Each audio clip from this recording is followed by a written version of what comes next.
Chapter 1. A top star, not a Venadog, would acknowledge him. Chen Yuan. Chen Yuan. Chen Yuan. Inside Ethevibrant Hall of Magic City, where wreath for an appreciation event for tomorrow's idol was taking place, a chorus of fervent and excited cheers erupted. In a daze, Chen Yuan, feeling as if he were intoxicated, found the cacophony gravating eyes all red-eye throbbing head, prompting him to curse under his breath. It was tu weekend wooner vlaket pedison sito shout this name eats a cornhauer, we they not concerned about disturbing gain in a sleep. Wait a moment. Would you sheed hurt even more? Was this dot a fragment of memory? A disjointed recollection that did no belong to him. Suddenly, Chen Yuan sees full open. Surveying the unfamiliar surroundings, he grasped at a startling truth. He had transmigrated.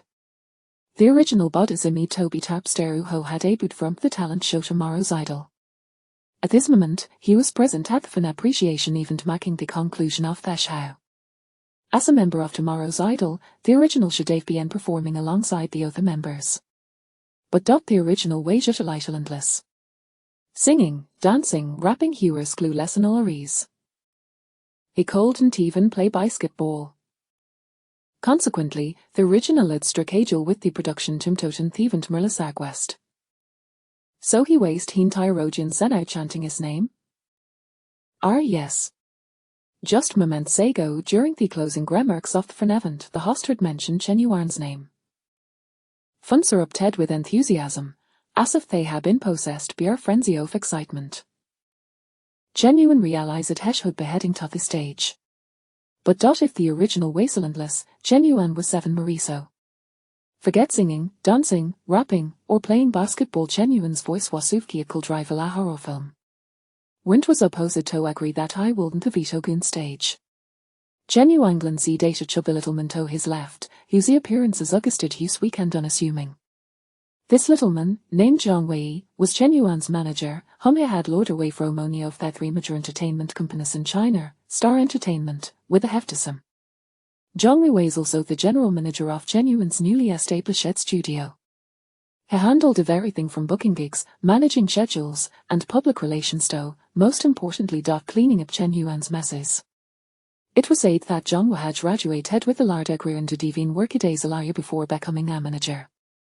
At this moment, Zhang Wei was of Marian Cios than Chen Yuan. Heck knew Chen Yuan all too well and update everything, beauty master at trying to look cool. Zhang Wei called no tello Chen Yuan to embarrass himself on stage. After all, this fan appreciation event was live streamed. Currently, the online audience had already surpassed 3 million. If Chen Yuan took the stage, it would not only be a social disaster but would also tarnish his reputation irreparably. Although, to be fair, Chen Yuan didn't have much of reputation to begin with. His competence was already well known both within and outside the industry. Mr. Chen Yuan, you may come up to the stage from this side. A staff member suddenly approached Chen Yuan, bending slightly and gesturing for him to join. This only heightened Zhang Wei's anxiety, when to test of Arif.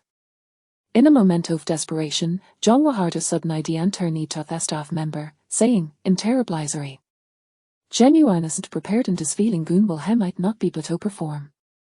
Could you please inform backstage and Dave the host convey Chen Yuan's apologies to the fans. Their reasoning wasn't what forced, but it was also plausible. The staff member seemed to ignore Zhang Wei's words, continuing to abandon and invite Chen Yuan. Zhang Wei furrowed his breast slightly waist the staff member had of hearing. At that moment, Chen Yuan also knit his brush lightly, his gaze drifting past the staff member to the waiting group beside the stage. He clearly saw severe all former teammates, whose popularity had been eclipsed by him, glaring at him with disdain and mockery, their impressions betraying their amusement at this predicament. Among them stood a woman and Liu Lily, the head of the entertainment department at Star Entertainment, unscrossed and escaled. Upon noticing the expressions and gazes of his former teammates, Chen Yuan connected the dots from the original's experiences and quickly deduced the truth of the situation. The original debuted from Tomorrow's Idol and gained immense popularity, becoming a top star. His hold have signet with Star Entertainment like the other members and become one of their artists. But the original was astute to Ku's independence. This thoroughly offended Star Entertainment. Dweto Chenyuan's popularity and the company's reputation, they couldn't openly attack him. So, they orchestrated tonight's atop Towi Paz Himazaful, aiming to ruin his reputation. Damn! Hefauti have been reborn as Atap Stare and Kao Te Kichisi. How Dave without that you would find himself surrounded by enemies. Chenyuan's swords were no exaggeration. At this moment, in a live stream room with 3 million viewers, nearly half of the comments were mimicking Chenyuan. The rest this guy derter goon stage? Ish going up tar play their klein? Honestly, Chenyuan standing Pricel Regjarta Kiedo isn't even need to act. Who didn't know that Chenyuan was subtle and less fool? Chenyuan. Chenyuan. Chenyuan. Yet, there were indeed fans who remained oblivious.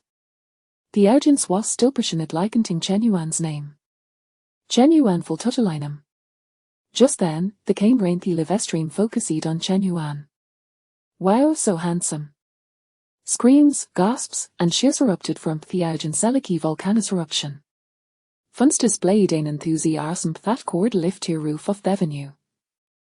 What kind of delusional fans are this? The legendary notion that ne devoted fangled outweighting critics? Did they note no theory always at a lifelandless?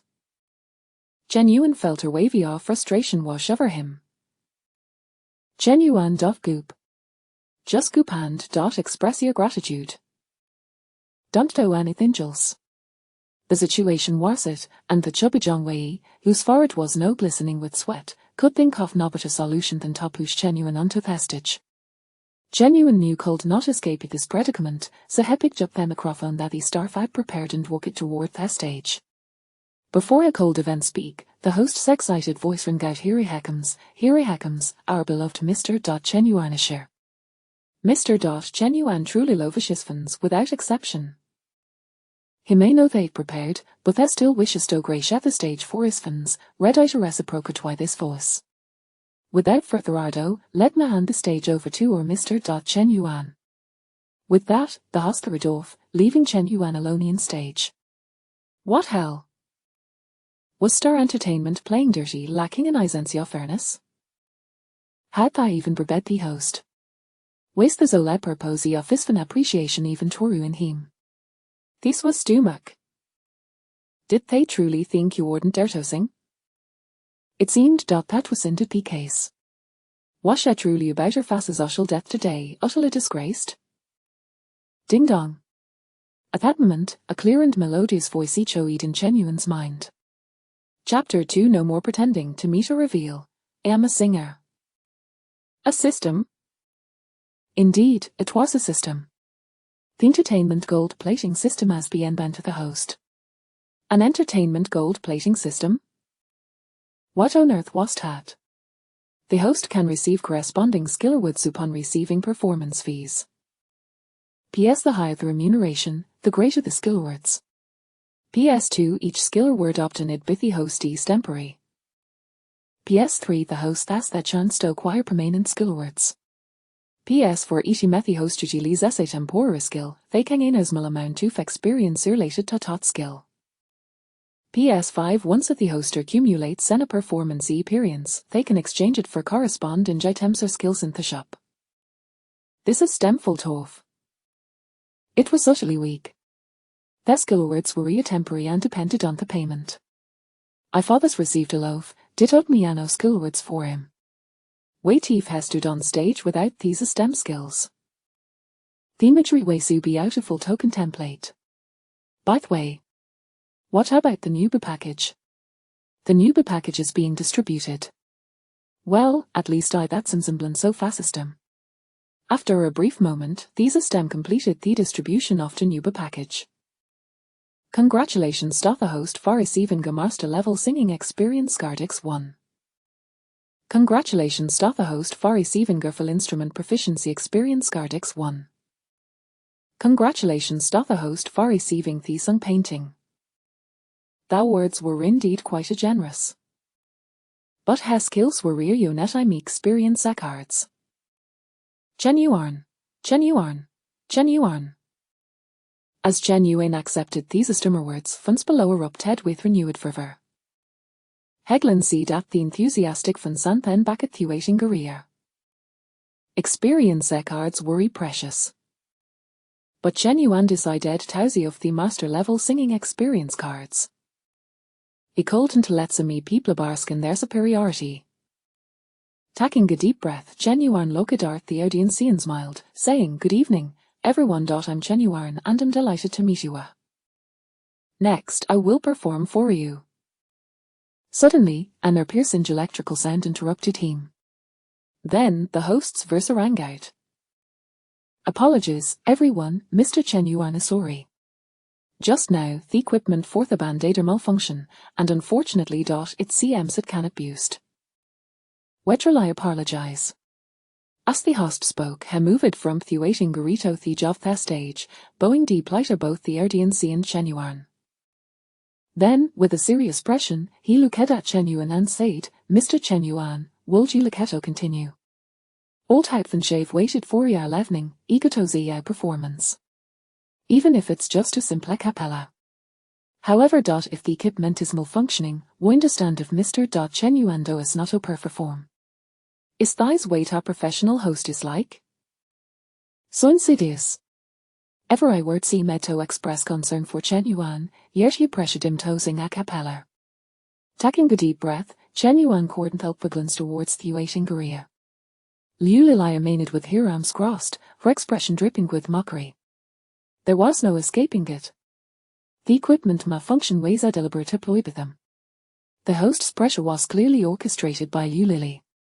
They truly wanted him to fail. If you were still the original, if he hadn't activated these system just now, the consequences would have been unimaginable. But now. No more pretending, time to reveal. I am a man with master-level sing skills, proficient in instruments, and an original song-to-tiled painting. With that hort, Genuine decided to share his experience Eckhart Satan see and strode confident light towards the side of the stage. For a moment, the venue fell utterly silent. Was Genuine living vestige? With a malfunctioning device, not performing was indeed justifiable. But occult he will go away without ever uttering a word of sorry. As she approached the side of the stage, he stood before Liulili and his former teammates. Liulili flashed a radiant smile, akin to a blooming flower, her throat moving as if she was shed to speak. She was pleased, eager to share our fuer felt words. Before Liulili could utter a sound, Genuine snatched a guitar from many of his teammates beside her. Turning, he marched back to the center of the stage and stood before a microphone. Calmly, Genuine slunk the guitar over his chest and addressed the silent audience, slowly saying, "Everyone, the next song I will bring you use my original piece titled Painting. I hope you'll enjoy it." As Genuine's voice echoed, the already quiet venue became Mirrorlise Island. At that moment, even in the live stream with 3 million viewers, the comments dwindled significantly. Had Genuine, Josie met about to leave, returned. And then. An original song? Self-accompanied? These terms, so familiar, suddenly felt alien. Wow, our Genuine actually has an original song. Hot Pants. Truly my favorite title. After a brief silence, the venue upteed in tow of his August song cheers. Indeed, the audience was filled with the hard fans of Genuine. Only Truth and Scout appreciated the previous Genuine, who could neither sing, dance, rap, nor play basketball. The comments in the live stream were remarkably rational. Didn't Genuine say couldn't play any instruments before? Forget instruments Genuine couldn't even hit using Leonard. I remember in a previous episode of Tomorrow's Idol, Genuine couldn't even read sheet music. Liulili had the most authoritative comment on this. Genuine. Aside from being handsome, he was subtly worthless. Thus, she couldn't help but sneer, her as if fixated in Genuine as if were a clone. Just then. The sound of a guitar filled the air. It was her preludito painting. Lively and infused with a playful sense of freedom. It wasn't a strand and strumming off their strings. The prelude repeated simple notes. Thys astonished at the views in the live stream. Genuine can play the guitar. Liulili's wider net in disbelief. But soon, a smile returned to her face. Playing the guitar is specialized drumming for simple chords was relatively see. Even after just an hour of mechanical practice, one account managed. Genuineness the Vikram at the last minute. Yet, this did no change the fact that he was stone EDF and unable to hit his Lennout. As Liulili pondered this, Genuine's voice rang out. Drawing the moon in the lonely night ski. Putting me beneath that moon tossing. Liulili smiley wide in a dash heard his voice. Whilst he's realizing. There was no emotional depth, merely a felicitation of lyrics. The Vicente Livestreams heard Liulili sentiments. Is Genuine just reciting lyrics? Can't Isvan be called singing? Bro, who told I out that Genuine is a singer? Don't finish a reputation of singers. At this moment, Genuine continued tossing. Drawing Galarju and Dow 40 room. Then drawing the bed. It seemed that something was different. Chapter 3, Breaking the Doubts. In the live stream, some netizens with a modest understanding of music began to discern certain nuances. This seems to be folk music. The singing style of folk songs differs from other pop songs. It seeks a sense of ease and casualness. It's as if one is conversing with a friend, yet also seems to be expressing oneself in solitude. Upon reflection, it appears that Genuine is not merely fooling around. On the contrary, he genuinely embodies the essence of a folk music master. However, what on earth are these lyrics? How can they be so nonchalant? Genuine's voice continued. Draw a girl to accompany me. Then sketch a floral quilt. Illustrate a stove and firewood. We are born together and live together. At this point, the thoughts of the netizens began to shift. These lyrics seem rather intriguing. Though simple, the imagery is quite vivid. I can't help but imagine a girl by my side, warming by the firewood. Just then, Genuine seemed to be struck by sudden inspiration and began to hum aimlessly. As simultaneously, his guitar emitted an increasingly cheerful and liberated rhythm. A celebratory, joyous, and carefree aura swept through the entire venue like a tornado. Many fans, unable to restrain themselves, swayed gently to the rhythm of the guitar, following Genuine's humming. Noticing this, Liuli's expression darkened completely. Although she lacked musical knowledge, she understood the concept of charisma. Could Genuine truly possess the infectious charm that made a large portion of the audience sway along? What did this signify? It indicated that Genuine's performance was indeed successful. Liuli was unwilling to accept this reality. Surely, all of this was merely due to the audience being die-hard fans of Genuine. It had nothing to do with the infectiousness of his performance. At that moment, Genuine's voice resonated once more. Draw a flock of birds surrounding me. Then sketch the green ridges and azure slopes. And the disputes that can be erased with an eraser. Leisurely people harbor no worries. Then Genuine again emitted seemingly random humming sounds. The audience began to sway once more. What kind of mindless audience is this? How can such a simple rhythm make you all move? Liuli, her expression still dark, couldn't help but mutter under her breath. Standing beside her, Genuine's teammate exchanged glances. Was Liuli also subtly swaying her shoulders? Speaking of which, Genuine could play the guitar, compose original songs, and sing in tune. Wasn't he just performing for us on the show? Several teammates pondered this, unable to resist casting their gaze back toward Genuine in the center of the stage. Their expressions grew increasingly complex. Draw a moon for the lonely night sky. As this line of song concluded, Genuine slowly set down his guitar. Subsequently, he took a deep breath. In this world, the song Draw might be one of Zhang Lei's most underestimated works. Its music is free and unrestrained, while the lyrics appear simple. They are rich in imagination, brimming with vivid imagery and profound meaning, infused with a strong sense of romance. After taking a deep breath, Genuine gazed at the audience below. After a slight smile, he bowed to them and said, "My performance has come to an end. Thank you all." Although Genuine verbally dismissed the audience as mere die-hard fans, he was acutely aware that without these fans, neither he nor his original self would have achieved such prominence. Gratitude was in order. After bowing, Chen Yuan placed his guitar on the ground and walked toward the waiting area. During this process, the venue fell into a profound silence. This somewhat reassured Liu Lili. Regardless of the process, a performance that concluded without applause or cheers was deemed a failure. Just as Liu Lili was contemplating this clap, suddenly, applause erupted throughout the venue. Then, clap, clap, clap, the applause thundered. Taiku Lar. E. Chen Yuan, I love you. E. You are my eternal idol. Simultaneously, the live stream's barrage flooded the screen like an avalanche. I don't want to admit it, but I must acknowledge that Chen Yuan's performance was indeed commendable. E. This song draw is quite intriguing, evoking an inexplicable sense of relaxation and warmth. E. They seem casual yet possess a certain magical charm. They make one unable to resist swaying their head and body. Watching the barrage and the audience's reactions, Liu Lili furrowed her brows tightly, her expression dark. It was as if she were experiencing an early onset of menopause, compounded by weeks of constipation. Even more distressing for Liu Lili was that after a bout of commotion among the audience, encore. Encore, encore. The synchronized voices, as if rehearsed countless times, resounded throughout the venue.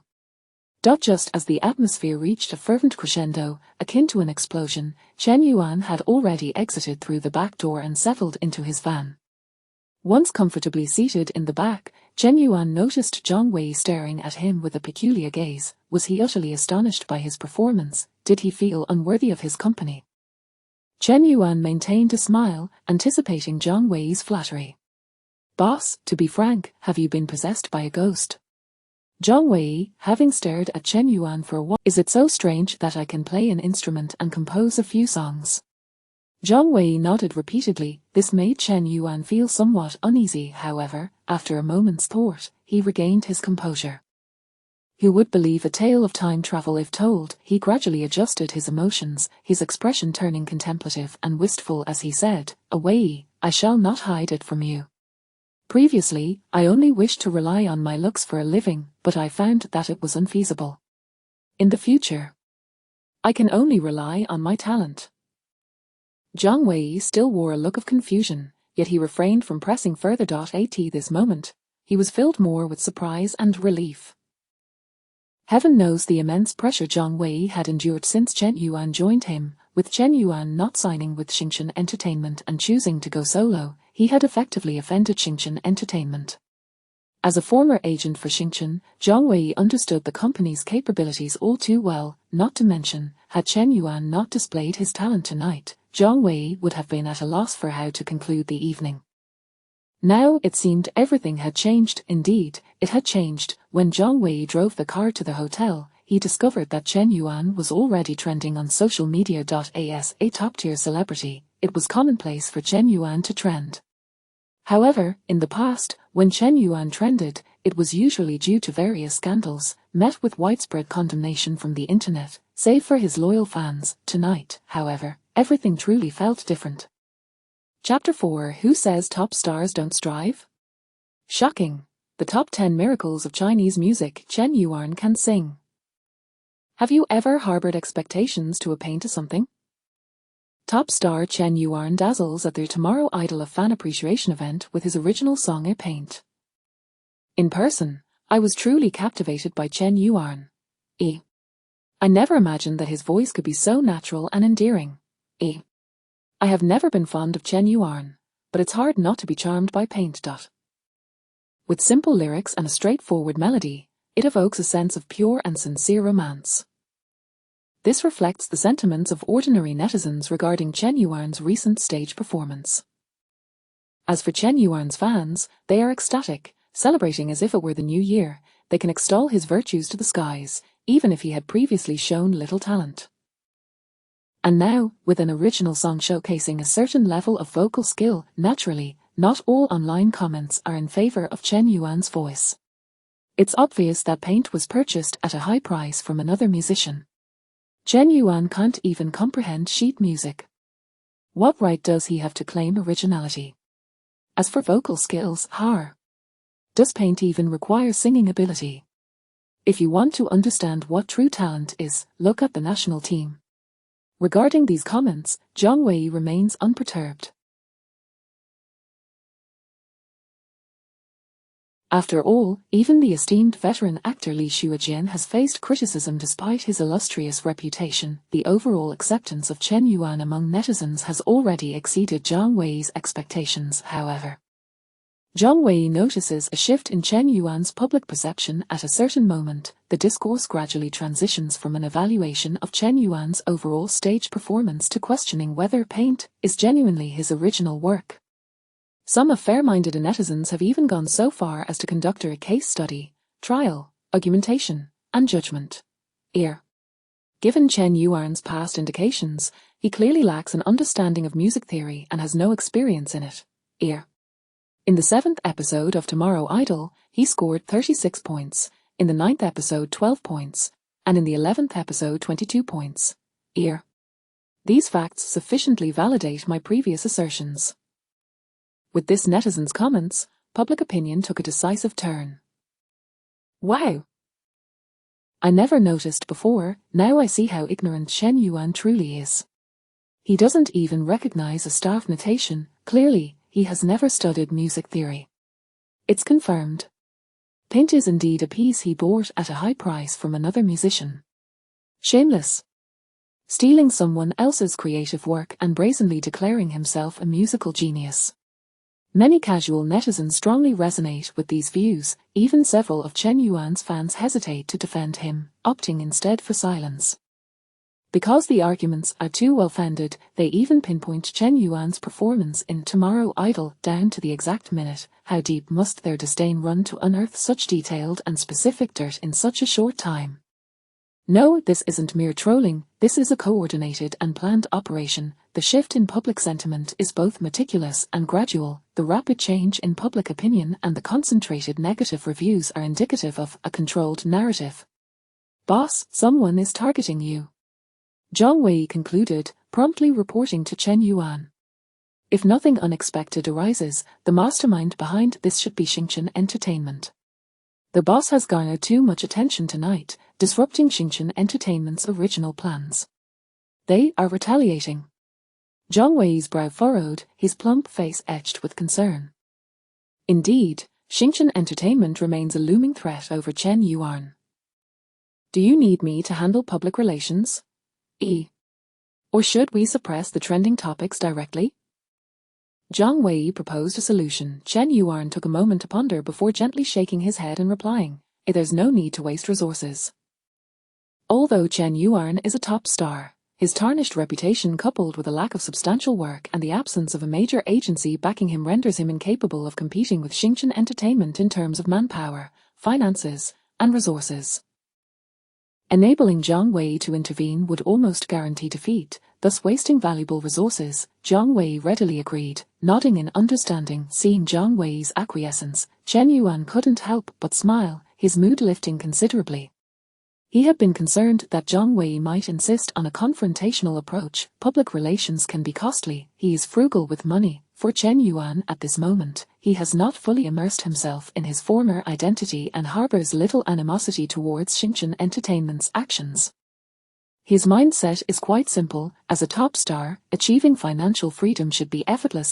As for fame, Xingchen Entertainment, and his future career path, is it not more important to lead a life replete with comforts and surrounded by luxury?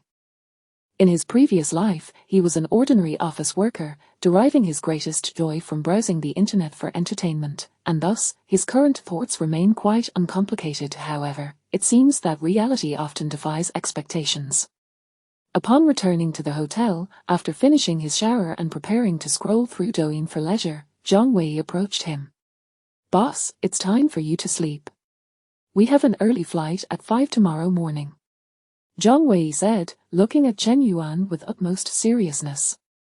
Chen Yuan was momentarily taken aback. A flight at 5 in the morning, so early, where is he going to be reborn? At that moment, Jiang Wei pulled out his phone, glancing at his notes as he continued, tomorrow at 10 in the morning, you have a half-hour mall opening event in Yangcheng where you need to perform. At 11:30, there's an hour-long advertisement shoot scheduled. Before 1 o'clock, you need to update your vlog. At 3:30 in the afternoon, you must be in Pengcheng for the premiere of the film Spring Breeze. Then, you need to rush to be a guest on the show Flying Live. Lastly, you must reach the airport by 11. The day after tomorrow, wait. What kind of devilish schedule is this? A flight at 5, working until nightfall, and then rushing to the airport by 11, is this what it means to be a top star who effortlessly achieves financial freedom?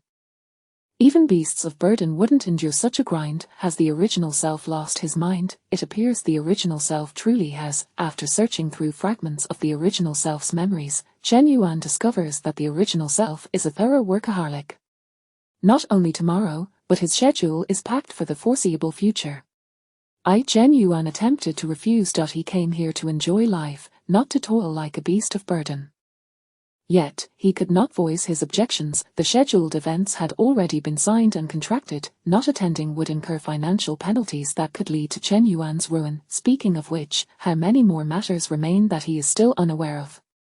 With this thought, Chen Yuan quickly began to sift through the fragmented memories of the original self. As he delved deeper into the remnants of the original self's memories, he increasingly recognized that the original self was an ambitious man with exceptional execution capabilities.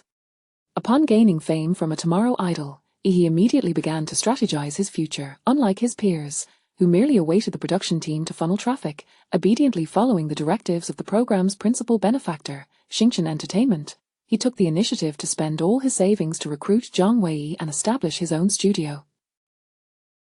After winning the overall championship of Tomorrow Idol, he promptly arranged his future schedule, determined to maximize the benefits derived from the traffic gained on the show. Who says top stars don't work hard? Your brother truly puts in the effort. Chapter 5 When the top star is not a fool. Chen Yuan pondered the efforts of his former self, Zhang Wei, who had been waiting for Chen Yuan to speak but was interrupted moments ago, could not help but inquire, "Boss, do you have something to say?" Chen Yuan was drawn back to reality, his gaze gradually settling on Zhang Wei as he sighed. Wei, was I too impulsive and reckless in the past? It's fine if you don't wish to sign with Xingchen, he continued. Establishing your own path is also acceptable. However, it is truly unwise to openly confront Xingchen Entertainment. In life and in work, one must think thrice before acting, strategizing before taking action. The original persona's relentless schedule was largely a consequence of the pressures from Xingchen Entertainment. He had to continuously expose himself, striving to enhance his visibility at every turn, lest he be suppressed by Xingchen Entertainment. Zhang Wei was momentarily taken aback. He felt that tonight's Chen Yuan seemed rather unfamiliar. Original songs, self-performance, and now a sudden air of maturity and composure. Could it be that the boss had truly undergone a transformation? I'm off to rest, I have an early start tomorrow. Chen Yuan waved his hand at Zhang Wei and returned to his room. With the situation as it stood, he resolved to endure these next few days. Meanwhile, on the same night, Liu Lili returned to the hotel with a stern expression after hosting a celebration banquet for her teammates from Tomorrow's Idol. She was far from happy. Liu Lili held Chen Yuan in high regard, even admiring him. His looks and physique are impeccable, and his diligence is astonishing. His private life is as pristine as a blank slate. Unfortunately, Chen Yuan was too outstanding, possessing far too many ideas of his own. He had audaciously toyed with Xingchen Entertainment, breaking free from its grasp. Such a person could not be allowed to remain. Not only could he not stay, but he also needed to be swiftly dealt with. Firstly, Chen Yuan's very existence was an affront to Xingchen Entertainment. Secondly, Liu Lili simply did not have the time or energy to waste on Chen Yuan. As the manager of the entire entertainment department at Xingchen, she had numerous artists under her purview and countless matters demanding her attention. Thus, she hurriedly organized a thank you concert immediately after Tomorrow's Idol concluded, taking decisive action. Who would have thought? It can be said that the lack of talent is Chen Yuan's only flaw. Now he has even eradicated that singular flaw. Such an artist is not merely a top star. He possesses the potential to become a superstar. This version of Chen Yuan needed to be eliminated at the earliest opportunity. Just then, Chen Yuan trended on social media, prompting Liu Lili to leverage her resources to control public opinion. This process was far from easy. The number of netizens supporting and recognizing Chen Yuan had increased tenfold. The influence of Hua was indeed formidable. With this in mind, Liu Lili took out her phone and dialed a contact saved as Old Shu from Yangcheng. Old Shu, it's getting late, so I'll get straight to the point. You're inviting Chen Yuan for tomorrow's mall opening, correct? Xingchen Entertainment does not wish for Chen Yuan to thrive. You understand my meaning, right? After the call connected, Liu Lili directly stated her intention. On the other end, Old Shu fell silent for a moment before responding. Manager Liu, I understand your meaning.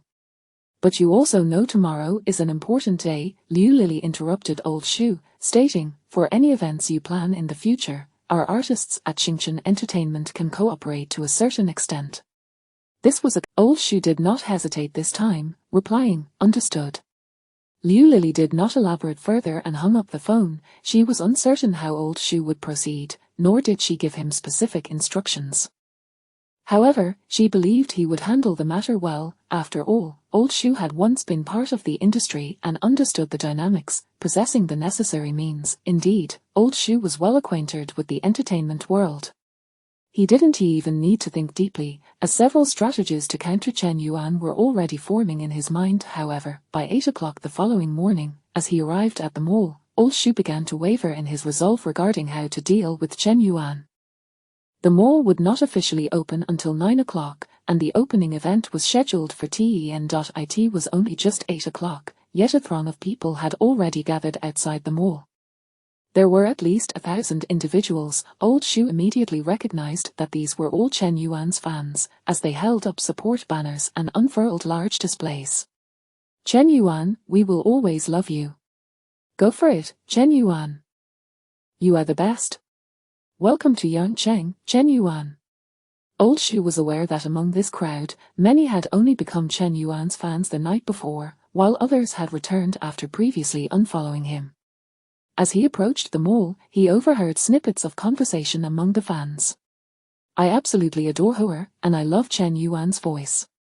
I fell in love with it after just one listen. I've completely changed my perspective on Chen Yuan. Previously, I thought I had made a mistake in supporting him, believing he was terrible. I only realized last night how wrong I was, completely off the mark. I will never doubt Chen Yuan again. I want to be his fan for life. This left Old Shu feeling rather pained. Hadn't Chen Yuan been on the verge of fading into obscurity, how was it that he still garnered new fans? Even those who had unfollowed him were returning. What was going on? Old Shu, who had missed the entertainment news last night due to social obligations, quickly opened his phone. He saw Chen Yuan trending and witnessed his stage performance from the previous evening. This only deepened Old Shu's distress. Wasn't it said that Chen Yuan only had looks? With this on Hua, unless he suffers a scandal, Chen Yuan's fans will never unfollow him again. Having once navigated the entertainment industry, Old Shu understood it all too well. This left him in a dilemma. Should he still take action against Chen Yuan? Just then, a wave of excited shouts erupted from the crowd. A car is coming, a car is coming. Could it be Chen Yuan? We're finally going to see our Chen Yuan. A delivery van approached the mall, but anyone with a sound mind would know that Chen Yuan could not possibly be in that vehicle. Yet the excitement from the crowd continued unabated. Chen Yuan was immensely popular. This only added to Old Shu's dilemma. Engaged in his own tasks for the opening ceremony, Old Shu busied himself.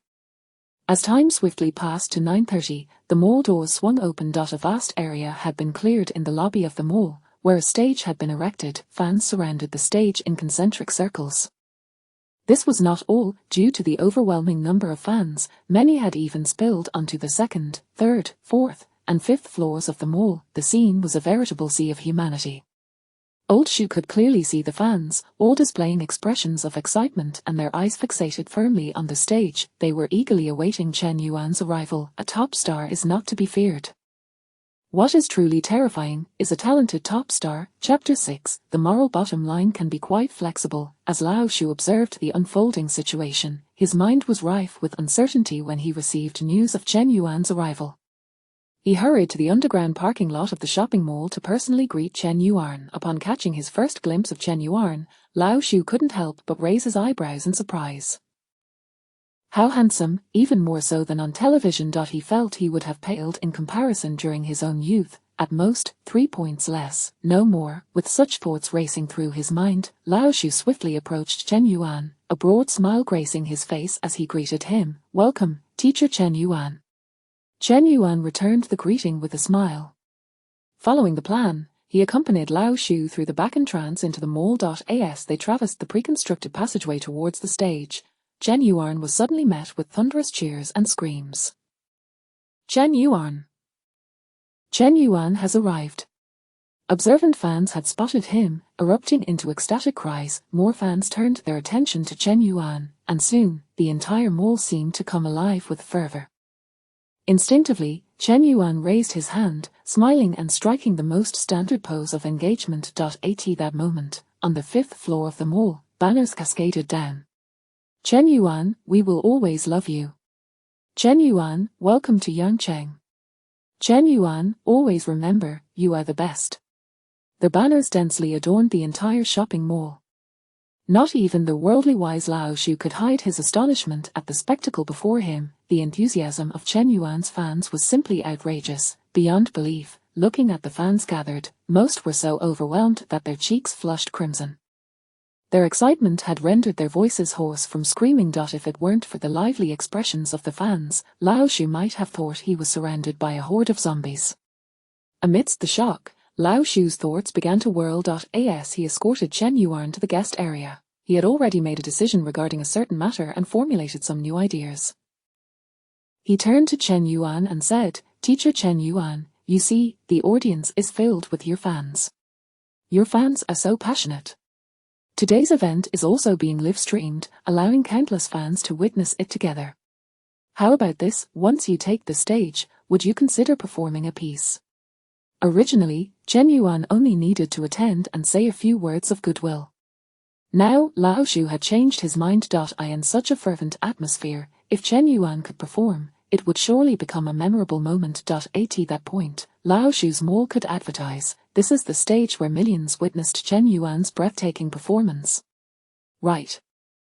Lao Shu had dismissed any thoughts of targeting Chen Yuan. As for Liu Lily, who is that? Do I, Lao Shu, even know this person? To hell with it. In response to Lao Shu's suggestion, Chen Yuan immediately declined without a second thought. "Boss Shu, I sincerely apologize, but I am unprepared. I may not be able to perform today." Does he think I'm a fool? Lao Shu, unwilling to concede, earnestly replied, "Teacher Chen Yuan, I realize this may be a bit of a tall order. However, I am truly sincere. How about this? On top of the original appearance fee, we can add an additional 200,000. This is just a token of our goodwill." Lao Shu was a man of resolve. Having decided to disregard Liu Lily, he was determined to make this opening ceremony even more grand. He sought greater exposure. Upon hearing this, Chen Yuan raised his eyebrows slightly, and his expression suddenly turned serious. What does he take me for? Money alone cannot sway my principles. It's truly not about the money. As he spoke, Chen Yuan's voice trailed off. At that moment, the system's voice echoed in his mind. Ding. Detected a monetary incentive. System performing price comparison. After a brief pause, the system completed its comparison. The additional 200,000 is insufficient. Given the host's current worth, such performances typically start at a minimum of 1 million. What? Chen Yuan had thought he could earn rewards and perform, but who would have anticipated that the system would require a price comparison? What criteria is this comparison based on? Adding 200,000 to the original 80,000 appearance fee, does that not align with my worth? Their highest tier stars only charge 1 million for such performances. Sister Xuangzi earns 2.08 million in a single day. Chen Yuan felt a twinge of displeasure. Furthermore, even if Boss Shu offered more money, wouldn't he that just be swallowed whole by the system? Am I merely an unusual wage slave? Ding. Upon completion of the monetary task, the host may receive additional rewards. Rewards may include, but are not limited to, skills, physical enhancements, wealth. As the system's voice faded, Chen Yuan, who had been speaking to Lao Shu, suddenly adopted a serious demeanor. He continued, "Boss Shu, I greatly value your sincerity and our collaboration. However, as a singer, I must take care of my voice. I cannot perform beyond what is expected. Caring for my voice truly requires time and money. In summary, increase the payment." As for the resolute Chen Yuan, who had previously rejected the notion of performing for money, where had he gone? If one's moral bottom line is not flexible, how can one survive in the entertainment industry? Lao Shu grasped Chen Yuan's implication and couldn't he help but be taken aback. Increasing the fee by 200,000 was not enough. Is he really that greedy? A vampire, perhaps? Lao Shu felt a flicker of anger but suppressed it, forcing a smile as he addressed Chen Yuan. "Teacher Chen Yuan, please rest, I must attend to some matters."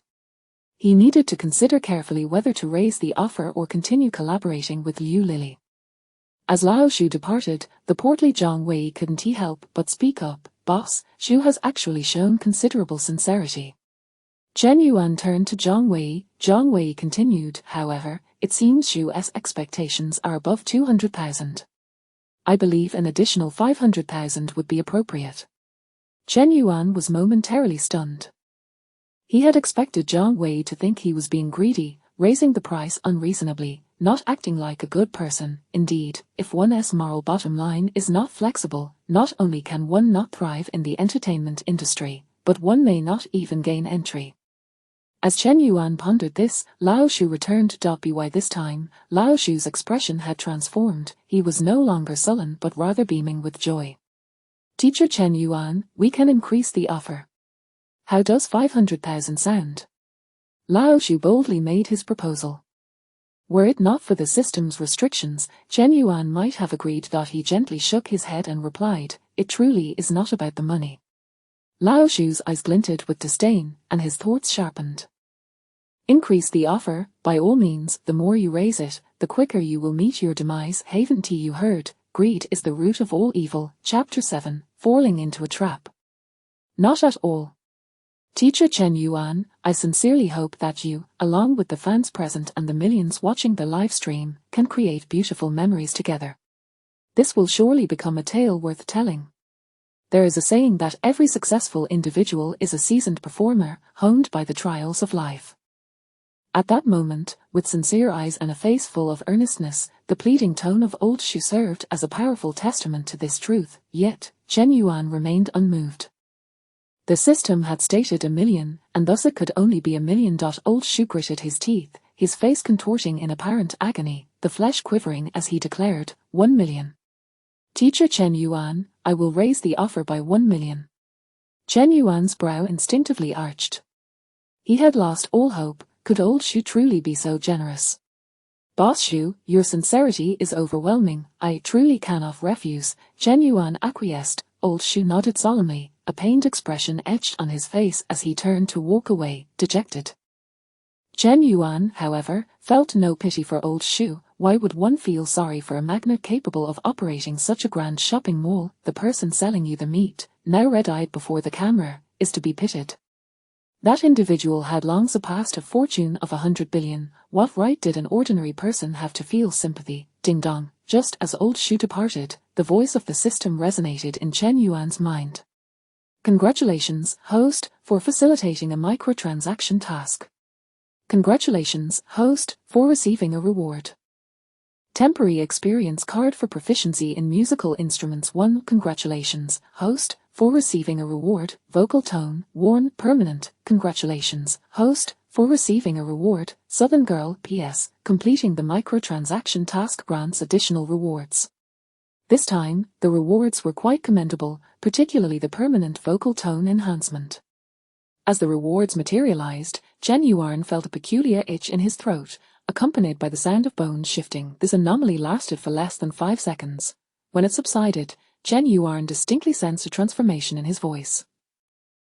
He realized that with a mere thought, he could subtly alter his vocal quality, enabling him to produce varied tones. This newfound ability compensated for his innate inability to carry a tune. Chen Yuan couldn't help but marvel. The system truly is formidable. Approximately 5 minutes after receiving the rewards, Chen Yuan followed his itinerary to the stage. Chen Yuan, Chen Yuan, Chen Yuan. The cheers erupted in a crescendo.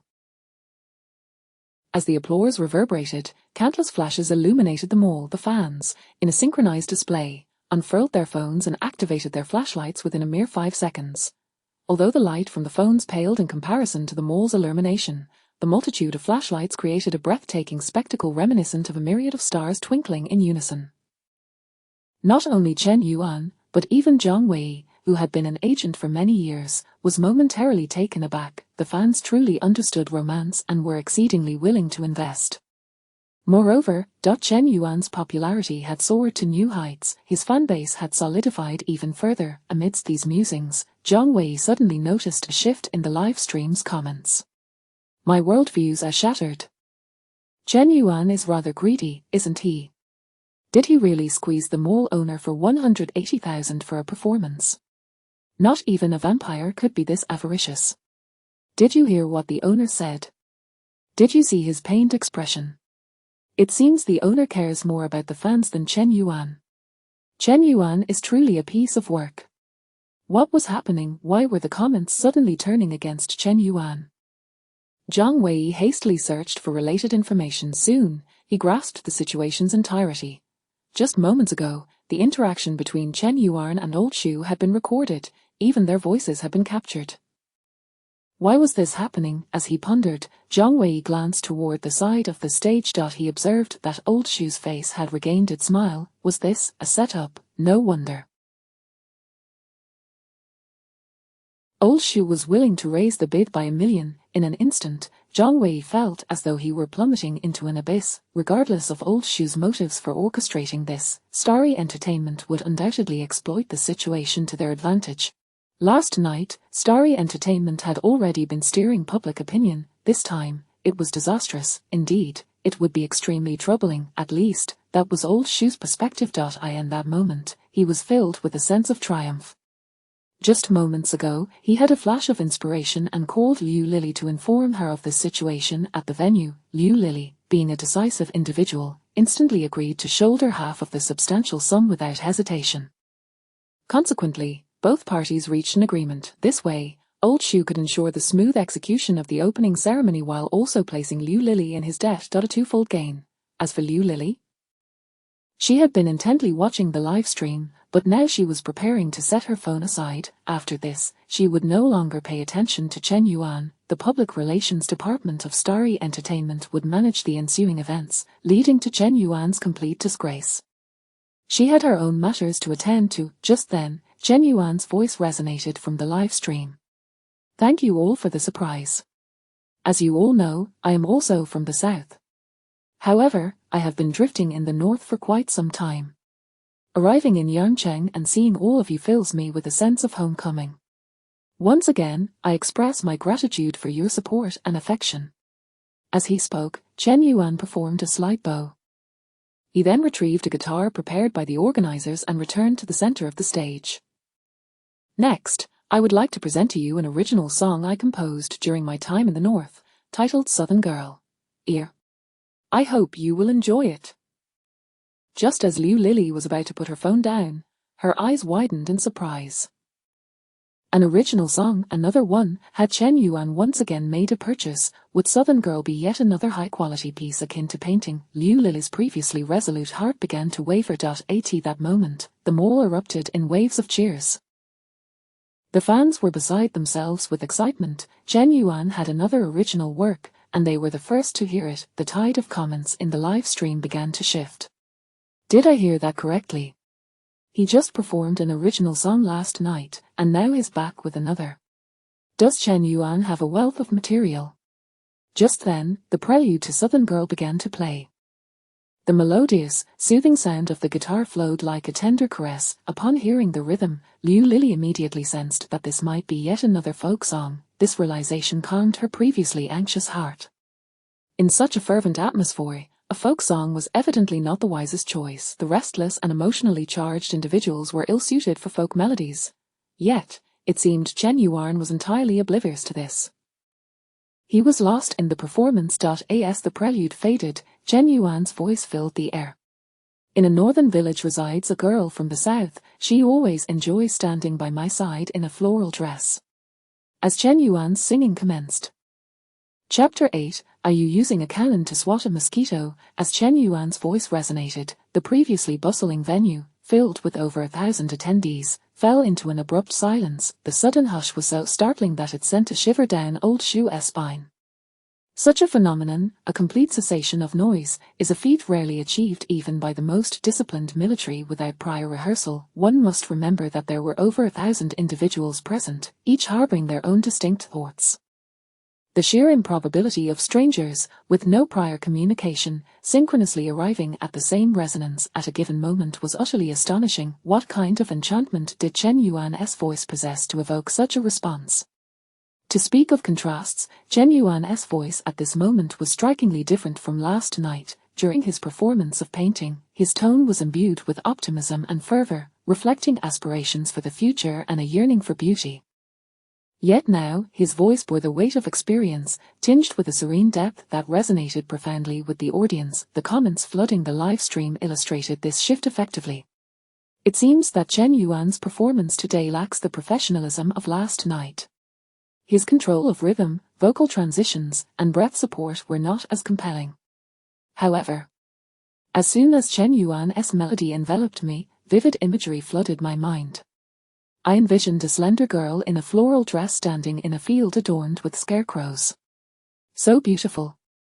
Some viewers, possessing a more discerning ear, recognized the technical shortcomings in Chen Yuan's current rendition.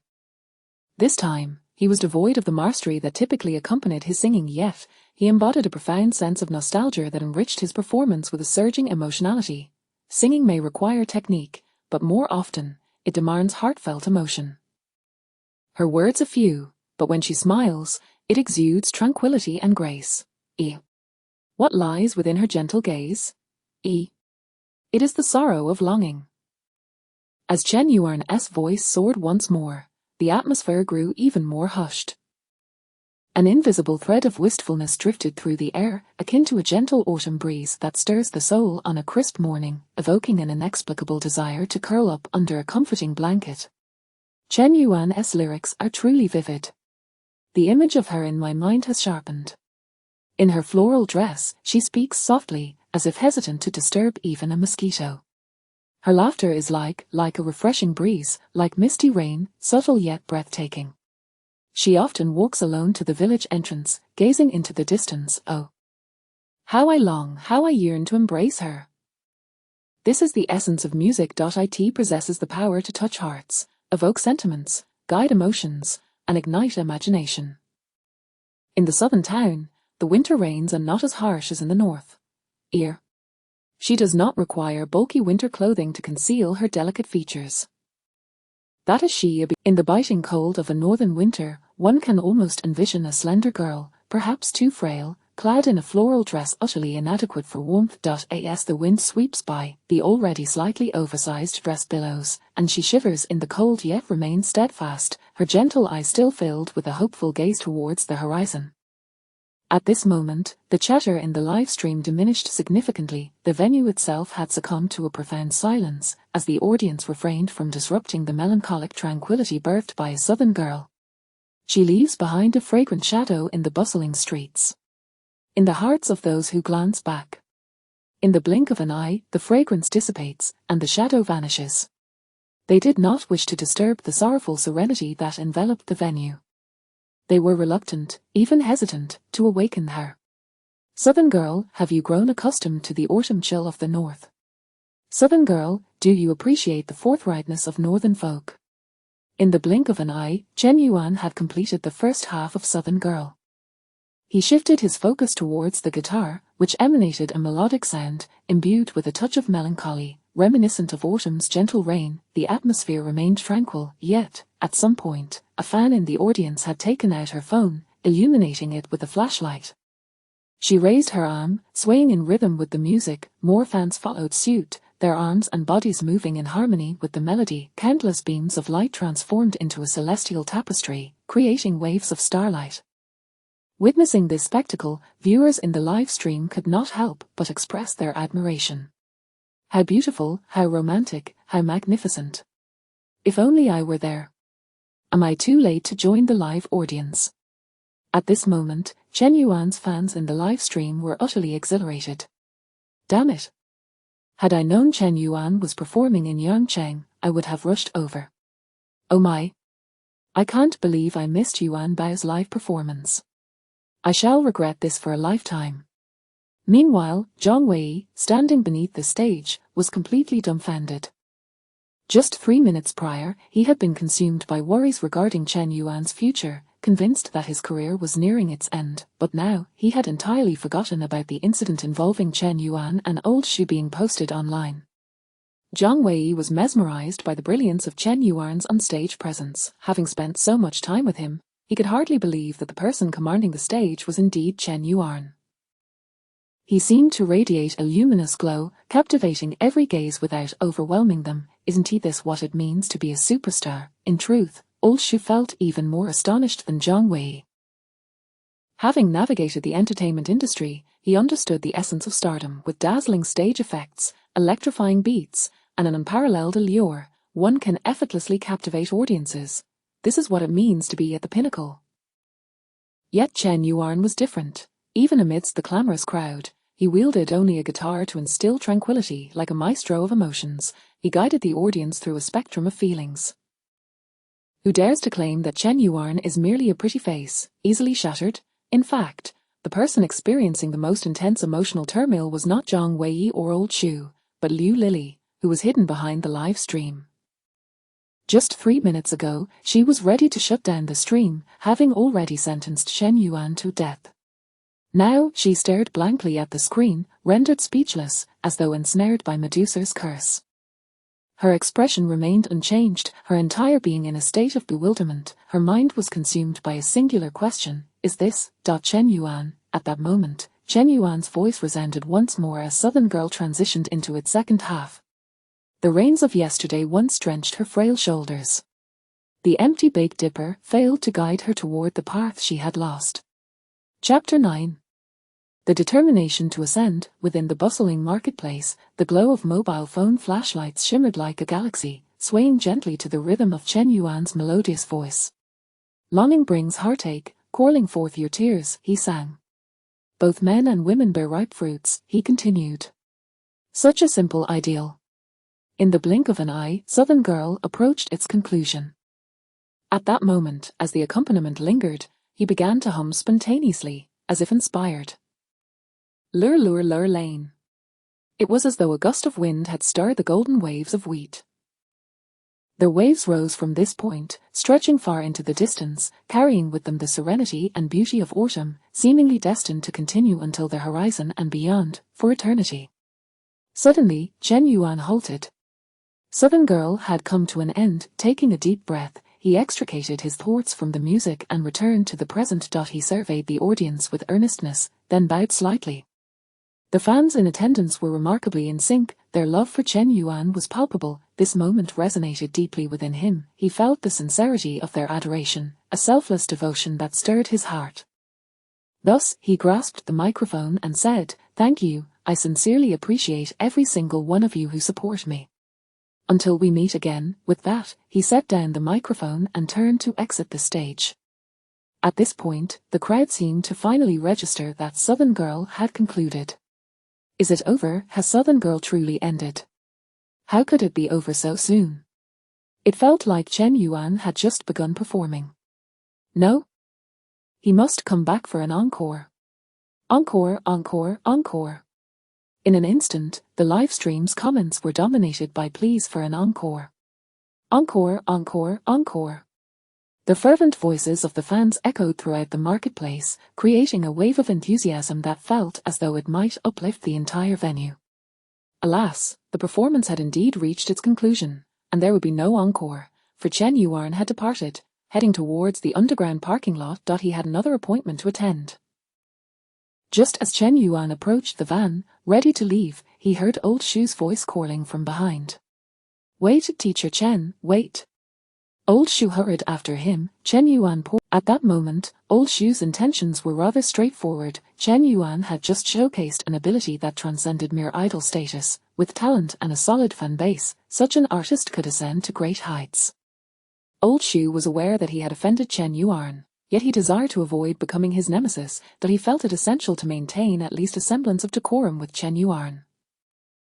Old Shu's behavior was somewhat distasteful, and Zhang Wei, observing from the sidelines, felt an overwhelming urge to shatter Old Shu's facade of insincerity. However, he knew he could not act upon that impulse. Instead, he was compelled to maintain a smile. "You flatter me, Shu boss," Chen Yuan replied, waving his hand dismissively. "I am not that remarkable, it is all thanks to the fans." His humble demeanor only widened the smile on Old Shu's face. Indeed, Chen Yuan dared not, nor would he, sever ties with Old Shu. "Teacher Chen is truly too modest." Old Shu continued. "It is an honor to collaborate with you. I hope we have the opportunity to work together again in the future." With these words, Old Shu extended his hand toward Chen Yuan. Chen Yuan's smile brightened even further, and then, "Oh no!"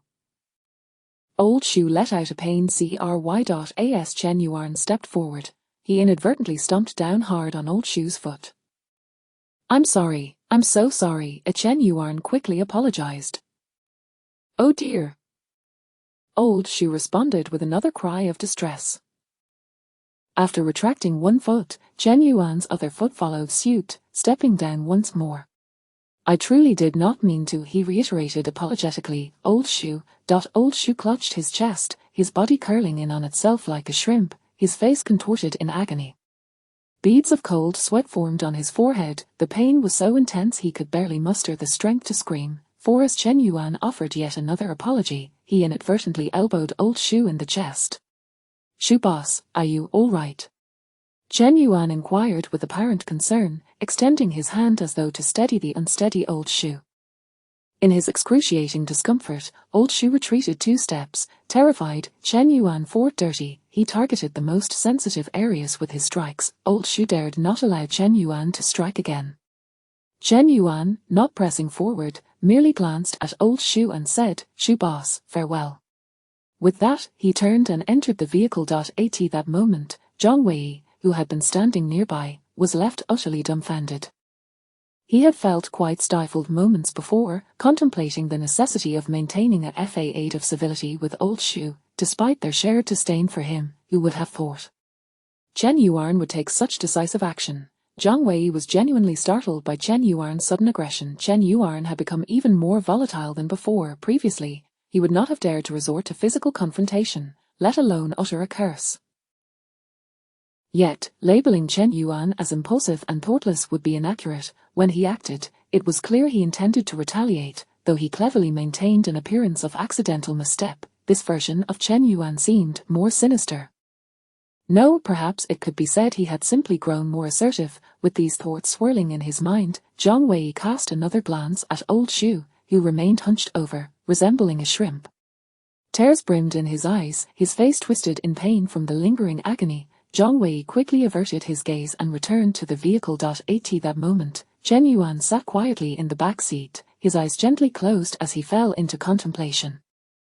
To speak frankly, prior to today, Chen Yuan had not fully embraced his new identity nor adapted to the role of a transmigrant. He harbored little animosity towards Starry Entertainment, primarily aiming to leverage the original persona's celebrity status to earn a living, achieve financial freedom, and then rest easy. However, Chen Yuan's perspective had shifted somewhat. During the performance, he had felt the fervor of his fans. Their enthusiasm, their affection, was overwhelming, igniting within him a desire to reciprocate. Furthermore, he directly sensed the malice emanating from Old Shu. The audacity of such bullying was intolerable. Thus, Chen Yuan had chosen to act. Chen Yuan was never one to passively endure, yet he bore no significant animosity towards Old Shu, for he perceived that there were others behind him. After all, a mere mall owner would have no reason to target a star artist without external influence. The culprits behind the scheme were unmistakably tied to Starry Entertainment. "Since you refuse to let me be," then, Chen Yuan did not complete his thought. He intended to embody the latter half of that sentiment through his actions. Chapter 10, The Possibilities of Venturing into Different Directions in the Entertainment Industry. Just as Chen Yuan was re-evaluating his future plans, a melodious voice suddenly echoed in his mind. Ding dong. Congratulations, host, for completing the premium task. Calculating task rewards. The promised rewards from the system were finally here. Moments later, the system finalized the reward calculation. Congratulations, host, you have received the reward. Constitution 1 PS, due to the accumulation of performance experience, your singing ability has reached a beginner level, KTV champion standard. Guitar proficiency has reached a familiar level, able to smoothly perform non-complex scores. It can be said that the reward was solely a Constitution 1. However, upon feeling a surge of warmth within his body, Chen Yuan realized that this reward was truly remarkable. His constitution had undergone a qualitative enhancement. To put it simply, Chen Yuan now only needed 6 hours of rest each day to ensure he was brimming with vitality. He had a strong intuition that if he were to receive a Constitution 1, 2 or 3 more times, his body could surpass the limits of humanity. The system truly lived up to its reputation.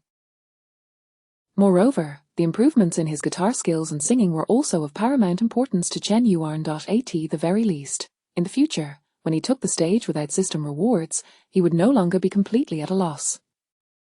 He was no longer the incapable individual who knew nothing about singing, dancing, rapping, or basketball. With this thought, Chen Yuan couldn't help but exhale in relief. He felt more confident about his future. In stark contrast to Chen Yuan's increasingly favorable circumstances, Liu Lili clearly sensed the cruel mockery of fate. Chen Yuan must have concealed his true abilities during the Tomorrow Idol competition. The success of his stage performance could be deemed fortuitous, merely an accident.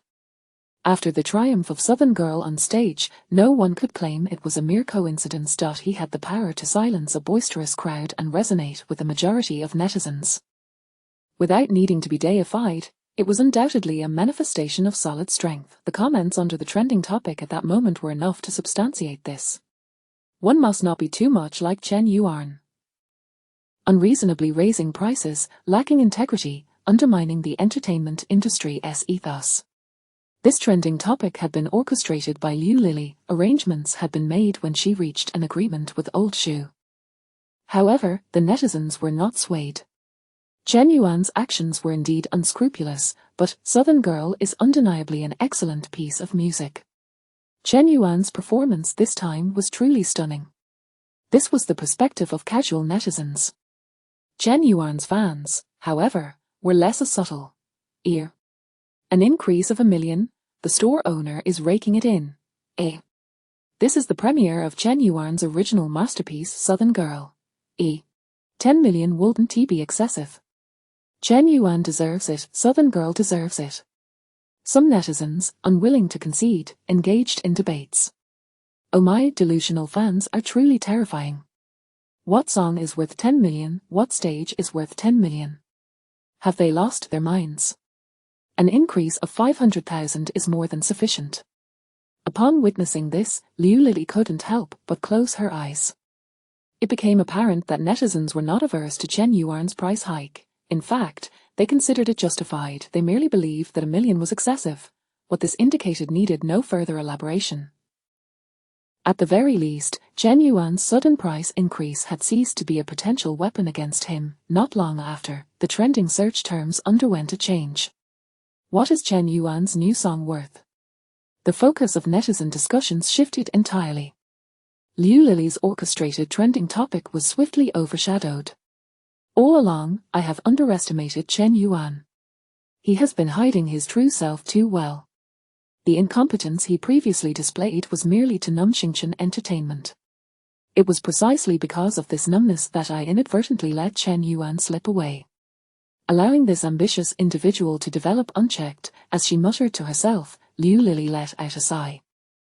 From last night until now, nearly 12 hours had passed, during which she had utilized countless resources, and what was the result? Xingchen Entertainment was indeed one of the 3 major entertainment companies in Huaxia, yet it could not afford to squander resources indefinitely for a single individual. At the very least, in the short term, even someone of Liu Lili's stature would feel reluctant to trouble the company again. It was truly disheartening.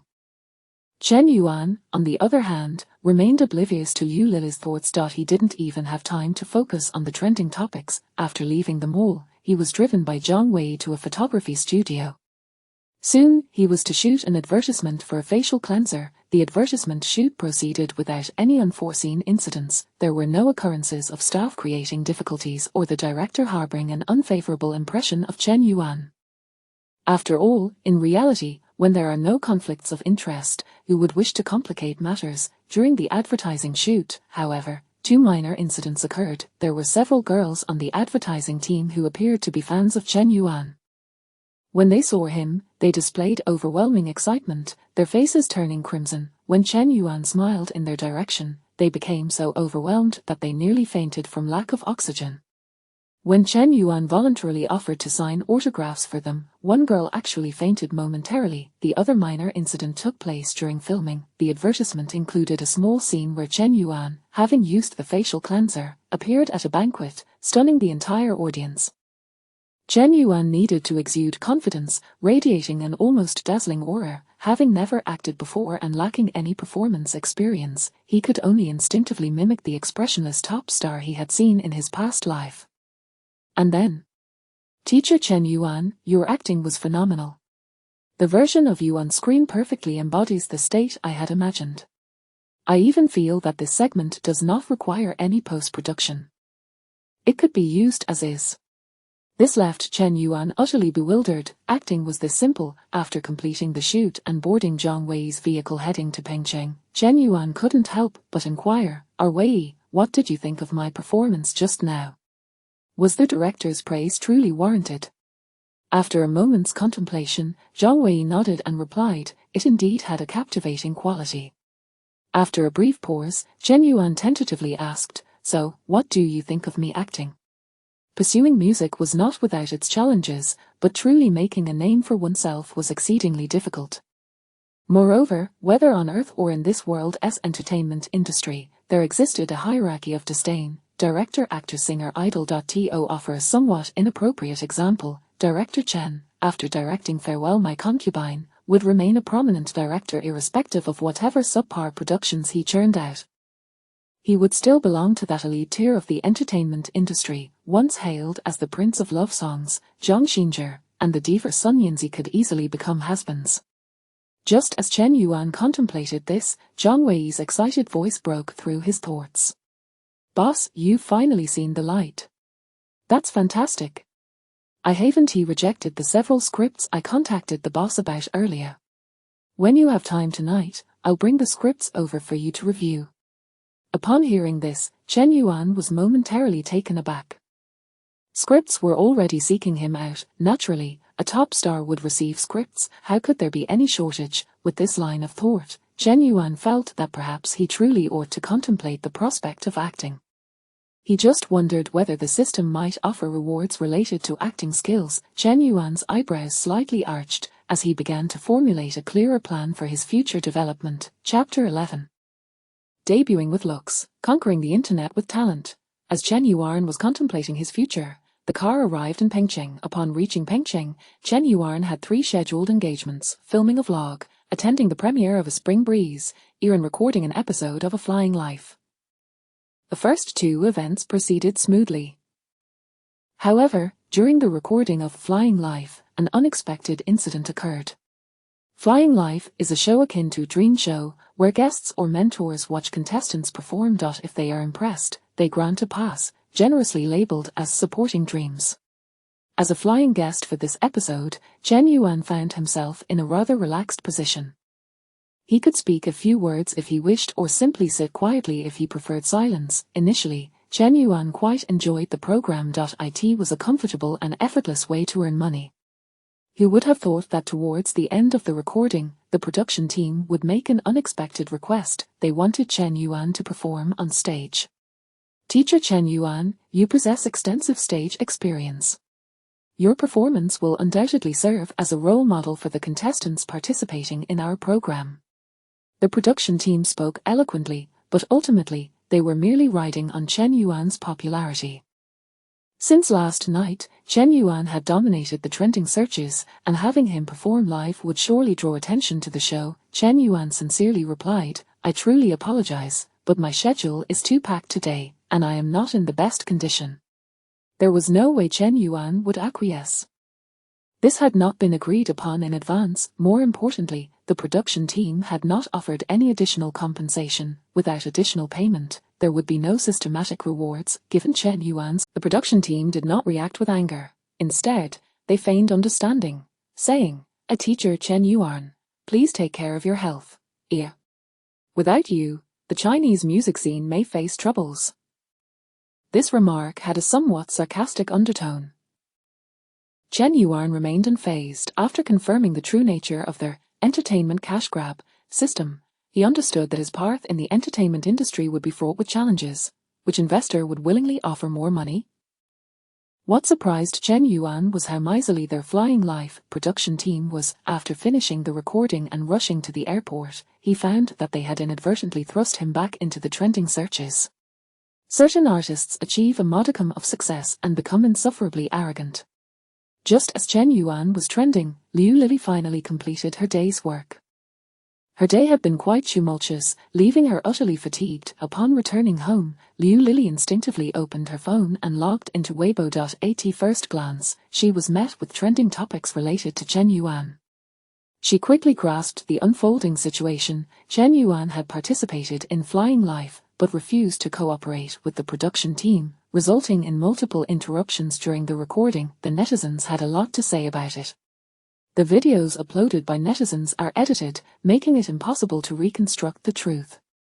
Nevertheless, even so, I believe Chen Yuan is indeed being arrogant. Participating in a program and refusing to cooperate with the production team is simply unreasonable. Moreover, in the morning, Chen Yuan only agreed to perform after the mall owner offered an additional 1 million. Even Chen Yuan's fans found it difficult to provide a robust rebuttal. This solidified the perception of Chen Yuan's arrogance. Liu Lili's eyes gleamed at this revelation. She had thought she would have to tolerate Chen Yuan for the time being, but who would have anticipated that he would create his own troubles? Such a trivial matter would not bring Chen Yuan down, yet it could tarnish his public image and inflict harm. How fortuitous! It felt as though fate was on her side. Liu Lili could not resist opening a bottle of red wine. After pouring herself a glass, she revisited Weibo. Chen Yuan's misfortune would serve as the perfect accompaniment to her drink. Upon opening Weibo, Liu Lili was taken aback. The trending topic achieved a bit of success and became insufferably arrogant, had vanished. In its place was the trending topic "Sad Smiley, are you going to the south tomorrow?" What on earth was this? A hot topic concerning daily life. How else could it have surged to the top of the trending list? Unable to contain her curiosity, Liu Lili clicked on it. I am a northerner, born and raised in the north. In my 26 years of life, I have never once visited the south. This afternoon, I heard a song called Southern Girl. Suddenly, I had a thought. To go to the south. I want to catch a glimpse of the south's gentleness. I want to see a southern girl in a floral dress, her eyes filled with kindness. I must go to the south. A netizen posted this on Weibo. At the end of the post, the user attached a resignation letter and a ticket to the south. This post garnered countless likes and shares in a remarkably short time, thus spawning the topic, "Are you going to the south tomorrow?" Indeed. After listening to Southern Girl, I realized that women can be so gentle and beautiful. I too want to resign and head to the south. Life is only lived once, why not give it a try? Many netizens expressed their intentions to resign and move to the south. The phrase "going to the south" began to create a wave of enthusiasm. Liu Lili initially assumed this was merely a passing whim of netizens who would disregard their lives and realities. Liu Lili was mistaken. At that moment, an astute netizen somehow obtained passenger information for various flights. According to this information, in the coming days, ticket prices for flights to the south had more than doubled. Turning her attention back to the topic of Chen Yuan's alleged arrogance, there were now very few people still discussing it. Chen Yuan hasn't committed any crimes. So what if he acts a bit arrogant? That doesn't concern me. All I know is that the painting is lovely, and Southern Girl is a song I adore. After reading these comments, Liu Lili raised her glass and downed the wine in one go. Then, she could not help but close her eyes. She had thought that Chen Yuan was destined for misfortune, but unexpectedly, netizens had begun to overlook his arrogance. His talent has already been recognized by the public. He even sparked a phenomenon with a single song. Liu Lili realized that it would now be even more challenging to influence Chen Yuan. This left her feeling vexed. Why had she not signed Chen Yuan at the outset? Why had she let him go independent? At the airport, Zhang Wei, who had arrived with Chen Yuan, finally had time to check the trending topics. After perusing the information, he could not help but glance at Chen Yuan. For a moment, Zhang Wei found himself at a loss for words. He had never imagined that the Chen Yuan, who debuted based on looks, would, in less than a day, conquer the internet with his talent. Was this even scientifically possible? An idea involuntarily resurfaced in his mind. The boss must truly be possessed. Chapter 12. The parsing geese must shed a feather. After boarding the flight to the magical city, Zhang Wei finally had the opportunity to notice that Chen Yuan had once again made headlines. Upon seeing the trending topic, Zhang Wei did not immediately inform Chen Yuan. Instead, he took a moment to organize the relevant data, summarized the progress of today's work, and briefly outlined Chen Yuan's itinerary for the following day before turning his attention to Chen Yuan. Zhang Wei remarked, "Boss, you've once again ascended to the trending topics. Your performance of Southern Girl has resonated deeply with a vast number of netizens, igniting a fervor for it going south. This phenomenon has even made its way into news concerning people's livelihoods." Having already discerned this trend, Zhang Wei felt a wave of emotion wash over him as he reiterated the situation. It is quite effortless for top-tier celebrities to trend. However, how many among them can truly provoke such a phenomenon that garners attention in matters of public interest? Not to mention, it is rare for an idol, still not fully recognized as a star, to achieve such a level of impact.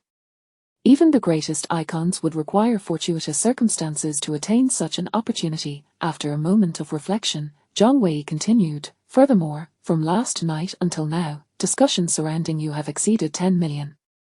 Over 30 million users across the internet have engaged with information related to you. You are currently the most discussed artist online, without exception.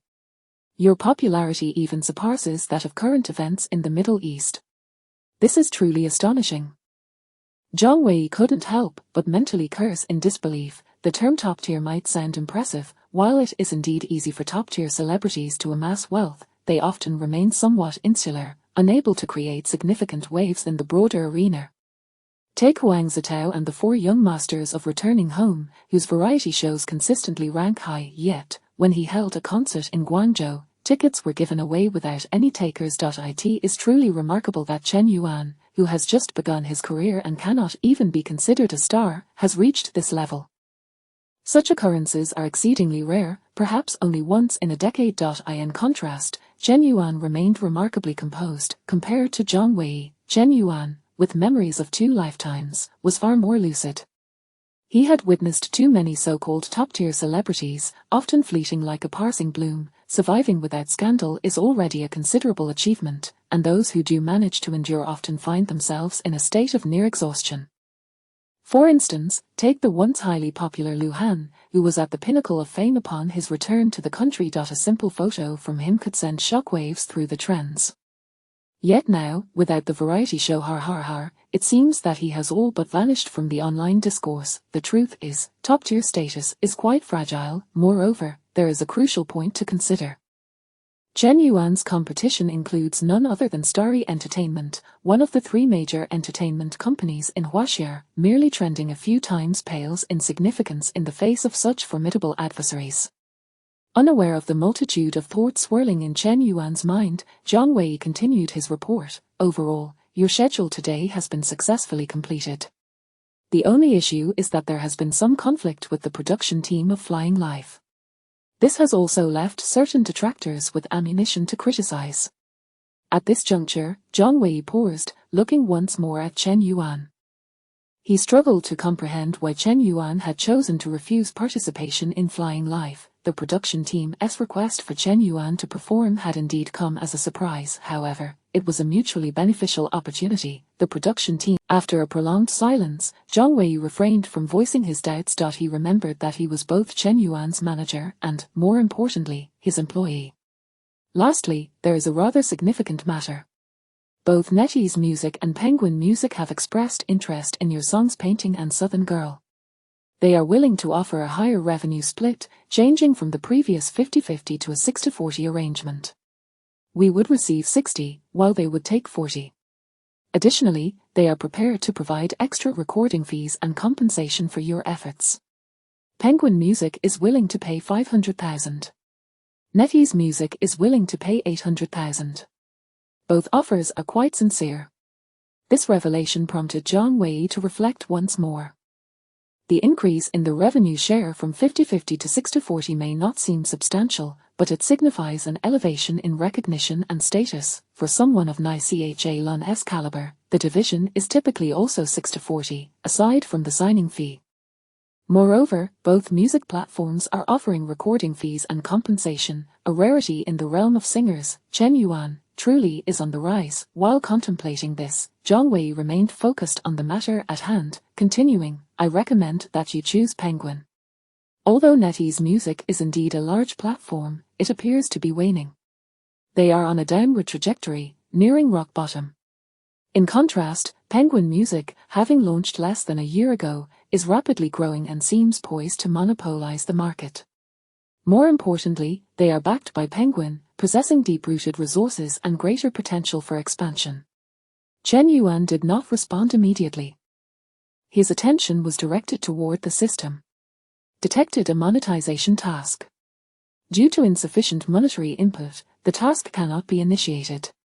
With no task assigned, there would be no system rewards. Given Chen Yuan's current capabilities, he was unable to fulfill the recording. Contemplating this, Chen Yuan turned to Zhang Wei and casually remarked, please communicate with both NetEase and Penguin Music to see if they might consider increasing the offer. If they are unwilling to raise it, then so be it. With that said, Chen Yuan averted his gaze, closing his eyes and sitting motionless. There was a hint of embarrassment lingering within him. Even the stingiest of misers would not be so avaricious. Zhang Wei was momentarily taken aback. Was the boss truly fixated on monetary gain? If they refuse to increase the offer, will he simply resign himself? Though Zhang Wei entertained such thoughts, he nonetheless proceeded to convey Chen Yuan's intentions to both NetEase and Penguin Music. By noon the following day, after Chen Yuan had completed another commercial performance, Zhang Wei finally concluded negotiations with both music platforms. Penguin Music maintained a resolute stance. Upon hearing Chen Yuan's request for an increased offer, they nearly exclaimed, have you lost your mind? Penguin Music adheres to their excellent tradition of the penguin, money only flows in, never out. An increase was out of the question. On the other hand, NetEase Music did not outright refuse and even had their director Jian Kao personally call Zhang Wei. Trust us, we genuinely have sincere intentions. If teacher Chen Yuan truly has demands, we could elevate the recording and compensation fees to 1 million. Zhang Wei was taken aback when Jian Kao reached out personally, even agreeing to increase the payment. While NetEase Music may be on the decline, it remains a substantial platform with considerable backing. Jian Kao was indeed a significant figure. His personal call and willingness to negotiate was a mark of genuine sincerity. However, Zhang Wei was not in a position to make such decisions. He glanced over at Chen Yuan, who was resting nearby. Not enough. Chen Yuan gently shook his head, offering a succinct response. Zhang Wei was left dumbfounded, his expression one of disbelief. Boss, do you intend to pluck every feather from the parsing geese? Have you not considered the future? Chapter 13. Can Chen Yuan really sing this? Despite the tumultuous thoughts racing through Zhang Wei's mind, he forced himself to stabilize his emotions and, with great difficulty, spoke into his phone. President Jiang, Chen Yuan has been quite busy lately. Have him make time to record. He needs to cancel some engagements. This will incur certain losses for us. Zhang Wei did his utmost, employing the most tactful language he could muster in response. On the other end of the line, Jian Kao nearly blurted out an expletive in frustration. Were it not for the increasingly dismal state of Wang Yi Music, he would have scoffed at the notion of raising the offer to 1 million, even 80,000 was beyond his willingness. And now, the other party was audaciously asking for more money. Had they never seen money before? Did they spare even the beggars passing by? Jian Kao, summoning every ounce of self-restraint and willpower, managed to quell the urge to curse. Taking a deep breath, he steeled himself and declared, 150,000. This is the utmost sincerity Wang Yi Music can offer. As he uttered these words, Jiang Hao's heart felt as if it were bleeding. His head buzzed incessantly, and his breath came in rapid, ragged gasps. On the other end, Zhang Wei was left utterly stunned by this response. Had they agreed, raised the offer, this was simply beyond belief. Very well, 150,000 it is. At that moment, Chen Yuan finally interjected. Zhang Wei, regaining his composure, quickly added into the phone, President Jiang, your sincerity is truly overwhelming. We have no reason to decline, even if it means Chen Yuan has to forego some engagements. By the way, President Jiang, if the opportunity arises, I will certainly take Chen Yuan to pay a visit. Beep, beep, beep.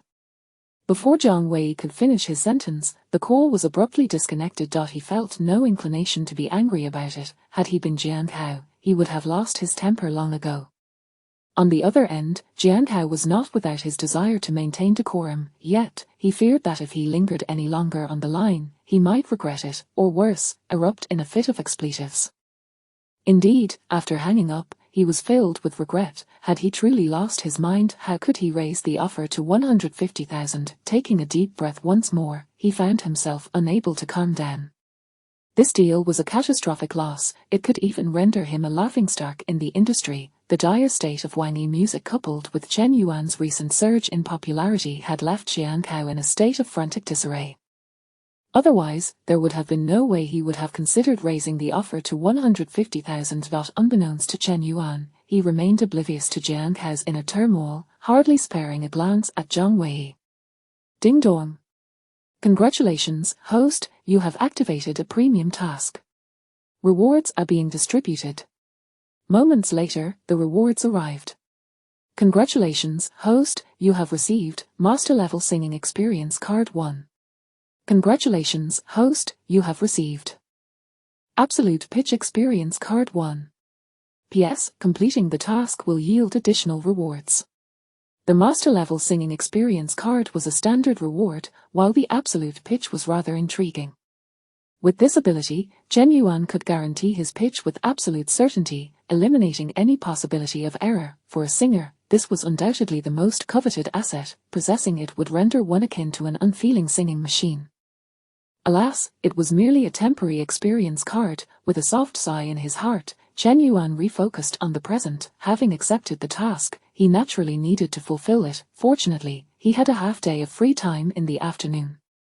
Knowing Chen Yuan's schedule, Zhang Wei promptly contacted Wang Yi Music upon confirming that Chen Yuan could utilize this time to record. This time, Jiang Hao did not personally intervene. However, Wang Yi Music responded promptly, reaching out to the renowned music producer Zhang Xiaodong, who happened to be in Shanghai.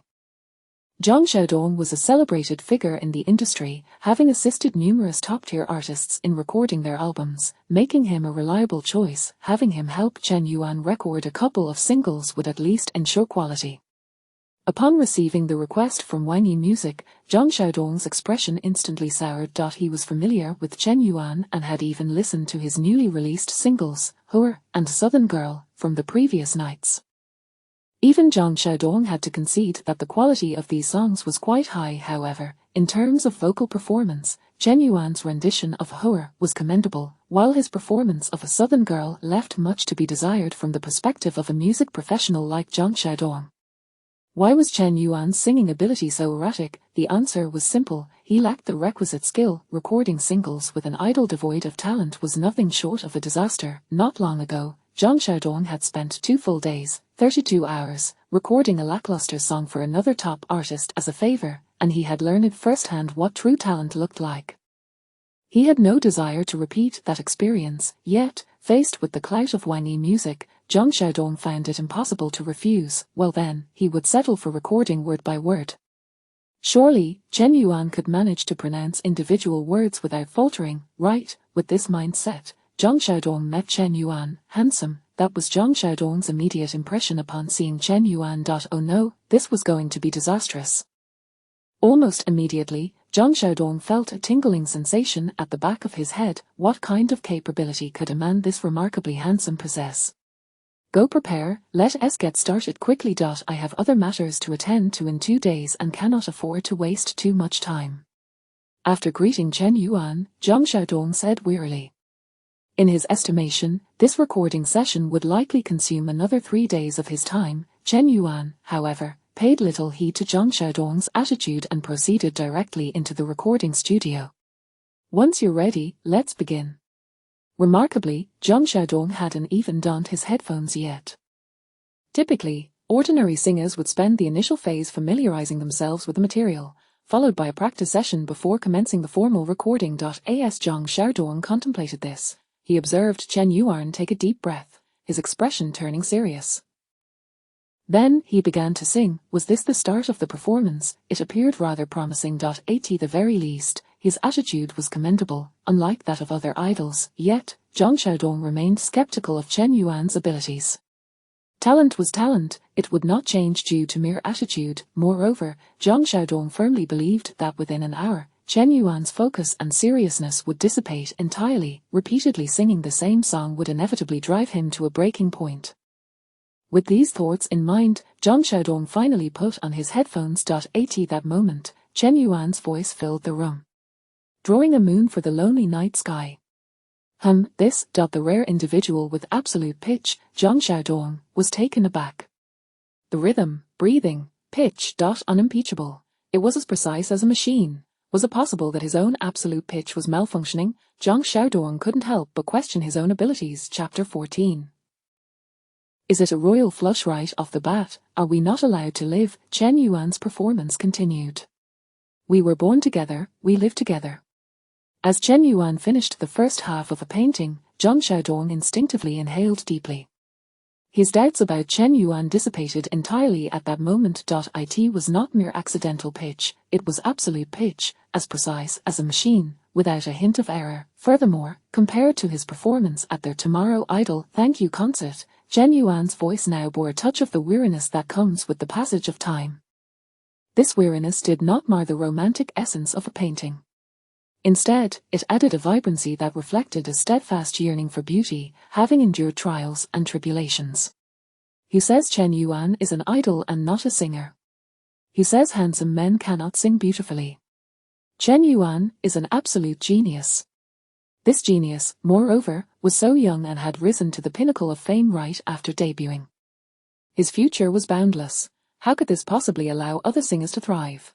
An image unconsciously floated in Zhang Xiaodong's mind. On the stage of a music award ceremony, all the singers of Chen Yuan's age trembled, standing like ants. The seniors gazed at Chen Yuan with complex expressions, lamenting the formidable talent of the younger generation. Just as Zhang Xiaodong's thoughts wandered, Chen Yuan had completed his performance of a painting. Zhang Xiaodong's thoughts finally returned at that moment. After taking a deep breath, he looked at Chen Yuan in the recording studio and said, Chen Yuan, could you do it once more? I need to keep an extra sample. Zhang Xiaodong's attitude towards Chen Yuan had evidently shifted. If it were any other singer, he would not bother to explain, but how could he dismiss Chen Yuan's performance, which was not only precise but also rich in emotion, without a single flaw? After more than half an hour, Chen Yuan successfully completed the recordings of a painting and a Southern Girl. Were it not for Zhang Xiaodong's cautiousness, Chen Yuan could have finished recording both songs in just 10 minutes. Chen Yuan, here's my business card. If you need to record songs in the future, feel free to contact me. And if you have some spare time, you're welcome to come by my studio to hang out. As Chen Yuan prepared to leave, Zhang Xiaodong handed him his personal business card, extending a sincere invitation. Chen Yuan smiled as he took the card, nodding gently and replying, when the time comes, you mustn't find me bothersome, teacher. Zhang Xiaodong was a top-tier producer, well-connected in the industry. He possessed the remarkable ability to transform the mundane into the extraordinary. Chen Yuan would not resort to flattery, but he also would not push away someone so influential and potentially a good friend. After exchanging a few more words, Chen Yuan finally departed from the recording studio and returned to the car where Zhang Wei was waiting for him. Boss. Upon seeing Chen Yuan, Zhang Wei was taken aback. How could he have come out in less than an hour? Zhang Wei had been contemplating finding a spa to unwind. He hadn't even decided on a suitable one yet. Finished recording, Chen Yuan replied while opening the car door and slipping into the back seat. Huh. Finished already.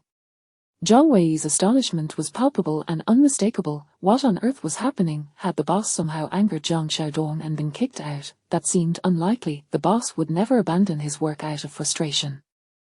So, did he really manage to record 2 songs in less than an hour? It was said that the legendary singer Zhang Shuer had to spend half a day recording a single song when in good form, and even longer when not. At the same time, at the headquarters of Net1 Music, Jian Kao was left dumbfounded upon hearing that Chen Yuan had left the recording studio in under an hour. Was Chen Yuan being utterly unprofessional?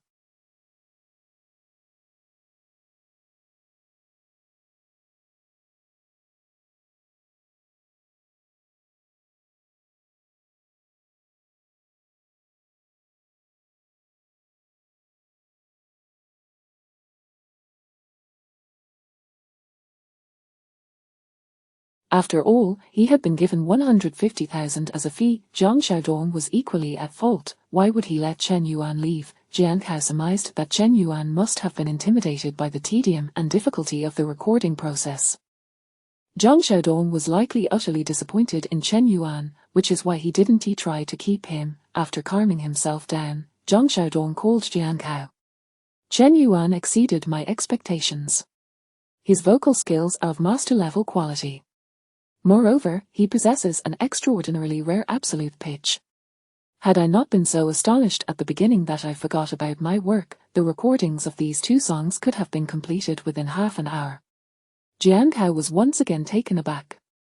Master-level vocal skills. Was Zhang Xiaodong recounting some horror story? Who, after all, could possess such mastery without undergoing years of rigorous practice? Master-level skills were not simply about hitting high notes, breath control, transitions, rhythm, and command of the stage. All singing techniques must be honed to perfection, perhaps even elevated to the pinnacle of skill. Jian Kao began to suspect that Zhang Xiaodong was deceiving him. Jiang, if there's nothing else, I'll be on my way. I still need to arrange some accompaniment and orchestration for Chen Yuan's songs. With that, Zhang Xiaodong hung up the phone, leaving Jian Kao in a state of bewilderment. Chen Yuan, unaware of the impact he had caused Jian Kao, climbed into Zhang Wei's car, and they went out for a meal, and then, of course, it was on to more promotional engagements. After completing these engagements, Chen Yuan took a night flight to the capital. He had a schedule there the following morning. Late that night, after checking into a hotel in the capital, Chen Yuan finally had a moment to catch his breath. Being at the top truly is exhausting. The schedule is so packed that it feels like it's measured down to the minute. No wonder artists who reach the pinnacle often indulge recklessly and face downfalls. Under such pressure, it's challenging to ensure one doesn't indulge in some unseemly behavior. Fortunately, the system rewarded me with a 1 to my physique, leading to a qualitative improvement. Otherwise, I would be struggling immensely. With these thoughts, Chen Yuan took out his phone and opened Douyin. As a source of entertainment, Chen Yuan could finally relax and indulge himself a bit. He immersed himself in the app until midnight. Knock knock knock. It wasn't that Chen Yuan didn't want to continue. Rather, Zhang Wei was knocking at the door, needing to speak with him. After acknowledging, Zhang Wei entered the room. Upon seeing Chen Yuan still lively and engrossed in his phone, Zhang Wei began to question his own life choices. This stamina, this spirit, could it be a bit too much? Earlier, Zhang Wei had contemplated finding Chen Yuan, but hesitated, thinking that someone who worked at such high intensity ought to be resting. Perhaps it would be better to report back tomorrow. Who would have guessed? Wei, is there something you need? As Zhang Wei was lost in thought, Chen Yuan's voice rang out. Zhang Wei snapped back to reality and remembered he had urgent matters to discuss with Chen Yuan. Boss, you're trending again. Zhang Wei opened with a bombshell. Chapter 15, everything was fine yesterday. Why has it exploded today? Extortion, blackmail, who gave Chen Yuan the audacity? This is the trending topic surrounding Chen Yuan, the news that he refused a mere 500,000 yuan in compensation from Penguin Music has spread like wildfire.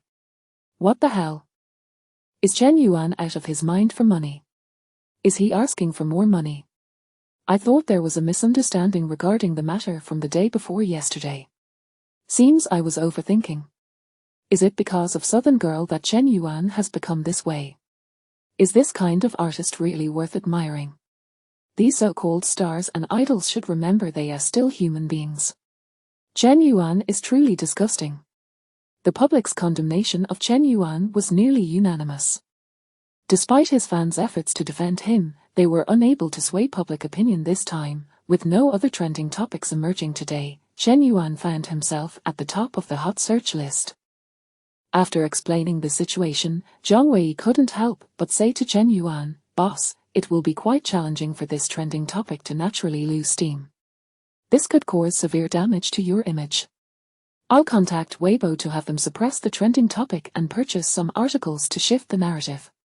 This is the standard procedure for artists facing scandals, and it often proves effective. If all else fails, they can always stir up another hot topic to divert the public's attention." Chen Yuan waved his hand dismissively, saying nonchalantly, "No need. Let it ferment as it will. Which star is flawless and devoid of scandal? Being perceived as greedy is certainly better than being seen as lecherous." Though Chen Yuan spoke eloquently, there was an underlying sense of helplessness. Being bound to the entertainment monetization system, he was destined to traverse a path fraught with conflicts with investors, garnering mixed reviews. Nonetheless, Chen Yuan was not overly concerned. "I love money. So what, who doesn't he love money?"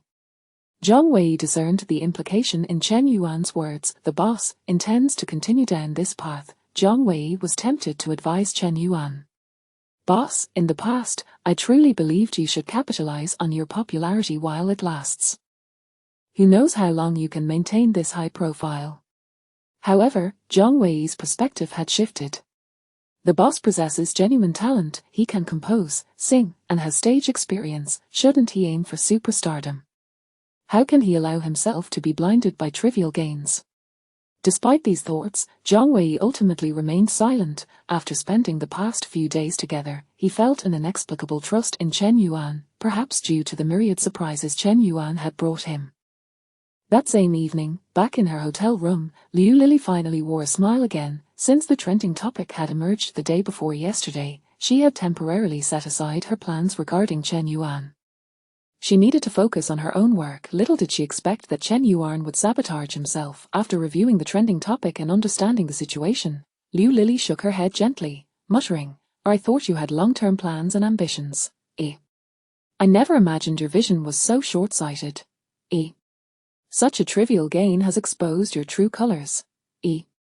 Have you even created conflict with Penguin Music over this?" Liu Lili felt a mix of regret and disappointment.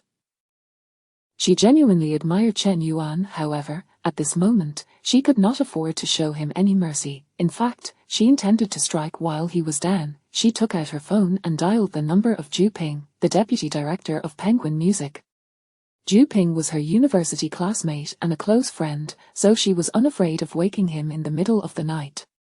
"Zhu Ping, I have a new idea regarding the digital album for the Tomorrow Idol group.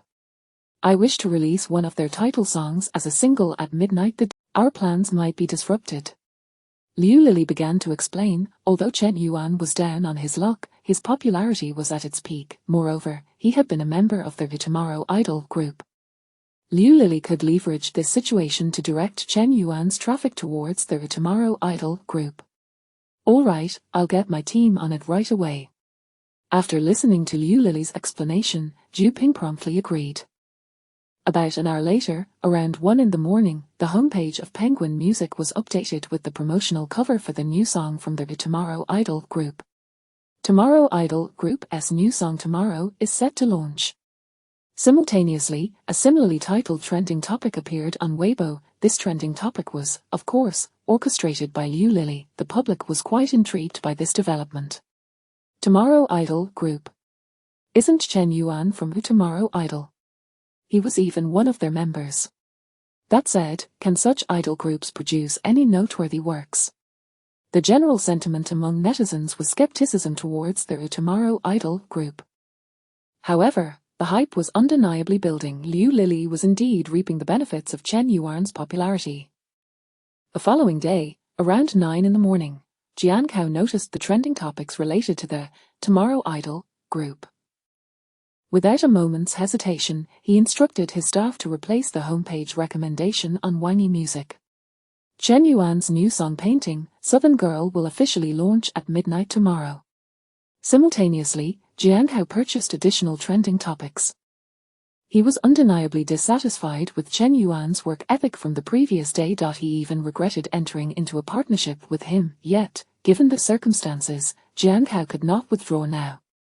Having already committed, he would not back out at this stage. As Chen Yuan's related information began trending, the public's attention was inevitably drawn in.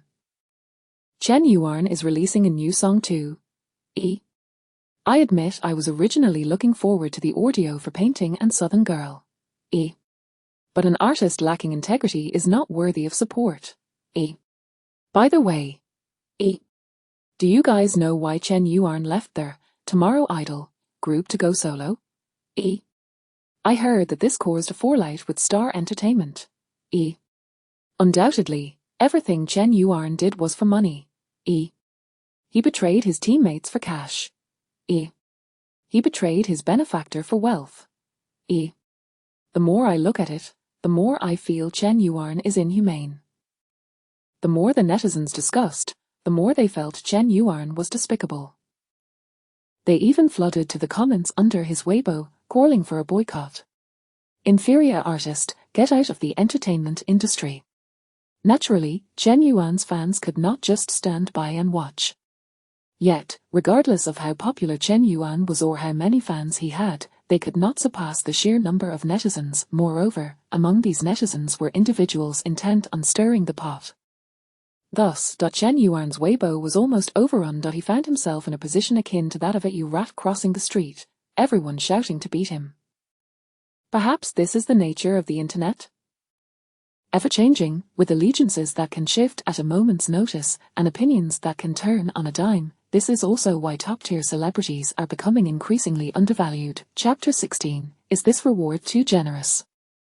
Within a certain hotel, Liu Lily, who had worked late into the night and consumed copious amounts of red wine, finally roused from her slumber just past 10 o'clock. As she rose from her bed, a delightful piece of news greeted her. Chen Yuan had been boycotted. Numerous netizens expressed sentiments such as, everyone must absolutely refrain from downloading Chen Yuan songs from Wangi Music. Not only should we avoid Wangi Music, but we should also actively download the new song from the Tomorrow Idol group on Penguin Music.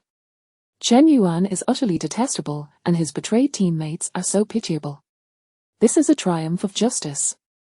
Moreover, it is a rectification of the entertainment industry's atmosphere. Liu Lily was certain that this was not the result of any hired internet trolls. What did this signify? The will of the people, the momentum is on our side. This time, Chen Yuan had truly shot himself in the foot. Meanwhile, at the headquarters of Wangi, Jiang Hao wore a frown that betrayed his distress. He could not help but close his eyes in despair. By now, Jiang Hao was convinced that his recent investment had utterly failed. Chen Yuan was nothing short of a calamity. Anyone who drew near him was bound to face misfortune. Jiang Hao lamented his regret, wishing he could turn back time. At a recording site for a show, Chen Yuan had just completed the filming and was hurrying to another engagement. Accompanying him, Zhang Wei rushed towards the parking lot, his brow furrowed as he spoke. Boss, you have been boycotted. Many netizens are dissatisfied with your salary increase and are even calling for your withdrawal from the entertainment industry. Zhang Wei had anticipated that this matter would not simply fade away, but he had not expected the netizens' reaction to be so vehement. He regretted not having persuaded Chen Yuan to address the situation publicly the previous night. Upon hearing this, Chen Yuan pondered for a moment before responding with a topic unrelated to the trending searches. He inquired, why, have you found any suitable scripts? Zhang Wei was momentarily taken aback. His boss's thoughts were rather erratic. Chen Yuan was indeed more concerned with film projects at this juncture. After all, to achieve a successful transformation or to solidify his standing in the entertainment industry, relying solely on music was insufficient. To illustrate with a somewhat inappropriate example, the artist known as Master was widely disliked, despite having once enjoyed popularity rivaling that of any top-tier star. He even had his own signature musical works. So why did Master struggle to ascend or descend in the industry? It had nothing to do with his talent. In fact, he possessed considerable musical skills and his vocal abilities were above par. It simply stemmed from the fact that musicians or singers find it exceedingly challenging to reach the pinnacle of success again. Since the millennium, only one artist, Milk Tea-Lun, has truly ascended to the apex of the entertainment industry. Others, like Lin Junjie, have fallen significantly short. Of course, some might argue that Master was infamous due to his interest in performing rituals. Well, that could be part of the reason, but it was merely a fraction of the truth.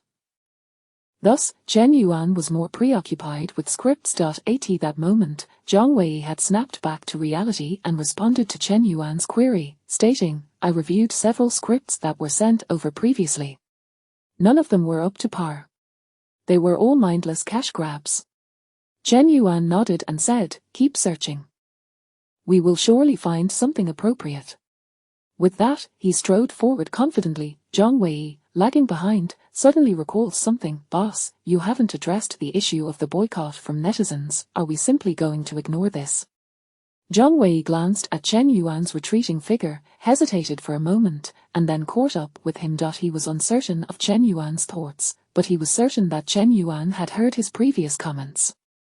Whether he was indifferent or had other plans in mind, as an employee, Zhang Wei knew he should not overstep his bounds. Before long, it was 11:50 in the evening. After a day filled with engagements, Chen Yuan and Zhang Wei sat beside a computer, eagerly awaiting the launch of Painting and Southern Girl. Both wore expressions of anxiety and anticipation. For Zhang Wei, the success of these two songs would impact Chen Yuan's reputation, commercial value, and popularity.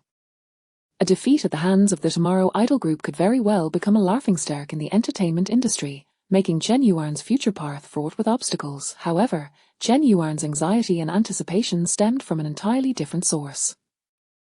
He was awaiting the system's reward. Once these two songs were released on Wangi Music, he would receive the system's reward, marking the completion of his microtransaction task. As both men were lost in their thoughts, the clock struck midnight. Painting and Southern Girl officially launched on Wangi Music. Zhang Wei excitedly clicked the refresh button on the page, only to exclaim, "What is going on? Why is the page lagging? Is there a network issue?" Frustrated at the unrefreshing web page, Zhang Wei began to mutter to himself. At that moment, he noticed Chen Yuan beside him, his eyes shining with uncontainable excitement. "Boss, what is going on? Why would a network lag evoke such exhilaration?" Zhang Wei was utterly perplexed, completely at a loss. At that juncture, a voice echoed in Chen Yuan's mind. "Detected that the host has completed the microtransaction task. Reward distribution in progress." Moments later, the system finalized the reward distribution. "Congratulations, host. You have received a 10-fold microtransaction critical strike reward, totaling 15 million in funds. Congratulations, host. You have received the reward, Acting Skill the Deep Emotion, Air Master Level.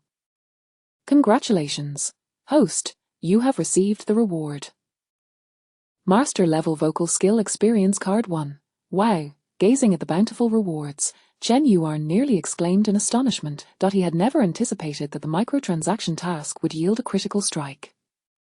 Just like that, he had acquired an additional 15 million in rewards. This even led him to a moment of regret. If he had continued to have Wangi Music increase his pay, every extra penny would have resulted in a 10-fold critical strike. This was an opportunity for financial freedom right before his eyes. Alas, he would need to maximize his pay in the future, not solely for the critical strike, but simply to honor the system's microtransaction feature. As his exhilaration gradually subsided, Chen Yuan redirected his attention to their master-level vocal skill experience card 1. Now, he could perform at any time. Of course, with only one freely usable experience card at his disposal, he needed to reserve it for a crucial occasion. Contemplating this, Chen Yuan's gaze fell upon the reward, Acting Skill, Deep Emotion. As his focus shifted, this option radiated a soft golden light. Soon after, a torrent of information surged into Chen Yuan's mind. Then, Chapter 17, Jiang Hao, by the heavens, I truly never questioned Chen Yuan. A fragment of emotion, which Chen Yuan could summon and retract at will, now lingered in his mind. After a moment's contemplation, he decided to release this emotional fragment. He wished to test the so-called deep emotional performance rewarded by the system and discern its effects. Boss, at that moment, Zhang Wei's voice, laced with concern, broke through. In the preceding seconds, he had sensed something was amiss with Chen Yuan and could not help but call out to him, responding to the sound. Chen Yuan instinctively turned his head slowly to face Zhang Wei. Then, as Zhang Wei met Chen Yuan's gaze, he felt as if his heart had been struck with a heavy blow. His heart raced uncontrollably, overwhelmed by an unprecedented emotional upheaval. Why did the boss's eyes evoke such a stirring within him? They seemed to harbor a multitude of passionate feelings, as fervent as a volcanic eruption, and as profound as the ocean itself. Beyond the depth and fervor, there lingered an undercurrent of suppressed sorrow. This stirred within Zhang Wei a disorienting illusion. Could it be that the boss had fallen for him? No, that simply could not be. He had no attraction to men. He must refuse. Yet, upon the emergence of this thought, Zhang Wei found himself unable to reject the gaze before him. He did not wish, nor dared, to cause sadness to the owner of those eyes. Thus, a hint of hesitation crept into Zhang Wei's expression. Moments later, his hesitation transformed into resolve. He thought, Wei, what's wrong with you? Observing the rapid shifts in Zhang Wei's expression, Chen Yuan, unable to contain himself, waved his hands in front of him. In response to Chen Yuan's gesture, Zhang Wei instinctively shut his eyes. When he reopened them and once again focused on Chen Yuan, he found himself momentarily stunned. Then, an absurd sense of regret washed over him. What had he just been thinking? How could he entertain the notion of living a shameless life with his boss? Had he lost his mind? The page has refreshed.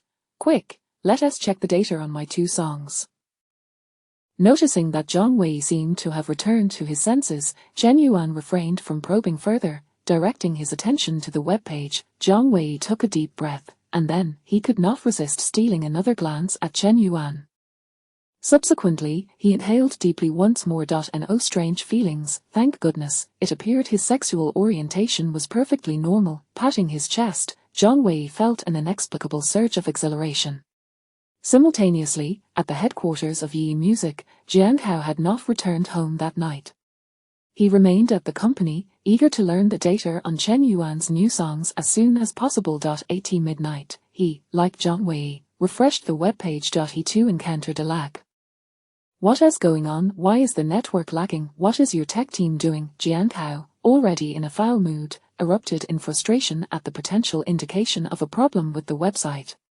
The employees of the Yi Music tech team were certainly not idle. They quickly identified the cause. President Jiang, the lag was caused by an influx of users simultaneously refreshing our website. Upon hearing this response, Jiang Hao's eyes lit up. Too many. How many is too many? 1,112,000. The technician reported the precise figure. Jiang Hao's eyes widened in astonishment, his pupils constricting. 1,112,000. The daily active users of Yi Music barely reached 10 million. Over 100,000 users had surged into Yi Music at the same time. This figure had never been seen even during peak times. Why was there such a staggering occurrence? Quick, let us see the data on Chen Yuan's new songs. Jiang Hao realized something and promptly instructed his staff. Then, at 12:10, Jiang Hao leapt up from his seat in excitement. In just 10 minutes, the combined downloads of Chen Yuan's 2 new songs surpassed 5 million. The exact figure is 536,312. Jiang Hao, unable to contain his exhilaration, swung his clenched fist in triumph, exclaiming, "It worked!" He had not lost a penny on this investment. Chen Yuan had shockingly brought such high traffic to Yi Music. As his emotions gradually settled, Jiang Hao felt an overwhelming sense of disbelief. He recalled the online outcry of boycott Chen Yuan, yet why were the download figures still so high? Downloading Chen Yuan's music required payment. Could it be that they were all Chen Yuan's fans? If that were the case, the cohesion and purchasing power of Chen Yuan's fanbase were truly formidable. As these thoughts swirled in his mind, Jiang Hao awaited the new data. At 12:20. The combined downloads of Painting and Southern Girl have exceeded 10 million. The specific figure is 11,112,641. What? Jiang Hao was utterly flabbergasted. Not long ago, the superstar Liu had released a new song on Yi Music, and it took a week to surpass 1 million downloads. Chen Yuan had accomplished this in merely 10 minutes. Was this not utterly outrageous? While Jian Kao was still reeling in shock, the technicians announced another astonishing statistic. In the past 20 minutes, we added 6 million new registered users to Yi Music.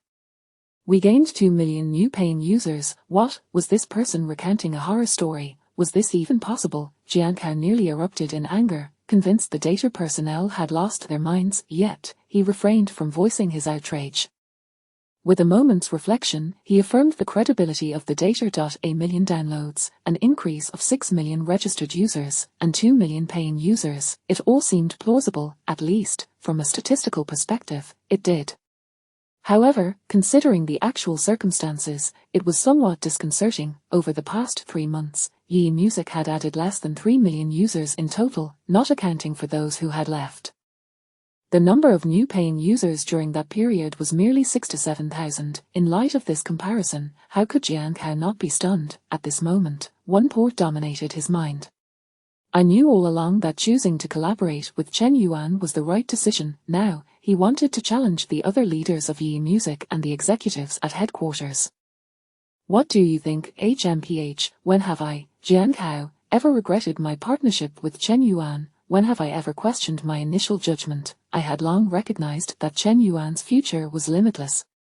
He was a veritable cash cow. In the blink of an eye, Jian Kao completed this mental transition and returned his focus to the computer screen. He recalled that the group Tomorrow's Idol would also be releasing a new song at dawn. The online community expressed overwhelming support for them, and Penguin Music held high expectations. Thus, their performance would surely be. Chapter 18. No one can stop Chen Yuan from making money. Their homepage of Penguin Music, adorned with a vibrant cover, resounds with the promotion of their Tomorrow Idol group's new song, Tomorrow. Even the background image has been transformed to reflect the group's fortuitous color, purple. Penguin Music is certainly investing heavily in their Tomorrow Idol group. Jian Kao muttered to himself as he opened the details page for Tomorrow. At first glance, Jian Kao felt overwhelmed. Hundreds, thousands, tens of thousands, 5,800,000. Surely, he must have miscalculated. How could this be? With Penguin Music's strong endorsement and Starry Entertainment specifically purchasing trending searches, netizens were expressing their unwavering support. Is this really it? Doubting his own eyesight, Jian Kao recalculated. 5,800,000, that is correct. Upon confirming this revelation, Jian Kao's emotions became a tumultuous mix. On one hand, he felt as if he had been rendered obsolete by the internet. It turns out that when netizens declare they do not want something, they actually do, more unpredictable than his own formidable mother. Conversely, he was astounded by Chen Yuan's influence and popularity. Chen Yuan's impact on the Tomorrow Idol group was not merely a thrashing, it was akin to annihilation. He must establish a good rapport. Indeed, it was imperative. Let us not forget, Chen Yuan had only just debuted. With these thoughts swirling in his mind, Jian Kao retrieved his phone and located Zhang Wei's number. Wei, this is Jian Kao from Yi Music. I sincerely apologize for hanging up on you the day before yesterday. I had an urgent matter to attend to unexpectedly. Really, I am sorry. By the way, you mentioned the other day that you wanted to arrange a meal with teacher Chen Yuan. I am available. Whenever teacher Chen Yuan has time, please feel free to contact me. I will treat, ensuring that teacher Chen Yuan is thoroughly satisfied. After sending this lengthy message, Jian Kao exhaled with a sense of relief. At the same time, in a hotel room, Liu Lily, cradling a glass of red wine, wore a troubled expression. At 11:30, after finishing her shower and donning a comfortable nightgown, she opened a bottle of her favorite Bordeaux wine. She was celebrating the Tomorrow Idol group, as well as her own fortuitous release from the burdensome presence of Chen Yuan. Now, it was precisely 26 minutes past midnight. At this moment, Liu Lily could only utter one thing. The data speaks for itself. Defeated, the Tomorrow Idol group had succumbed to Chen Yuan. She too had been vanquished by Chen Yuan. Like Jian Kao, Liu Lily found herself questioning the netizens. What happened to their promises of boycotting Chen Yuan? Were they not men of their word? Her breath quickened, her chest heaving, as her loose nightgown threatened to burst at the seams. After some time, Liu Lily's emotions gradually settled. Unable to resist, she opened her social media.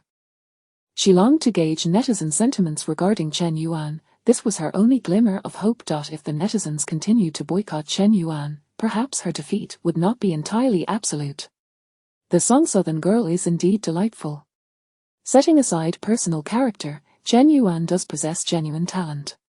What a pity. Chen Yuan's character is indeed questionable. I've decided, from now on, I will only listen to Chen Yuan songs, but I will never offer my support. Reading these comments on social media, Liu Lily felt a pang of frustration.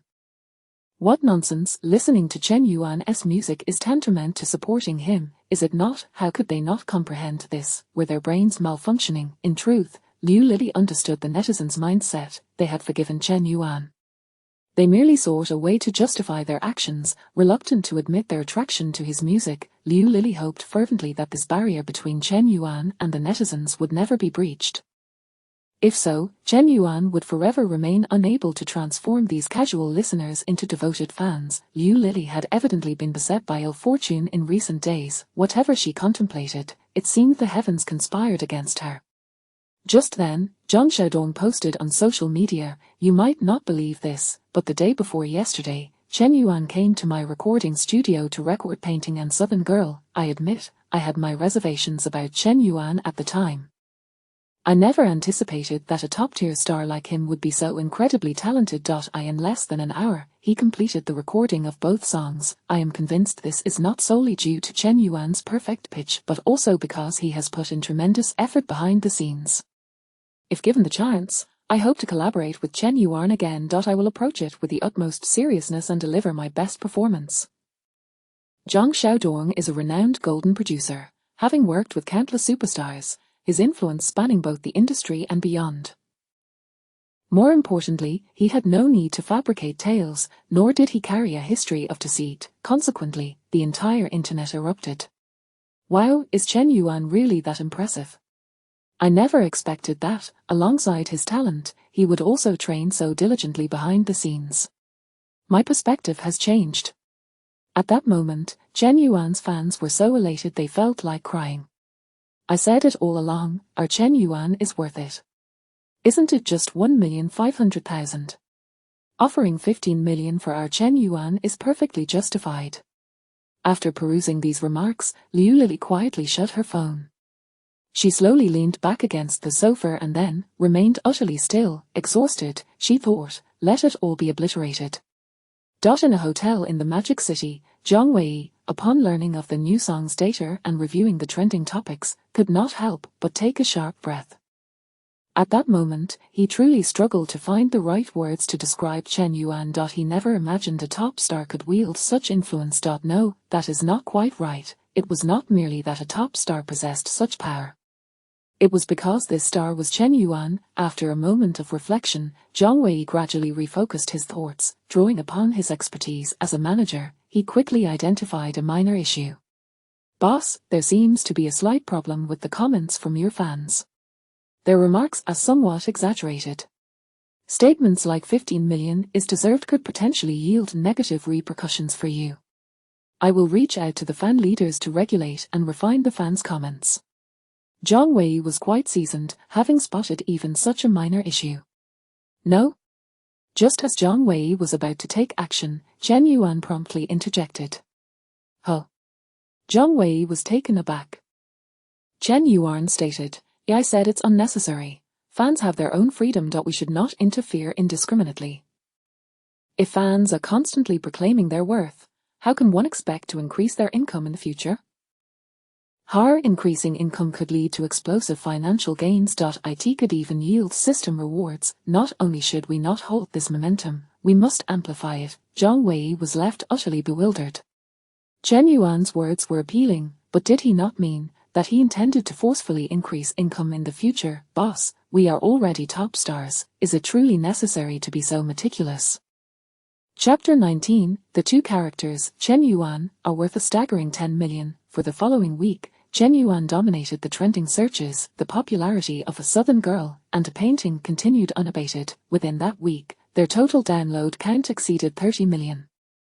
In the hearts of many folk music enthusiasts, Chen Yuan had already ascended to the status of a deity.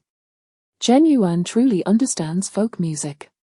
I hope he can remain grounded and continue on the path of folk music. He is the beacon of hope for the future of folk music. Some influential figures, whether genuinely admiring Chen Yuan or simply stirring the pot, propelled him to even greater heights. From Painting and Southern Girl, one can discern that Chen Yuan possesses abundant creative energy. He is certainly capable of surpassing his current level. I even sense that Chen Yuan could lead Chinese music onto the global stage. Zhang Wei, who had been tirelessly accompanying Chen Yuan on a week-long promotional tour, was taken aback by this wave of public opinion. He hurriedly reported the matter to Chen Yuan. Upon reading these remarks, Chen Yuan experienced a sense of déjà vu, reminiscent of someone, Jonathan G.as, a top-tier celebrity, nearly blemish-free and exceedingly diligent. Why had his reputation remained lackluster? Was it not simply because he proclaimed to lead Chinese music onto the world stage? However, Chen Yuan wasn't fazed by this. He even dismissed the matter from his mind and turned to Zhang Wei, inquiring, why, how are the scripts coming along? Oh. Zhang Wei found himself struggling to keep up with Chen Yuan's train of thought. After a moment of bewilderment, he finally responded, I forgot to mention, boss, I received 3 scripts today but haven't had the chance to look at them yet. Chen Yuan interrupted him, saying, just print them out. I'll review them myself. Fortunately, I have no engagements tomorrow. Throughout the past week, Chen Yuan had nearly completed all scheduled appearances for which he had already signed contracts. The only remaining engagement was an invitation to the Grassland Music Festival, which was not a formal contract as no fee had been provided, merely an invitation that could be accepted or declined. Thus, Chen Yuan found himself with a bit of free time. All right, I'll go print them now, Zhang Wei replied eagerly, rushing off to print the scripts. Shortly after, Zhang Wei returned, carrying a thick stack of 3 scripts. Chen Yuan's attention was quickly captured by a script titled Goodbye X. Isn't the 3rd installment of the X series titled this? But this world hasn't even filmed X1, how can there be X3? Puzzled, Chen Yuan opened the script. Director and screenwriter Chen Yuxing, could it truly be X3? Approximately half an hour later, after a cursory read of the script, Chen Yuan confirmed that it was indeed EX3. As for the absence of EX1 and EX2, Chen Yuan was not particularly concerned. After all, he had traversed through time, a shift in the timeline was quite normal, wasn't it? With this thought in mind, Chen Yuan turned to Zhang Wei and said, the script for Goodbye X is well written. Please reach out to the other party. We must secure this collaboration. Goodbye X ultimately grossed nearly $1.9 billion. The level of discussion surrounding it was ridiculously high. It became the pinnacle of its genre. Regardless of the reviews, this film was undeniably explosive for a newcomer. Chen Yuan, of course, would not let such an opportunity slip by. As Chen Yuan was perusing the script, Zhang Wei was also reading it, and he too believed Goodbye X suited Chen Yuan perfectly, distinctive yet uncomplicated. Most importantly, this genre would not pose significant challenges to an actor's skills. All right, I will contact Chen Yuxing. Zhang Wei agreed eagerly. In a certain studio, the relatively young and handsome Chen Yuxing had his hair styled into a chaotic mess. The dark circles under his eyes were deep enough to hold a coin. Chen Yuxing had not had a proper night's sleep in quite some time. He was a screenwriter by trade and had co-written a script with the Holy Sugar Studio titled On a Difficult Journey. Unfortunately, that script had yet to receive funding and remained stagnant. This situation sparked an idea in Chen Yuxing's mind to become a director. If he directed his own script, wouldn't he be able to proceed with filming? Chen Yuxing had underestimated the complexities of the undertaking. He wrote 2 versions of the scripts for X1 and X2, neither of which were picked up by investors. Unwilling to give up, he continued to write a 3rd version, which became Goodbye X. At last, his script caught the attention of investors, and funding was secured. However, the investors had one stipulation, as it was a youth romance film. The lead must be a top-tier celebrity. The equation of a top-tier star plus youth romance equaled box office success. The investors may not understand cinema, but they were all too familiar with this formula. This posed a dilemma for Chen Yusheng. He did not mind having a top-tier celebrity as the male lead. The challenge was how could he afford one with a mere 12 million budget. He was at his wit's end. Dingling, at that moment, Chen Yusheng's phone rang. An unfamiliar number. Hello, I am Zhang Wei, Chen Yuan's agent. May I speak with director Chen Yusheng? As the call connected, Zhang Wei's voice came through. Oh, Chen Yuan. Chen Yuan was interested in his film. Chen Yusheng eagerly engaged in conversation with Zhang Wei. Zhang Wei expressed Chen Yuan's keen interest. Chen Yusheng saw a glimmer of hope. Would a Chen Yuan, genuinely interested in the script, accept a lower salary? He cautiously proposed the fee. 5 million. That seems inappropriate, doesn't it? Chen Yuan is a top-tier star. Normal fees range around 20 million. Even if he were to take a pay cut, it shouldn't be this low. Zhang Wei made a compelling point, causing Chen Yusheng to ask the other party to hold on before hanging up the phone. He approached the investors. He needed to request additional funding. After all, with Chen Yuan on board, he felt a surge of confidence. Chen Yuan is interested in joining our film. Is the budget insufficient? No problem. I'll take responsibility. We will add an additional 10 million to the budget. Chen Yusheng was taken aback. He had yet to formulate the right words to request an increase in the budget, and the investors had already agreed without hesitation. It was a lifetime of struggle for him, yet when it came to Chen Yuan, Chen Yuan had not even said a word or taken any action. He merely allowed his name to resonate with the investors, resulting in an additional 10 million. Chen Yusheng felt as though his worldview had been profoundly shaken. After taking some time to stabilize his emotions, he contacted Zhang Wei again. We can offer Chen Yuan 15 million for his fee. I understand this aligns with the market rate. Therefore, for Goodbye X, we can also provide Chen Yuan with 10% of the box office share. Chen Yusheng had initially reserved 5 million for the male lead's fee, but now that he had added an extra 10 million, he allocated it all to Chen Yuan. Moreover, he even promised a 10% share of the box office. The investors had originally set aside 5% of the box office share to offset the actor's fee, thereby distributing the risk. Chen Yusheng relinquished his own share of 5% to accommodate this. He was desperate to make the film. Given his sincerity, surely Chen Yuan would be moved, right, undoubtedly, and then. Chapter 20, Never have I encountered such unmitigated audacity. Faintly, Chen Yusheng perceived a somewhat indistinct voice emanating from the other end of the line. Let them increase it a bit more. Was that Chen Yuan's voice? Chen Yusheng momentarily doubted his own hearing. Just then, Zhang Wei's voice broke in. Director Chen, I sincerely apologize. Chen Yuan is truly enamored with Goodbye X. But you are aware, Chen Yuan's fans are exceedingly fervent, and if they discover that his remuneration is merely 15 million, we would find it challenging to justify this to the fans. You understand, what matters most to top-tier fans are these superficial aspects. What?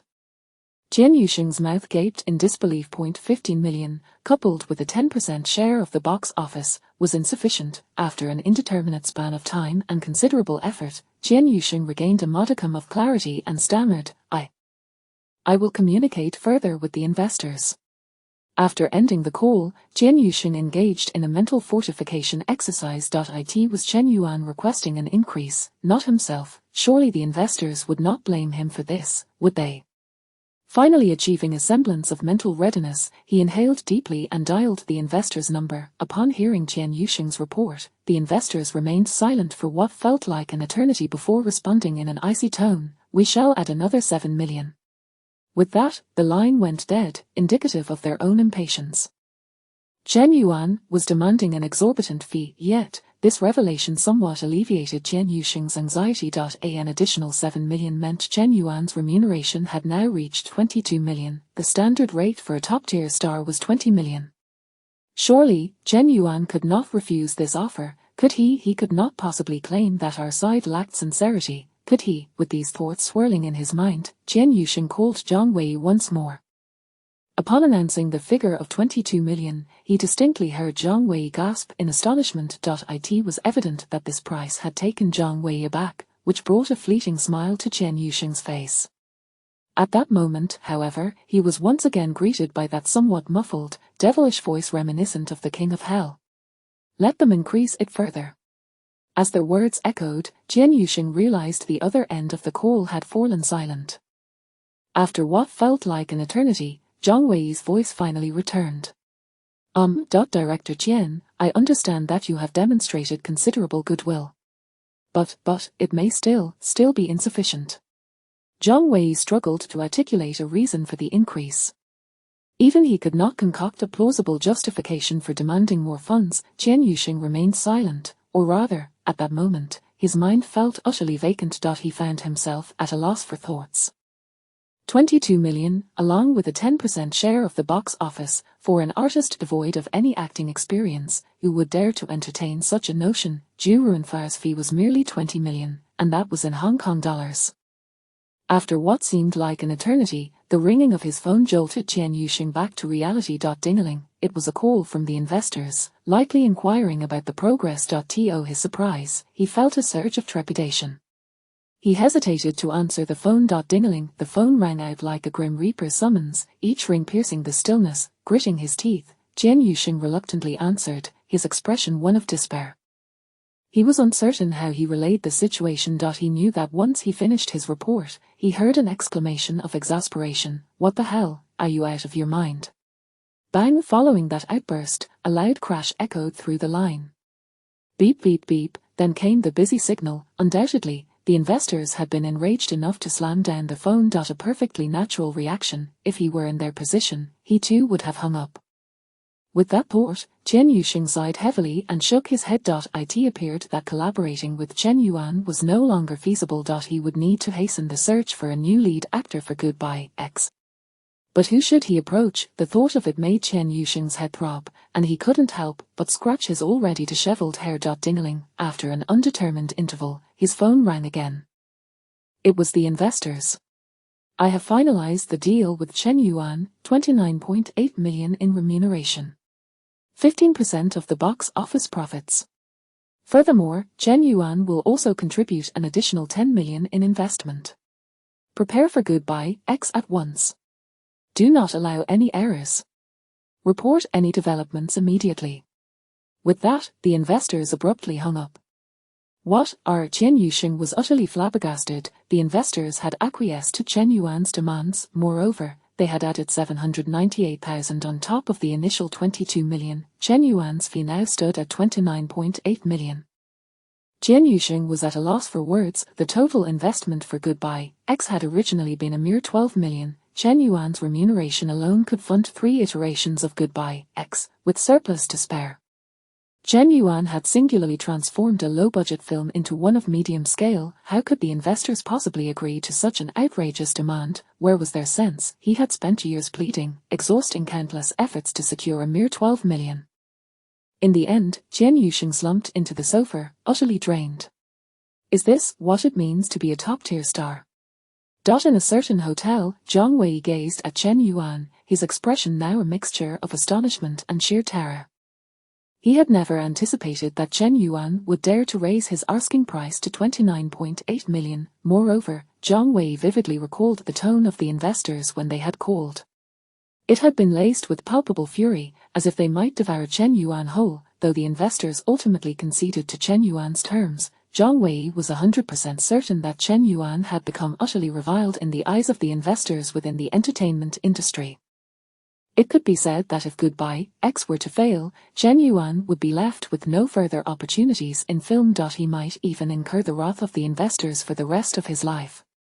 This left Zhang Wei's mind swirling with confusion. Why did Chen Yuan insist on pushing for a higher fee, even at the cost of his own future? Was it truly necessary? Wasn't 22 million already an ample sum?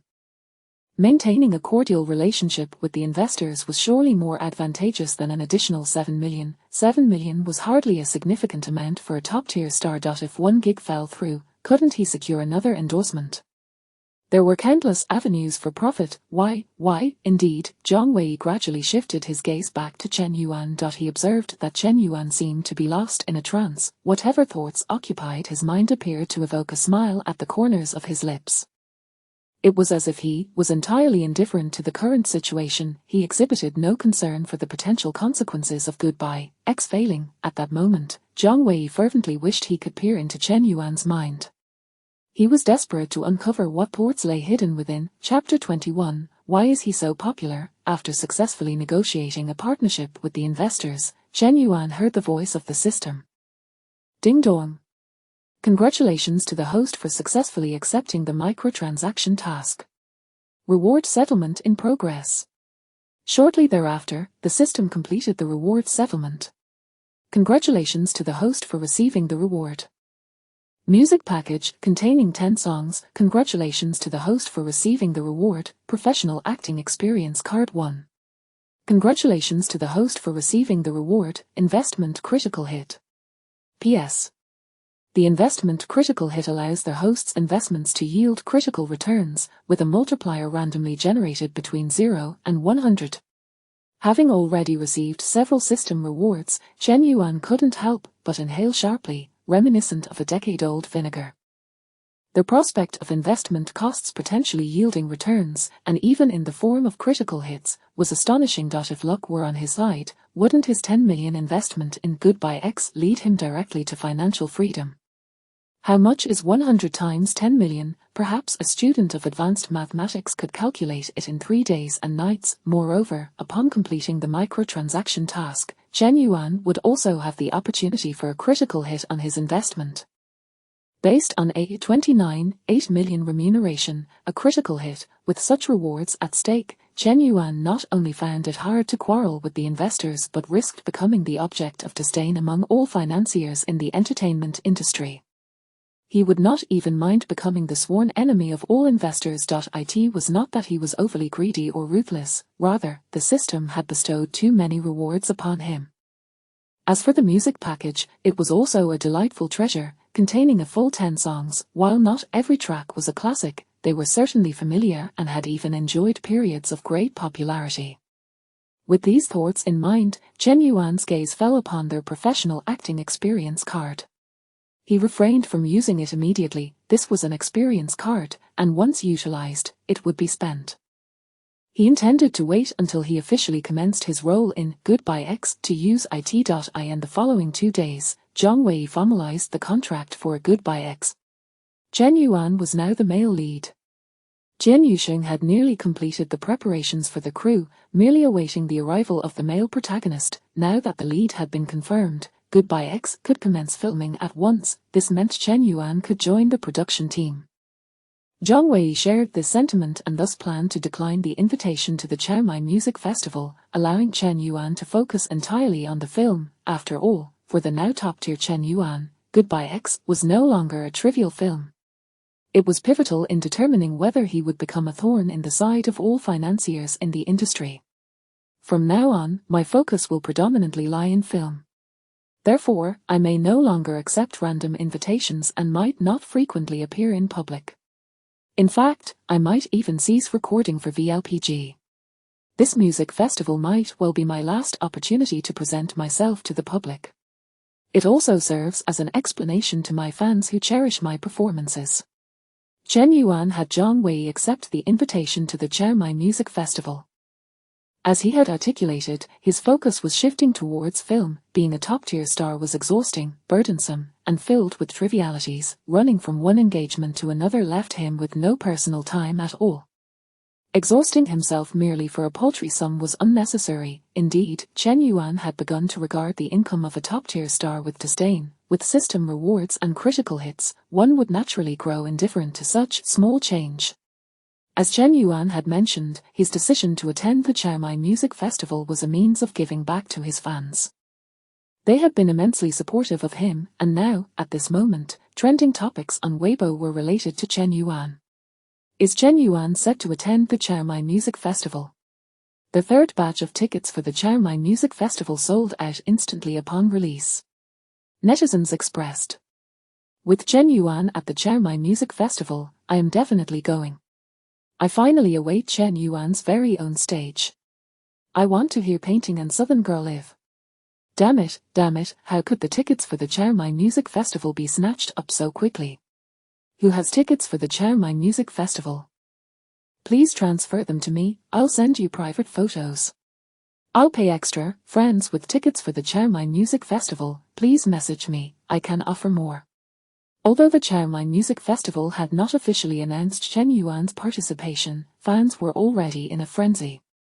The excitement of securing tickets was rampant on social media, while those who failed to secure them were frantically offering higher prices. Rumor has it that what originally cost 300 for a ticket to the Chiang Mai Music Festival was now being resold for 1,200.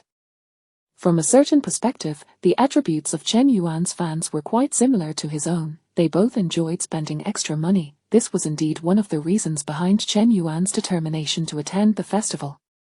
He did not wish to disappoint his fans. Naturally, Zhang Wei had no objections to this. Increased exposure for Chen Yuan would greatly benefit his popularity and fan engagement. The only concern Zhang Wei had was the feeling that Chen Yuan seemed to be withdrawing from the music scene, perhaps no longer wishing to remain a top-tier star. Zhang Wei did not dwell on this too much, believing that Chen Yuan simply wanted to focus all his energy on a Goodbye X. Once filming for Goodbye X was completed, everything would be fine. Thus, Zhang Wei contacted the organizers of the Chiang Mai Music Festival to confirm Chen Yuan's schedule. The festival organizers were skilled in marketing. Upon confirming Chen Yuan's participation, they promptly announced it on Weibo, even purchasing trending topics. Chen Yuan officially confirmed to join the Chiang Mai Music Festival. Stay tuned. Consequently, the already ecstatic fans of Chen Yuan became even more frenzied. Chen Yuan was indeed attending the Chiang Mai Music Festival. This would be his very first stage dedicated solely to him since his debut. Fans would once again witness their idol's stunning performance on stage. They were utterly beside themselves with excitement. On this day, statistics indicated that hotel bookings in Qingdao, the location of the Chiang Mai Music Festival, skyrocketed, with over 10,000 new reservations made in a single day. Flights and high-speed trains heading to Qingdao over the next 3 days were more difficult to secure than during the Spring Festival. This caused a slight tremor throughout the entire entertainment industry.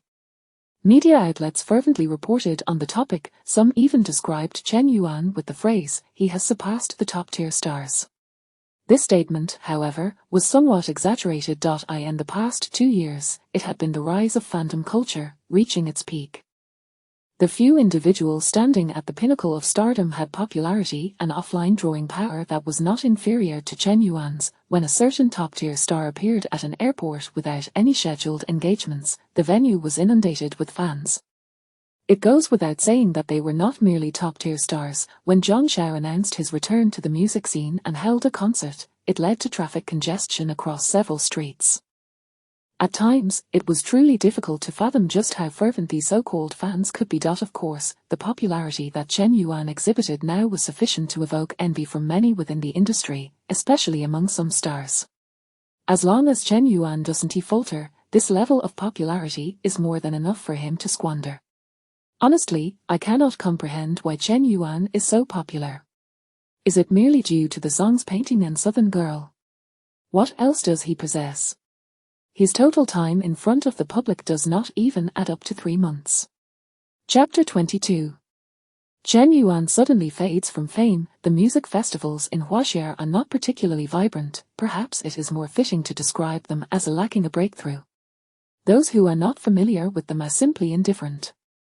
Moreover, the relevant authorities impose stringent regulations on large-scale events. In essence, music festivals resemble extended concerts featuring a greater number of performers and bands. Thus, even though the Chiang Mai Music Festival is regarded as one of the 3 major music festivals in Huaxia, its scale and influence are relatively modest.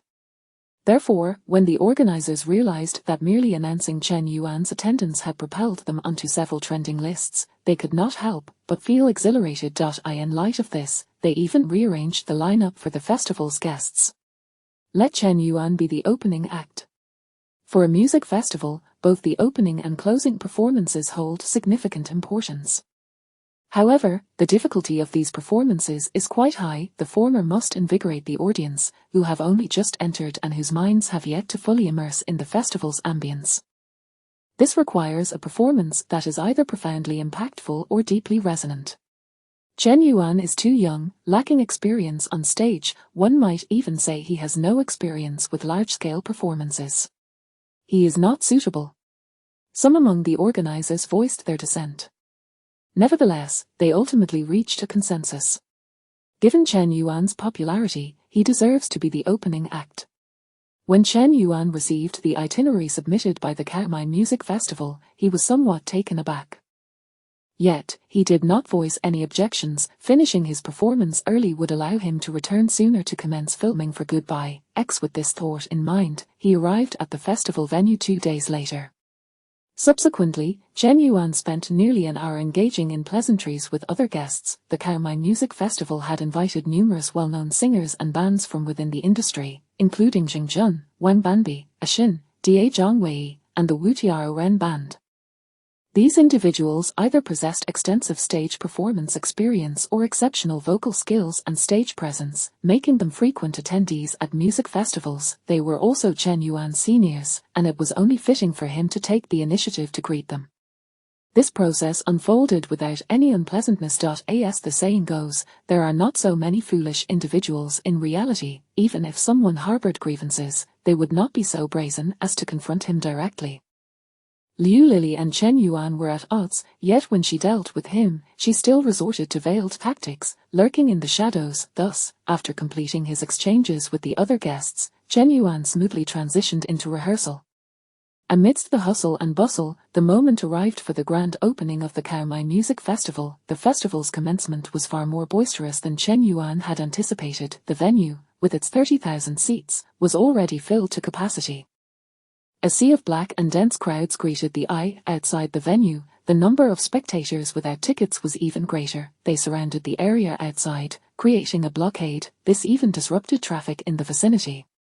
When the live stream for the Kaomai Music Festival began, the room was overwhelmed within a minute, with over 1 million viewers flooding in. Within 3 minutes, the viewer count surpassed 3 million. At that moment, a voice resonated from both inside and outside the venue. Welcome to the Kaomai Music Festival. Now, let us count down together for the festival's opening. 10, 9, 8, almost simultaneously, the audience inside and outside the venue joined in the countdown. Tens of thousands of voices united, creating a wave of sound that threatened to overturn the venue. It was truly breathtaking. 1. Now, the Kaomai Music Festival officially begins. Boom! As the announcement echoed, fireworks erupted from designated spots around the venue. The cheers erupted in that instant, igniting the entire atmosphere. After a prolonged moment of applause and exclamations, the broadcast voice returned. Now, let us welcome today's first performing guest. Chen Yuan. As the announcement concluded, the previously vibrant venue fell into an abrupt silence. It was startlingly sudden. It felt as if a significant portion of the audience had suddenly lost their voices. Observing the scene, some audience members raised their light sticks and support banners. Here for Yuan. Chen Yuan, go for it. Chen Yuan, we will always love you. Such banners illuminated only the edges of the venue, and their numbers were exceedingly few. This phenomenon left the organizers, the attending guests, and the online viewers in a state of bewilderment. Huh, didn't they say Chen Yuan was a top-tier celebrity? Wasn't it stated that after Chen Yuan confirmed his participation in the music festival, hotels and flights in Qingdao were fully booked? Why does it feel like there are hardly any of Chen Yuan's fans here? Exactly. What does Chen Yuan know about live performances? He has never participated in such large-scale events. Those attending music festivals are true music lovers, here to enjoy themselves. They wouldn't be particularly fond of Chen Yuan. The online viewers believed they had uncovered the reason behind the lack of enthusiasm at the venue. At this moment, the organizers began to regret their arrangements. They were concerned that Chen Yuan's opening act might tarnish the festival. As for the other guests, while they did not openly mock him, one could not be certain if they were secretly amused. In contrast, Zhang Wei was growing increasingly anxious. If Chen Yuan were to experience a setback here, it could have significant repercussions. At this point, Chen Yuan was far from being a formidable vocalist. He was merely a top-tier celebrity. The greatest fear for a top-tier celebrity is to commit an act that diminishes their standing among the vast array of fans that constitute a top-tier celebrity's following. A considerable portion, perhaps over a third, are merely there for the spectacle. Otherwise, why would top-tier celebrities always vie for center stage at any event? It is not uncommon to hear of their alleged diva behavior. Is it not because they wish to preserve their standing? With these thoughts swirling in his mind, Zhang Wei could not help but cast a worried glance at Chen Yuan. Chen Yuan, with his eyes closed, took a deep breath before opening them. He then grabbed a guitar and slung it around his neck, striding confidently towards the center of the stage. Upon reaching the stage center, Chen Yuan glanced at the audience. The attendees had already seen his figure on the large screens positioned behind and to the sides of the stage. Yet, the atmosphere remained hushed, only a few scattered gasps and cheers could be heard. Chen Yuan has completely bombed this performance. If one were unaware, they might think Chen Yuan was being boycotted. How tragic. I shall see after this music festival who still dares to claim Chen Yuan has many fans. Some detractors in the live stream could hardly contain their excitement. Meanwhile, Chen Yuan maintained a stoic expression, his heart unperturbed. His initial decision to attend the music festival was solely to give back to his fans. That was his singular purpose. Others, who were they? With this in mind, Chen Yuan turned to the band members on either side, gently nodding in acknowledgement. He was ready to commence his performance for the day. Just at that moment, unexpectedly. Chapter 23, The Grassroots Music Festival transforms into a Chen Yuan fan club. Suddenly, a chorus of cheers erupted in the venue. Due to the overwhelming number of attendees, the noise was so cacophonous that it took a while for the cheers to coalesce. Here for Yuan. Go, Chen Yuan. Gradually, these cheers harmonized, resembling the surging waves of a tsunami, sweeping through the entire venue and beyond. Almost simultaneously, light sticks and fan banners illuminated the whole, akin to a sky full of stars, casting a glow over the entire area. The viewers in the live stream, the organizers, and the guests present were left in stunned silence. Then, what the hell? Nearly everyone could not help but shout in astonishment. At that moment, they finally grasped their truth behind the earlier silence in the venue. Damn it! They were here to surprise Chen Yuan. Who just said Chen Yuan had no fans? I feel like the entire audience is here for Chen Yuan. They even organized themselves beforehand, and nearly everyone was diligently participating. What the hell? Chen Yuan's fans are incredibly cohesive and effective. The viewers in the live stream could hardly contain their exclamations of disbelief. The organizers and guests remained in a state of shock. Having experienced numerous large-scale events, they were acutely aware of the challenges involved in getting 20 or 30,000 people to simultaneously engage in a single action. Such a feat was impossible without extensive, professional training. The scene before them would undoubtedly become a legendary tale within the industry, a moment that would be celebrated and recounted for ages. Regardless of what the future held for Chen Yuan, he was destined to become a benchmark in the entertainment world, having left an indelible mark. Just moments ago, Zhang Wei, who had been filled with concern, now stood with a vacant expression, mouth agape as if waiting to be fed like a fledgling chick. And then, suddenly, the light sticks and fan banners in the center of the venue flickered and dimmed. The entire hall seemed to sink dramatically. What was happening? Had the light sticks and banners run out of power? A collective power outage. No one could decipher the situation, and there was no time for clarification, for at that moment, a radiant light erupted in the center of the venue. A series of enormous characters, formed from countless lights, appeared in a breathtaking and explosive manner, akin to a volcanic eruption. King of Folk, Chen Yuan. At that instant, the drone cameras captured the spectacle, revealing that these grand characters occupied a significant portion of the venue. What the hell? This is just too exaggerated. Did all the fans come here just for Chen Yuan? Is this really the scene of Chen Yuan's fan club? That's right, just a moment ago, apart from the outer sections where some of Chen Yuan's light sticks were still illuminated, the center was shrouded in darkness. Could it be that Chen Yuan's fans were preparing for this very moment? What the hell? Beyond exclamations of disbelief, the crowd found themselves at a loss for words. The spectacle was simply too extravagant, too awe-inspiring. Let us not forget, this was the Grassroots Music Festival. Chen Yuan was merely one of the guests, with a maximum performance time of half an hour. Not even Chen Yuan, who had come to express gratitude to his fans, could contain his astonishment at the grand surprise prepared for him. Heaven knows how much effort and time they had invested to arrange such a surprise. Chen Yuan inhaled deeply, his mind now focused solely on one thought, to reciprocate his fans' affection to the best of his ability. With that in mind, Chen Yuan's gaze swept across the venue once more, eventually settling on a small screen nearby. This screen had been specially prepared for the guests at the Grassroots Music Festival, displaying the live stream for the purpose of facilitating interaction between the performers and the online audience. What the hell? Have Chen Yuan's fans gone mad? King of Folk, how dare they? Chen Yuan's fans are truly over the top.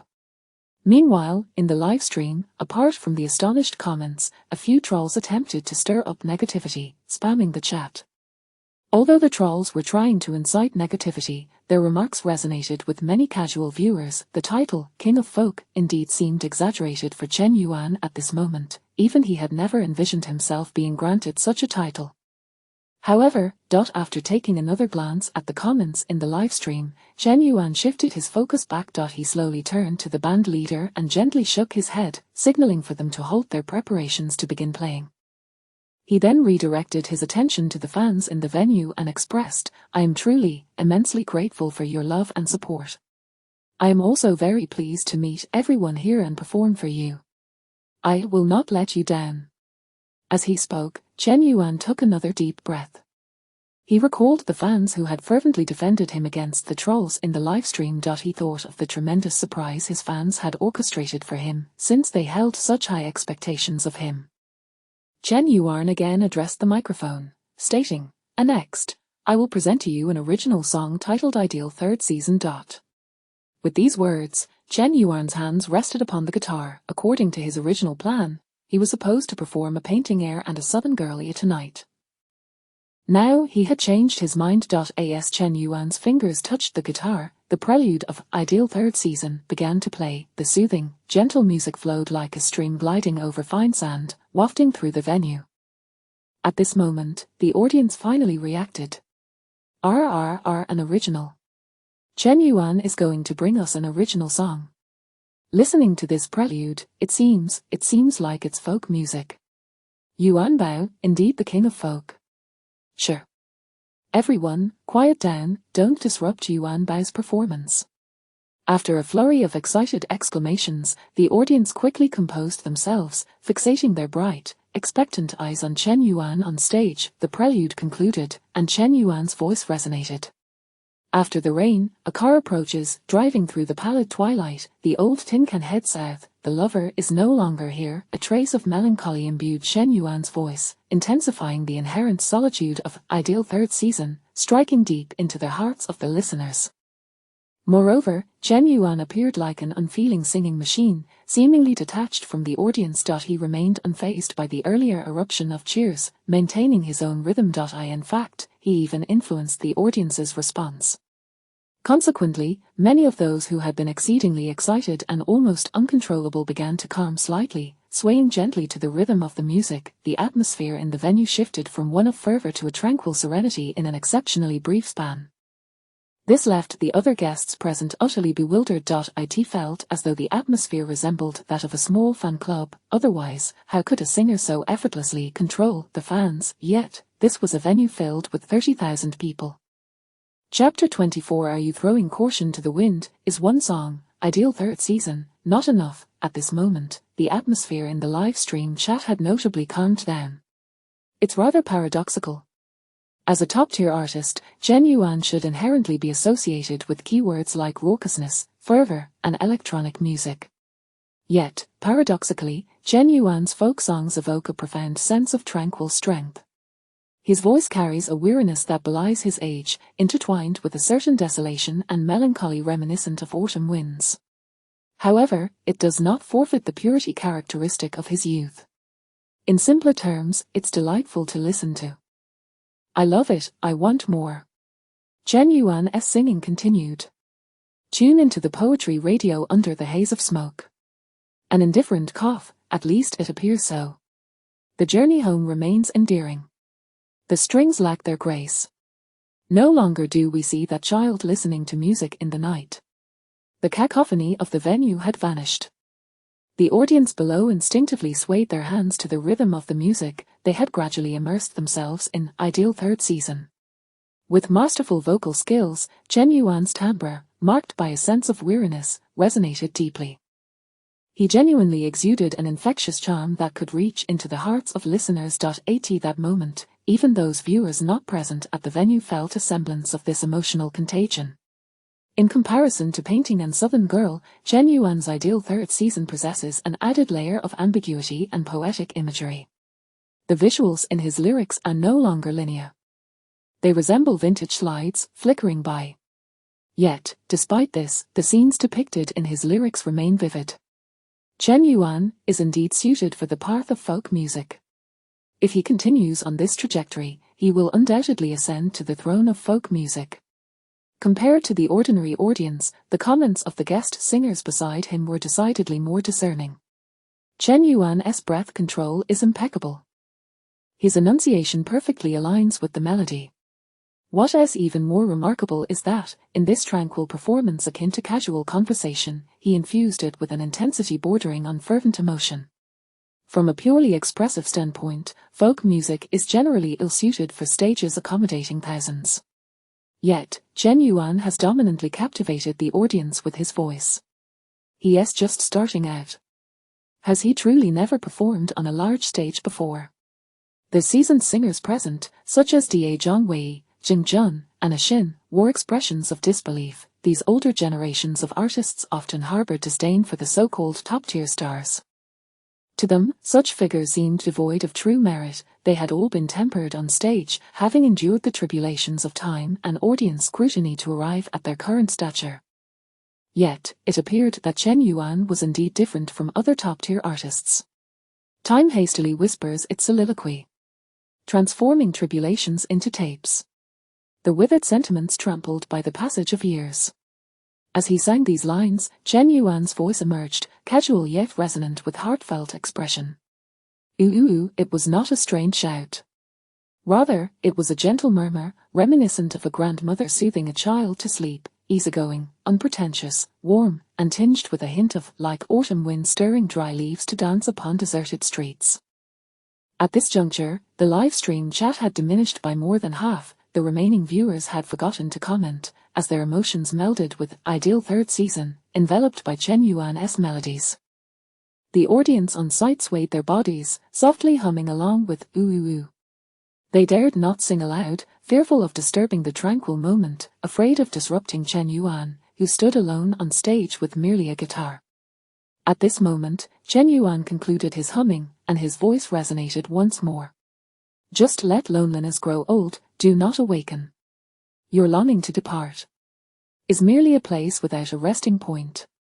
Ideal Third Season had now transitioned into the chorus. Yet, Chen Yuan's tone remained remarkably steady, devoid of dramatic fluctuations, neither forcing emotional crescendos. Like a gentle stream, it flowed softly, quietly, and steadily onward. Just sing, let your eyes squint. And the tears of anguish are simply a failure to exist. Oh, Chen Yuan began to hum again, softly, tenderly, like a gentle breeze. Still calm, still gentle. At this point, the live stream chat had dwindled to less than half. The emotions of this majority had been drawn into Ideal Third Season. They felt the subtle sorrow, the light bitterness, and the unresolved complexities embedded within the calm of Chen Yuan's voice. The ambient noise of the venue had nearly dissipated, leaving only the sound of bodies swaying to the music.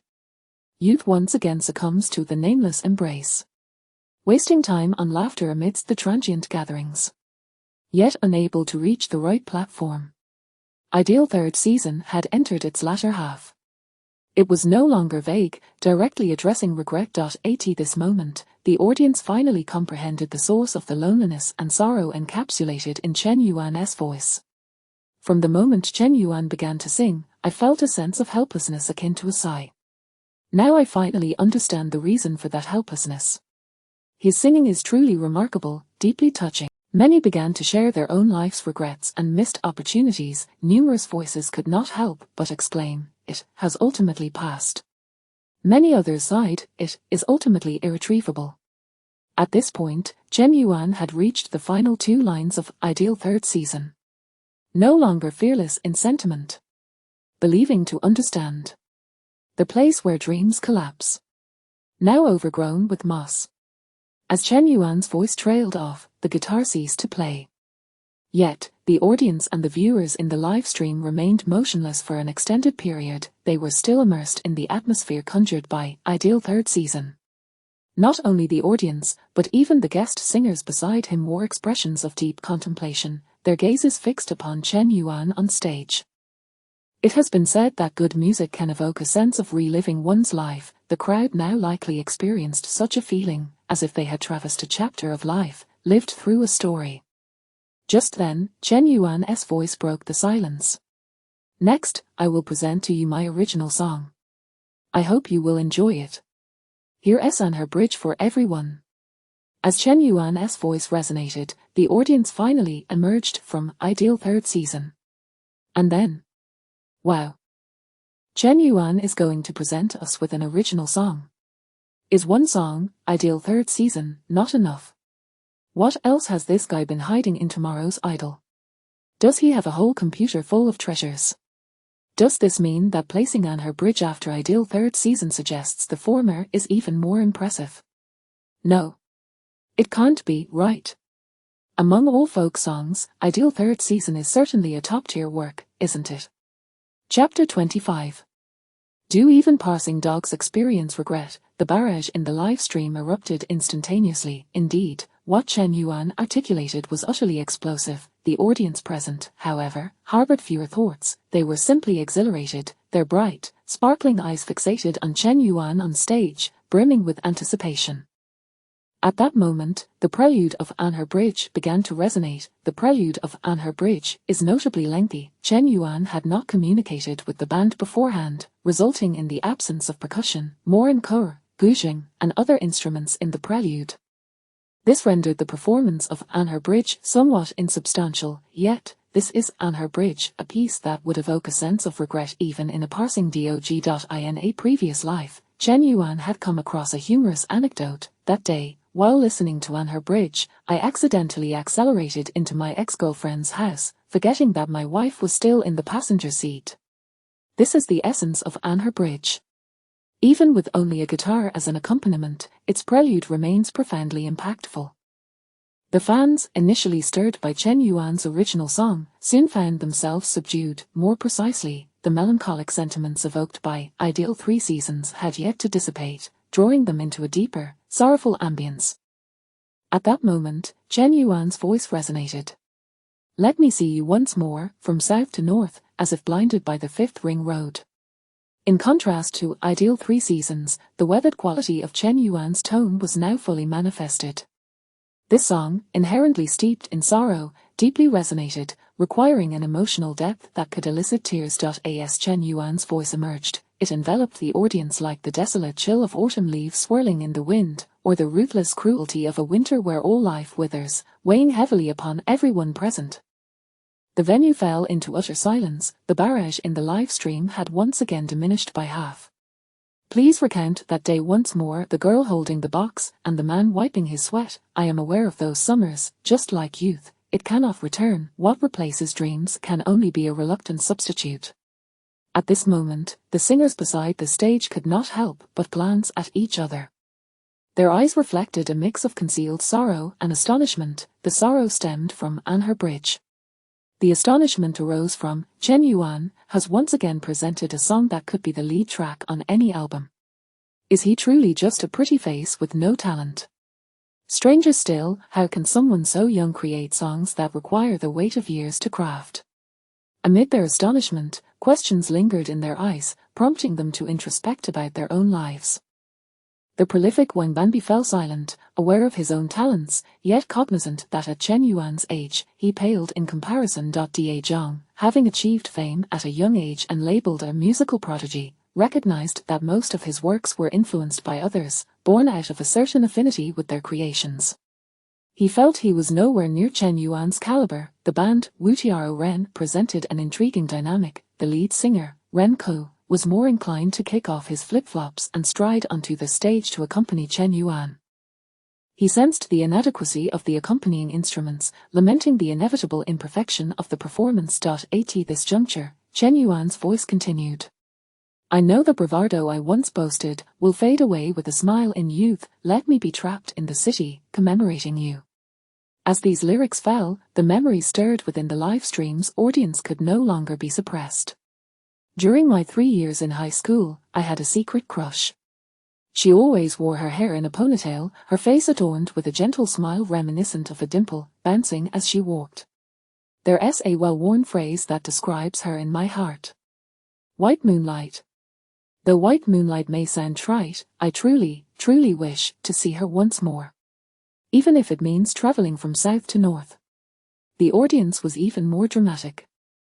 Some girls were already sobbing, tears glistening in their eyes, yet Chen Yuan's voice remained unfazed, continuing unwaveringly.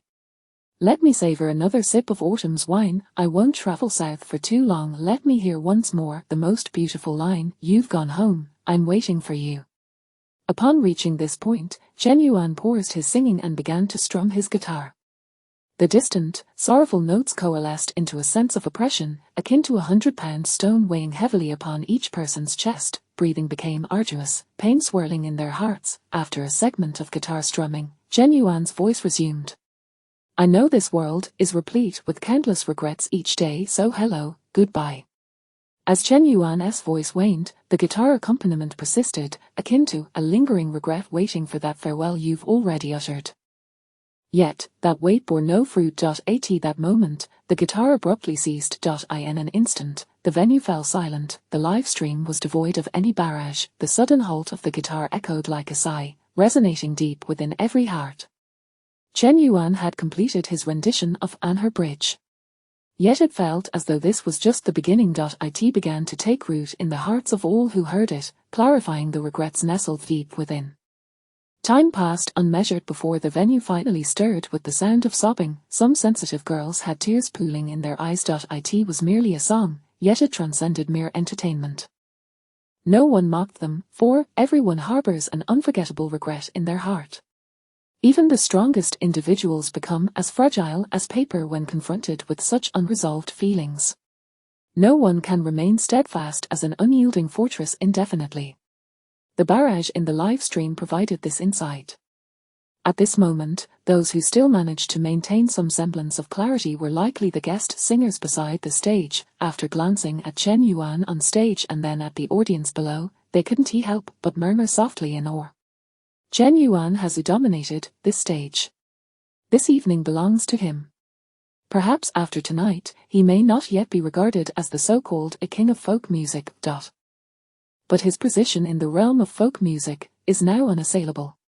Painting Southern Girl, Ideal 3 Seasons, and Her Bridge 4 folk songs, each with its own style and emotion, Chen Yuan had unequivocally proven himself.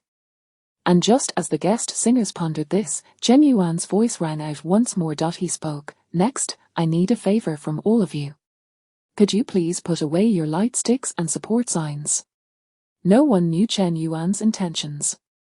Yet the fans below instinctively complied, retracting their light sticks and support signs. Chapter 26, The Brightest Star in the Night Sky. At this moment, Chen Yuan continued, could the organizers kindly assist by turning off the stage lights? What could Chen Yuan possibly be aiming for? The stage lights were intended to highlight the contestants. Without them, would the performers still feel the thrill of being in the spotlight? Would they remain the center of attention for the audience?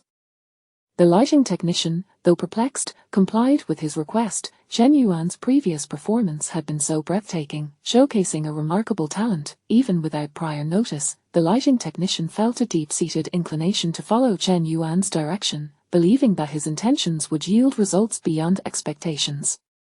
Clap, clap, clap, the lights on stage gradually dimmed, and Chen Yuan vanished from the sight of the crowd. The audience, initially taken aback, remained silent, attentively gazing at the stage. They had been utterly captivated by Chen Yuan. Thus, their minds were filled with the anticipation that Chen Yuan was about to deliver yet another surprise. In the live stream chat room, not all viewers were fans of Chen Yuan. Some couldn't help but voice their skepticism. What on earth is happening? Is he trying to be mysterious? Just sing properly.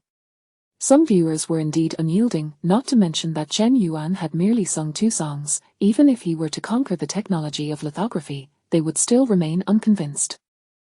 Chen Yuan was acutely aware of this and chose to disregard their remarks. Hidden in the darkness, he spoke, "This next song is dedicated to all of you present. It is also for all my fans who love and support me. The brightest star in the night sky. I hope you enjoy it and savor this stage that belongs to you." As Chen Yuan's voice faded, the prelude of "The Brightest Star in the Night Sky" began to resonate.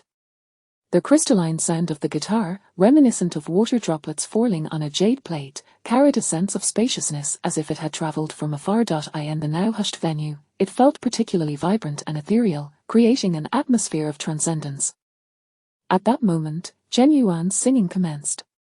"The brightest star in the night sky, can you hear the loneliness and sighs of those who gaze up?" This time, Chen Yuan did not employ a weathered timbre. Consequently, his voice became more resonant, no longer suppressed, imbued with a touch of morning's beauty. Furthermore, it seemed that he had benefited from the system's repeated accolades. His original timbre had become even more refreshing, akin to the gentle trickling of a spring. As a result, the slight heaviness in the first 2 lines of "The Brightest Star in the Night Sky" was significantly alleviated. At the very least, at this moment, the audience's hearts were filled more with expectation than with oppression. It was as if they were waiting for the dawn that would inevitably arrive in the night. "The brightest star in the night sky, can you remember the silhouette that once walked alongside me, now lost in the wind?" As Chen Yuan's melody continued to flow, a portion of the audience began to stir. They couldn't help but emit squeals of delight, only to quickly cover their mouths. Chen Yuan just said this song is for us fans.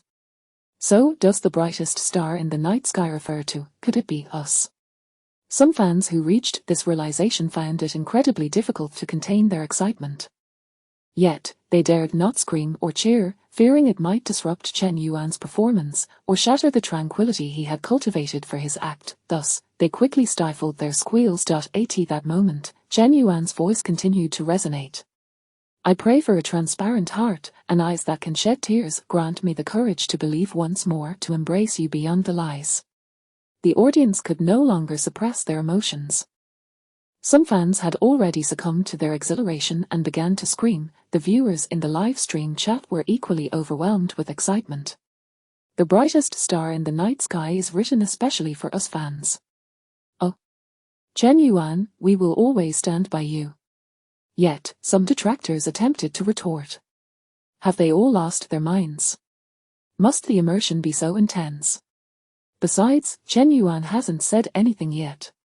Chen Yuan's singing remained undisturbed by the external commotion. "Whenever I find myself lost in the meaning of existence, whenever I am adrift in the night, the brightest star in the night sky, please guide me closer to you."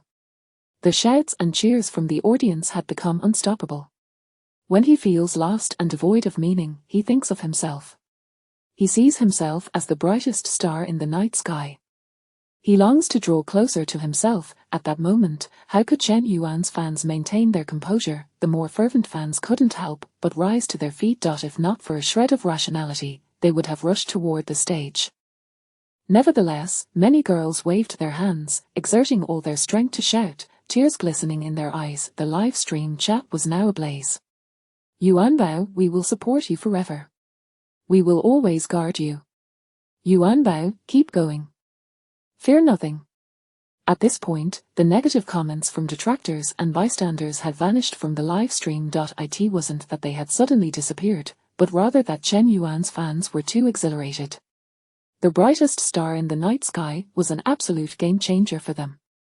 They found it all too easy to immerse themselves in the song's sentiment. Furthermore, Chen Yuan had just explicitly stated that the song was written and sung for them. As the song transitioned into its latter half, "The brightest star in the night sky, do you know the silhouette that once walked alongside me, where is it now?"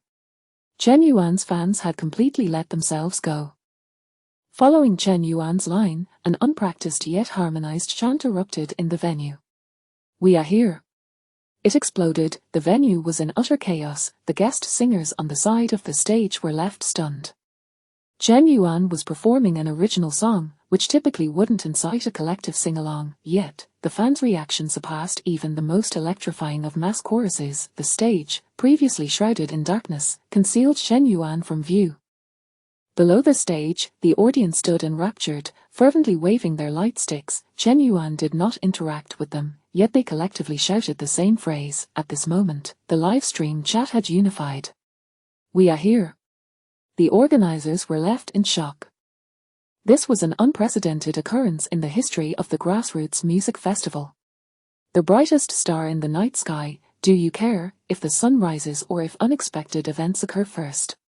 I would rather keep all the pain in my heart than forget the depths of your gaze. Upon hearing these 4 lines, the guest singers felt a shiver of emotion. They sensed that something extraordinary was about to unfold. Indeed, as they had anticipated, in that fleeting moment. Chapter 27. The Grassland Music Festival has barely begun, yet it has already come to an abrupt end. Boom! The crowd of 30,000 erupted in an explosive cheer, pouring every ounce of their energy into their fervent shouts. Numerous spectators attempted to leave their seats, rushing towards the stage. Immersed in the lyrics, they believed themselves to be their brightest star in the night sky, as sung by Chen Yuan, who could withstand such an overwhelming sensation. He would rather endure his own suffering than forget his identity. The barrage of comments in the live stream became utterly frenetic. "Yuanbao needs me. Why am I not there in person? Why can't I give Yuanbao a hug? Oh." At this moment, Chen Yuan's voice continued to resonate. "The brightest star in the night sky, please illuminate my path ahead. The brightest star in the night sky, can you hear clearly the loneliness and sighs deep within the hearts of those who gaze upward?" As this segment of lyrics concluded, the performance of the brightest star in the night sky came to a close. Yet, Chen Yuan did not cease strumming his guitar. Accompanied by the sound of the guitar, his voice echoed through the darkened stage. "I am truly grateful to every fan who supports me. In my moments of confusion, when I cannot see the way forward, and when I wish to retreat, it is you who have guided me, granting me the courage to continue. Thank you. I hope I have not let you down. Once again, thank you." As Chen Yuan's voice faded, the strumming of the guitar abruptly ceased. Suddenly, the venue fell into a profound silence. It was as if the sound had been abruptly snatched away. It felt jarring. It was eerie. Then, boom. "Yuanbao, we will always be here. You are the star that lights my path. Yuanbao. I love you, I will love you forever." A cacophony of sharp and tumultuous cries surged forth, relentless and unyielding. The entire venue seemed to tremble. In the live stream, the barrage of comments went wild. "Yuanbao. We will always be here." Chen Yuan's fans completely dominated the screen. At this moment, clap, clap, clap. The lighting technician by the side of the stage realized that Chen Yuan had finished his performance. They switched on the stage lights, yet, where was Chen Yuan on the stage? Next to a microphone on a stand lay a lone guitar. These were the only remnants on the vast stage. Where is Chen Yuan?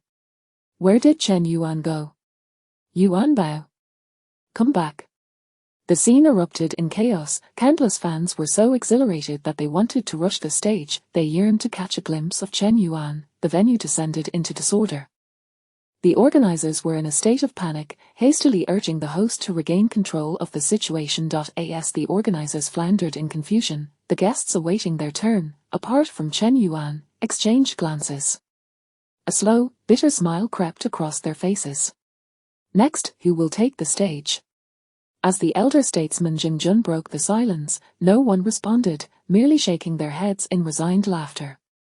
Jing Jun couldn't help but take a deep breath and utter, "Who would have thought that tonight's performance would end before it truly began? Now who can possibly take over Chen Yuan's spotlight?" Nearby, Da Zhongwei pressed his fingers to his temples and remarked, "This isn't just about tonight's performance coming to an early end. It's as if the entire Grassland Music Festival has concluded. Chen Yuan, this guy leaves no room for anyone else. One song, Ideal 3 Seasons, was already enough, and now he follows it up with Anher Bridge.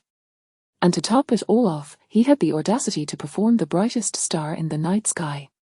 Moreover, he extinguished the stage lights, allowing all the fans to become the stars. Let alone the fact that The Brightest Star in the Night Sky is a high-quality piece. Even if it were trash, the fans would still devour it with delight. As Da Zhongwei's words hung in the air, the group fell into silence once more. Does what Da Zhongwei said seem exaggerated? Not in the slightest. Just as Chen Yuan completed his performance, he had already made his way onto the trending topics. Chen Yuan's folk music tops charts. Ideal 3 seasons, and her bridge elevate folk music to new heights. He concealed himself in the darkness, allowing the fans to shine. What does it mean to cherish fans? Chen Yuan shows you. The brightest star in the night sky, the most romantic confession to fans. Chen Yuan's related topics surged to 5 trending spots, not just one. Within a mere span of several minutes, Chen Yuan's performance sparked a multitude of discussions and topics. At this moment, the entire Weibo, and indeed the entire internet, buzzed with chatter about Chen Yuan. Some engaged in discussions about his 3 songs. Ideal 3 Seasons is truly beautiful, with a subtle melody yet brimming with resignation. And her bridge is so sorrowful and full of unfulfilled emotions that I can't listen to it too often. The brightest star in the night sky is actually quite inspirational, leaving a profound impact. Life inevitably contains darkness, and one needs something to illuminate the way forward to keep moving. Others debated the legitimacy of fans dubbing Chen Yuan their king of folk music.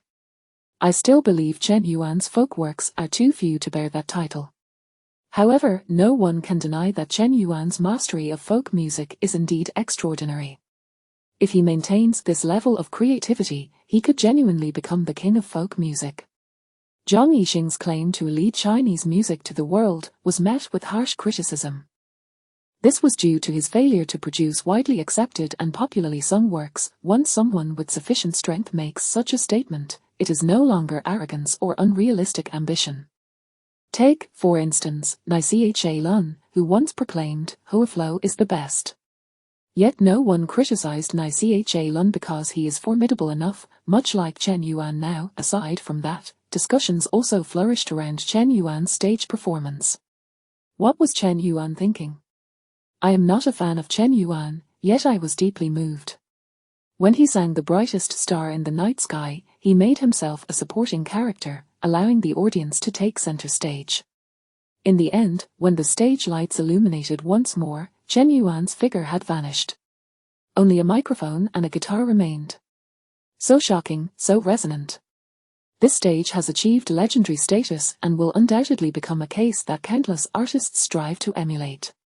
As for Chen Yuan's fans, they were already in tears. Woo, we used to care too little about Yuan Bao. He single-handedly established his studio, with no one to rely on. He regards us as everything. But what about us? In the past 2 weeks, Yuan Bao's comment section has been overwhelmed multiple times. We failed to protect Yuan Bao. Such occurrences must not happen again. He sees us as everything. We must protect him at all costs. At least, on this night, Chen Yuan was invincible. Anyone who dared to speak ill of Chen Yuan would be drowned out by the tidal wave of voices. The unity among Chen Yuan's fans reached unprecedented heights on this night. Chapter 28, heading to the set of Goodbye, X. That night, Chen Yuan's fanbase surged by nearly 10 million. The trending topics were all centered around him. His performances of 3 songs were indeed breathtaking. More importantly, a phrase began circulating among various fan groups: the most enviable fandom must be Chen Yuan's. Who has ever made fans the stars of the stage? Who can compose a song like The Brightest Star in the Night Sky for their fans? Who else could sing The Brightest Star in the Night Sky on such a grand stage for their admirers? I want to be a fan of Chen Yuan. Many fans of top-tier artists quietly exited their own fan groups, discreetly following Chen Yuan instead. On that same night, Zhang Xiaodong, the producer of A Painting and Southern Girl, was also keeping an eye on the Kaomai Music Festival, particularly on Chen Yuan. After witnessing Chen Yuan's performance, he couldn't help but take a deep breath, glancing at Wang Yang, also known as Lao Lang, who sat across from him. The two were musicians of the same era, belonging to the upper echelon of the industry. They had met and become friends at a previous music festival. Coincidentally, Zhang Xiaodong had returned to the capital today, and Lao Lang had found some free time, so they arranged to meet. Feeling Zhang Xiaodong's gaze, Lao Lang couldn't help but remark, "You mentioned before how extraordinary Chen Yuan is, but I was somewhat skeptical. After all, Chen Yuan is quite young, having come from an idol background, and hasn't been tested on stage. But now it seems a new generation truly surpasses the old. Times have changed."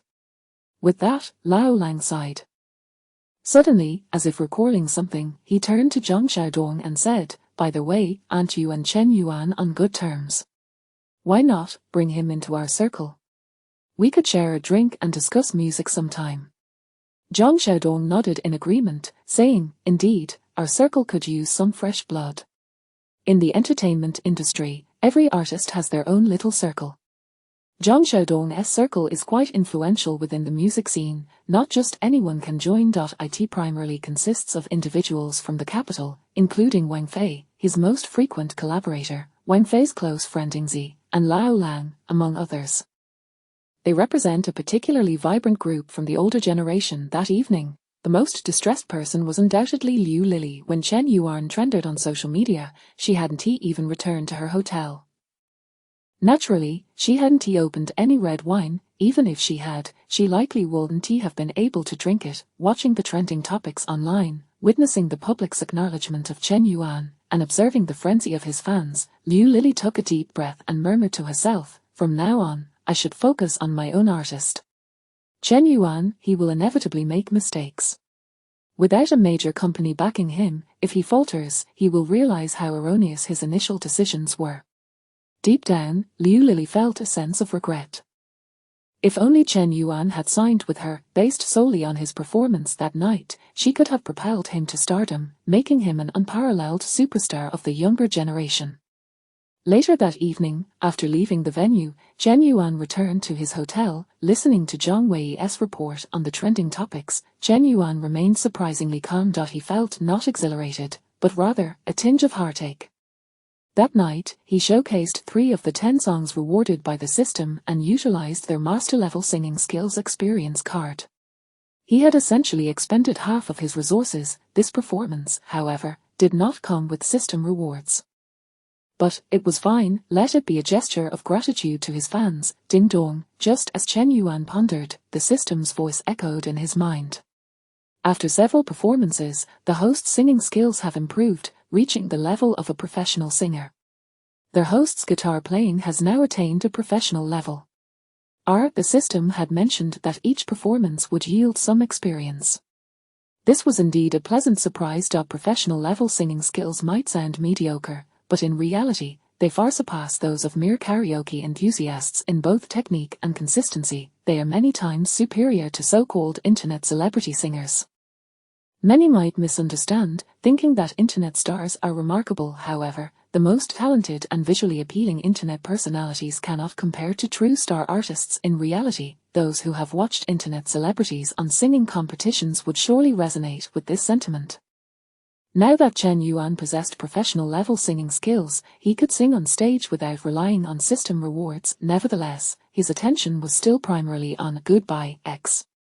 He firmly believed that music was merely a supplementary aspect of his career. The true avenue for his fame across China and even globally would be through film. Holding onto this belief, 2 days later, Chen Yuan arrived at the filming location for Goodbye X. "Teacher Chen Yuan. You're here. Come, let me introduce you to our investor, Mr.Li." Waiting eagerly outside the set, Chen Yuxing rushed over to Chen Yuan upon spotting him, warmly shaking his hands. He led Chen Yuan to a portly middle-aged man, Mr. Li, one of the main investors of Goodbye X. This was the very person who had called Chen Yuan to finalize their collaboration. At the sight of Chen Yuan, Mr.Li's face, laden with excess flesh, broke into a wide grin. As Chen Yuan approached, he stepped forward eagerly, grasping Chen Yuan's hand and exclaiming, "Teacher Chen Yuan, we have been eagerly anticipating your arrival. You are even more handsome in person. Truly, meeting you exceeds all expectations. With your involvement in Goodbye X, we are sure to achieve great success. Come. I've reserved a private room at a nearby hotel. Let us have a drink." Mr.Li was even more fervent than Chen Yuxing, pulling Chen Yuan along as he spoke. Chen Yuan smiled in response while instructing Zhang Wei to follow in his own car as he settled into Mr. Li's vehicle. At that moment, Chen Yuxing, acting like a diligent attendant, hurriedly opened the car door for Chen Yuan. Mr. Li even personally held the doorframe to prevent Chen Yuan from bumping his head.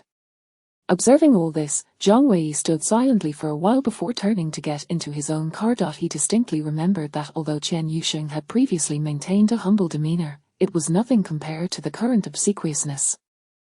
The investors were both infuriated and resentful towards Chen Yuan, practically gritting their teeth, and now, Chapter 29. Chen Yuan did not even touch his chopsticks. Who dares to call for the meal to begin? Zhang Wei understood that all these changes were a result of Chen Yuan's performance at the music festival a few nights ago. Both Chen Yuxing and Mr. Li realized one thing: Chen Yuan had become significantly more commercially viable.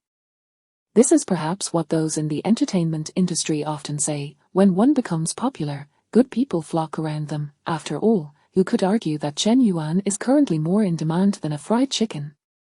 Over the past few days, Chen Yuan had consistently remained trending. Among the various incidents related to him, one stood out not only for its high visibility but also for its unexpected nature. Several fans of top-tier celebrities, after withdrawing their support, had switched their allegiance to Chen Yuan. Initially, this seemed trivial. However, to everyone's surprise, these fans of the top-tier stars erupted into a fierce online feud upon discovering this shift. You are nothing but fair-weather fans. You are utterly unworthy of being fans of our idol. Without you, our idol will simply shed a few burdens. Our idol will soar even higher. Such words were intolerable for those who had defected. They immediately launched a counterattack. Horror with Zhang Zhihong's character. Even if I continue to support him, can he really take flight? Don't think I'm oblivious to who he truly is behind the scenes. Flaunting his fan service. Hosting extravagant parties, acting like a diva. Every day, he neglects his duties, only interested in milking his fans. As a result of these fans' retorts, more and more damaging information about emerging stars like Zhang Zhihong surfaced.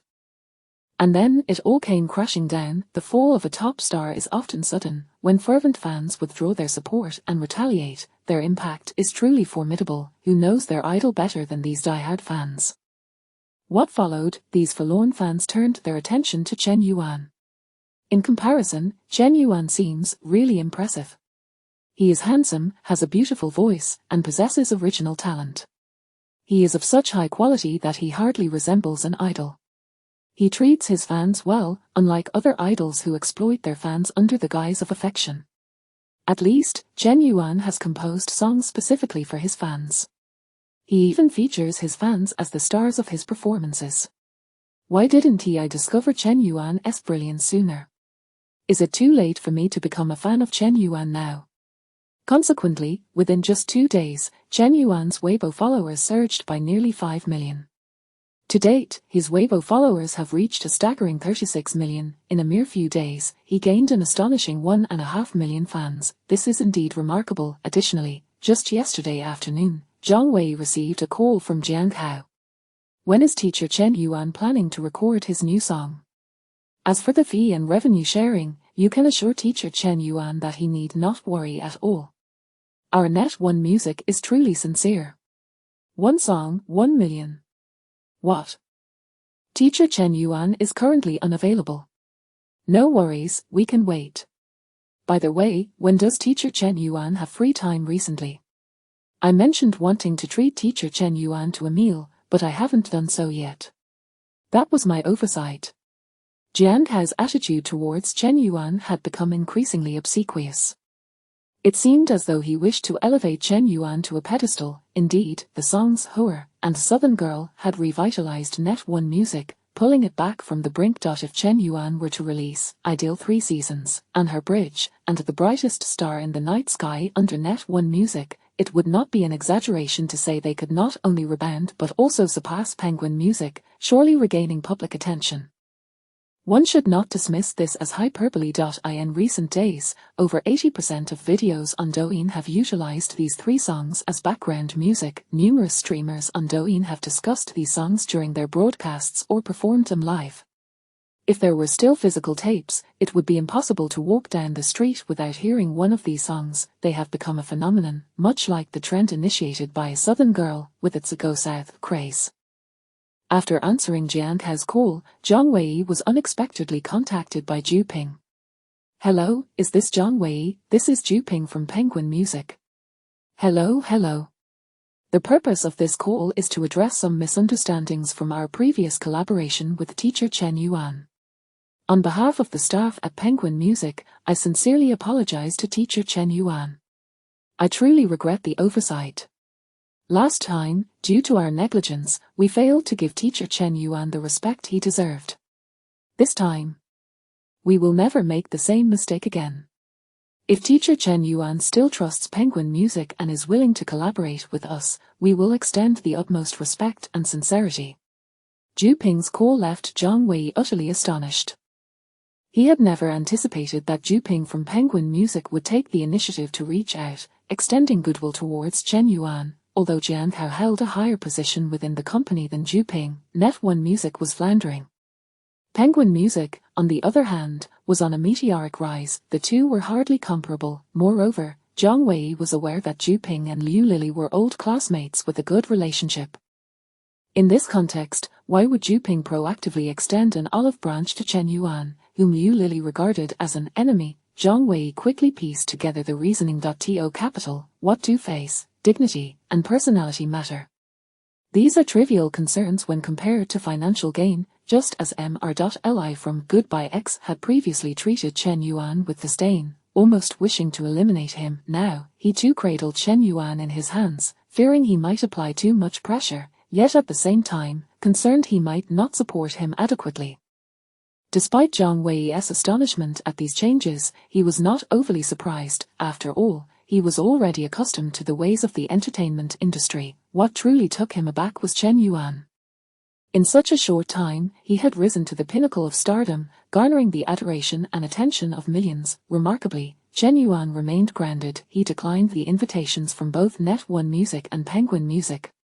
"Since I have decided to focus on filming, I should not allow other matters to distract me. I want to dedicate my full attention to the movie's production." When Zhang Wei heard Chen Yuan express these words, he felt as though he were experiencing an illusion. How mature! Chen Yuan had such clarity in his future plans and an impressive execution ability. It took Zhang Wei a considerable amount of time to digest the significance of Chen Yuan's statement. While Zhang Wei was lost in thought, the dinner gathering with Mr.Li and Qian Yuxing was drawing to a close. At that moment, Mr.Li stood up, draping an arm around Chen Yuan's shoulder as they made their way outside. As they walked, he said, "Teacher Chen Yuan, our film Goodbye X relies entirely on you." Chen Yuan smiled in response. "Mr. Li, you flatter me. The film ultimately depends on director Qian Yuxing." "Of course, I will certainly do my utmost." Mr. Li laughed heartily. "Teacher Chen Yuan, you are far too modest. Without you, there would be no Goodbye X." Chapter 30, A New Journey. Officially joining the team, as Mr.Li smiled and chuckled, he suddenly turned to look at Qian Yuxing, his expression shifting to one of seriousness. He remarked, however, "Teacher Chen Yuan is not wrong. As the director, Qian Yuxing bears a significant responsibility. Yuxing, during the filming, make sure to consult teacher Chen Yuan frequently and cooperate with him. Whatever requirements teacher Chen Yuan has, they must be met. Do you understand?" Qian Yuxing felt a bitter smile tugging at his lips, yet he maintained a facade of agreement, repeatedly nodding and even thumping his chest in assurance. What other choice did he have? Despite being the director, how could he compare in authority to Chen Yuan? Chen Yuan's remuneration was sufficient to fund 3 productions of a Goodbye X. Moreover, Chen Yuan was a major investor in Goodbye X, effectively making him Qian Yuxing's benefactor. At this moment, all Qian Yuxing could hope for was that Chen Yuan, an outsider to the film industry, would refrain from exerting excessive influence over the filming process. However, Qian Yuxing was somewhat overthinking the situation. Chen Yuan had no intention of meddling in the filming. He firmly believed in the adage that professional matters should be left to professionals. Embracing this mindset, Chen Yuan arrived at the film set the following day and encountered Chen Yuxing once more. According to the plan, today marked Chen Yuan's official entry into the team. Subsequently, he would participate in a script workshop alongside the other principal actors of Goodbye X. Teacher Chen Yuan, you're here. Upon seeing Chen Yuan, Chen Yuxing hastened to greet him. Chen Yuan exchanged a few pleasantries with him. After their small talk, however, Chen Yuxing did not immediately introduce Chen Yuan to the other actors. He hesitated for a moment before cautiously stating, Teacher Chen Yuan, you haven't directed any film or television works before, have you? Chen Yuan nodded, replying, I've only shot a few advertisements that required my face to be shown. Thus, he had no actual filming experience. Chen Yuxing fell into a contemplative silence before continuing, Teacher Chen Yuan, I have a somewhat impertinent question that I would like to inquire about. Please don't misunderstand, my queries are solely for the purpose of filming. With Chen Yuan showing no signs of dissent, Chen Yuxing dared to proceed, have you ever been in a romantic relationship? Chen Yuan gently shook his head, stating, no. It must be noted that the original persona had been quite virtuous, dedicating himself entirely to his career, never contemplating romance. Chen Yuxing couldn't help but furrow his brow, pausing to reflect before asking, have you ever had a crush? Chen Yuan again shook his head, replying, no. Chen Yuxing stood frozen in place. How could someone nearing 20 have never experienced love, not even a crush? After glancing at Chen Yuan once more, Chen Yuxing managed to arrive at a partial answer to his latter question. With Chen Yuan's striking appearance, there seemed little need for him to harbor secret affections, yet, that was not the crux of the matter. The real issue was that Chen Yuan lacked any romantic experience, while Goodbye X was a love story. How could one effectively portray Goodbye X without any filming experience or romantic encounters? With a silent sigh, Chen Yuxing forced a smile towards Chen Yuan, saying, Teacher Chen Yuan, let us go meet the other actors. At this point, he could only muster the courage to proceed. Subsequently, Chen Yuxing led Chen Yuan into an office where several individuals were seated, Zheng Kai, Yu Wenwen, Zheng Mingxue, and Luo Mi. This was the original cast of Goodbye X. Chen Yuan found this rather surprising. However, upon reflection, it was not entirely unexpected. Although the timeline of this world diverged from Earth, Chen Yuxing remained unchanged, and his preferences for actors had not wavered. Thus, the possibility of a recreation was indeed high. As Chen Yuan observed those present, Chen Yuxing spoke up, I believe you all are acquainted with Teacher Chen Yuan. He will be our male lead in Goodbye X. As soon as Chen Yuxing's words fell, the four individuals in the meeting room rose in unison, calling out, Teacher Chen Yuan. Indeed. The four individuals present still lacked substantial fame, including Zheng Kai and Yu Wenwen. Zheng Kai had yet to participate in Keep Running, and thus remained unknown to the public. It should be noted that this variety show had propelled numerous artists to stardom, even making some top-tier celebrities. As for the female lead, Yu Wenwen, she was even less recognized at this juncture. Therefore, despite being seniors, they felt compelled to show at least a semblance of respect towards Chen Yuan.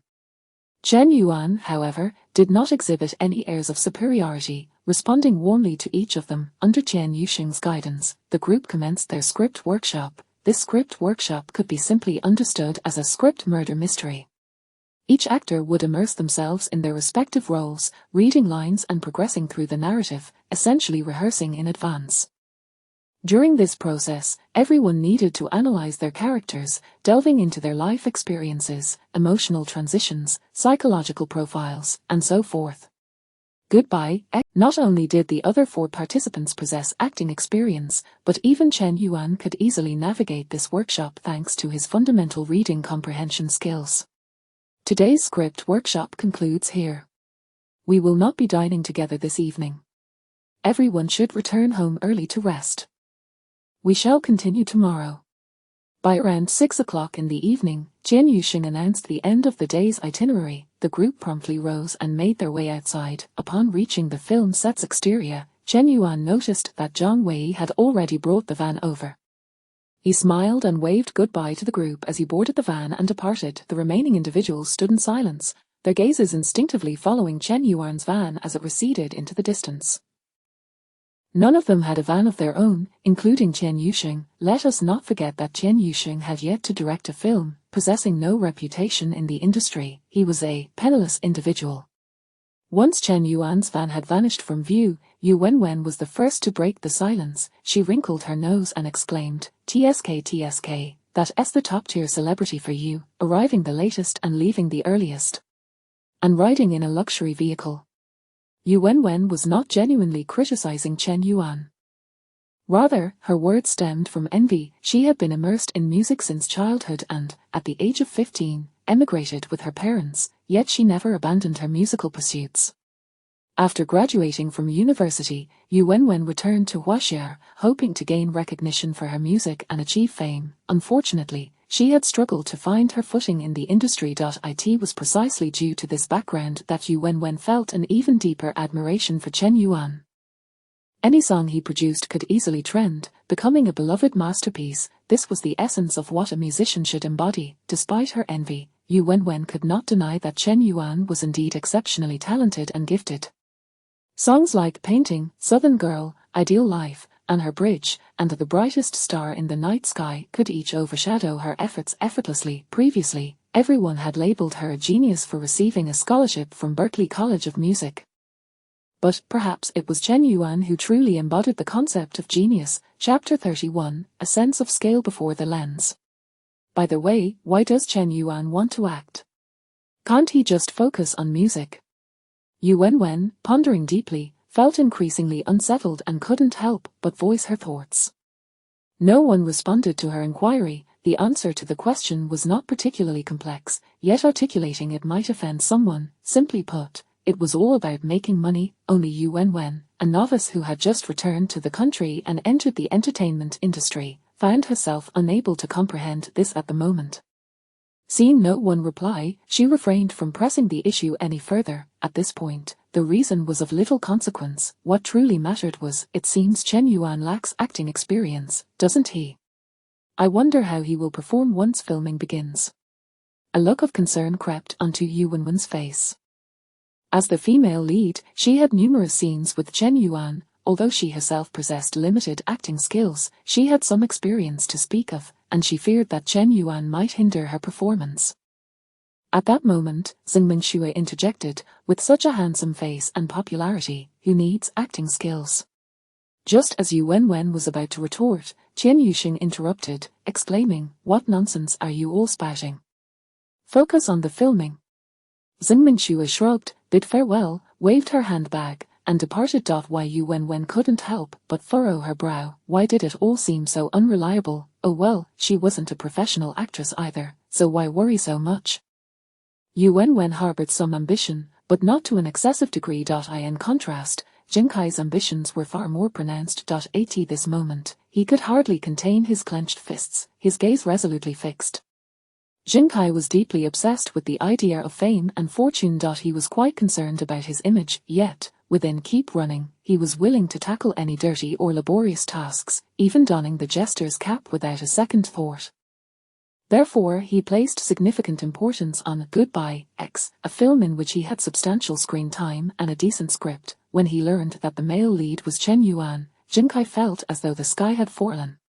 He was convinced that Chen Yuan would impede his progress. However, he soon came to a realization. With Chen Yuan's involvement, the film would undoubtedly attract a larger audience. If he could outperform Chen Yuan in acting, wouldn't his reputation among fans significantly rise?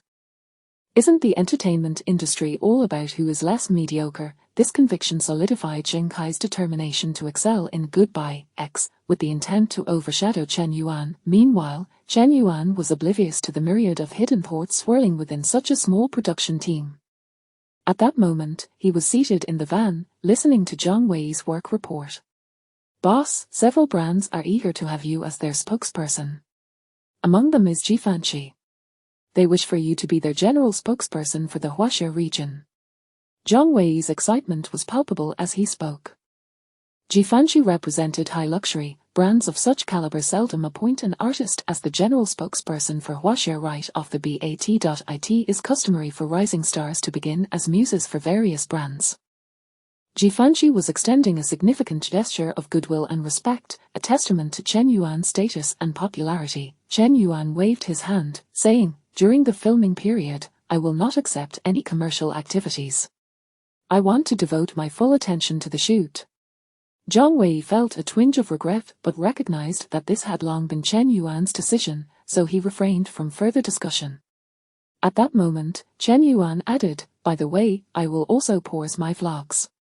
Zhang Wei was genuinely taken aback. No vlogs. Was the boss planning to isolate himself from the world? Before Zhang Wei could voice his thoughts, Chen Yuan continued, "Additionally, my involvement in the production must remain confidential. If fans discover I'm filming, they might come by, disrupting the shoot. Please communicate this with the crew and ensure confidentiality." The boss truly seemed intent on secluding himself. Zhang Wei yearned to discuss the pros and cons of this decision with Chen Yuan, but the latter had already closed his eyes, signaling the end of their conversation. At that moment, with his eyes shut, Chen Yuan breathed a sigh of relief. Finally, he could cast aside the myriad of trivial concerns and feel a sense of ease. No longer did he need to feel as if he were tightly wound, on the verge of snapping at any moment. Furthermore, in his previous life, Chen Yuan had witnessed the lives of many top-tier stars. Initially, they thrived due to their relentless schedule of events and commercial performances, reaping substantial rewards. But what was the outcome? Because they were solely focused on making money, neglecting their personal growth and refusing to invest time in learning, within a few short years, they either faced scandals or faded into obscurity. The path of the entertainment industry ultimately requires a unique talent or skill that sets one apart to reach its pinnacle. With this perspective in mind, upon returning to his hotel, Chen Yuan utilized a professional-grade acting experience card. He sought to acclimate himself and gain insight in advance. As he activated the experience card, fragments of memories flooded into his mind. After some time absorbing these memories, Chen Yuan couldn't help but exhale deeply, exclaiming, "So this is what professional actors must comprehend, all these techniques." Apart from those exceptionally gifted individuals, the success of most actors is truly not so straightforward. Within this memory fragment, Chen Yuan gleaned a wealth of knowledge. For instance, the concept of scale, the so-called sense of scale, refers to the actor's grasp of the lens. In wide shots, an actor's movements and expressions need to be grand, enabling the audience to appreciate the performance's impact. Conversely, in close-ups, the actor must restrain themselves, conveying emotions through subtle facial expressions or eye movements, otherwise, it comes off as exaggerated. This explains why many theatrical actors, in their initial film endeavors, often leave audiences feeling disconnected or even taken out of the moment. It's worth noting that theatrical actors, having been rigorously trained on stage, typically possess a higher level of expertise in performance. In Hollywood, there's a saying, "If you haven't been to Broadway, you're not a top-tier actor." Beyond the sense of scale, Chen Yuan also honed his proficiency in dialogue. One mustn't underestimate the importance of dialogue skills. For example, Zhang Yixing's performance alongside Sun Honglei in the drama Sweeping Black Storm was generally acceptable, yet his portrayal drew criticism to the extent that even his mother would struggle to recognize him, primarily due to his woefully inadequate dialogue delivery. Another instance can be seen in the Hollywood film Scent of a Woman, where the climactic moment is marked by the male lead's impassioned speech. That singular speech eclipsed countless explosive action sequences. This epitomizes the significance of dialogue proficiency. To become a professional actor is truly remarkable. Once again, as he absorbed the newfound knowledge related to acting, Chen Yuan couldn't help but marvel at the depth of understanding required. Chapter 32, Mastery of Performance Rhythm. 2 days later, the opening ceremony for Goodbye X commenced. Due to Chen Yuan's request, the event did not invite any reporters or fans, adhering strictly to a simple protocol. After offering prayers, the ceremony was deemed complete. The following day, Goodbye X officially entered its filming phase. On that morning, Chen Yuan arrived at the set half an hour early. The scene he was to shoot was quite straightforward. A quarrel with Yu Wenwen, who intended to leave home. This scene unfolded within the confines of their shared residence. At this moment, Chen Yuan found himself somewhat bewildered within the makeshift living room set. "Hey! Move the sofa aside. Lighting. Make it brighter. Who the hell left a garbage bag in the living room? Clear it up right now. E. Has the camera found its position? The actors will arrive in half an hour. We need to start shooting. Jian Yuxing was holding a large megaphone, resembling a security guard maintaining order at a job fair, his feet barely touching the ground in the hustle and bustle. It was still just past 8 in the morning, and his voice was nearing hoarseness. The set was a chaotic flurry of activity, with people rushing about and a cacophony of sounds filling the air. Chen Yuan, visiting the set for the first time, was genuinely taken aback. So this is what a film set looks like. No wonder people liken it to a battlefield. Even a simple scene could descend into such disorder. This, too, was partly due to Chen Yuxing's inexperience as a director. His ability to coordinate on location was still somewhat lacking. At that moment, Chen Yuan chose not to disturb Chen Yuxing, instead standing quietly to the side. After approximately 20 minutes, Chen Yuxing finally completed the preparations for filming. At that point, a fully made-up Yuan approached Chen Yuan, requiring no elaborate styling, simply changed into a different outfit, thus readying himself for the shoot. Teacher Chen Yuan, there's no need to be nervous. Take your time. We have plenty of it. Before the cameras rolled, Chen Yuxing made a point to reassure Chen Yuan, clearly concerned that any anxiety on his part might complicate the filming process further. Chen Yuan smiled and nodded, giving an okay gesture. Chen Yuxing acknowledged him with a nod before bellowing, "All units, prepare." Thus, Chen Yuan's first scene officially commenced. Within the set living room, Chen Yuan, seated on the sofa, picked up a lighter, flicking it open and shut repeatedly. After several iterations of this motion, he suddenly leaned to one side, peering towards the door where Yuan stood. The shot was framed at a mid-distance. Chen Yuan recognized this and, as a result, exaggerated the movement slightly. Once he withdrew his head from the room, he ignited a cigarette with the lighter. At this moment, the camera zoomed in, capturing a close-up of Chen Yuan's face. As the lens drew nearer, Chen Yuxing felt his heart inexplicably skip a beat.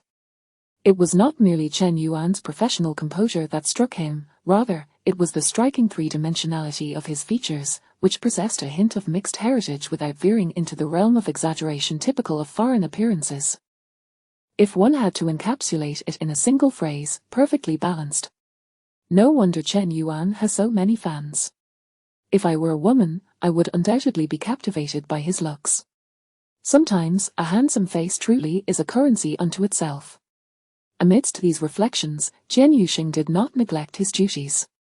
His gaze returned to the camera. At that moment, Chen Yuan, taking a drag from his cigarette, furrowed his brow slightly, an expression of impatience crossing his face. Simultaneously, his eyes would occasionally dart towards the room. Not bad. It seems Chen Yuan possesses a certain talent for acting. He effectively conveys the male lead's impatience during the argument while simultaneously expressing concern for the female lead. At the very least, this segment of his performance is competent, perhaps even surpassing the standard. Chen Yuxing nodded repeatedly, feeling a surge of confidence regarding the upcoming shots. Just as he was lost in thought, Chen Yuan suddenly took a deep drag from his cigarette, as if arriving at a crucial decision. He tiptoed stealthily towards the room. Coincidentally, at that moment, Yuan turned the doorknob from within, preparing to exit. Chen Yuan instinctively recoiled, startled, and immediately scampered back to the sofa. Once settled, he promptly looked up at the ceiling, feigning a casual demeanor as he resumed smoking. Witnessing this scene, Chen Yuxing couldn't help but exclaim internally, "Brilliant."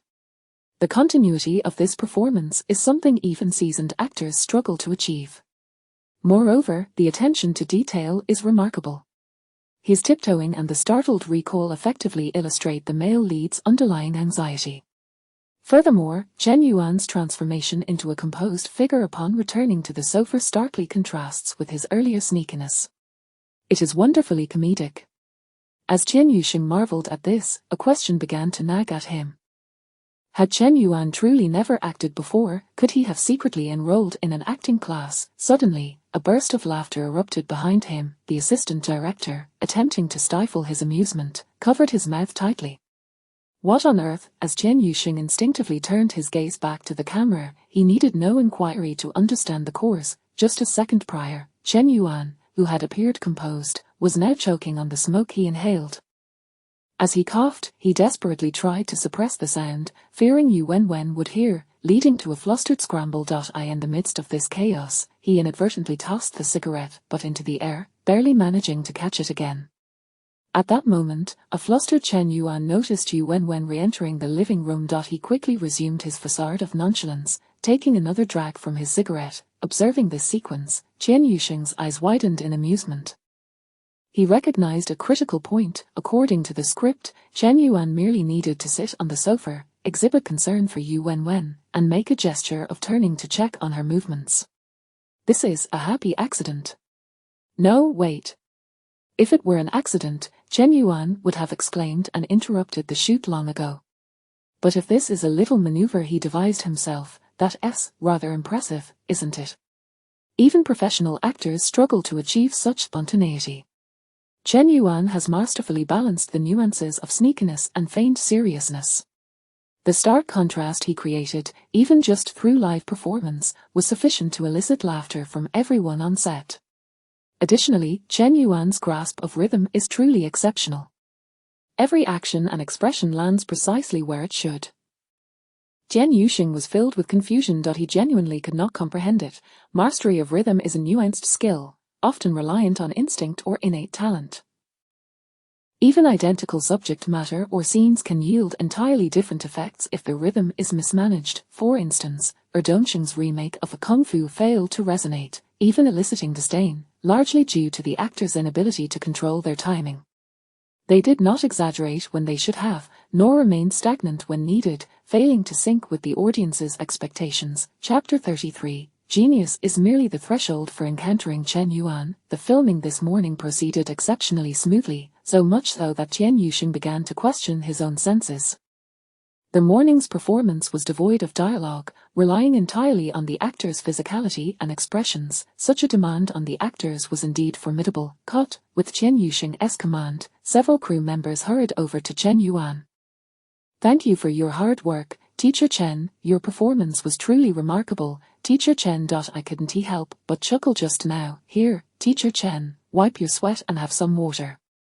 Some crew members offered wet wipes, others handed over bottled water, and a few fanned Chen Yuan, as if fearing he might overheat in the November air. Zhang Wei, who initially intended to assist Chen Yuan, found himself at a loss. He could only stand quietly aside, watching Chen Yuan, his heart filled with confusion. Zhang Wei noticed that Chen Yuan seemed to have transformed into an entirely different person. Previously, he had no musical talent, no knowledge of instruments, and couldn't even decipher sheet music. Suddenly, he exhibited originality and a stage presence akin to that of a seasoned singer with years of experience. With no prior acting experience, he had effortlessly captivated the entire crew with his performance. Could it be that Chen Yuan is indeed a genius? Was he merely sealed away during his time on Tomorrow's Idol, unable to showcase his true abilities? Chen Yuan is undoubtedly a genius. His sense of the camera is terrifyingly acute. Perhaps this awareness stems from years of living in the spotlight. However, I never anticipated Teacher Chen's acting prowess to be this impressive. He must have been diligently studying all this time, right? Unbeknownst to him, Chen Yusheng had approached Zhang Wei, his face a mixture of awe and reflection. Zhang Wei turned to Chen Yusheng, his mouth opening in hesitation before he finally managed to utter, Chen Yuan is indeed quite serious about his craft. Zhang Wei couldn't he possibly undermine Chen Yuan in front of others, could he? Mentioning that Chen Yuan was so busy he hardly had time to rest, and that he only finished reading the script 2 days before joining the crew, seemed unthinkable. Oblivious to the thoughts swirling around him, Chen Yuan finished addressing the crew and called Zhang Wei to return to their van, where they indulged in the lunch Zhang Wei had prepared. As Chen Yuan enjoyed his meal, Yu Wenwen approached. Zhang Wei glanced at Yu Wenwen, then at Chen Yuan, exclaiming, "Oh no, my stomach suddenly hurts. I can't take it." With that, he dashed away. Yu Wenwen, while not the epitome of beauty, certainly possessed the allure befitting a star. She exuded a commanding presence, exhibiting a certain elegance. Her figure was commendable, as evidenced by her attire in Sisters Who Make Waves. Such a striking woman approaching Chen Yuan sparked curiosity about their potential connection. Zhang Wei, lacking confidence, chose to distance himself. As soon as Zhang Wei departed, Yu Wenwen stood before Chen Yuan, gently biting her crimson lips, her bright eyes fixed intently on him, her face a canvas of turmoil and uncertainty. "Is there something you need?" Chen Yuan inquired, meeting her gaze with a calm demeanor. After taking a deep breath, Yu Wenwen asked, "Have you been studying music since childhood?" Chen Yuan pondered briefly before shaking his head. "No, it was only after my college entrance examination that I suddenly felt the urge to learn music and enrolled in a summer class." This was Chen Yuan's life story. The original persona had never even registered for a summer class, otherwise, he wouldn't be utterly ignorant of music theory. Yu Wenwen's brow furrowed, forming a shape as she pressed on. "When did you start learning acting? Surely you had a teacher?" Chen Yuan shook his head once more, unable to suppress his curiosity. "Why do you ask?" Yu Wenwen did not respond immediately. Instead, she gazed earnestly at Chen Yuan. She saw no flicker of deceit in his eyes. He was not lying. She couldn't help but close her eyes, taking a deep breath. At that moment, Yu Wenwen's perception of her own life felt profoundly shaken. Before the filming commenced, she had worried about Chen Yuan's performance hindering her own. This concern was her way of bolstering her confidence in facing him. Now, however, she felt somewhat foolish. Genius often defies reason. Not only was he exceptionally handsome, but he also sang beautifully, wrote eloquently, and acted with remarkable skill. He even overshadowed most actors on his very first performance. Lost in thought, Yu Wenwen walked away with a mechanical gait, departing without uttering a farewell. What a mystery! Chen Yuan was utterly perplexed by Yu Wenwen's visit. He shook his head slightly and returned to his lunch. As the hour of lunch break came to a close, filming resumed. Chen Yuan returned to the studio, where he spotted Yu Wenwen again. She appeared to be in a poor state, her eyes reddened. Had she been crying? Her complexion seemed somewhat haggard. This left Chen Yuan bewildered. Standing beside him, Zhang Wei wore a contemplative expression. He glanced at Chen Yuan, then back at Yu Wenwen. Had something transpired between them during his absence? How had Chen Yuan managed to leave her looking so dazed, her eyes rimmed with red? Chen Yuan's physique was truly impressive. Zhang Wei's insecurities were not without cause. All units, prepare. As everyone mulled over their thoughts, Qian Yuxing's voice rang out, signaling the continuation of filming. The afternoon's scenes would carry on from the morning's narrative. At this moment, a night had passed within the film's timeline. Chen Yuan lay quietly on the sofa, his eyes wide open, having been made up in advance. His eye bags appeared more pronounced, and his complexion slightly dimmed. This reflected the toll of a sleepless night. Qian Yuxing, observing Chen Yuan's makeup from behind the camera, couldn't help but nod in approval. The makeup was superb. Suddenly, the camera zoomed in on Chen Yuan's facial expression. He wore a blank look, his eyes hollow, as if lost in thought, or perhaps the product of a sleepless night that rendered his mind vacant of contemplation. Yet, Chen Yuan did not appear dull in the slightest. Instead, he conveyed an ineffable sadness that compelled viewers to furrow their brows and feel a weight in their hearts. How was this effect achieved? It was all in Chen Yuan's eyes. His eyes, seemingly vacant, harbor an immense, unspoken sorrow. This sorrow emanates from love. Such a gaze, what girl wouldn't feel a pang of heartache upon seeing it? What girl could resist falling for him? Especially when the bearer of that gaze is Chen Yuan. Qian Yuxing could already envision the audience's reactions when the film premiered, anticipating the thunderous gasps that would surely reverberate throughout the theater. Chapter 34. His gaze is so affectionate, even towards the dog. As the camera zoomed in on Chen Yuan, the sound of a doorknob turning echoed in the background. Yu Wenwen emerged from the room, pushing a suitcase ahead of her. The camera then shifted its focus to Yu Wenwen, whose face appeared somewhat haggard, her eyes rimmed with red and tinged with bloodshot veins. Observing this scene from behind the camera, Qian Yuxing could hardly restrain his applause.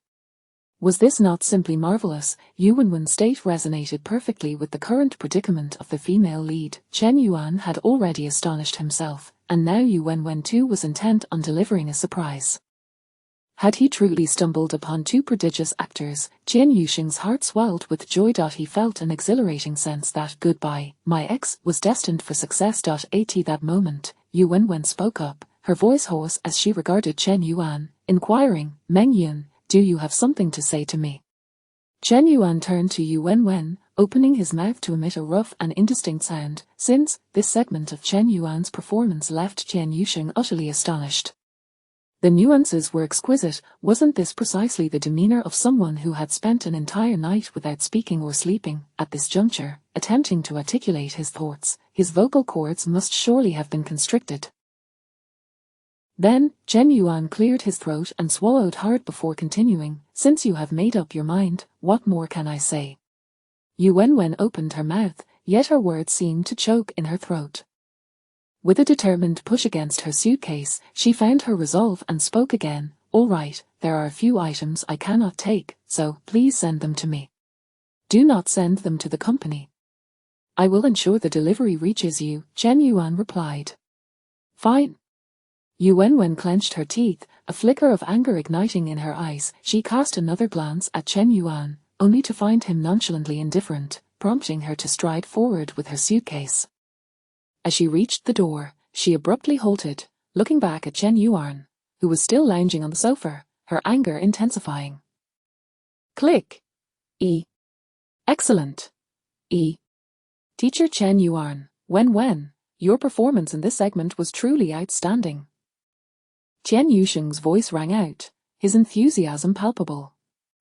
Their recent performances had been nothing short of extraordinary, the details impeccably rendered, especially Yu Wenwen, whose acting was nothing short of sublime. When she had expressed her intention to leave, she had conveyed her inner turmoil through the way she gripped her suitcase. Subsequently, in response to Chen Yuan's apathetic demeanor, she had transmitted her feelings of being overlooked through her expressions and glances. While not technically masterful, it undoubtedly surpassed the threshold of professionalism, exceeding Chen Yusheng's expectations. In light of this, Chen Yusheng made a point to approach Yu Wenwen, saying, Wenwen, maintain this state. Goodbye, my ex could very well earn you the Best Newcomer award. Yu Wenwen looked at Chen Yusheng, managing a strained smile as she replied, thank you. Almost instinctively, she took a deep breath, her gaze unconsciously searching for Chen Yuan's presence. Only Yu Wenwen understood that her recent state had been profoundly influenced by Chen Yuan. Prior to the filming, she had been engulfed in a state of existential doubt. During lunch, Chen Yuan's remarks had shaken her to the core, leading her to shed a few tears. Once filming commenced, standing before Chen Yuan and gazing into his eyes as she uttered, goodbye, she felt as if her heart had been struck with a heavy blow. It was due to Chen Yuan's gaze. She had never fathomed that one person's eyes could possess such depth and richness. Chen Yuan's eyes were imbued with intense pain, desperate struggle, and a deeply buried yet palpable longing.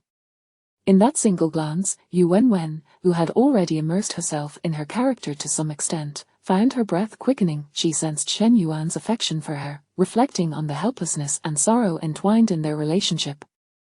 Thus, when she had intentionally mentioned items she could not take, it was filled with hope. She wished for Chen Yuan to desire her to stay. Who could have anticipated that at this moment, Chen Yuan's expression would shift to one of indifference? He readily acquiesced to her departure without any plea for her to remain. This ignited Yu Wenwen's anger. Was it truly that he did not love her, that he wished her to leave so readily?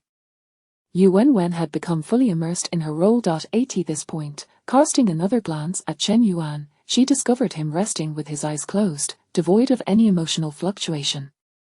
This made her furrow her brow in confusion. Had Chen Yuan truly been acting? How could someone with no prior acting experience possess such a deeply affectionate gaze? Yet, if Chen Yuan was not performing, then that seemed even more implausible. They had barely met a few times. How could he harbor such profound feelings for her? Could it be that he had already taken notice of her, that he had been? Yu Wenwen found it exceedingly difficult to dismiss such fanciful thoughts. Chen Yuan had just utilized the system's reward of deep affection. The last time he employed deep affection, even Zhang Wei had been misled. How much more so for Yu Wenwen? The more she pondered, the more convinced she became that her suspicions were correct, especially after closely observing Chen Yuan's performance that afternoon, for Chen Yuan's eyes had not once exhibited the same depth of feeling when directed at her. This left Yu Wenwen's emotions in a tumultuous state, and her thoughts weighed heavily on her mind. Wenwen, what troubles you? The director mentioned a gathering tonight. We must hurry back to freshen up before heading to the dinner. Tonight marks our first gathering as a crew. We cannot afford to be late. Just as Yu Wenwen was lost in her reverie, her manager's voice jolted her back to reality. Why Yu Wenwen glanced at her manager, then instinctively turned her gaze toward Chen Yuan. An absurd thought suddenly crossed her mind. Surely, there would be drinking at the gathering, if too much was consumed. What if Chen Yuan were to confess his feelings for her? What should she do? Naturally, she would refuse. Handsome, talented, popular, and an excellent actor. So what did that mean? She had to acquiesce. They had yet to establish any connection or shared experiences. Meanwhile, Chen Yuan remained oblivious to Yu Wenwen's thoughts. He had not returned to the hotel to freshen up, opting instead to accompany Chen Yuxing to a nearby hotel suite. After engaging in casual conversation for over half an hour, Yu Wenwen arrived. Upon seeing her, Chen Yuan was momentarily taken aback. She had evidently put considerable effort into her appearance. Her makeup exceeded that of filming, and she wore a youthful white dress. It seemed rather too extravagant.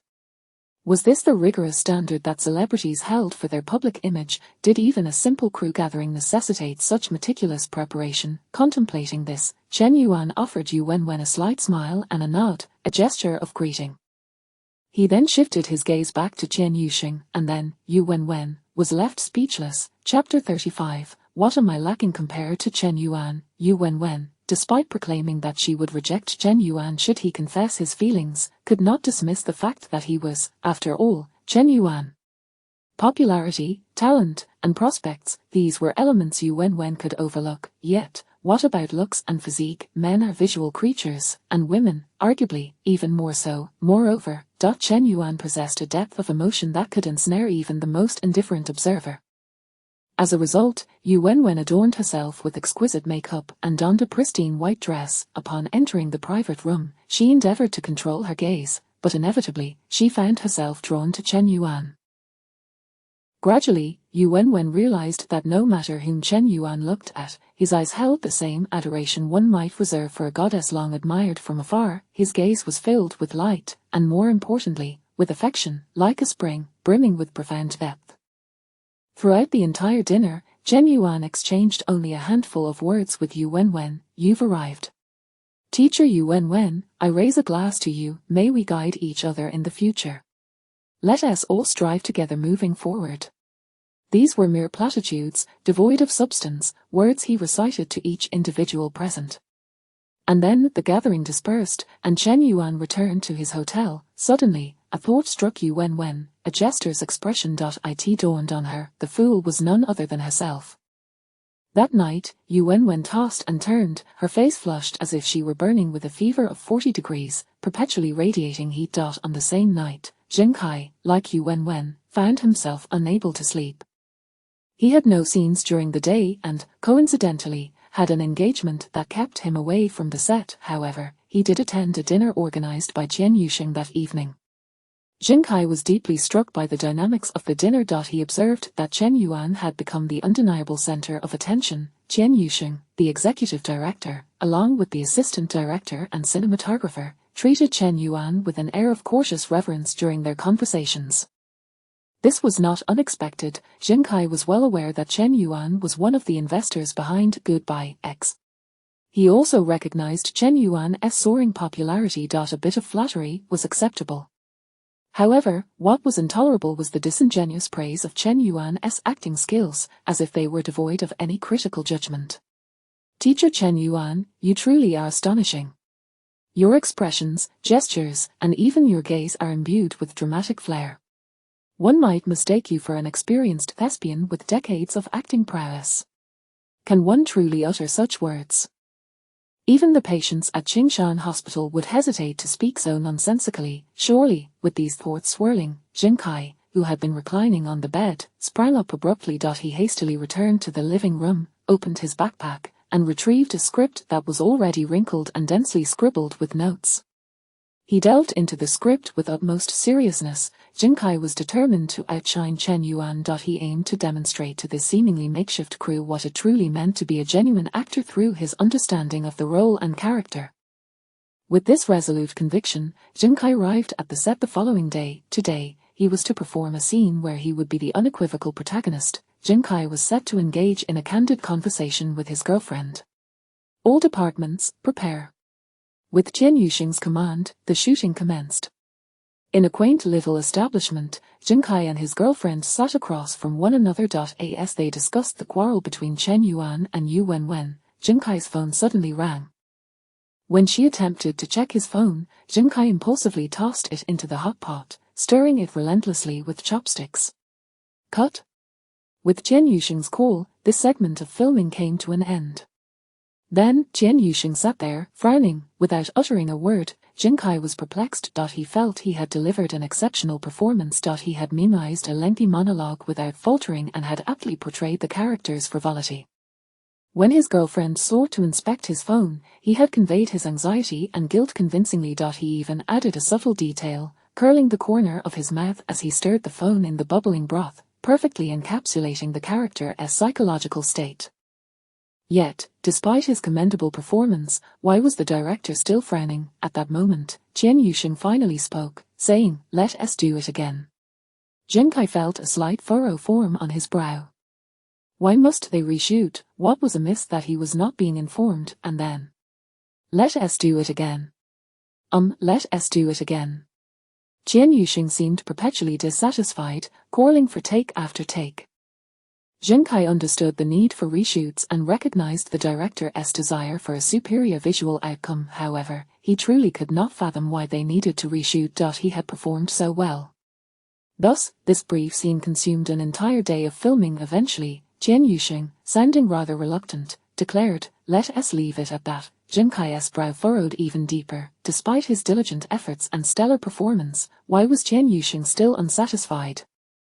Because this segment had undergone excessive reshooting, they would need to work overtime that evening. Jin Kai still had to film his candid conversation with his girlfriend. In this scene, after a tiring day, Jin Kai forced himself to muster energy. "The tattoo on my thigh is not my mother's name. It's my first girlfriend's name and birthday. The last time the company organized a movie outing, I was lying to you. It was my ex-girlfriend who invited me to watch it upon her return. While you were away on your trip, I attended a party with 3 men and 3 women. Everyone got drunk and didn't he return home?" In this filming, Jin Kai felt he performed even better. His lines flowed effortlessly. He didn't need to glance at the teleprompter or sneak peeks at notes. He had memorized everything. His emotions were sufficiently vibrant.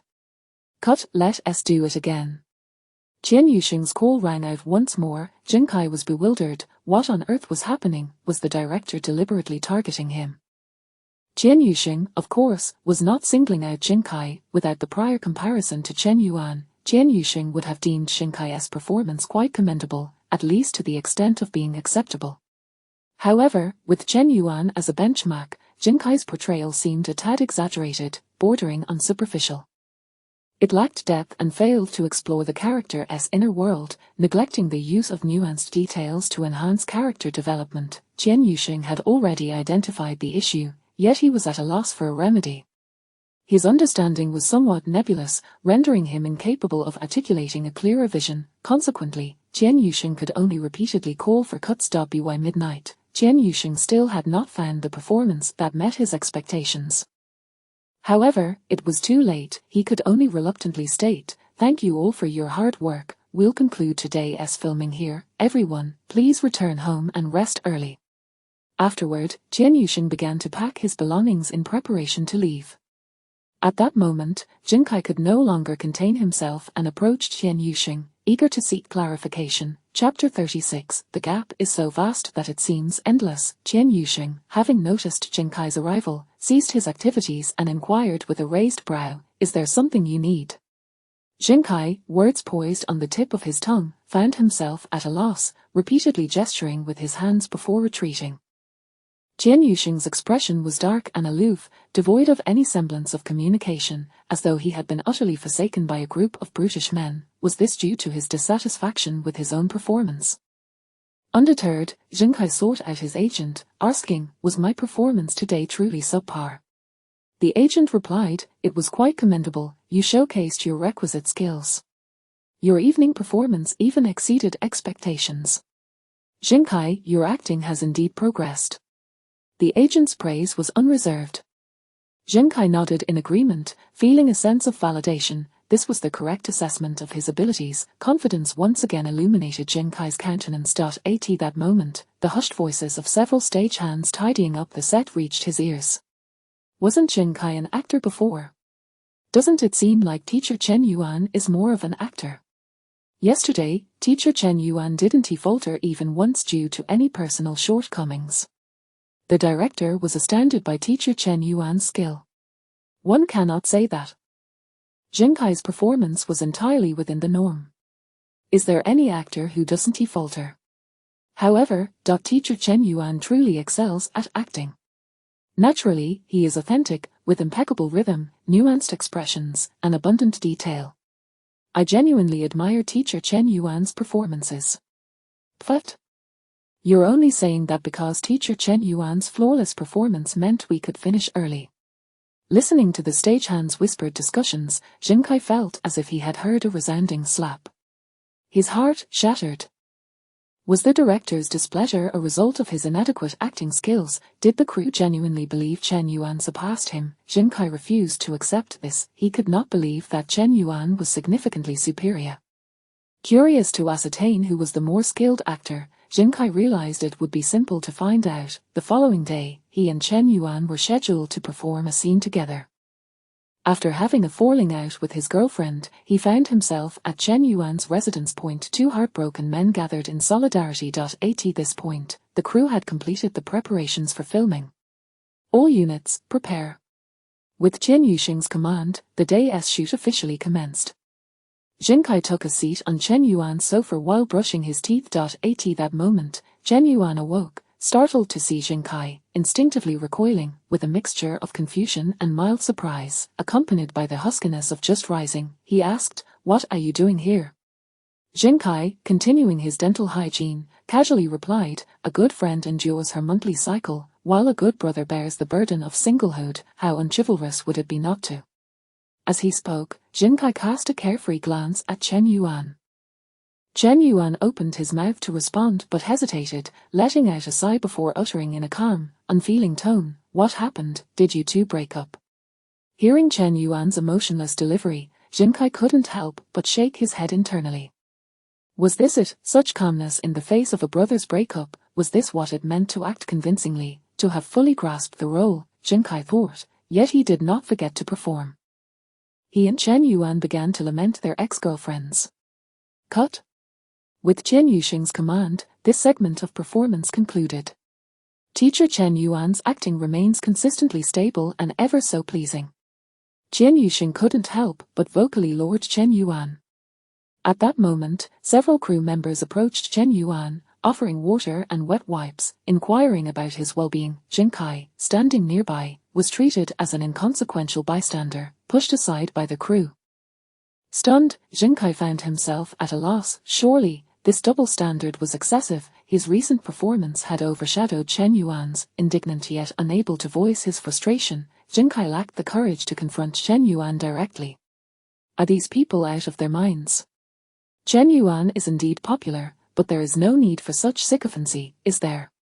Unable to confront Chen Yuan, Jinkai resorted to venting to his agent. The agent, after a moment of contemplation, finally responded, "Chen Yuan is indeed quite talented. His recent actions were remarkably natural. I felt as though I was watching a meticulously edited final cut." What did that mean? Jinkai was bewildered. Had the agent been swayed by Chen Yuan's appeal? After a moment of contemplation, Jinkai sought out Chen Yuxing, requesting a playback of his recent performance. Then it dawned on him. Jinkai finally comprehended why everyone held Chen Yuan's recent performance in such high regard. When Chen Yuan learned of his breakup, a flicker of shock crossed his face, followed by a fleeting emptiness devoid of emotion. Subsequently, a glimmer of sorrow appeared in his eyes, and he let out a nearly inaudible sigh. Finally, he spoke in a calm tone. Within those brief 2 seconds, Chen Yuan's eyes conveyed 3 distinct emotional states, so vividly layered that even the blind could perceive them. The emotional depth was palpable enough to be sensed by even the most oblivious. Though Jinkai's acting was merely average, he was a legitimate actor. He could discern just how extraordinary Chen Yuan's 2 seconds of expression were. This left a nagging question in Jinkai's mind. Had Chen Yuan truly never had any prior acting experience? Jinkai furrowed his brow. his gaze returning to Chen Yuan, enveloped in profound silence. After a considerable pause, Jin Kai could not help but clench his fists. As a seasoned actor, he could not allow Chen Yuan to surpass him. The previously arrogant Jin Kai had seemingly disappeared. Chen Yuan, oblivious to Jin Kai's turmoil, focused his attention on the shoot over the next 2 weeks. During this period, Chen Yuan's days were remarkably relaxed and carefree. He arrived at the set punctually each day, performed for a few hours, and then returned to the hotel to scroll through his phone.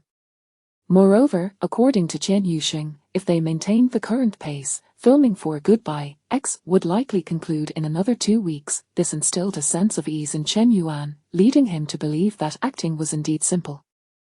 Yet, this was a mere illusion. Filming was not this effortless, it was simply that Goodbye X was straightforward. Furthermore, as the lead, Chen Yuan's flawless execution significantly expedited the filming process. Unbeknownst to him, Chen Yuxing was utterly astonished by the current filming pace.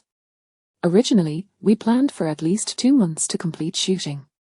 At this rate, it seems we will finish in just over a month. The filming schedule has been halved. And judging by the results, it far exceeds my expectations. This, Chen Yuxing thought he must be dreaming. Chapter 37, A Day in the Life of Chen Yuan as an Actor. What accounts for the remarkably smooth filming process? Chen Yuxing has pondered the reasons.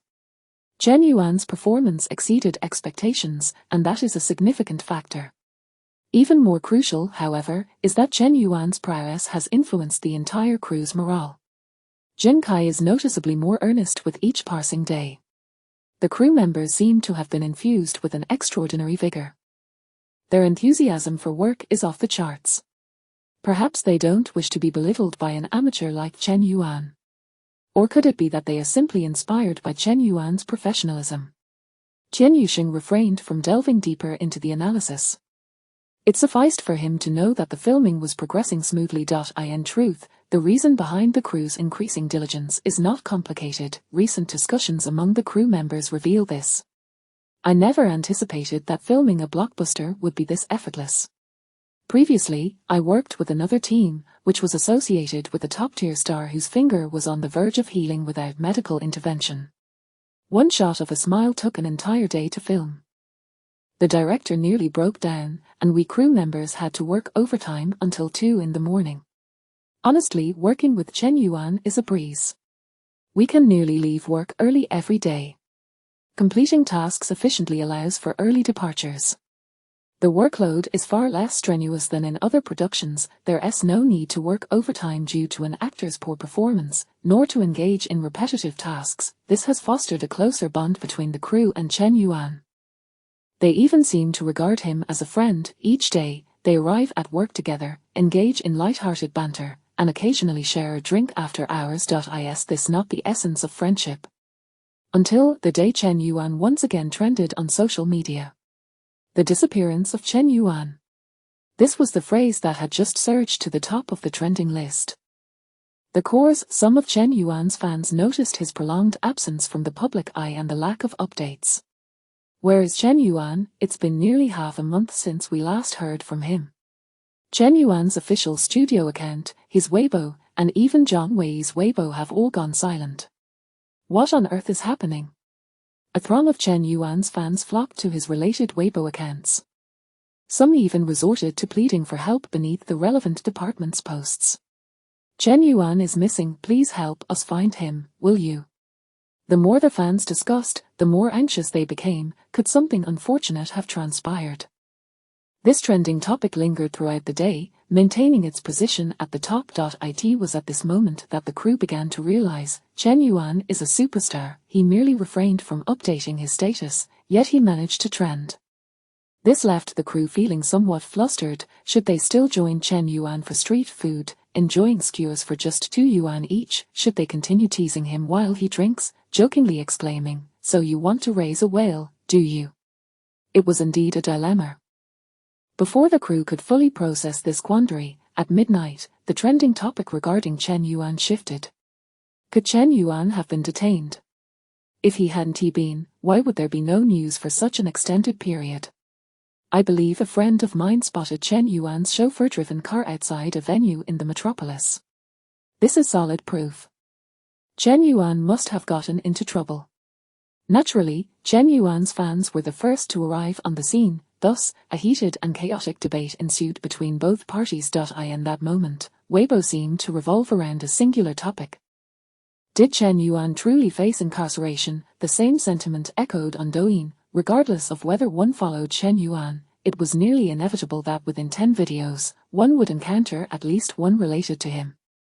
That single evening, Chen Yuan dominated the entire online landscape. The level of popularity and attention left the crew in a state of astonishment.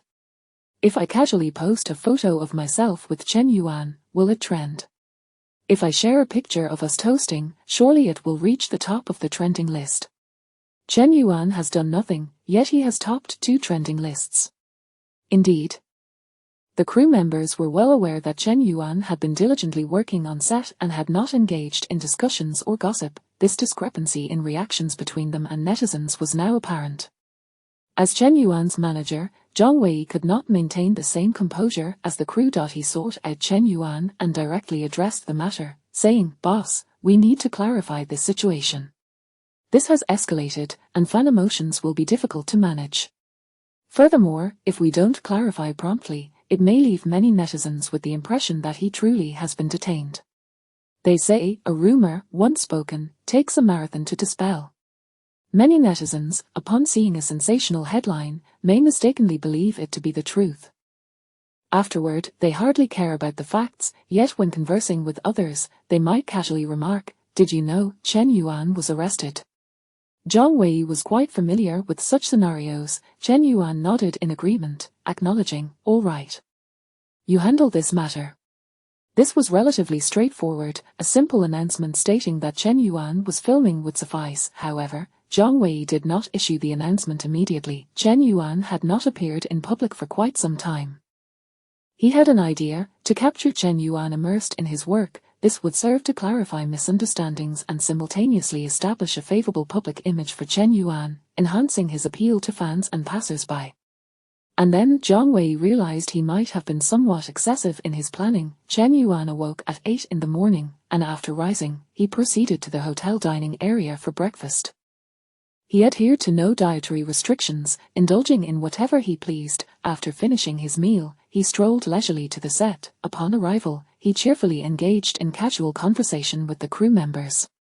He did not review the script, nor did he discuss the upcoming filming with other actors or the director. Subsequently, Chen Yuan commenced a day of shooting. By 4 or 5 in the afternoon, having wrapped up filming, he returned to the hotel, brimming with energy. Once back, he again neglected to review the script or ponder his character, instead engrossing himself in scrolling through Douyin. Serious work, diligent effort, pouring his heart and soul into delivering a stellar performance.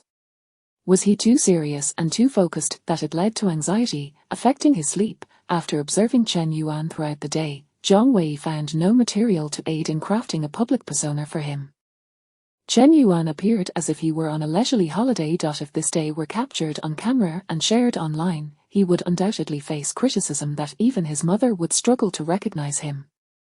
In light of this, Zhang Wei could not utter a single word of reproach, for during filming, Chen Yuan exhibited no flaws. Indeed, he surpassed even Zhang Wei's most optimistic expectations. Taking a deep breath, he selected several photos he had taken of Chen Yuan while he was working.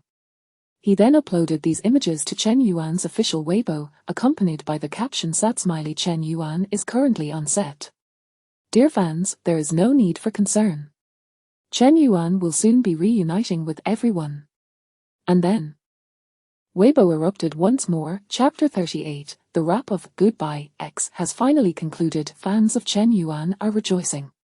Yuan Bao is simply incredible. Not only does he possess musical talent, but he can act as well. I can hardly wait. I am eagerly anticipating the release of Yuan Bao's film. At this moment, of course, there are numerous netizens singing a different tune. What is a traffic star doing dabbling in film? Is he not jeopardizing the already precarious state of the Huaxia film industry? Consequently, a fierce battle ensues between the two factions. From that day forth, Chen Yuan's popularity has remained unyielding. However, Chen Yuan himself is rather indifferent to this situation. After all, he is all too familiar with such controversies. In the following period, he devotes his thoughts entirely to the filming. Before long, the shooting of Goodbye, X has reached its final segment. In the film's narrative, Chen Yuan and Yu Wenwen drift apart, each assuming the other would not leave, and thus they miss one another. During this time, Chen Yuan has also begun a new relationship. However, his new girlfriend discovers that he cannot forget Yu Wenwen and decides to break up with him. At this juncture, Chen Yuan realizes that he must provide himself with closure to bid farewell to this relationship.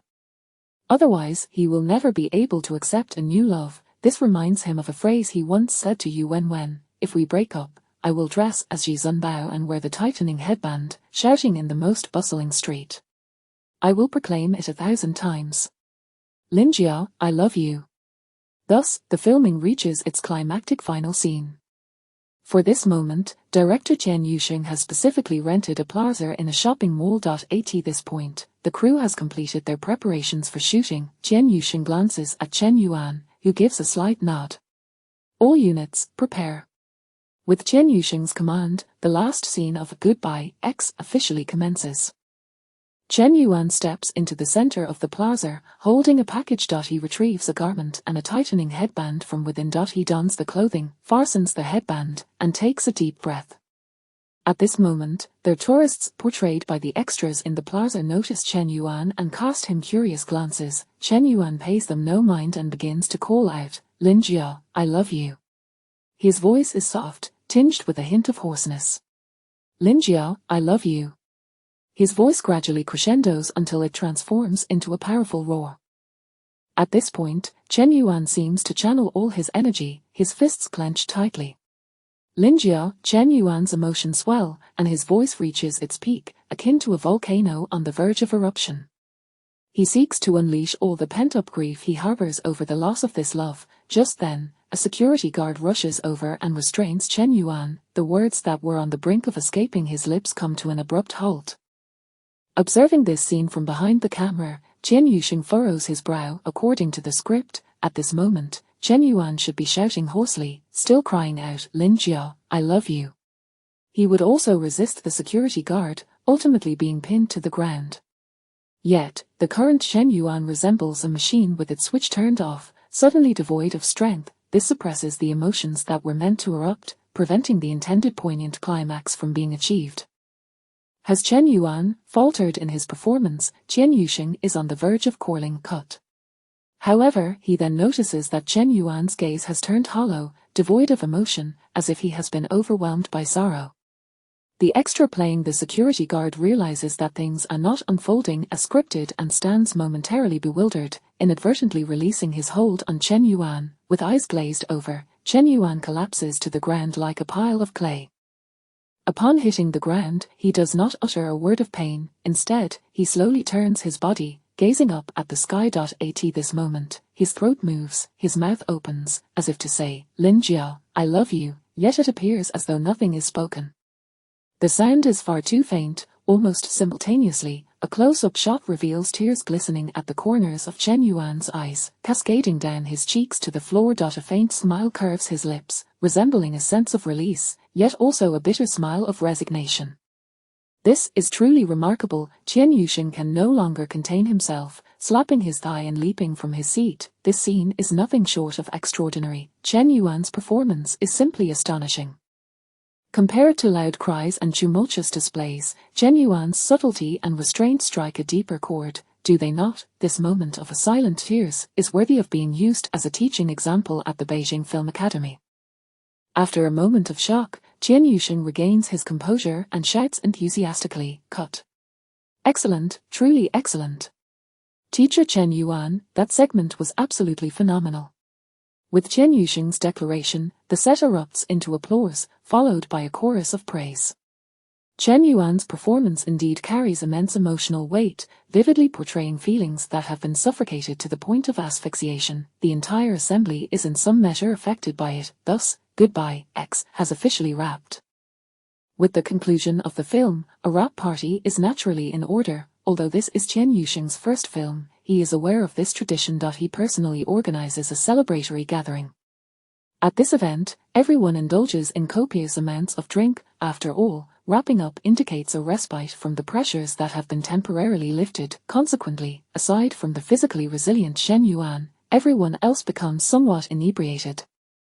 When people drink excessively, they tend to speak and act with reckless abandon. For instance, Jian Yuxing, who usually shows utmost respect to Chen Yuan, now throws an arm around his shoulder and drops the formalities, saying, "Chen Yuan, I never anticipated your acting prowess to be of such caliber." Putting everything else aside, that final crying scene will surely bring many women to tears. You've got talent, kid. If you continue to act seriously, you'll undoubtedly make a name for yourself. Before Chen Yuan can respond, Yu Wenwen strides over and pushes Jian Yuxing aside, exclaiming, "Director, what do you know? Chen Yuan is already a top star. Does he need to rely on acting to make a name for himself?" Yu Wenwen seems to be quite sober, her logic remaining clear, yet, if she were truly sober, how would she dare to shove Jian Yuxing away? Suddenly, she lets out a loud wah and bursts into tears. While sobbing, she points at Chen Yuan, shouting, "How can this world be so unfair? You bastard, have looks, talent, and such high popularity. And the most infuriating part is that during your first acting stint, you made me feel utterly hopeless. In your presence, I feel as though I've lived my 20-some years as a dog." Woo-woo. As she continues, Yu Wenwen collapses onto the table, her body shaking. Chen Yuan cannot help but take a deep breath. This gathering has spiraled into chaos. He calls upon Chen Yuxing's assistant and Yu Wenwen's manager to look after them. Subsequently, Chen Yuan rises to leave. The celebration has reached its conclusion. Just as he reaches the door of the private room, he is stopped by Xingkai. Xingkai about to lose his composure as well. Chapter 39. How can he be more shameless than capital? Xingkai stood before Chen Yuan, gazing at him with utmost seriousness. After a prolonged silence, he took a deep breath and gravely declared, "Chen Yuan, I must concede that you are indeed exceptionally talented. It is a kind of talent that permeates all endeavors. Especially after witnessing today's performance, I understand I am indeed inferior to you." At this juncture, Xingkai inhaled deeply once more, his expression sharpening as he proclaimed, "From now on, I shall strive harder." Having uttered these words, Xingkai did not await Chen Yuan's reaction and swiftly turned to depart. It had taken him an entire evening to muster the courage to say this to Chen Yuan. He truly did not wish to acknowledge his own shortcomings in comparison to Chen Yuan, nor did he want to confront the vast chasm that lay between them, yet, Xingkai understood that he must face this reality head-on. Only through such acceptance could he continue to evolve and ascend to greater heights. He accomplished this. As for Chen Yuan's response, he cast a bewildered glance at Xingkai, then slightly shook his head and strode forward with purpose. Since joining the cast, Chen Yuan had scarcely noticed Xingkai's hostility towards him. Ultimately, their respective standings were simply not on the same plane. After leaving the banquet, Chen Yuan encountered his first long vacation since his arrival in this world.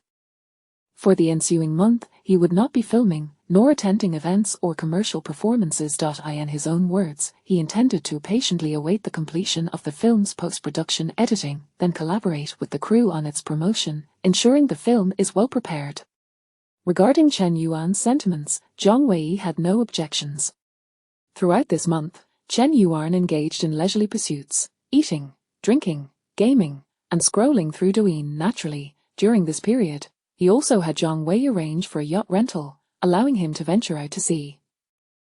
He urged Zhang Wei to accompany him to several so-called upscale restaurants for a few meals. In this manner, Chen Yuan discovered a truth: the so-called life of the affluent is, in essence, quite similar to that of ordinary people, for the most part.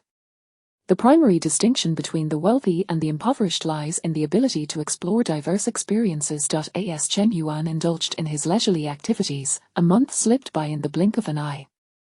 Now, a month later, he received a call from Mr.Li, a financier of Goodbye X. Teacher Chen Yuan, Goodbye X has completed post-production and has been submitted for review. The film does not delve into any sensitive topics, and I have made the necessary arrangements, so it should pass review in the next couple of days. Now that it is March, the upcoming prime release window is during the May Day holiday. What do you think about scheduling the release for May Day? Mr. Lee's call was, of course, concerning matters related to the film. As one of the financiers, Chen Yuan held a significant say in any issues pertaining to it. He had no objections to the proposed release date and thus acquiesced. Mr.Li continued, since teacher Chen Yuan has agreed to the May Day release, we must commence our promotional efforts. Do you have any thoughts regarding the promotion, teacher Chen Yuan? Chen Yuan indeed had some ideas regarding the promotion of Goodbye X. He recalled that on Earth, the song Decent had garnered considerable attention for a film. The song's emotional depth resonated with audiences, making it highly popular and naturally drawing traffic. Perfect. Among the 10 songs previously rewarded by the system, one was Decent. With this in mind, Chen Yuan remarked, Mr. Lee, I believe that if we can create a promotional song that aligns with the film's theme, it should significantly boost its visibility. I have recently been inspired with a new song and have completed half of it. Upon hearing this, Mr. Lee was elated and exclaimed, Fantastic, teacher Chen Yuan's musical talent is renowned.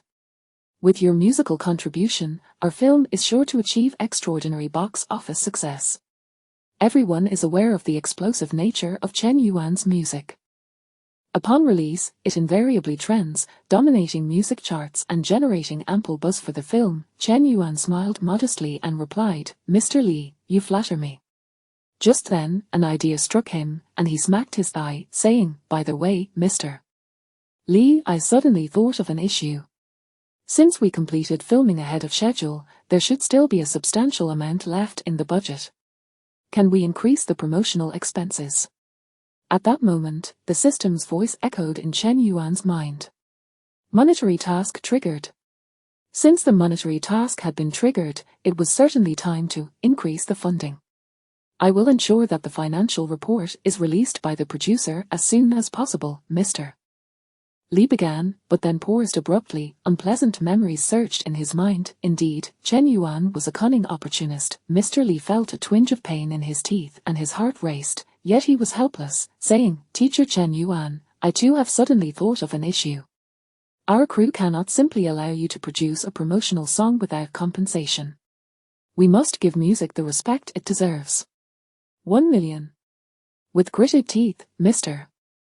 Lee declared a staggering figure. If he offered too little, Chen Yuan would undoubtedly refuse. It was better to be forthright. Chen Yuan was actually quite satisfied with this price, considering his deep involvement with the Goodbye X.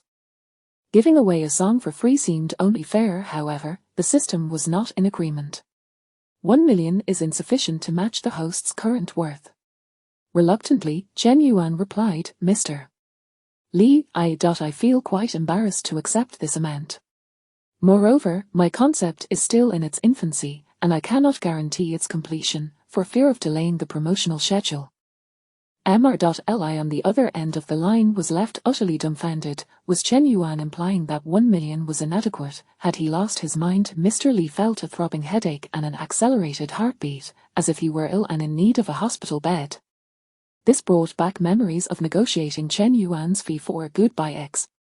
This fellow was indeed madly in love with money. Taking a deep breath, he inhaled again, then raised 2 fingers, stating, 2 million. He was furious yet utterly powerless. For Mr.Li had to admit that Chen Yuan's songs were indeed worth that 2 million. More accurately, it was Chen Yuan's popularity that warranted such an amount. Mr.Li, you are far too generous. I could not possibly refuse. I truly am not motivated by this 2 million. I simply cannot bear to disappoint your good intentions. Mr.Li smack. Mr. Lee hung up the phone abruptly, no longer wishing to hear Chen Yuan's voice. How could this individual, a mere half-year debutant, exhibit such insatiable greed, shamelessness, and audacity? How could he utter such words with a straight face? From this moment onward, he vowed never to collaborate with Chen Yuan again. Chapter 40, Dignity. While Mr.Li felt as though the sky was collapsing around him, Chen Yuan's lips involuntarily curled into a smile. Ding dong. Congratulations, host, for completing the premium task. Rewards are being distributed. Before long, the system finalized the reward distribution. Congratulations, host, for receiving the reward. Acting professional level. Congratulations, host, for receiving the reward, Mastery of All Instruments, Advanced Amateur. This time, the system's rewards were indeed quite abundant. The acting, professional level, is tantamount to the caliber of a seasoned actor. And as for the Mastery of All Instruments, Advanced Amateur, it might seem unimpressive at first glance, but do not overlook the word all. Achieving an advanced amateur level in any instrument typically requires over 3 months of dedicated practice. Just how many types of instruments does Mastery of All Instruments encompass? It is nearly impossible for one person to attain proficiency in every instrument throughout a lifetime. The only regret is the absence of any rewards related to physicality. Chen Yuan genuinely looked forward to the continuous enhancement of his physique. Perhaps he could truly transcend human limitations and become superhuman. However, there was no rush. After the film's release, Chen Yuan would have another opportunity for system rewards. Surely, they would be even more generous, wouldn't they? Lost in these thoughts, Chen Yuan did not forget his primary objective and promptly contacted Zhang Xiaodong. He needed to complete the recording of Dignity swiftly, allowing time for Chen Yuxing to optimize the post-production and trailer. Upon receiving Chen Yuan's call, Zhang Xiaodong expressed his warm welcome. When Chen Yuan arrived at his studio, Zhang Xiaodong had even waited at the entrance. Upon seeing Chen Yuan, he embraced him warmly. You finally have a new song. I was worried that filming would delay your creative process. What genre is this new song? Is it still folk music? As they conversed, Zhang Xiaodong ushered Chen Yuan into his studio. Then, about half an hour later, Zhang Xiaodong stood at the studio door once more. Chen Yuan's pitch and vocal skills left Zhang Xiaodong utterly speechless. However, Chen Yuan's new song delivered a fresh shock. He had never imagined that Chen Yuan could venture beyond folk music. More importantly, the quality of Dignity was truly exceptional. Zhang Xiaodong could instantly discern that Dignity would resonate more widely than any of Chen Yuan's previous songs. This fellow had reached a level of ease with pop music that was almost effortless. Zhang Xiaodong quickly suppressed his astonishment and, smiling at Chen Yuan, said, "Chen Yuan, let us keep in touch more often. I have some musician friends who greatly admire you and wish to meet you. Let us stay connected." Zhang Xiaodong was extending a formal invitation for Chen Yuan to join his circle. He had contemplated this idea previously, and now felt the timing was just right. If he waited too long, Chen Yuan might lose interest in his circle altogether. This young man possessed extraordinary talent and limitless potential. Chen Yuan nodded with a smile, replying, Absolutely." He then chatted with Zhang Xiaodong for a few moments before taking his leave. Chen Yuan understood Zhang Xiaodong's intentions. He had indeed felt a fleeting temptation. Zhang Xiaodong had a girlfriend named Jiao Yuan, and he was quite close friends with Wang Fei. Additionally, Chen Yuan had heard that Zhang Xiaodong's circle was rather casual. If he were to join. However, Chen Yuan only felt a slight flutter, merely a hint. He was already at the pinnacle of popularity. Was there any need for romantic entanglements? Engaging in such affairs might not be entirely out of the question, but being too proactive would be inappropriate. Moreover, as a modern man, isn't it quite acceptable to be pursued? Just as Chen Yuan, reluctant to take the initiative yet feeling that being pursued was perfectly reasonable, left Zhang Xiaodong's studio, he received a call from Jiang Hao less than 2 hours later. "Teacher Chen Yuan, I just heard from Xiaodong that you have a new song. To be frank, I'm calling to invite you to join Wani Music." Jiang Hao got straight to the point, his tone earnest and tinged with urgency. Having benefited from Chen Yuan's popularity, he certainly had reason to be anxious. After a brief moment of contemplation, Chen Yuan replied, "Mr. Jiang, I apologize. I need to coordinate my new song with the film's promotion. It can only be released on the platform once the film premieres." This time, Chen Yuan was not deliberately evading the invitation. The system had not triggered a premium task yet. He spoke the truth. Jiang Hao fell silent for a moment before responding, "I understand, however, please make sure to prioritize Wani Music when the time comes." This carried an air of pleading. Indeed, Chen Yuan's popularity was formidable. What was even more daunting was that if Chen Yuan chose Penguin Music, it would deal a significant blow to Wani Music. Chen Yuan did not outright reject Wani Music. He held no particular aversion or fondness for either WANI or Penguin music, however. His previous collaboration with Jian Kao had been quite pleasant. Unless something unexpected occurred, he had no objection to continuing their partnership. After hanging up with Jian Kao, Chen Yuan returned to the hotel. Over the next 2 days, he found himself free once more. He was awaiting Zhang Xiaodong to complete the production of Dignity. 2 days later, Zhang Xiaodong delivered the final product. Chen Yuan promptly forwarded it to Qian Yuxing. Another 2 days later, Qian Yuxing completed the promotional video for Goodbye X featuring Dignity. Consequently, the official Weibo account for Goodbye X announced the release date. Chen Yuan stars in the film Goodbye X, set to premiere on May Day. Within half an hour, the news surged to the top of the trending topics. In response, Qian Yuxing and the rest of the creative team, along with their financial backers, felt a twinge of concern. No one doubted Chen Yuan's popularity, yet they were apprehensive about a potential influx of detractors.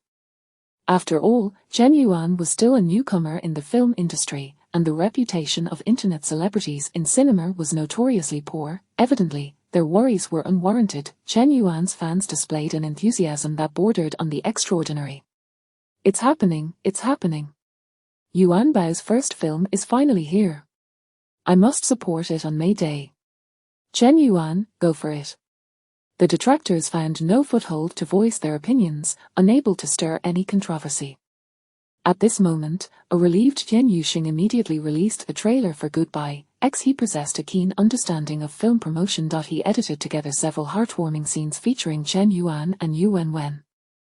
Subsequently, as Dignity entered its chorus, he showcased the two characters parting ways. He even included a poignant scene of Chen Yuan silently weeping on the ground at the film's conclusion. Upon viewing the trailer, Chen Yuan's fans were utterly beside themselves. Wow, wow, wow, what happened to Yuan Bao? Don't cry, don't cry, don't cry. Wawar, seeing Yuan Bao in tears makes me want to cry too. The Weibo comments were flooded with cries of distress. Then. Wait a moment. Have you all noticed? Dignity is Yuan Bao's new song. Chen Yuan actually released a new song. This new song is incredible. Indeed, the attention of Chen Yuan's fans shifted instantaneously. They ceased crying and erupted with excitement.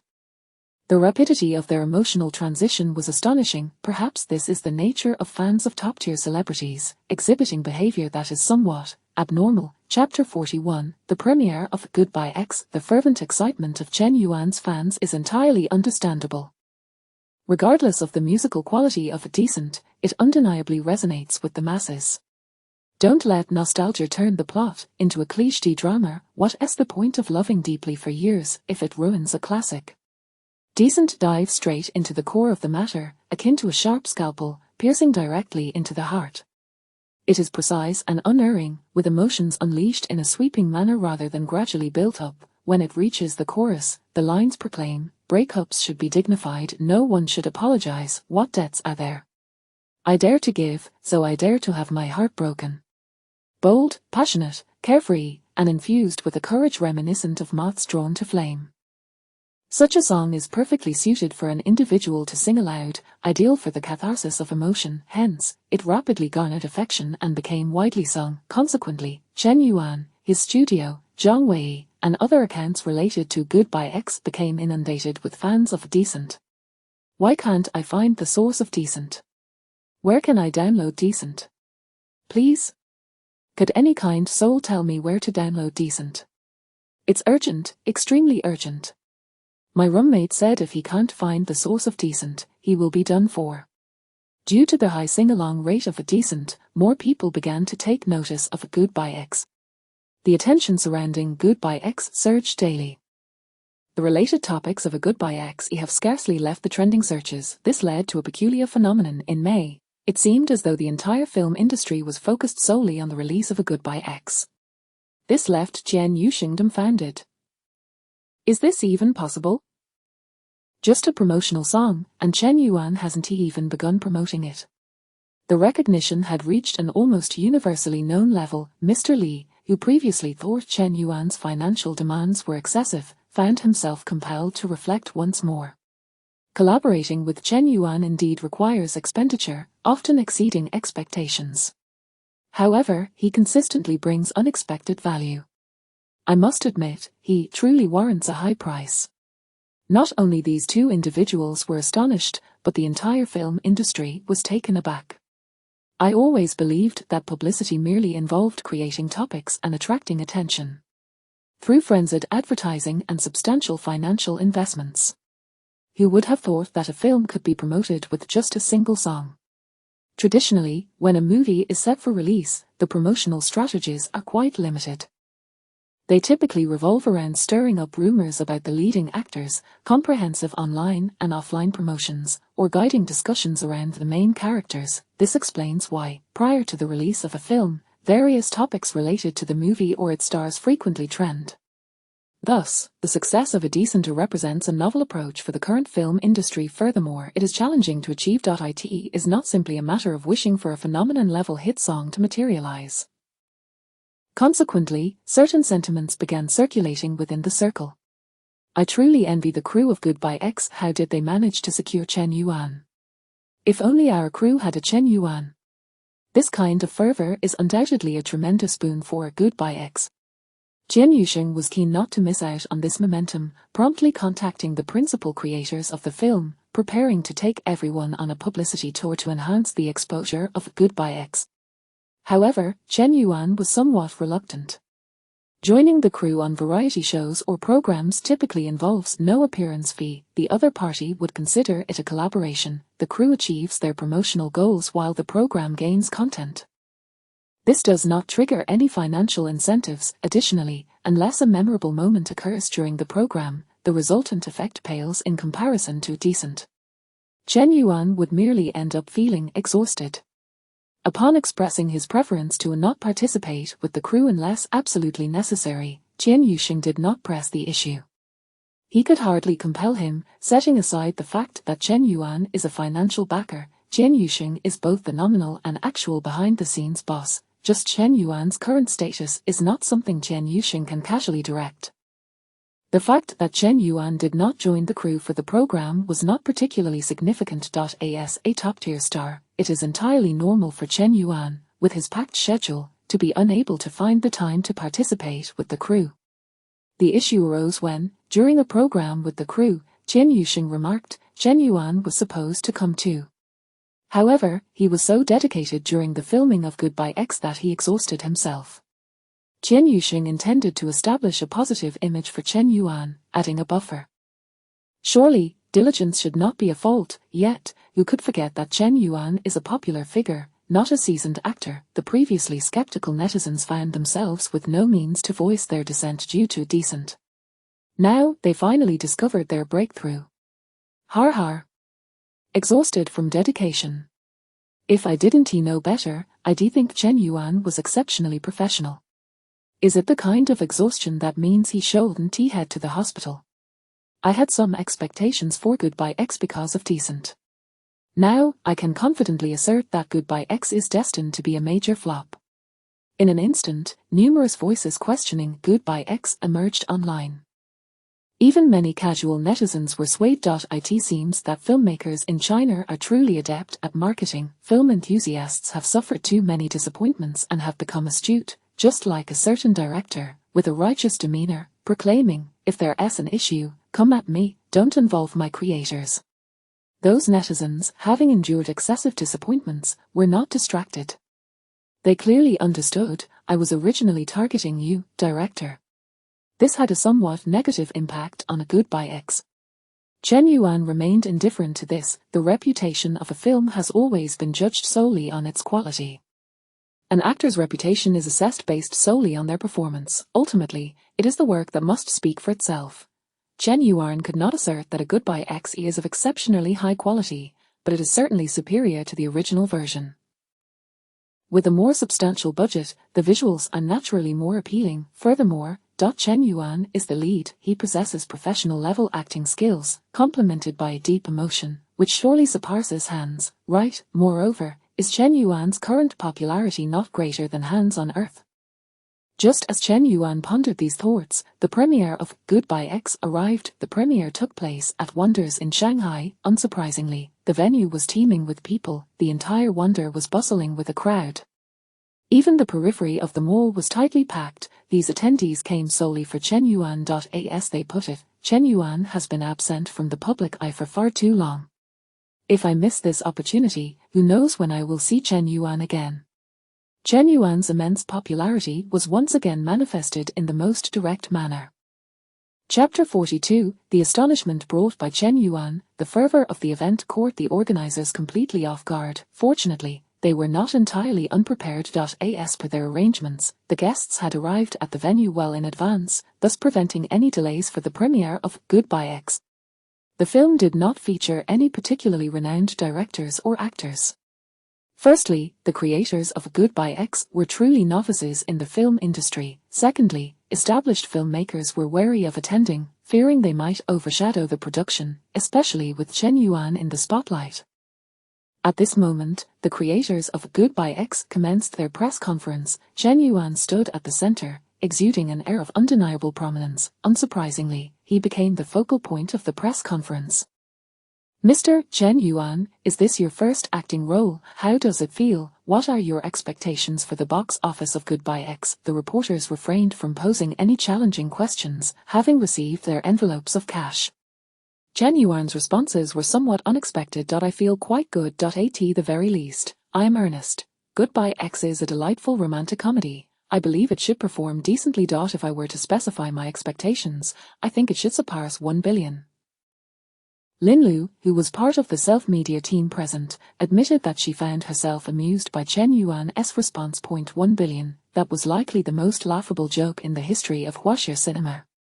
Thus far, no wuxia romantic comedy had ever grossed over 1 billion. The star-studded To Youth, the heavily promoted Our Times, and the immensely popular The Left Ear, featuring the top stars Ouyang and Yang Yang, all peaked at just over 700 million. Furthermore, the overuse of the popular youth romance film formula had diminished its appeal. The box office prospects for Goodbye X simply did not support the notion of reaching 1 billion. As the most well-known self-media film critic, Lin Lu was genuinely repulsed by Chen Yuan's response. In truth, she had always harbored a disdain for him. A true cinephile in pursuit of high-quality films, Lin Lu was also a second-generation rich kid, dabbling in film criticism out of mere interest. This led to her reviews being fair and impartial, earning her the admiration of film enthusiasts. Her presence at the premiere of Goodbye X was entirely due to losing a bet with her fans. As a punishment, she had to watch Goodbye X and pen a review. To her dismay, before the film even began, Chen Yuan had already instilled a sense of hopelessness regarding Goodbye X within her.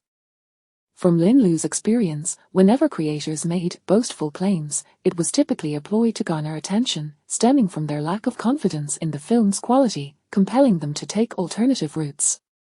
With this mindset, Lin Lu endured the press conference and finally entered the cinema hall. At last, she could watch the film. As the lights dimmed, the screen illuminated, marking the official commencement of A Goodbye X. The film opened with close-ups of Chen Yuan and Yu Wenwen, who engaged in discussions about gender-related topics, lamenting the difficulties faced by both men and women. Lin Lu squirmed uncomfortably, as if a thorn were lodged in her throat. How intolerable, what an outdated dose of toxic positivity was this? The scene shifted to Chen Yuan in his living room, absent-mindedly flicking a lighter on and off, his gaze drifting toward the room.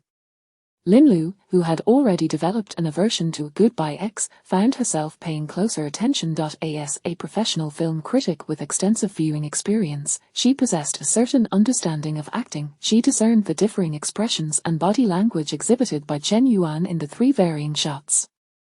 It must be the director's guidance, otherwise, it would be impossible for Chen Yuan to display such clarity of nuance. To say nothing of Chen Yuan, even some actors with 3 or 4 films under their belt might not achieve this. It seems that this rookie director, Jin Yuxing, has some talent. As Lin Lu thought this, Yu Wenwen emerged from the room. Chen Yuan, who had been stealthily approaching the door, was startled and dashed back to the sofa, feigning nonchalance. Laughter erupted in the audience, amused by Chen Yuan's performance. Lin Lu, who had initially dismissed Goodbye X, found herself not laughing. However, she instinctively nodded slightly. The timing was impeccable, and the rhythm was well managed. It may not be top tier, but for an idol like Chen Yuan, it can be deemed satisfactory. Lin Lu began to reconsider her opinion of Chen Yuan. The plot progressed further, the scene shifted, and a night had passed.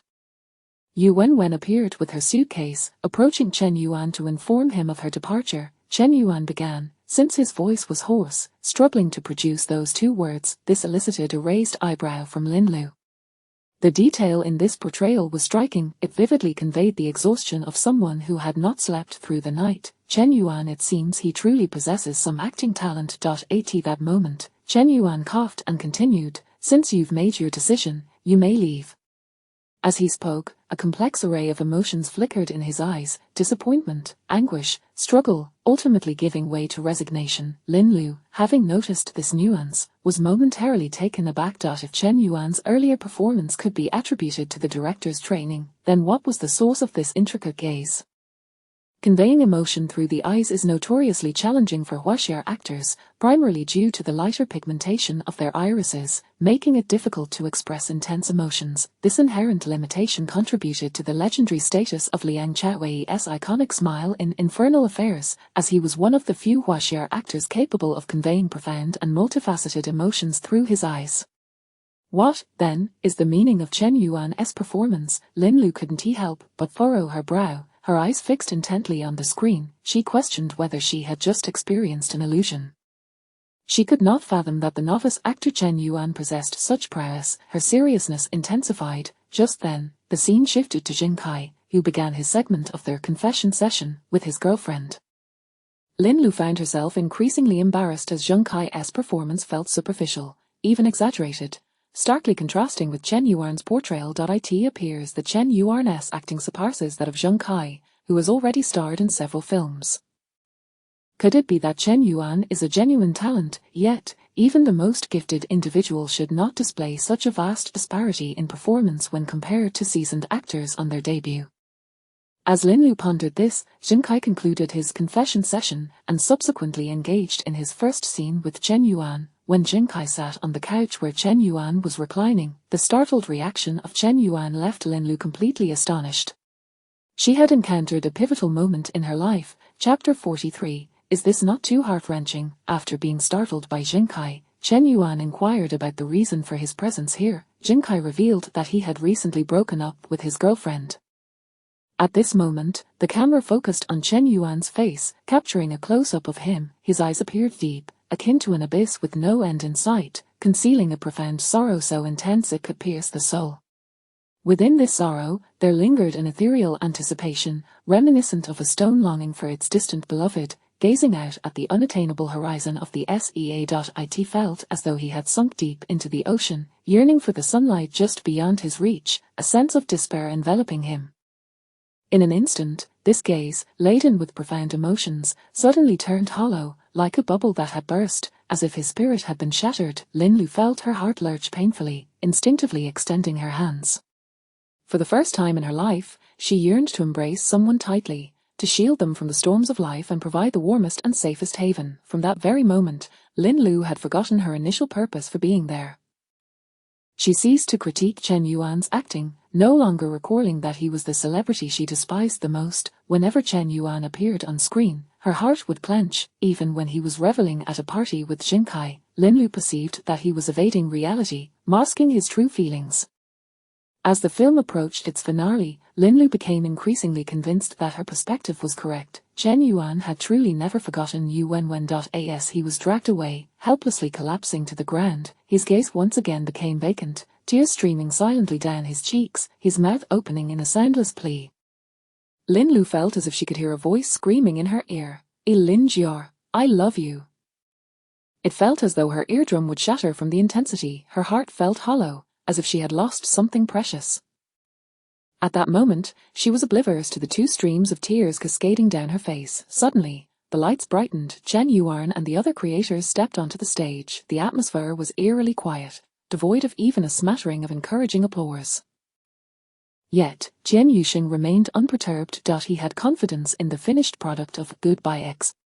Regardless of popularity, Chen Yuan's acting alone was sufficient to uphold the film. Moreover, he had just heard several media members weeping in the audience. It was important to note that those in the media had seen a great deal and watched countless films. While they may not possess hearts of stone, they were not easily swayed like ordinary individuals. Just as Chen Yuxing was contemplating this, applause erupted in the venue. Clap, clap, clap. The applause grew thunderous. A truly moving story, filled with humor and genuine emotion. Chen Yuan's performance is striking. That final segment of silent tears was simply remarkable, unexpectedly so. This scene will become a classic in cinema, remembered by all filmmakers. The media present offered high praise. Lin Lu, hidden among the crowd, couldn't help but nod her head. Her thoughts slowly returned to the present, making her realize she had momentarily lost composure. She understood that her emotional outburst was tied to her own experiences. Lin Lu had once had a boyfriend. Her family disapproved, persistently trying to persuade her otherwise. Under the relentless pressure from her family, she wavered, not due to concerns over the disparity in their statuses, but rather in questioning whether he truly loved her. Thus, in an effort to convince herself and to validate the relationship, she, still a university student, unaware of her own heart and not yet matured, ended the relationship. He made no attempts to retain her, nor did he chase after her. And so, they parted ways. Later, Lin Lu learned that on the night they broke up, he had drunkenly acted like a fool. In the 3 months that followed, he had confined himself to his dormitory. She discovered that the pressure stemming from their differing backgrounds had weighed heavily upon him. Her decision to break up had been the final straw that broke the camel's back. Upon witnessing Chen Yuan crumple to the ground, his hollow gaze turned skyward. Lin Lu recalled her ex-boyfriend. He too must have felt as heartbroken, desolate, and helpless as Chen Yuan did. Contemplating this, Lin Lu took a deep breath and once again looked at Chen Yuan on stage, her gaze intricate. Has Chen Yuan also experienced such anguish? Otherwise, how could he portray it so authentically, resonating so deeply? Lin Lu found herself unable to make a judgment. For at that moment, Chen Yuan was smiling faintly, his eyes sparkling with brightness, exuding an air of cheerfulness devoid of any sorrow. He bore no semblance of someone who had just suffered a heartbreak. If that previous performance was solely supported by acting, then Chen Yuan is truly remarkable. Regardless of the circumstances. Chen Yuan's portrayal in Goodbye X is undeniably commendable. No, it should be deemed exceptional, astonishing. Lin Lu accorded Chen Yuan a high evaluation. She had already resolved how to articulate her review of Goodbye X. Additionally, she suddenly felt immense gratitude towards the internet users she had bet against. Had she not lost to them, she would not have attended the premiere of Goodbye X, nor would she have witnessed Chen Yuan's brilliant performance.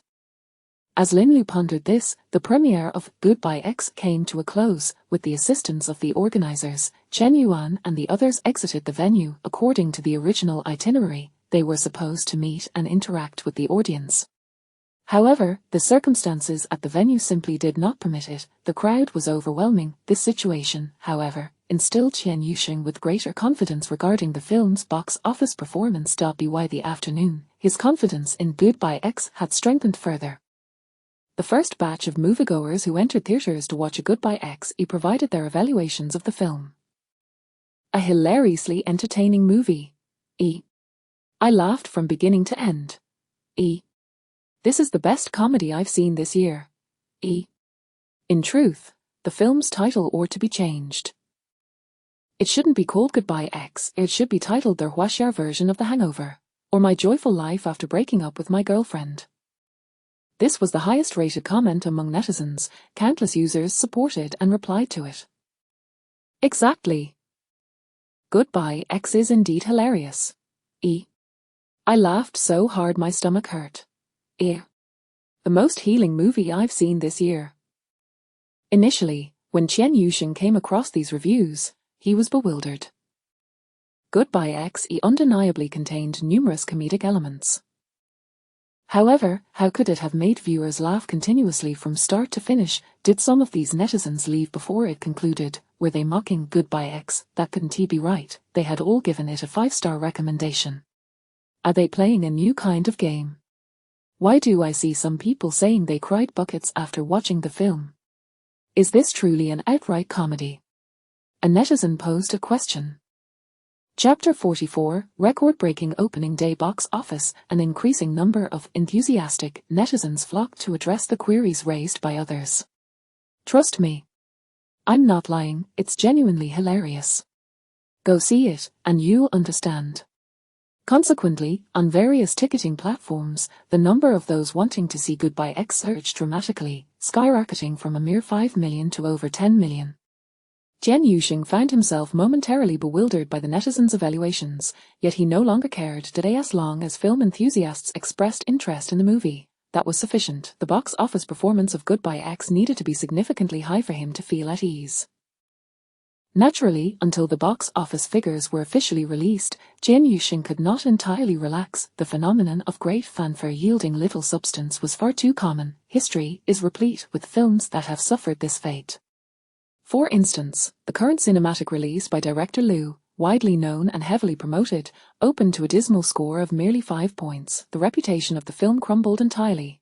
Chen Yuxing anxiously awaited the first day box office results.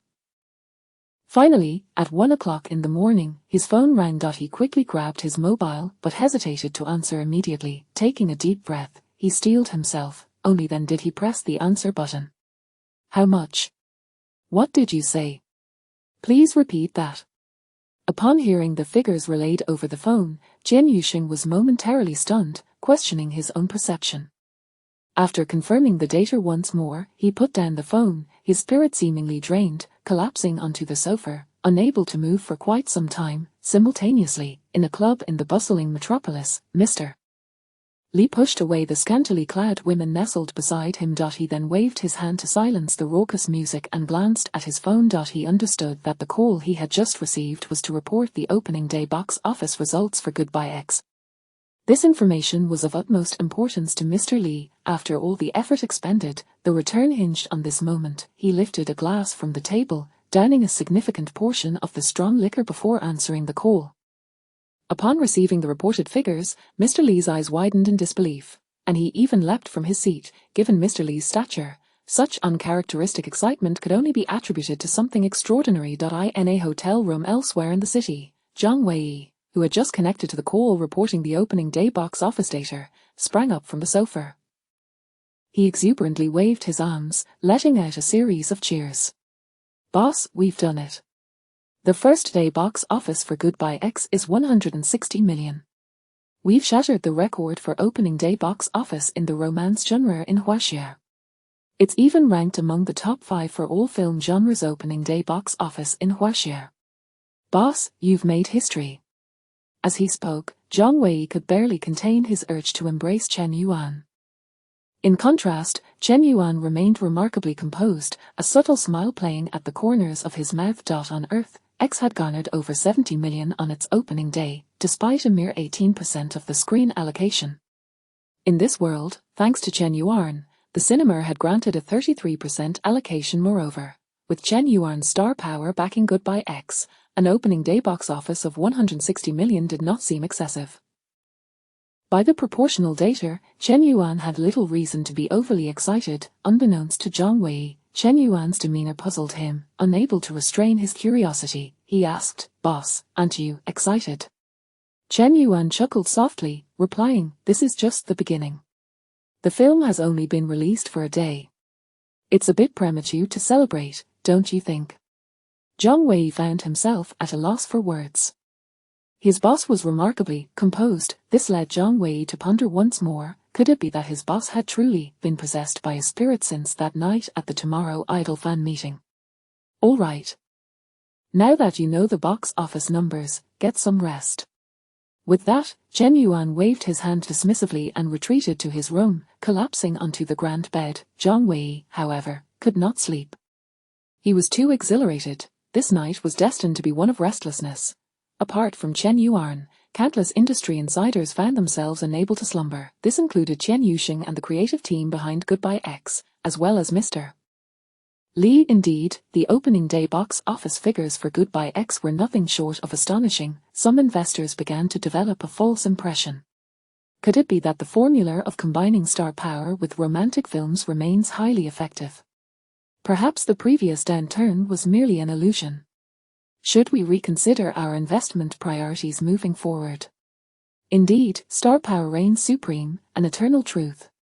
Among those most restless that night was undoubtedly Liu Lili. During this period, Liu Lili had refrained from employing any tactics against Chen Yuan. However, this did not imply that she had forgotten him. On the contrary, she remained vigilant, closely monitoring Chen Yuan's every move. Liu Lili was quite astonished by Chen Yuan's sudden pivot to filmmaking at the pinnacle of his singing career. She admired this decision greatly. Had she signed Chen Yuan, she would have done the same. With star power and a representative work, no one could shake that foundation. Thus, amidst her astonishment and shock, Liu Lili also felt a twinge of anxiety. She worried that Chen Yuan was indeed on the path to crafting an immortal legacy. The emergence of Decent left Liu Lili feeling as though she was suffocating, an unbearable pressure weighing heavily upon her chest. How could it be? How could Chen Yuan's debut film achieve an opening day box office of 160 million? Even more intolerable for Liu Lili were the online reviews. For example, the well-known critic Lin Lu, who prided herself on her integrity, had recently penned a review stating, "Due to losing a bet with netizens, I was compelled to attend the premiere of Goodbye X. This is undoubtedly a repugnant situation for me. As is well known, I detest star influencers, despise romantic films, and harbour a particular disdain for cash-grabbing garbage. At the premiere, I nearly vomited when I heard Chen Yuan boast about the film's potential to surpass 1 billion at the box office. It was truly revolting. This only solidified my belief that Goodbye X was merely a money grab. Gritting my teeth and enduring my discomfort, I began watching Goodbye X. Then I discovered at chapter 45. A resounding success in box office and critical acclaim. I was mistaken, gravely mistaken. In terms of narrative, Goodbye X barely manages to pass as competent. It closely aligns with reality, devoid of any fabrications. Its pacing is commendably measured. However, what truly transformed my perception of Goodbye X was the performance of Chen Yuan. He has reshaped my views on popular actors. Consequently, I took the initiative to watch 3 films featuring other popular stars following the premiere of Goodbye X. This is the reason for the delay in my review. Regrettably, the other 3 films starring popular actors did not evoke the same sense of delight that I experienced with Chen Yuan. This realization led me to conclude that Chen Yuan is indeed exceptional, perhaps even unique. He possesses talents that others lack, whether in music or acting. In conclusion, merely for the sake of Chen Yuan, the ticket price is justified. Recommendation rating 4.5 stars, of which 3 stars are solely for Chen Yuan. This encapsulates the essence of Lin Lu's review. Throughout the critique, there is an abundance of admiration for Chen Yuan, to the extent that it can be said to be a creative homage to him. As previously mentioned, Lin Lu is a self-media figure and a privileged individual who remains unencumbered by external influences. She boasts a substantial following, who place their trust in her. Thus, since Lin Lu says Goodbye X is worth watching, I must go see it tomorrow. Is Chen Yuan really that impressive? He managed to change Lin Lu's perception of popular actors. I recall Lin Lu previously speaking of popular actors as if they were her sworn enemies. I must watch Goodbye X.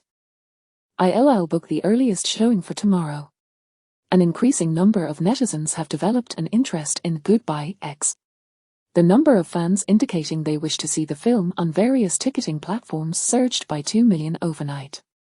This revelation made Liu Lili understand one thing: Chen Yuan has succeeded. In fact, Liu Lili had already anticipated the film's success, as she had taken time during lunch to watch Goodbye X. Alas! At that moment, reclining on her sofa, Liu Lili felt too exhausted to critique. The following morning, major media outlets vied to report on the developments surrounding a Goodbye X. New record for opening day box office in youth romance films. Chen Yuan defies doubts. A new superstar is set to emerge. A must-see film this May. Given the current trajectory, A Goodbye X is poised to surpass 1 billion in box office revenue.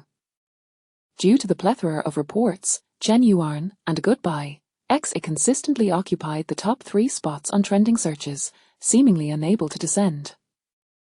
The heat is unparalleled. Many films initially scheduled for a May release have since been postponed to the summer, feeling fortunate in hindsight. If we had released alongside Goodbye X, it would have been disastrous. All the buzz has been monopolized by Goodbye X.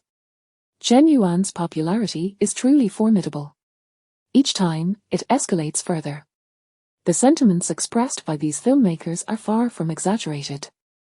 Today, reports indicated that at the Wonder Cinema in Shanghai, there had been at least 5 altercations that nearly escalated into brawls. Numerous fans arrived at Wonder Plaza after shopping and dining, eager to catch a film, only to discover that tickets for Goodbye X were completely sold out, leaving them dissatisfied and lodging complaints with the staff. The employees were at a loss for explanations, as tickets had genuinely sold out. This further aggravated the fans, leading to complaints. With the crowd swelling, those waiting in line also grew irritable, resulting in a heated exchange that nearly devolved into a brawl. This news quickly spread across the internet.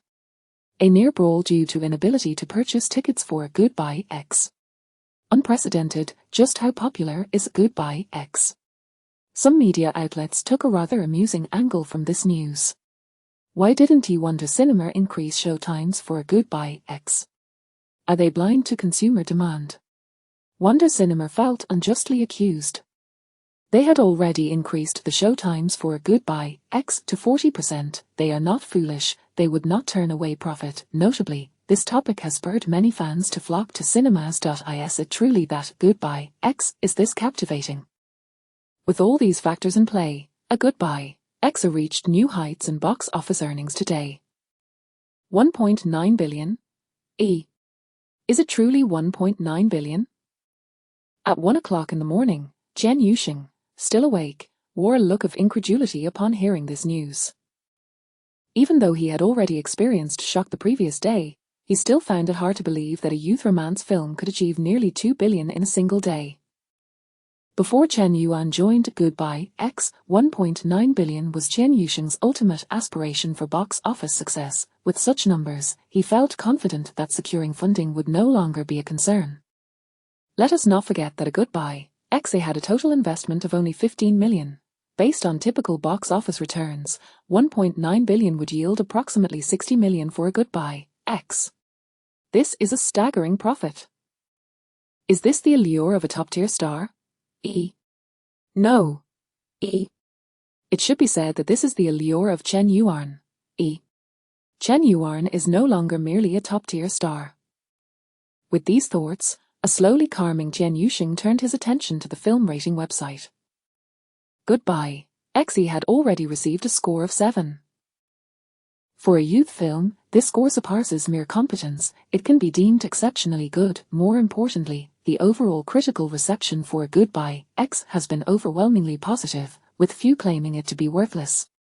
Fans' evaluations of Chen Yuan are unanimously favorable. Many fans even remarked, Chen Yuan's acting is extraordinary. After Goodbye X, Chen Yuan will likely become the most sought-after actor in China. No director would want to miss the opportunity to work with him.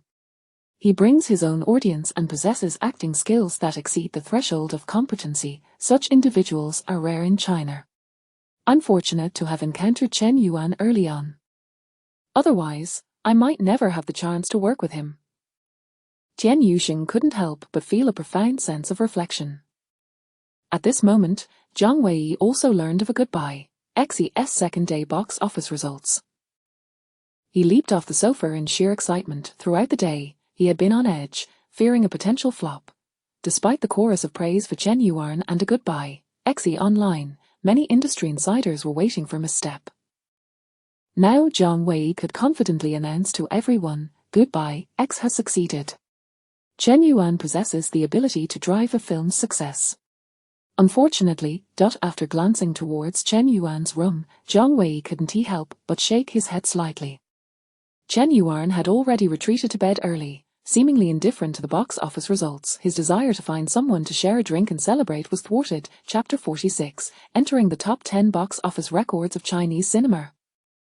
On May 3rd, on the third day of its release, Goodbye X experienced yet another surge in its box office earnings, to 10 million. The single-day box office for Goodbye X has surpassed 200 million. This marks yet another new record for single-day box office earnings in the realm of youthful romance films. Thus far, in merely 3 days, the total box office for Goodbye X has reached an astounding 560 million. Is this truly a quintessential youth romance film? Is it genuinely a creation from a novice director and debut actors? You assert this is a major production from China Film, and I am inclined to believe you. The figures are simply staggering, are they not? The industry is in a fervor. Filmmakers are fervently engaging in various analyses. Idols, stars, and singers alike are expressing a fervent desire to enter the film industry. If Chen Yuan can succeed, why can't I? Investors, long eager to make their move, have finally sprung into action. It is rumored that on the 4th of May, over 30 youth romance films were greenlit across the vast expanse of China. The entire entertainment industry in the nation has been set into motion. Moreover, on this very day, the box office for Goodbye X not only maintained its momentum but soared to new heights once more. 230 million. An astonishing 210 million has yet to surpass the peak of Goodbye, My Ex. Chen Yuan's initial estimation now appears rather conservative. 1 billion. In just 4 days, the box office has already reached 790 million. It is nearly the pinnacle of box office earnings for romantic youth films. Surpassing 1 billion and establishing a new record for the genre of romantic youth films is imminent. Major media outlets are fervently reporting on the related news. By May 5th, the box office for Goodbye, My Ex has finally seen a decline. There are merely 170 million. Yet, at this juncture, no one would dare belittle it any further. For Goodbye My Ex has shattered the records of its genre. Remarkable, the box office reached 960 million in just 5 days. A new record, a groundbreaking achievement for the youth romance genre. It is not only setting records but continuously breaking them. This was the trending topic on May 6th. Consequently, many within the industry have fervently declared, China has entered a new era of box office success. Youth romance films are on the verge of surpassing 1 billion. What of other major productions? Will they not soar? The entire industry is rejoicing. Naturally, the most elated individuals are the fans of Chen Yuan. Many among them were so overwhelmed that they wept with joy. I always knew Yuan Bao would achieve greatness. Yet, I never anticipated the extent of his success. Choosing to support Chen Yuan was undoubtedly the wisest decision of my life. He provides us with a sense of accomplishment that no other idol can. Particularly among career fans, their satisfaction with Chen Yuan knows no bounds. By the end of May 6th, the box office for Goodbye X finally surpassed the 1 billion mark. Today's single-day box office performance has experienced a significant decline, totaling only 120 million. However, this has become inconsequential. Box office of 1.08 billion in 6 days. Goodbye X officially surpasses 1 billion at the box office. It has now secured a place among the top 10 highest-grossing films in Chinese cinema history. Predictions suggest Goodbye X may ultimately reach a total box office of 1.5 billion. The internet is abuzz with trending searches related to Goodbye X. Moreover, it is noteworthy that the film has been a topic of discussion even before its release. Maintaining its status as a trending sensation to this day, the fervor surrounding it transcends mere popularity. After Goodbye X officially crossed the 1 billion mark, Yuan Wen's life underwent a significant transformation. She found herself suddenly thrust into the limelight. In recent days, she received no fewer than 20 script invitations, including several major productions. For instance, she was invited to portray the second female lead in a well-known ancient costume drama. This is not to be underestimated, as Yuan Wen had previously only acted in low-budget films. Her selection by Chen Yuxing was largely due to her prior obscurity. Furthermore, the first female lead in this ancient costume drama is Zhao Liang. Being cast as Zhao Liang's supporting character is already a mark of prestige. She even has the opportunity to genuinely enter the mainstream film and television industry through this role. In addition, Yuan Wen has also received numerous commercial performance offers, with bids starting at over 200,000. For the first time, she realized how effortlessly one could earn money. A mere appearance for a couple of hours could yield substantial profits. She even received endorsement offers. Am I famous now? So, can I release my own songs now? Yu Wenwen gazed at her manager with a look of astonishment.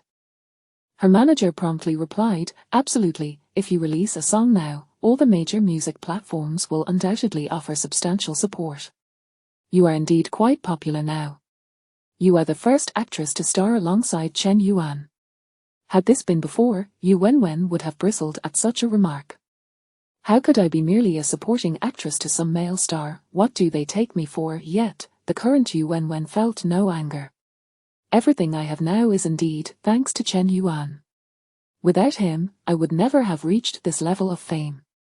Yu Wenwen silently mused, her gaze somewhat ethereal. She and Chen Yusheng both realized the same truth. It seems there will likely be no future opportunities to collaborate with Chen Yuan. If Yu Wenwen could reap such benefits from Goodbye X, one could only imagine the magnitude of impact for Chen Yuan. Interestingly, it is Jin Kai whose life has changed the most due to Goodbye X. During the filming, he learned that Blue TV was planning a variety show titled Keep Running.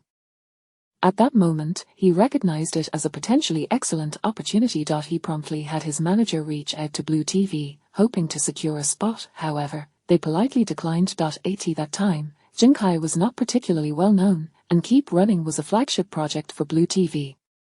They had already chosen Deng Chao as the main MC, who had garnered significant popularity and public favor in recent years. Jin Kai simply did not measure up. Just a few days ago, Blue TV unexpectedly reached out to Jin Kai. Naturally, he did not refuse, thus, he joined Keep Running as if he were simply stepping onto a stage. At that moment, Jin Kai was still oblivious to the profound impact this decision would have on his future. By the time he realized it, his popularity had already reached first-tier status. It's remarkable how Keep Running can elevate even stars with mediocre acting skills, like Jin Kai, or those with virtually no talent, like certain other female celebrities, to the forefront of the industry. In contrast to the recent exuberance of Jin Kai and Yu Wenwen, Chen Yuan remained remarkably composed. He did nothing more than pass the time in his hotel room, scrolling through his phone. Oh, wait, Chen Yuan was not entirely idle. In fact, he was quite busy. He was occupied with declining numerous endorsement offers, commercial performances, invitations, and scripts. An overwhelming number of requests had come his way. Compared to the effortless ease of Chen Yuan's dismissals, Zhang Wei was genuinely on the verge of exhaustion from running around. Chapter 47: A Star-Studded Gathering. The entertainment industry is out in force. Does teacher Chen Yuan have any availability recently?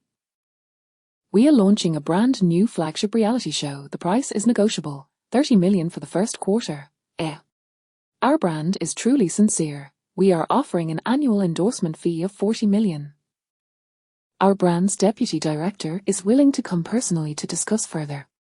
Teacher Chen Yuan, doesn't he have any upcoming filming plans? Does he? Our crew is eagerly awaiting his participation. With offers for variety shows, endorsements, and film crews, each more financially robust and sincere than the last, the competition was fierce. Particularly noteworthy was a certain production team that had the audacity to propose a staggering 1 million per episode. Heaven knows the determination Zhang Wei mustered to reject such a fortune in accordance with Chen Yuan's wishes. It is no exaggeration to assert that had Chen Yuan been a bit more flexible, the demands for these engagements would not have been so high. In a year, post-tax income could easily surpass 2 modest targets. Moreover, it must be mentioned that sometimes, declining others is no simple feat. For instance, certain variety shows are backed by major platforms, making it unwise to offend them lightly. Consequently, Zhang Wei had to arrange social gatherings to navigate these challenging partnerships. Over the past few days, the already stout Zhang Wei had gained additional weight, his belly resembling that of a 9-month pregnant woman. However, he found no weariness in this situation. In fact, since aligning himself with Chen Yuan, he experienced a newfound sense of security. To be candid, during this period when Chen Yuan chose to cast aside all distractions and focus solely on film, Zhang Wei had gained nearly 20 pounds. The stress had exacerbated his weight gain significantly. If Goodbye X did not achieve the anticipated success, Chen Yuan might find himself struggling to maintain his place in the entertainment industry. Initially, he squandered some of the most popular months following his debut. Secondly, During the negotiations with the investors of Goodbye X, the rapport between Chen Yuan and the financiers was less than amicable. Chen Yuan's demands for funding were particularly aggressive. Should he fail, he risked being blacklisted by all the investment entities in the industry. In such circumstances, how could Zhang Wei possibly feel no pressure? Certainly. The light boat has already passed through myriad mountains. This was the phrase Zhang Wei most wished to utter at that moment.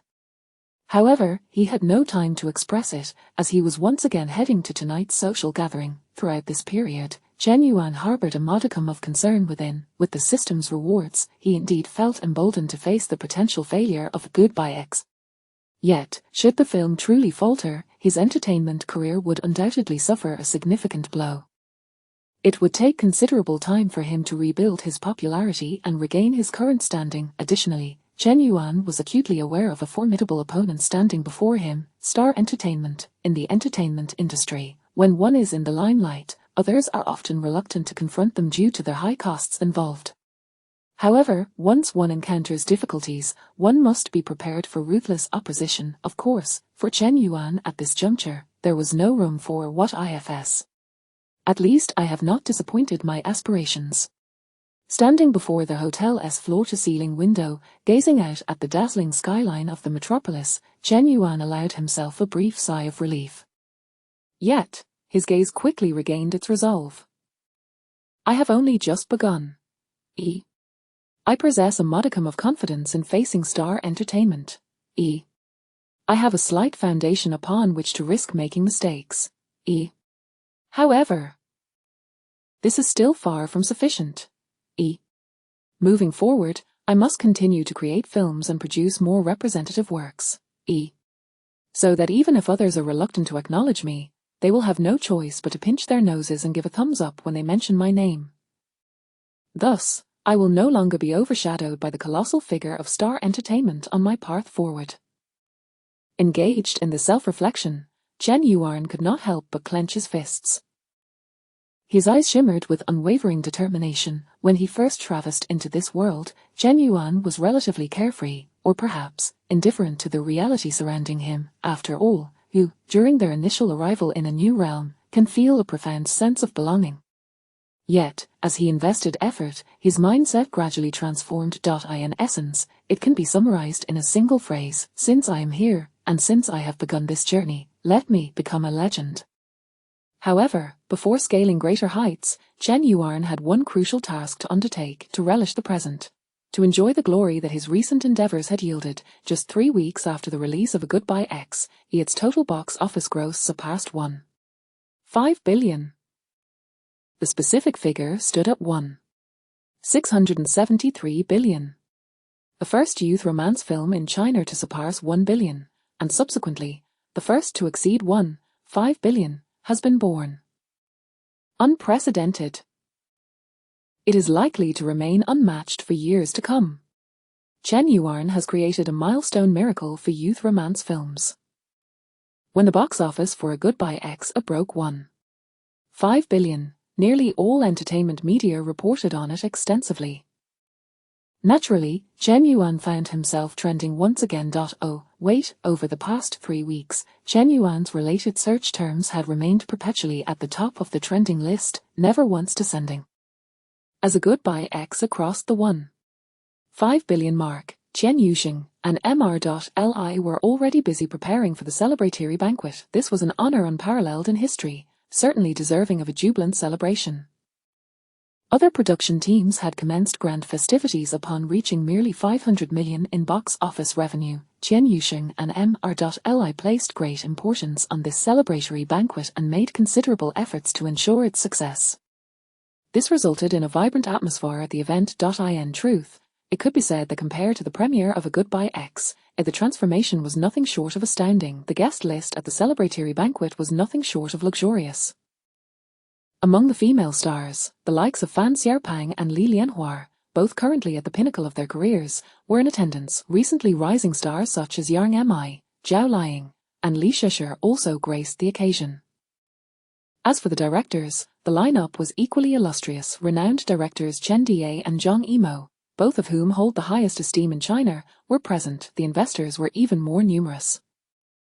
The three major entertainment companies, aside from Star Entertainment, who had past grievances with Chen Yuan, sent representatives at the level of deputy directors. It was tantamount to half the entertainment industry being in attendance. At this moment, standing within the venue and surveying the gathered guests, Chen Yuxing could not help but be filled with emotion. Simultaneously, a sense of ambition welled up within him. Before a goodbye ex, he had been virtually unknown, unable to secure any investments. He had never envisioned that one day he would share the stage with such prominent figures in the entertainment industry. He was even the protagonist. Wait. Tonight, there is only one true star. Chen Yuan. However, even so, I may be considered an important supporting character. In such a setting, being an important supporting character is beyond what others could have imagined. Though Chen Yuxing felt a surge of elation, he still retained a semblance of rationality. He was acutely aware that these illustrious guests had come primarily for Chen Yuan. Chapter 48, the most stunning flower in the entertainment industry after the millennium. Chen Yuan has recently become an undeniable sensation. With an unparalleled popularity, his reputation far surpasses that of his contemporaries. He possesses charm, talent, a dedicated fan base, and impressive acting skills. He is the ideal collaborator for female stars, making it nearly impossible for them not to entertain thoughts of working with him. Even renowned directors find themselves captivated. It is a common misconception that esteemed directors would shun popular actors. This is far from the truth. When Zhang Yimou directed A Shadow, he employed the most popular actor of that time, Deng Chao. Similarly, director Chen, despite his misstep with the poorly received The Promise, it cast several top actors from Asia. Even Stephen Chow included the rising star Fan in his projects. To be frank, esteemed directors are not as lofty as the average person imagines. They are acutely aware of box office performance, often more so than their less renowned counterparts. Their greater fame brings with it higher expectations, both box office success and critical acclaim. This explains why both Zhang Yimou and director Chen are present at this gathering. Chen Yuan embodies the box office appeal and reputation they seek. Thus, when Chen Yuan arrived at the celebration banquet, he instantly became the focal point of the event. Chen Yuan, your performance in Goodbye X was exceptional. You truly possess a remarkable talent for acting. To achieve such a performance on your first film is a promising sign for your future. As the centerpiece of attention, Chen Yuan remained humble, raising his glass to engage in conversation with the prominent guests. Unsurprisingly, each individual he spoke with offered enthusiastic praise, giving him a thumbs up. However, there was an exception. Superior to others, remarked the esteemed director Chen. Indeed, you have talent. But your potential has yet to be fully realized. Goodbye X lacks substance. I advise you to avoid such films in the future. Director Chen's approach was unmistakably condescending, as he sought to impart his wisdom to Chen Yuan. Chen Yuan exchanged a glance with him, smiled faintly, and responded, "Thank you for your guidance, Director Chen. I will strive to improve." Chen Yuan did not take Director Chen's words to heart. After all, he had aspirations and ambitions that soared high, but what had he accomplished post-If Well My Concubine, heir? If not for that title, would he still be regarded as Director Chen? Chen Yuan felt no need to be vexed by such a person. Instead, he preferred to enjoy a few more drinks with the female stars present. Speaking of which, the likes of Yang Mi, Liu Shishi, and Zhao Liang are indeed breathtaking. Their sustained popularity over decades is well-deserved. However, when they stand alongside Fan Xiaopang, their uniqueness seems to fade. Fan Xiaopang exudes a regal aura and is undeniably a paragon of beauty. It must be said, she is indeed the foremost star of the Chinese red carpet. Without her, the glamour of the red carpet would be significantly diminished. Moreover, her acting prowess is sufficient to overshadow that of Yang Mi and her peers. One might argue that in the presence of Fan Xiaopang, Yang Mi and the others hardly merit mention in terms of acting skill. If she were to devote herself wholeheartedly to her craft, an award for Best Actress would be within her grasp, perhaps even surpassing the likes of Zhu. Regrettably, Fan Xiaopang's focus seems diverted from acting. Ironically, just as she reaches the pinnacle of her career, she stumbles. "Chen Yuan, it is a pleasure to meet you. I am older than you, so please allow me to refer to myself as sister. Come. Let me toast to you. After exchanging a few words with director Chen Yuan moved on. As he prepared to greet other guests, Fan Xiaopang approached him. She greeted him warmly, downing her drink in one go, her smile radiant as she gazed at Chen Yuan, exuding confidence. Noticing her empty glass, Chen Yuan couldn't help but commend her silently. He had heard tales of her impressive drinking prowess. She had once managed to vomit a dozen times in a single night. In this regard, she certainly demonstrates more dedication than Yang Mi and the others. This thought prompted Chen Yuan to sigh wistfully. What a pity, brother, cheers. Chen Yuan declared, raising his glass and finishing his drink. Fan Xiaopang, with her alluring eyes, gazed intently at him, undeniably captivating. Chen Yuan felt a flutter of excitement. Just as he contemplated speaking, Zhang Wei hurried over. Zhang Wei glanced at Fan Xiaopang and then lowered his voice to speak to Chen Yuan. Chen Yuan raised an eyebrow, looked towards Fan Xiaopang, and said, sister, I have some matters to attend to. I will catch up with you later. After exchanging a nod with her, Chen Yuan followed Zhang Wei towards a private room. Someone was seeking Chen Yuan. The individual who prompted Zhang Wei's urgent interruption was certainly of notable stature. Upon entering the room, Chen Yuan encountered a man with a buzz cut and a notably stern demeanor. This man was Han Sanping, the influential figure in China film. Mr. Han. Chen Yuan greeted, approaching him with a smile. Chen Yuan, pardon my intrusion. I happened to be in Shanghai today and learned of your celebration banquet, so I took the liberty of introducing myself. Han Sanping extended his hand, and the two shook firmly. At that moment, Chen Yuan was filled with curiosity about Han Sanping. Known in the industry as a third master, he is regarded as a leading figure in contemporary Chinese cinema, wielding considerable influence. For instance, he has the authority to determine the importation of foreign films and can provide feedback on a film's approval process. The critically acclaimed In No Man's Land was released with his significant backing. He is an indispensable figure in the realm of Chinese film during this period. Cultivating a favorable relationship with him could yield substantial benefits. However, Chen Yuan had no intention of appearing overly eager to please. There was no need for such flattery. After all, no matter how powerful Han Sanping may be, he cannot act beyond established boundaries. Ultimately, one must rely on oneself. As Chen Yuan studied Han Sanping, the latter was equally scrutinizing him. Indeed, quite handsome. Not only would young women find him appealing, but even I struggle to identify any flaws. Moreover, he possesses solid acting skills and immense popularity. If he were only a tad older, he would be perfect for my upcoming film. Of course, this age difference is not insurmountable. With today's advanced makeup techniques, we could easily adjust Chen Yuan's age. As long as he has the acting prowess to support the role. Indeed, Han Sanping had come to meet Chen Yuan as he was in the process of preparing a major film. This aligns with his primary strategy since taking the helm at China Film. To produce more grand-scale projects. He recognizes Chen Yuan's potential to support a large production. However, Han Sanping has yet to confirm whether to cast Chen Yuan. For now, it is merely an introduction. After all, with a major production, one must proceed with utmost caution. Chapter 49 Invitation from the Spring Festival Gala Preparation Team. Chen Yuan, let us converse more whenever you find the time. You young talents are indeed the future of our Huaxia cinema. I shall not disturb you any further today. You are busy, after all. I will take my leave as well. After engaging in a casual chat with Chen Yuan for a few minutes, Han Sanping rose to his feet, smiling as he shook hands with Chen Yuan. They promptly exchanged contact information before parting ways. Chen Yuan understood the implication. There was an intention for him to join the new film project by China Film. However, Chen Yuan felt rather indifferent about this notion.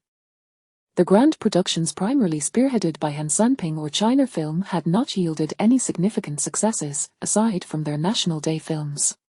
Notably, the renowned Red Cliff, directed by the internationally acclaimed Wu Yuxing, who had even worked with Tom Cruise, featured a cast of prominent actors such as Liang Chaowei, Jin Chengwu, and Zhang Fengyi, each with substantial talent and popularity. And yet, the box office returns were dismal, and the critical reception was abysmal. Zhang Wei, however, held a different perspective. He exclaimed excitedly, boss! I never expected President Han would come to see you personally. This is a golden opportunity, you must seize it, boss. Building a rapport with President Han and forming ties with China Film will pave a broader path for us in the future. Chen Yuan merely smiled faintly, offering no response. He then waved farewell to Zhang Wei and returned to the venue. Zhang Wei remained behind, bewildered. What did the boss mean by that? He seemed remarkably composed. It almost felt as if he did not regard Han Sanping with much weight. Suddenly, Zhang Wei perceived Chen Yuan's silhouette growing taller, compelling him to lift his head in admiration. Unbeknownst to Chen Yuan, Zhang Wei's thoughts were elsewhere. Upon returning to the venue, Chen Yuan noticed a peculiar scene. His good sister, Fan Xiaopang, was already mingling with two vice presidents from entertainment companies, sharing drinks. Fan Xiaopang was indeed quite adept at socializing. Every man gathered around her wore a smile, their eyes radiating a sense of pride from being acknowledged. Chen Yuan had initially wanted to converse a bit more with Fan Xiaopang. If the opportunity arose, he would not mind collaborating with her on a film. If possible, he might even offer her some advice. Yet, it became evident to Chen Yuan that certain traits are ingrained deeply and are not easily altered. Even if Fan Xiaopang were to fully comprehend her future, it might not lead to any change.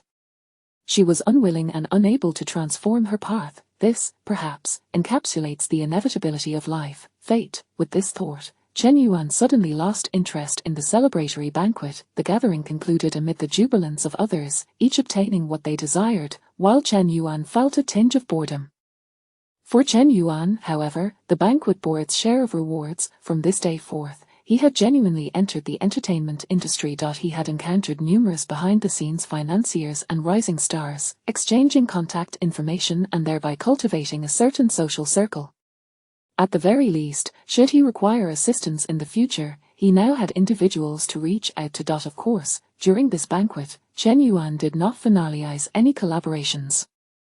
Zhang Yimou, Director Chen, and Han Sanping all expressed interest in working with Chen Yuan, yet Chen Yuan harbored no enthusiasm for partnering with any of them. There was little need to elaborate on Director Chen and Han Sanping.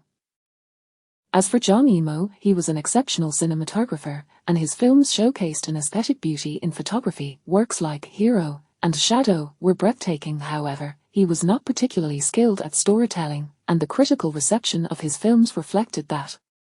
In this light, it appeared that few directors in Huaxia could tell a compelling story. To be fair, on a global scale, aside from the illustrious names in directing, there were scarcely any who excelled in narrative.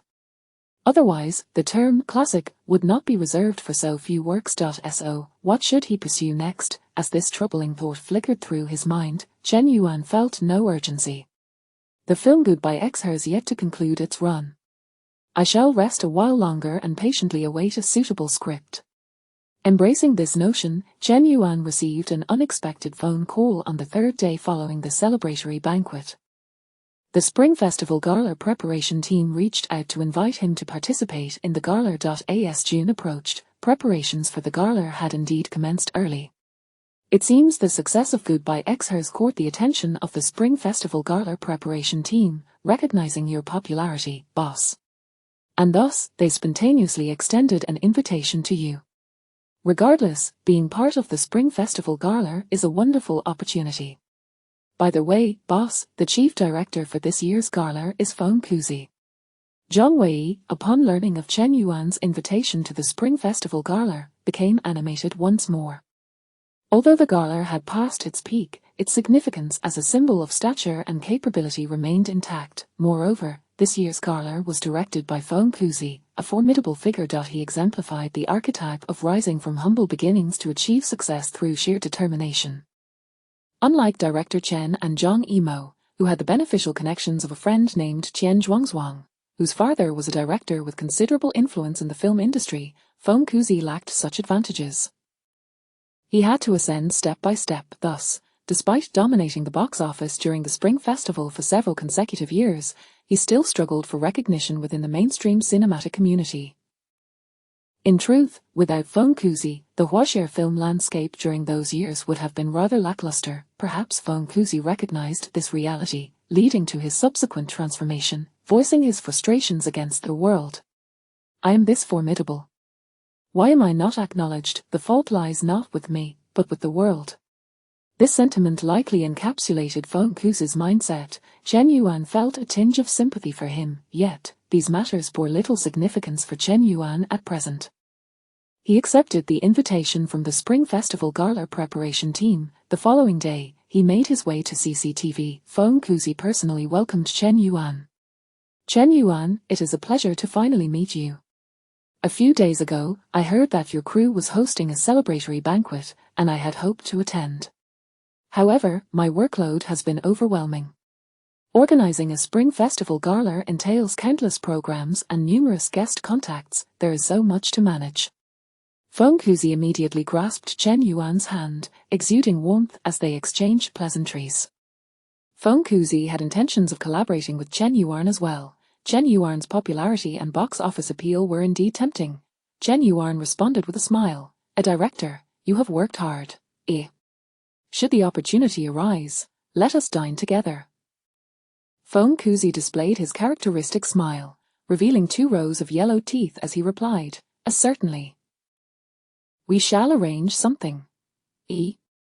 Now, let us discuss the matters pertaining to the Spring Festival Gala. As he spoke, Phongkuzi led Chen Yuan into a small room, offering him a cup of water.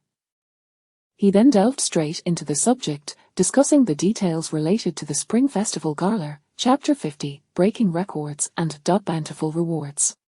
This is what I have in mind. During the Spring Festival Gala, I would like you to participate in 2 performances. Firstly, the grand chorus that opens the show. There is nothing to elaborate on. Such a segment is a staple every year. The second performance I envision for you is the choir. Do you have any collaborators in mind? Or is there a particular song you wish to sing? Phongkuzi did not suggest that Chen Yuan perform a solo. For Chen Yuan, who was making his debut at the Spring Festival Gala, this seemed somewhat unrealistic. To sing solo at the gala is a privilege reserved for superstars. It demands absolute popularity, unparalleled acclaim, and undeniable talent, all of which are essential. To arrange an opportunity for Chen Yuan to sing alongside others is already a significant acknowledgement of his rising fame. Upon hearing Phongkuzi's words, Chen Yuan fell into contemplation. Prior to arriving, he had not given it much thought, simply planning to follow the arrangements. The Spring Festival Gala is not a venue for improvisation. Now I have an idea. Recently, I composed a song that feels quite fitting for a performance at the gala. Chen Yuan expressed. Phongkuzi raised an eyebrow slightly. Had Chen Yuan penned another new song, he was well aware of the stir chorused by Chen Yuan's previous compositions and recognized his prowess in songwriting. However, Phongkuzi did not seem overly invested at this moment. Chen Yuan's original works tended to lean towards folk music or popular love ballads. While these songs were not lacking in quality, they seemed somewhat inadequate for the grand stage of the gala. They lacked the grandeur and did not resonate closely with the daily lives of the people. After a moment's consideration, he replied, all right, record a demo and send it to me. I will listen to it with the other members of the preparation team and we shall deliberate. Chen Yuan nodded gently. Subsequently, he conversed with Phongkuzi for a while longer before taking his leave. There were numerous preparations for the gala that demanded his attention. However, before departing, Phongkuzi exchanged personal contact information with him. Once outside the central television station and back in the car, Chen Yuan turned to Zhang Wei and said, please get in touch with Zhang Xiaodong, I need to record a song. 2 days later, Chen Yuan completed the recording of his new song. He was quite pleased with it, as it possessed a grand and majestic quality, perfectly suited for a large venue performance. However, Chen Yuan discovered a dilemma. There was no remuneration for participating in the Spring Festival Gala, which meant he could not trigger the system's premium tasks. It felt akin to working without compensation. On top of that, he was depleting the rewards previously granted by the system. As of now, Chen Yuan was left with only 5 songs from the system's rewards. At this rate, it seemed he would soon run out of material. Who knows when he might need to present another song, or even have to unveil all 5 of these new compositions at once. The system rewards are meant to be utilized. They must be employed when the time is right. There is nothing to lament. Once the system rewards are exhausted, I can always earn more. Chen Yuan maintained a positive mindset, not allowing this matter to trouble him further. He then sent the demo of the new song to Feng Kuzi. Following that, Chen Yuan found himself with no particularly pressing matters at hand. He awaited and sought suitable scripts, anticipated feedback from Feng Kuzi, and awaited the conclusion of Goodbye X. The first news he received was regarding the conclusion of Goodbye X. The film's conclusion sparked fervent discussions, for the reason that congratulations on Goodbye My X achieving a total box office of $198 billion. A new record for youth romance films. Huaxia may have ushered in a brand new era of box office success. Goodbye My X has concluded its run with a staggering total box office close to. It has shattered numerous historical records, including those of discussion and engagement. Countless movie enthusiasts have engaged in discourse regarding romantic relationships spurred by this film, even transforming these discussions into trending news topics. This phenomenon is indeed remarkable. The ability of a single film to incite such a cultural phenomenon is quite extraordinary, not only within the annals of Huaxia's cinematic history, but also on a global scale. Few films can claim such an impact. Furthermore, Goodbye My X has secured its position among the top 3 highest-grossing films in Huaxia's history. Chen Yuan has also become a member of the coveted Billion Actor Box Office Club. He is now regarded as a milestone figure in Huaxia's film industry. In the future, any mention of youth romance films will inevitably lead to Chen Yuan. It is noteworthy that recently, the youth romance genre has been experiencing an unprecedented surge. According to relevant statistics, the number of projects initiated in this genre over the past month has exceeded any previous period, reaching a staggering 100. Major stars are once again enjoying their springtime. This has complicated the feelings these stars harbor towards Chen Yuan. He has stolen all our attention and popularity. It's infuriating. But, without Chen Yuan, it would indeed be challenging for us to secure scripts with such high remuneration. The emergence of Chen Yuan has left many within the celebrity sphere feeling disheartened. There is a saying in the industry, fan you, then why not just fan Chen Yuan directly?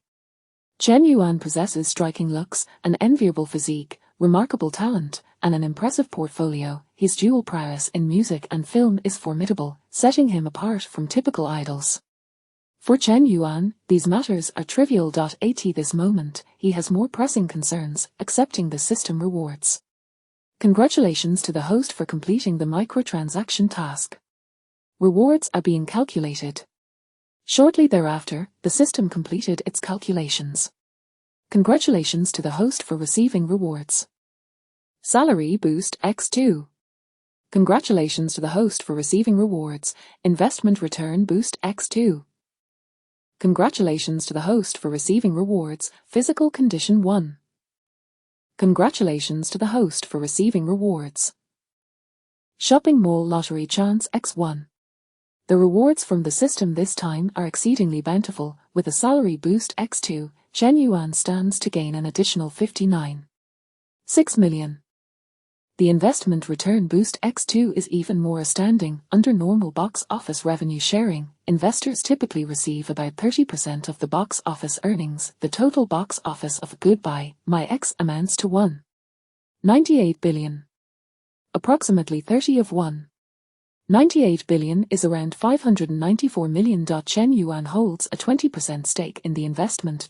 In other words, the box office revenue that Chen Yuan can obtain amounts to $118.8 million.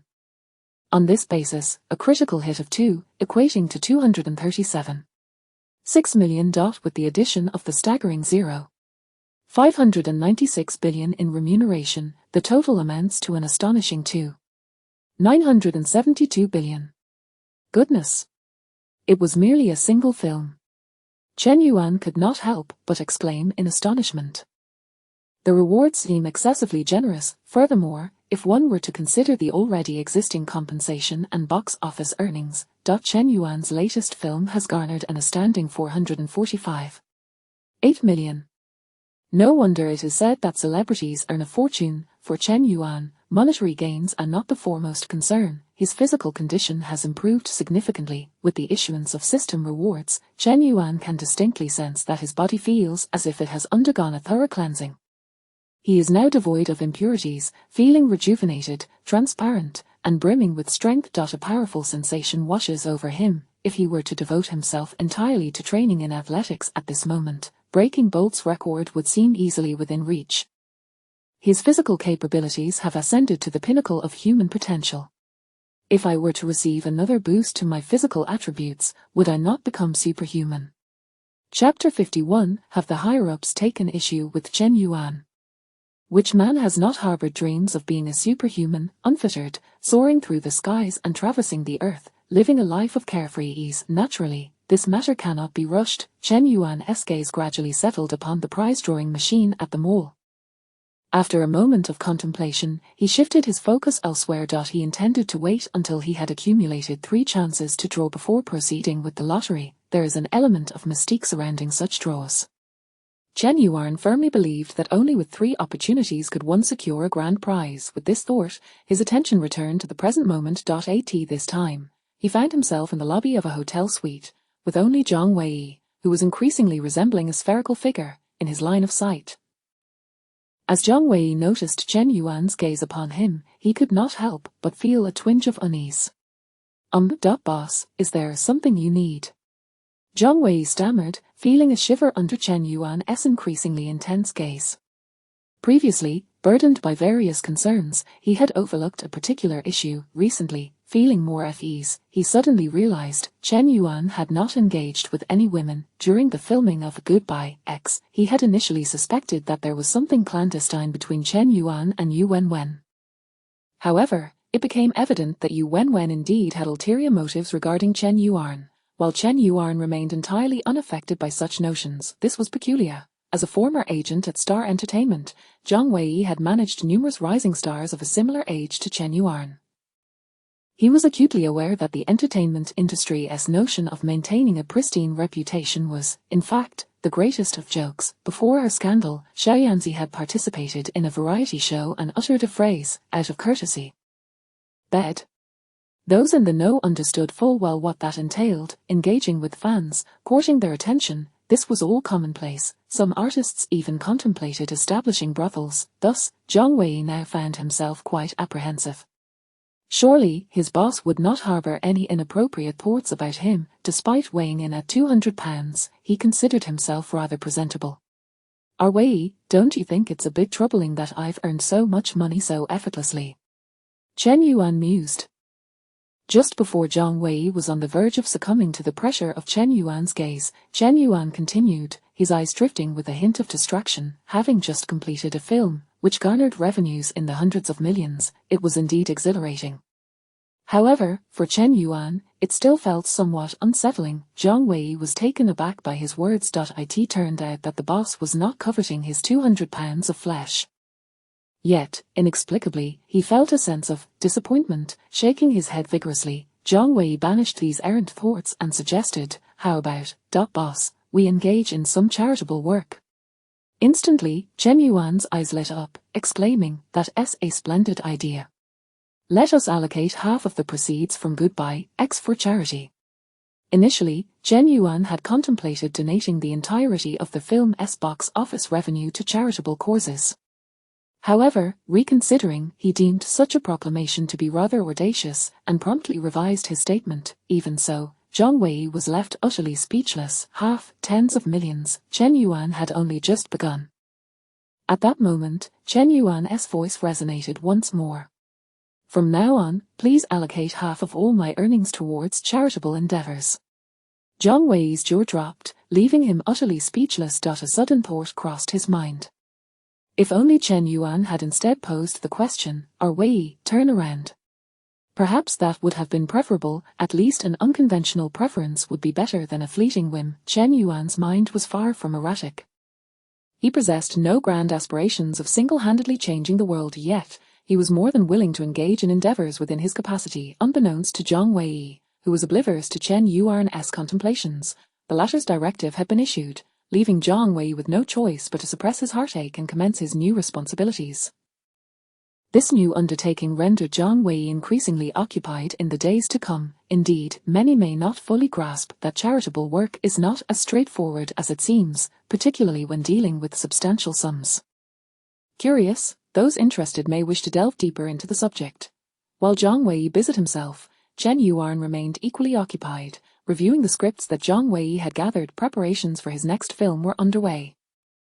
Just as Chen Yuan was lost in thoughts of his forthcoming project, a significant event transpired within the Spring Festival Gala Planning Committee. A few days prior, Feng Kuzi had received a new song from Chen Yuan, yet he had not yet listened to it. His reasons were twofold: a lack of time and the established protocols of the planning committee, which required members to convene at a designated time to collaboratively review the program. Due to this second reason, Feng Kuzi deemed it unnecessary to waste time listening to Chen Yuan's new song in private. They could all listen and discuss it together. Today was fortuitously the day for the committee members to convene. As usual, Feng Xiaogang entered the meeting room, clutching a notebook and smoking a cigarette, once all members were present. After placing the notebook on his desk, he spoke. Let us begin. Before he could finish, a staff member burst through the meeting room door. Director, we have a leader from the Broadcasting Authority here. It's Team Leader Zhang. Feng Kuzi's brow furrowed slightly. The central television station falls under the jurisdiction of the Broadcasting Authority. As a leader there, Team Leader Zhang naturally held significant sway over the Spring Festival Gala, with the power to make unilateral decisions. As the chief director of the gala, Feng Kuzi was reluctant to have others meddling in their affairs. However, given that the individual was a leader and had arrived in person, Feng Kuzi had no choice but to stand and welcome Team Leader Zhang. You all continue your work. Do not mind me. I am merely here to observe, not to offer critiques. In this regard, you are the experts. I have complete faith in you. Please, carry on. Team Leader Zhang appeared quite amiable, greeting everyone upon his entrance and then smiling as he took a seat at the back of the meeting room.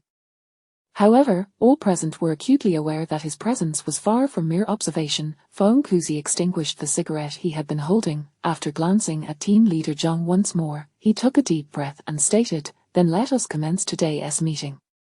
First, let us discuss Chen Yuan's program. According to our previous plans, he will be performing in 2 segments.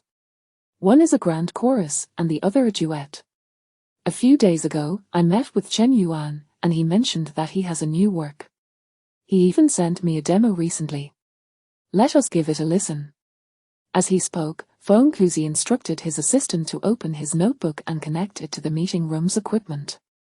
At that moment, Team Leader Zhang's brow furrowed ever so slightly. After a brief pause, he looked at Feng Kuzi with a smile and inquired, "A Chen Yuan? Is he the one who has recently stirred quite a commotion online?"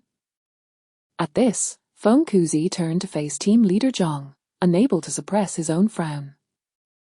For many leaders, artists like Chen Yuan were not particularly endearing. In fact, they often found them distasteful. Those within the system, as everyone understands, prefer stability, detest chaos, and vehemently reject surprises. Chen Yuan, in every conceivable way, seemed entirely at odds with the notion of stability. Chapter 52. Indeed, it is a matter of being valued by leadership.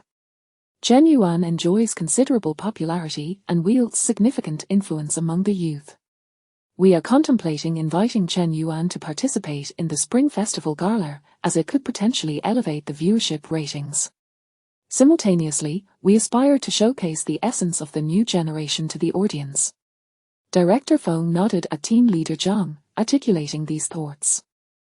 He was not extolling Chen Yuan out of personal affection. Their relationship had not yet reached that level. Director Feng was primarily adhering to professional decorum. At this juncture, should Team Leader Zhang express any dissent, he would not hesitate to withdraw Chen Yuan's segment from the program.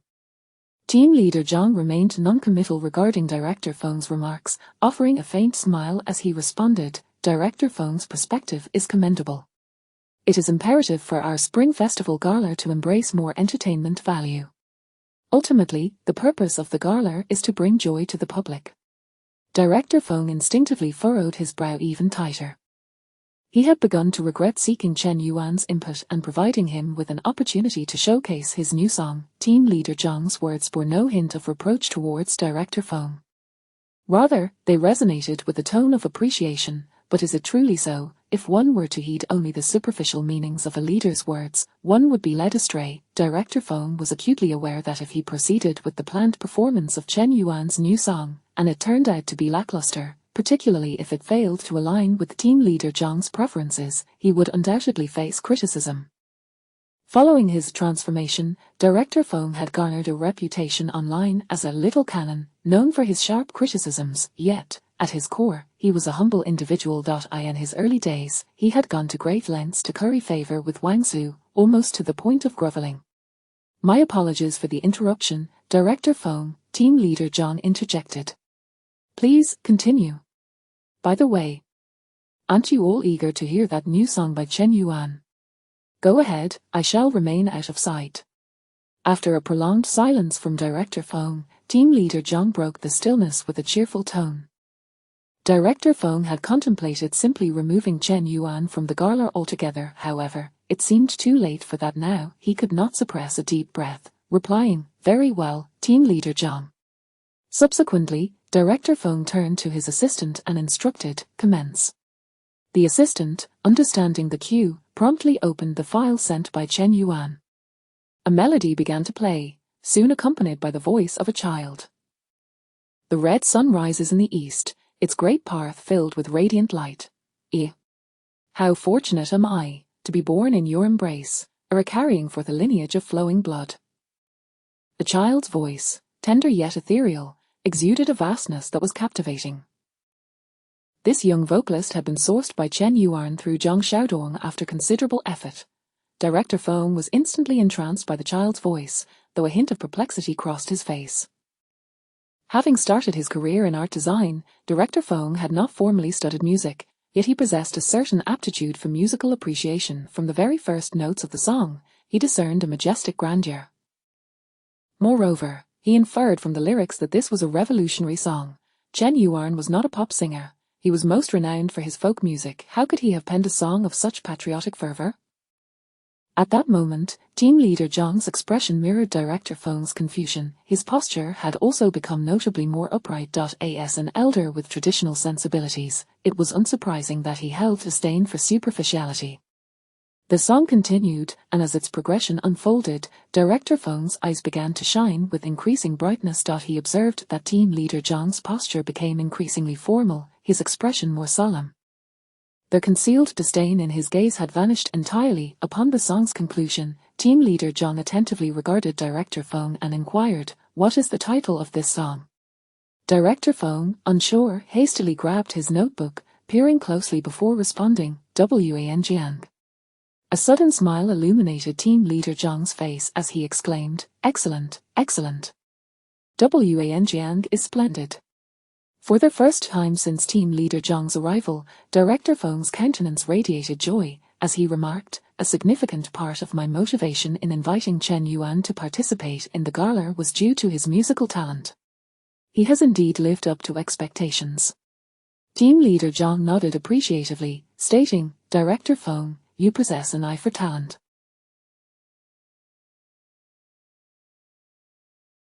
You truly deserve the title of a renowned director in our Huaxia.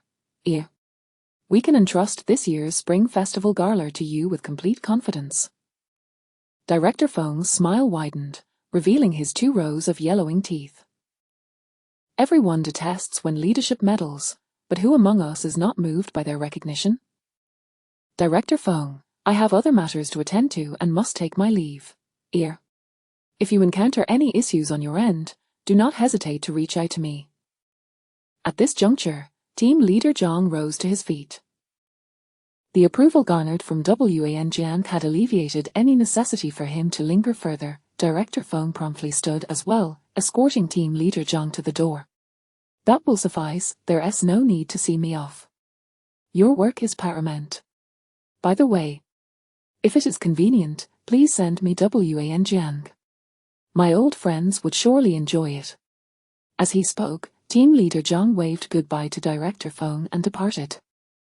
Watching team leader Zhang's retreating figure, Director Feng's smile remained unwavering. It was not until Zhang had completely vanished from sight that Director Feng gradually redirected his gaze. Upon returning to the conference room, his attention inadvertently fell upon the notebook that housed the document of Wan Jiang.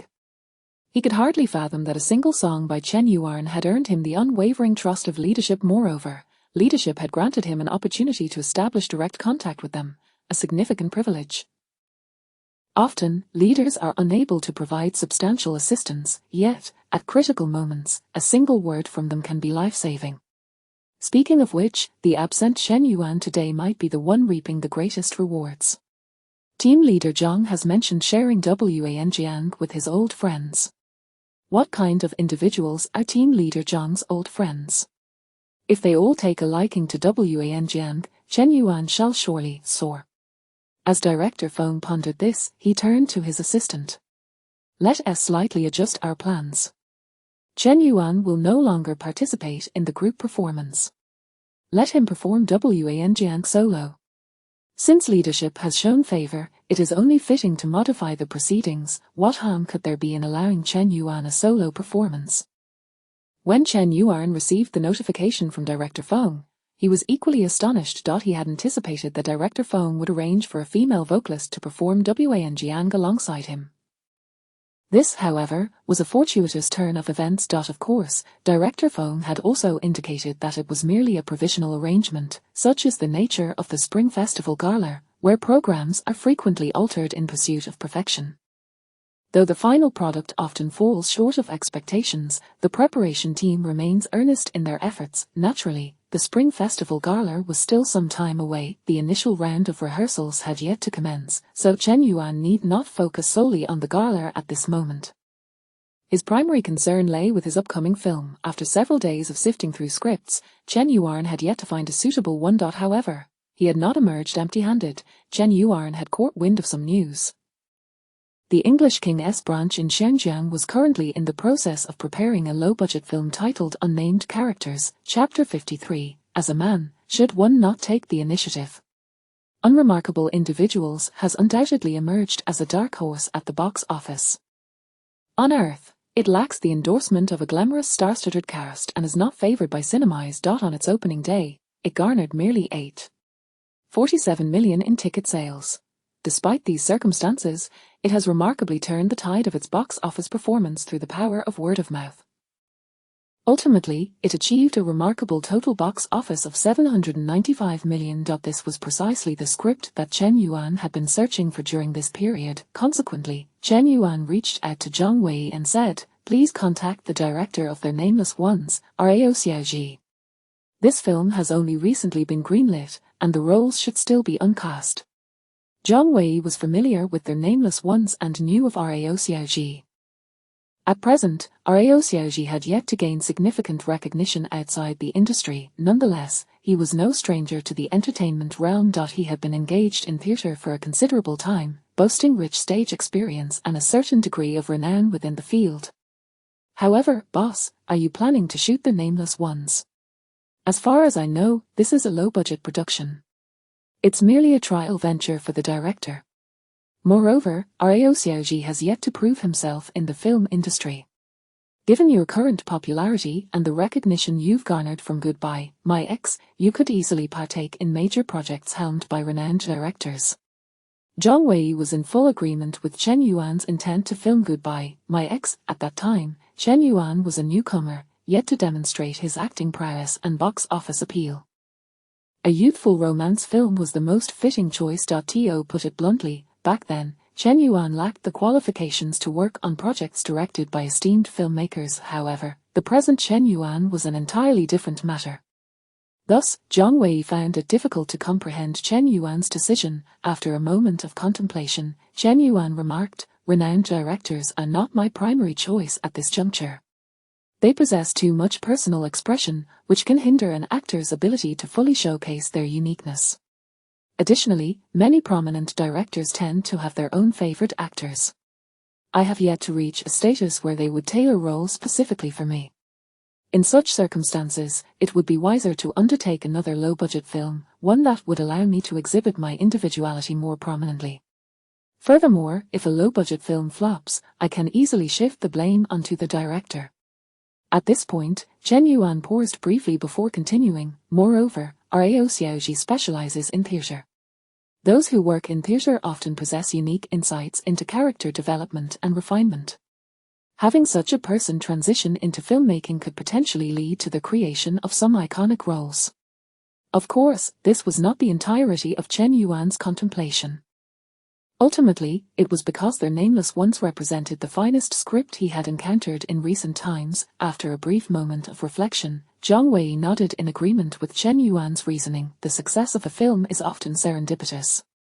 Prior to its release, no one can ascertain its outcome. Chen Yuan's strategy was commendable, as he had already considered a contingency plan before embarking on the project. Moreover, his analysis of Rao Xiaoji was both sound and well-founded. Those engaged in theater indeed tend to cultivate superior scripts and create more captivating characters for audiences. Take, for instance, the already successful team of Happy Mahua. Boss, you have indeed matured considerably. You see things more clearly and with greater foresight than I do. Embracing such thoughts, Zhang Wei nodded at Chen Yuan, then contacted some acquaintances to procure Rao Xiaoji's phone number. Upon receiving Zhang Wei's call, Rao Xiaoji was somewhat bewildered. Who? Chen Yuan. Is it the Chen Yuan who starred in Goodbye, My Ex? After confirming several times, he finally believed he had not misheard. He was not entirely obscure within the industry, yet as a newcomer to filmmaking, he lacked significant clout. The actors originally intended for their nameless ones were mostly lesser-known roles. It was not that Rao Xiaoji did not wish to invite big names to join. He simply lacked the resources and budget, thus, he was genuinely puzzled as to why Chen Yuan's agent would suddenly reach out to him. What? Teacher Chen Yuan is very interested in the nameless ones. But he hasn't even read the script. What? Teacher Chen Yuan has seen my play and recognizes my capabilities. Teacher Zhang Wei, I cannot make this decision unilaterally, I must consult General Liang. After exchanging a few pleasantries with Zhang Wei on the line, Rao Xiaoji hung up. Immediately, he stood there like a statue, his eyes fixed in disbelief. The abruptness of the situation left him struggling to accept it. After some time, Rao Xiaoji finally regained his composure and began analyzing Chen Yuan's potential involvement in their nameless ones. In truth, he was quite tempted. If Chen Yuan were to join the film, it would undoubtedly enhance its visibility. There was even no need to worry about box office performance. The entire internet was aware of Chen Yuan's immense popularity and box office appeal. However, the nameless ones is not Goodbye, My Ex. If Chen Yuan participates, the roles he could play would be one of the bank robbers. The bank robbers require a considerable level of acting skill. Based on Chen Yuan's performance in Goodbye, My Ex, he should manage just fine. Yet, would a top-tier star like Chen Yuan be willing to play a robber, especially one that tarnishes his image? Moreover, The Nameless Ones is a film rich in local dialect. Can Chen Yuan dedicate sufficient time to learn the dialect? Furthermore, there was another concern. If Chen Yuan truly joined, would the crew heed his directives or Rao Xiaoji's? Rao Xiaoji was not pursuing filmmaking to become a mere tool for another. After much contemplation, Rao Xiaoji ultimately resolved to decline Chen Yuan's offer. However, after making this decision, he did not immediately contact Zhang Wei. He was not foolish. Refusing Chen Yuan outright could foster resentment on the latter's part. I will continue with the film's preparations while searching for suitable actors. Once I will make every effort to reach General Liang promptly. Thank you for your understanding. One must still put on a good front. Upon receiving Rao Xiaoji's message, Zhang Wei was unfazed. After all, the Nameless Ones had a budget of only 30 million. Without General Liang's approval, Rao Xiaoji would not dare make decisions unilaterally. Then we shall wait, as we are not in a rush. After relaying Rao Xiaoji's message to Chen Yuan, Zhang Wei said this. He had not even considered that Rao Xiaoji had already made the decision to reject Chen Yuan. Chen Yuan did not respond immediately. After a moment of contemplation, he inquired, "Do you know Liang Lin?" Can you get in touch with him? Chen Yuan was not averse to waiting.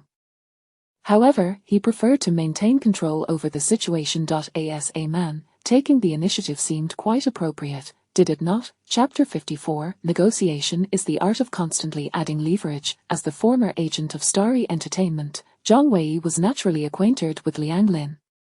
He even possessed her contact information. The next day, Zhang Wei reached out to Liang Lin, who happened to be on a business trip to the bustling metropolis. Thus, he arranged to have dinner together. That evening, Chen Yuan accompanied Zhang Wei to a private dining room in a restaurant, where Liang Lin had already arrived ahead of time. Indeed, Liang Lin is the esteemed general manager Liang mentioned by Rao Xiaoji.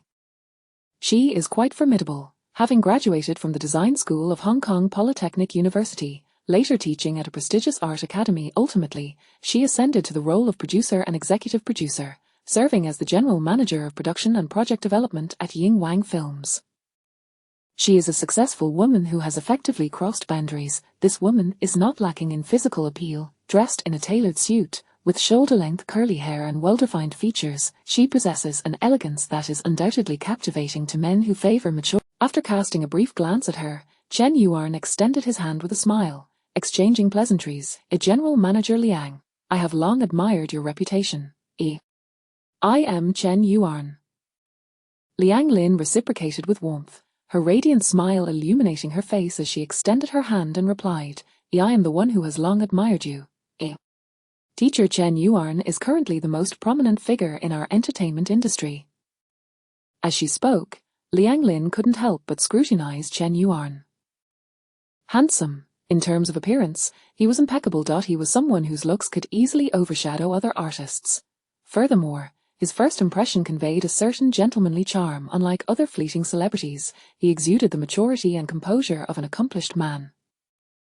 With these thoughts in mind, Liang Lin did not forget to invite Chen Yuan and Zhang Wei to take a seat. After they settled in and engaged in casual conversation for a while, Chen Yuan glanced at Zhang Wei.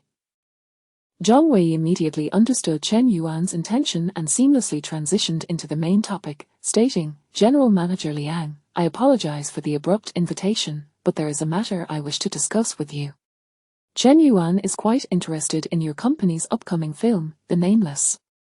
Liang Lin's eyes sparkled with interest as she turned her gaze towards Chen Yuan, exclaiming, Teacher Chen Yuan is interested in The Nameless. This was splendid news. If Chen Yuan were to join, the film would undoubtedly draw audiences. This could also serve as a significant breakthrough for Ying Wang Films in the mainland. However, after Chen Yuan expressed his interest, Liang Lin's expression subtly shifted as she continued, Teacher Chen Yuan indeed possesses remarkable insight. Although Rao Xiaoji has not directed a film, he has extensive experience in theatrical productions, honing his understanding of roles and refining scripts through rigorous practice.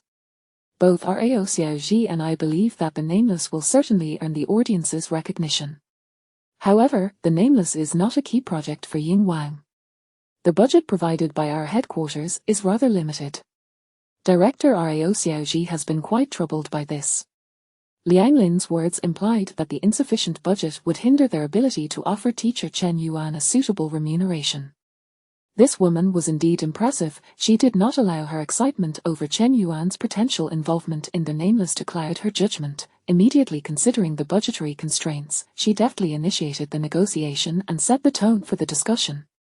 Given the dire circumstances surrounding The Nameless, it would be unreasonable for teacher Chen Yuan to demand too much, would it? Zhang Wei quickly grasped Liang Lin's implication. After a moment of contemplation, he said, We completely understand what you are saying, General Manager Liang.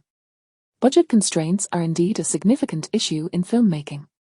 However, if boss Yang Shoucheng were to learn of teacher Chen Yuan's interest in joining The Nameless, he would likely be inclined to increase. He specifically mentioned Yang Shoucheng, implying that if Liang Lin found it difficult to make a decision, she could consult him. Yang Shoucheng is the owner of Ying Wang and the key decision-maker, renowned throughout Hong Kong and even across China, requiring no further introduction. Liang Lin's brow furrowed slightly. Zhang Wei's determination was evident, and it seemed the price would be challenging to negotiate down. After a brief moment of contemplation, Liang Lin replied, We genuinely hope to collaborate with teacher Chen Yuan. How about this? I will take charge of this matter. Ying Wang is willing to offer this amount. As she spoke, Liang Lin raised 2 fingers, indicating 20 million. Additionally, teacher Chen Yuan held a certain investment stake in her plan. The film's budget was slightly over 20 million. Zhang Wei understood this and felt somewhat tempted. However, he did not immediately acquiesce, instead looking towards Chen Yuan. Chen Yuan maintained a subtle smile, remaining silent. This was an indication of his dissent. Zhang Wei, feeling the pressure, turned back to Liang Lin and said, "General Manager Liang, since we have laid everything on the table, I will not hide anything from you." Teacher Chen Yuan's remuneration for Goodbye X was 29,800,000. At that time, no one anticipated that Goodbye X would achieve a staggering total box office of over 1,900,000,000. This was a significant valuation. Liang Lin fell silent. After a considerable pause, she seemed to have made a resolute decision and said, "The Nameless truly has a limited budget. Moreover, you are aware that Ying Wang does not have that much cash on hand. It is challenging for us to increase the budget significantly. 24,800,000. Plus a 30% investment stake." Zhang Wei couldn't help but glance at Chen Yuan once more. Chen Yuan still wore a faint smile, remaining silent. Zhang Wei felt a sense of dread creeping in. How could he have forgotten that this guy was a formidable negotiator? Increasing the budget was no easy feat. But what could he do? Chen Yuan was the boss. If he did not agree, Zhang Wei had no choice but to continue pushing himself. Fortunately, at that moment, Chen Yuan suddenly spoke up. He looked towards Liang Lin and asked, "General Manager Liang, do you know Mr.Li? My first interaction with Mr.Li was when we finalized the contract for Goodbye X and headed to the film set. At that time, Mr. Li was quite welcoming towards me. However, I sensed that he harbored some misunderstandings about me. Fortunately, such misunderstandings disappeared when Goodbye X was released." Hearing this, Liang Lin raised an eyebrow. She had initially thought Chen Yuan was going to continue haggling, but instead, he shared an inconsequential anecdote. What did this mean? At that moment, Chen Yuan maintained his smile and continued, "By the way, General Manager Liang, have you heard the news? I have been invited to the Spring Festival Gala. Director Feng seems to quite enjoy my songs. After listening to my new song, he even asked me to perform solo at the gala. I am very grateful for Director Feng's appreciation, but I still think he might be a bit impulsive this time. What do you think, General Manager Liang?" Chen Yuan's smile broadened, becoming even more genuine.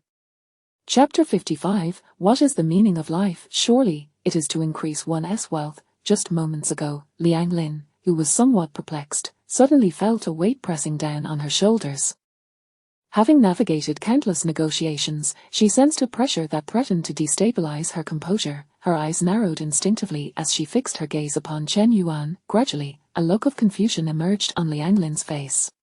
Whether it was Mr. Li's tale or the story of Feng Kuzi, they were all strategies employed by Chen Yuan to bolster his own standing. Every word he uttered lacked explicit value, and not a single mention was made of remuneration. Yet, the phrase "increase wealth" resonated with a deafening clarity. This was not the demeanor one would expect from a mere idol in his early 20s, who had only recently stepped into the entertainment industry.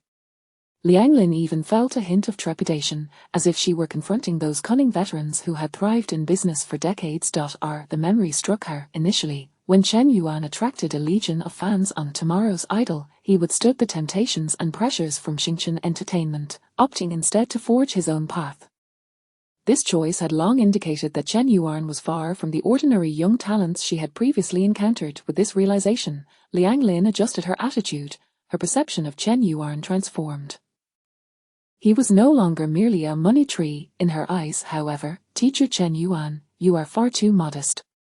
Your influence and talent are more than sufficient to secure a place at the Spring Festival Gala.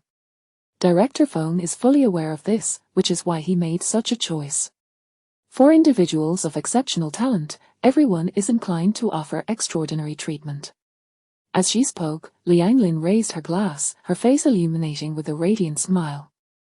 She refrained from further discussing the matter of increasing wealth. Still uncertain in her resolve, the conditions she had already proposed were exceedingly generous. Nonetheless, she conveyed her sincerity. urging Chen Yuan to wait a little longer.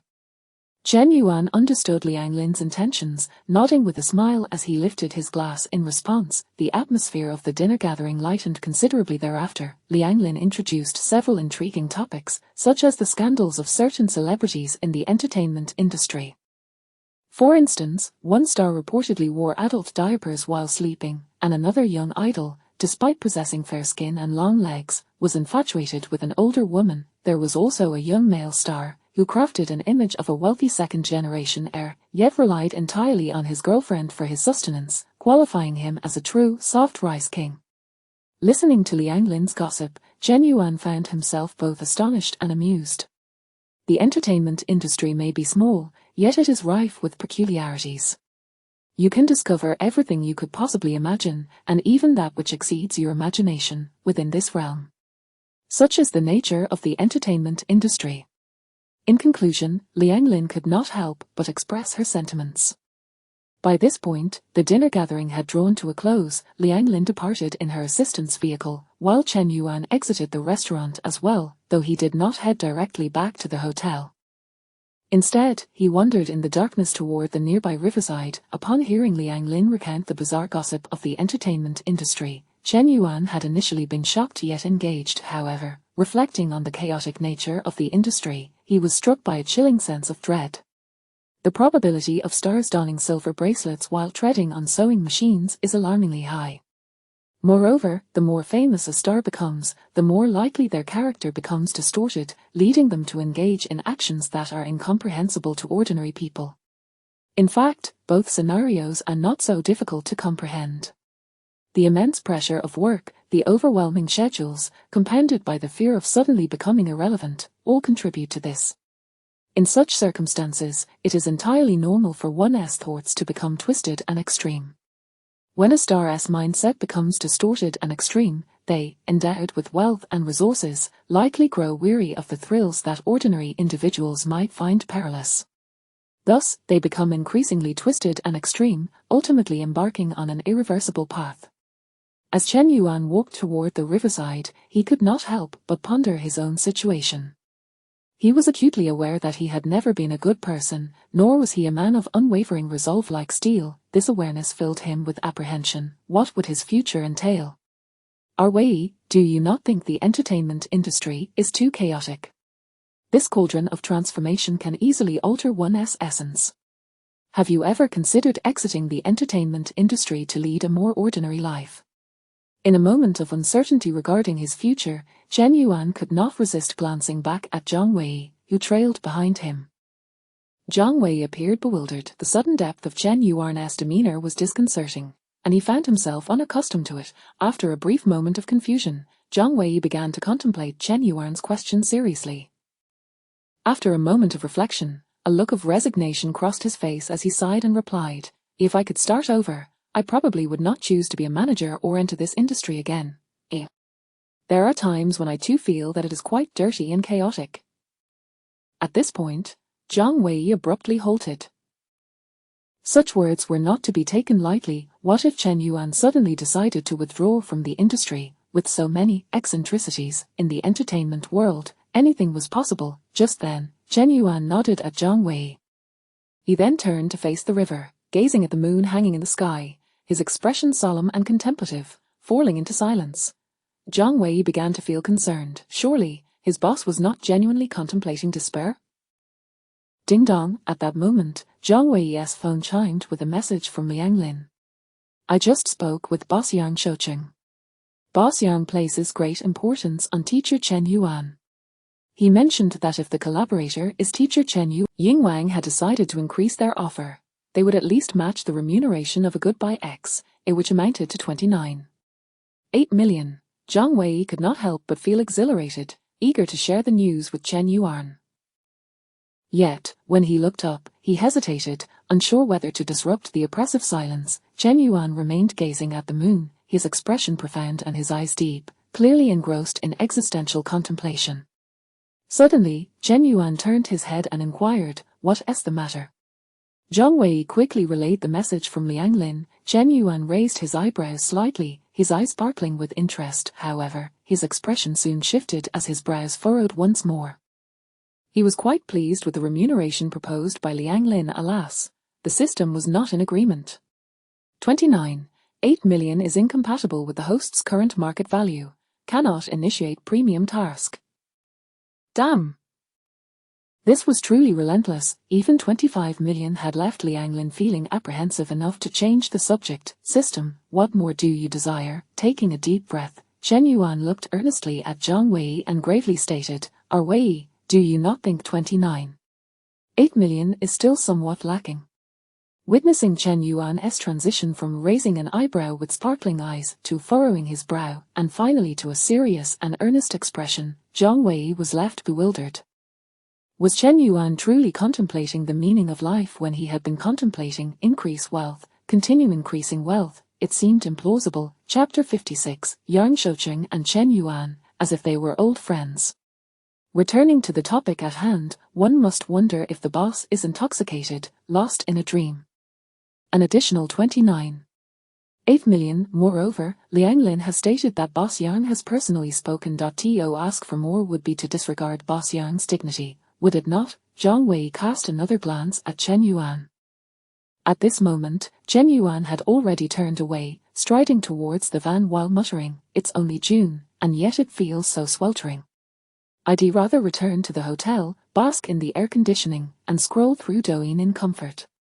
Oh, and later, let's order some takeout, perhaps a bottle of happy water." Observing Chen Yuan's retreating figure and listening to his ramblings, Zhang Wei found himself momentarily stunned.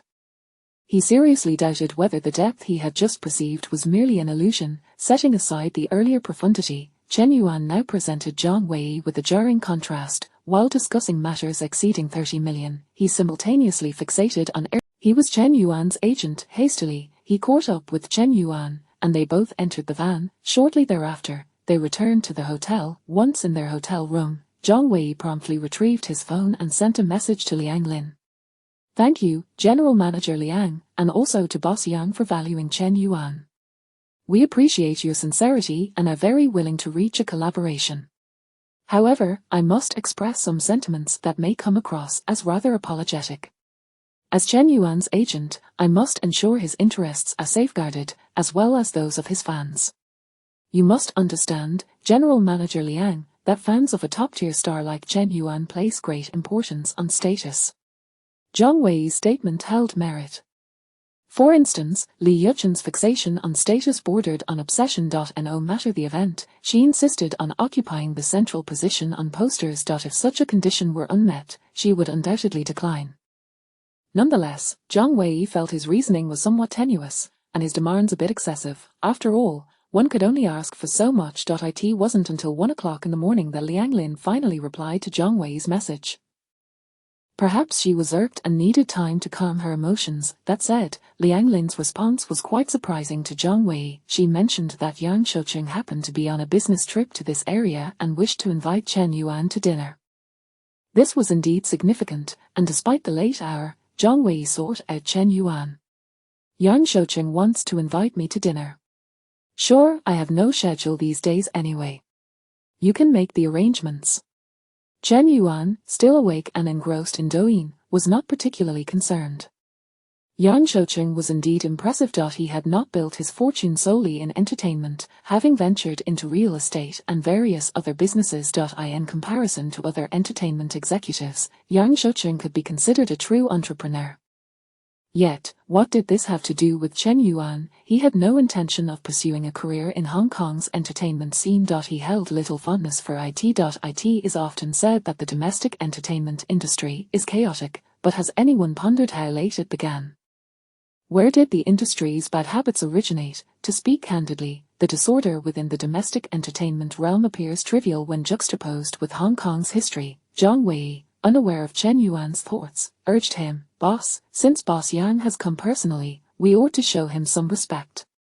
Regarding the remuneration, I believe we can make some concessions. Consider it a chance to make a friend and expand our connections." In response, Chen Yuan merely smiled faintly, neither affirming nor denying.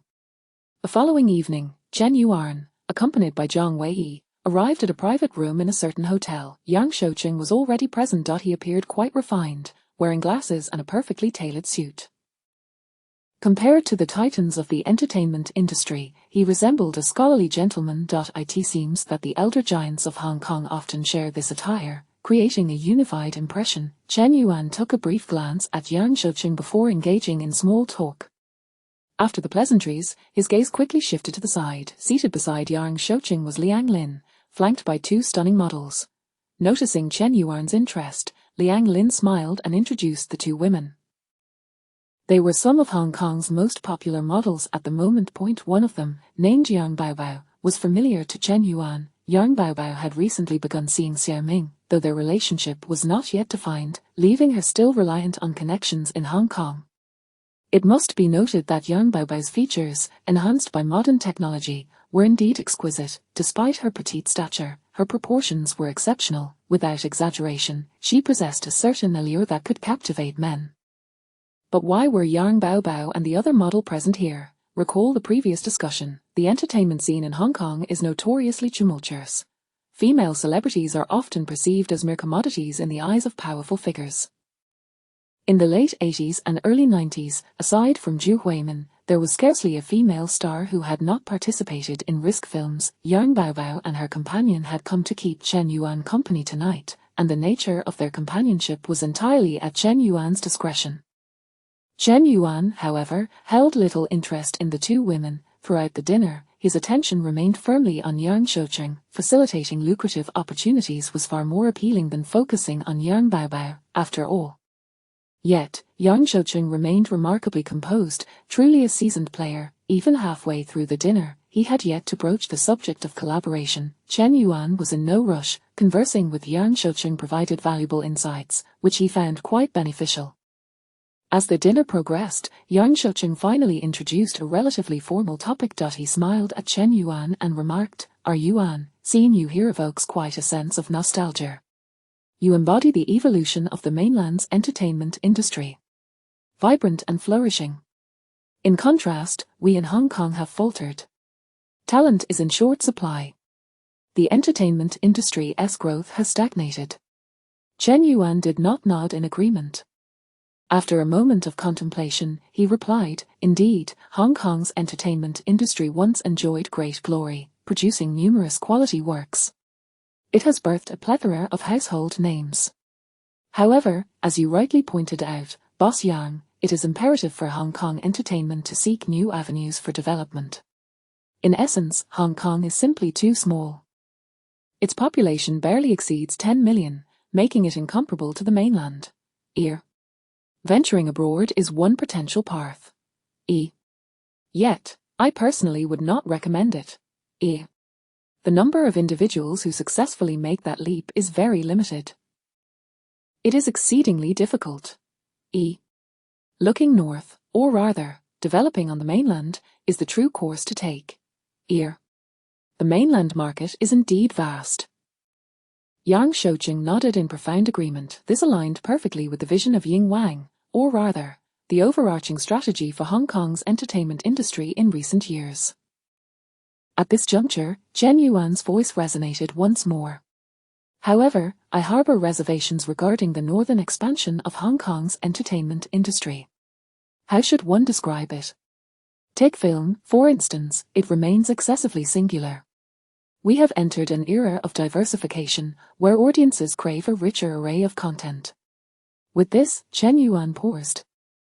How can Hong Kong's entertainment industry evolve? This question has been debated and experimented upon for over 2 decades, yet no definitive answers have emerged. Naturally, Chen Yuan was equally at a loss.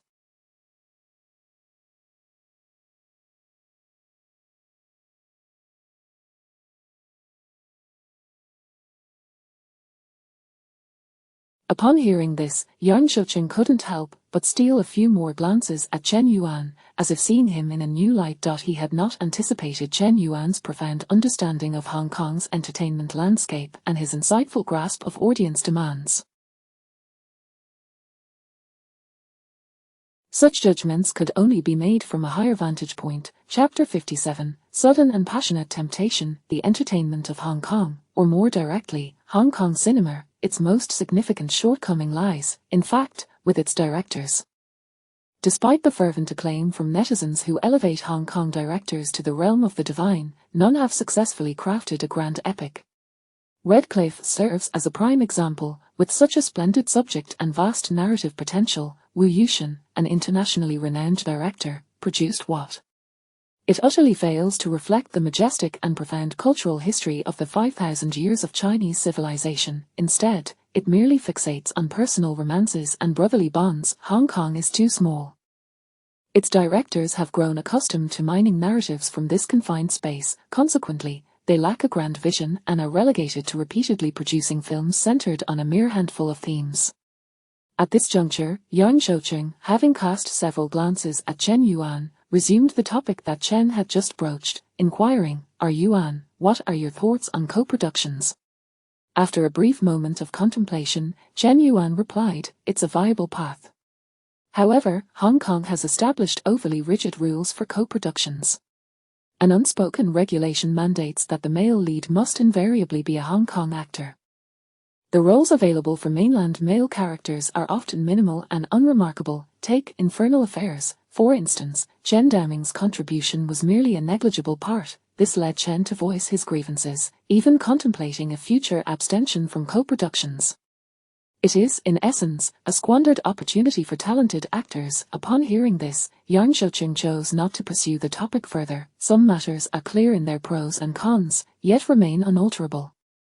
In co-productions between Hong Kong and the mainland, it is inevitable that Hong Kong actors will bear the brunt of the substantial roles. This is a safeguard for the interests of Hong Kong actors, and one could argue, it intertwines with the welfare of the entire entertainment system in Hong Kong. Subsequently, the conversation between the two lightened, and the dinner concluded amid their casual banter. Yuan, if you ever have the chance to visit Hong Kong, I shall treat you. After exchanging personal contact details with Chen Yuan, Yang Shoucheng nodded and entered the vehicle waiting outside the hotel. At that moment, Liang Lin waved to Chen Yuan before making her way to the other side of the car and getting in. The vehicle gradually pulled away, merging into the flow of traffic. Inside, Liang Lin intended to ask Yang Shoucheng for his thoughts. Throughout the dinner, Yang Shoucheng had not mentioned anything regarding remuneration. However, once in the car, Liang Lin noticed that Yang Shoucheng seemed rather fatigued.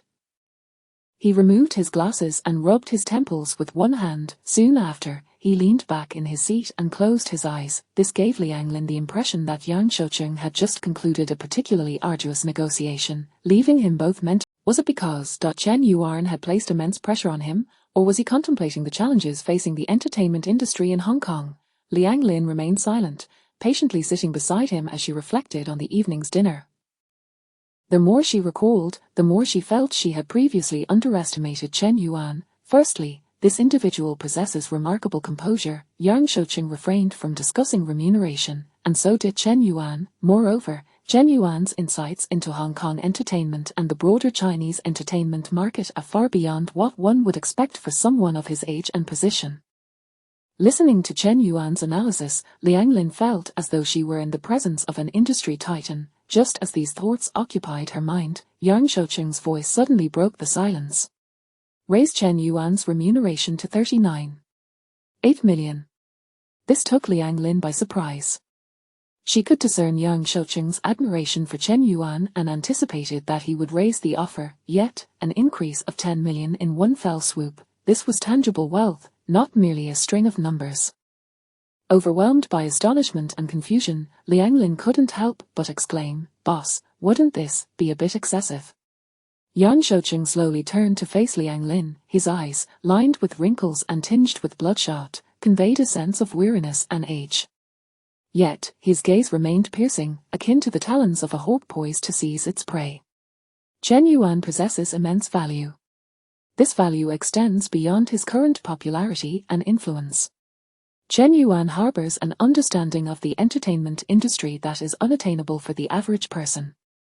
This undoubtedly stems from countless hours of research and exploration. What does this signify? It signifies that he harbors grand ambitions.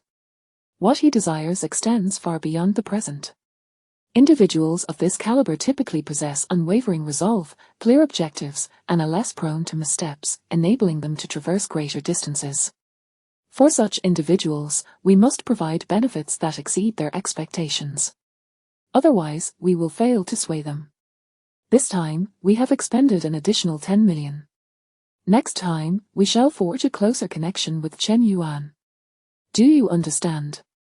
Liang Lin was not particularly astonished by the first half of Yang Shouqing's statement. However, the latter half caused her pupils to constrict. What did this imply? Yang Shouqing intended to seize this opportunity to exert control over Chen Yuan. Observe how benevolent I am. I have directly increased your remuneration by 10 million. In the future, when I require your assistance, you shall not refuse, shall you? With an extra 10 million at stake, how could Chen Yuan possibly decline to assist? This revelation compelled Liang Lin to take a deep breath, her gaze towards Yang Shouqing imbued with newfound respect.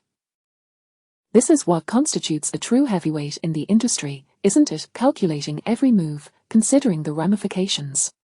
Boss, I understand. I know what must be done.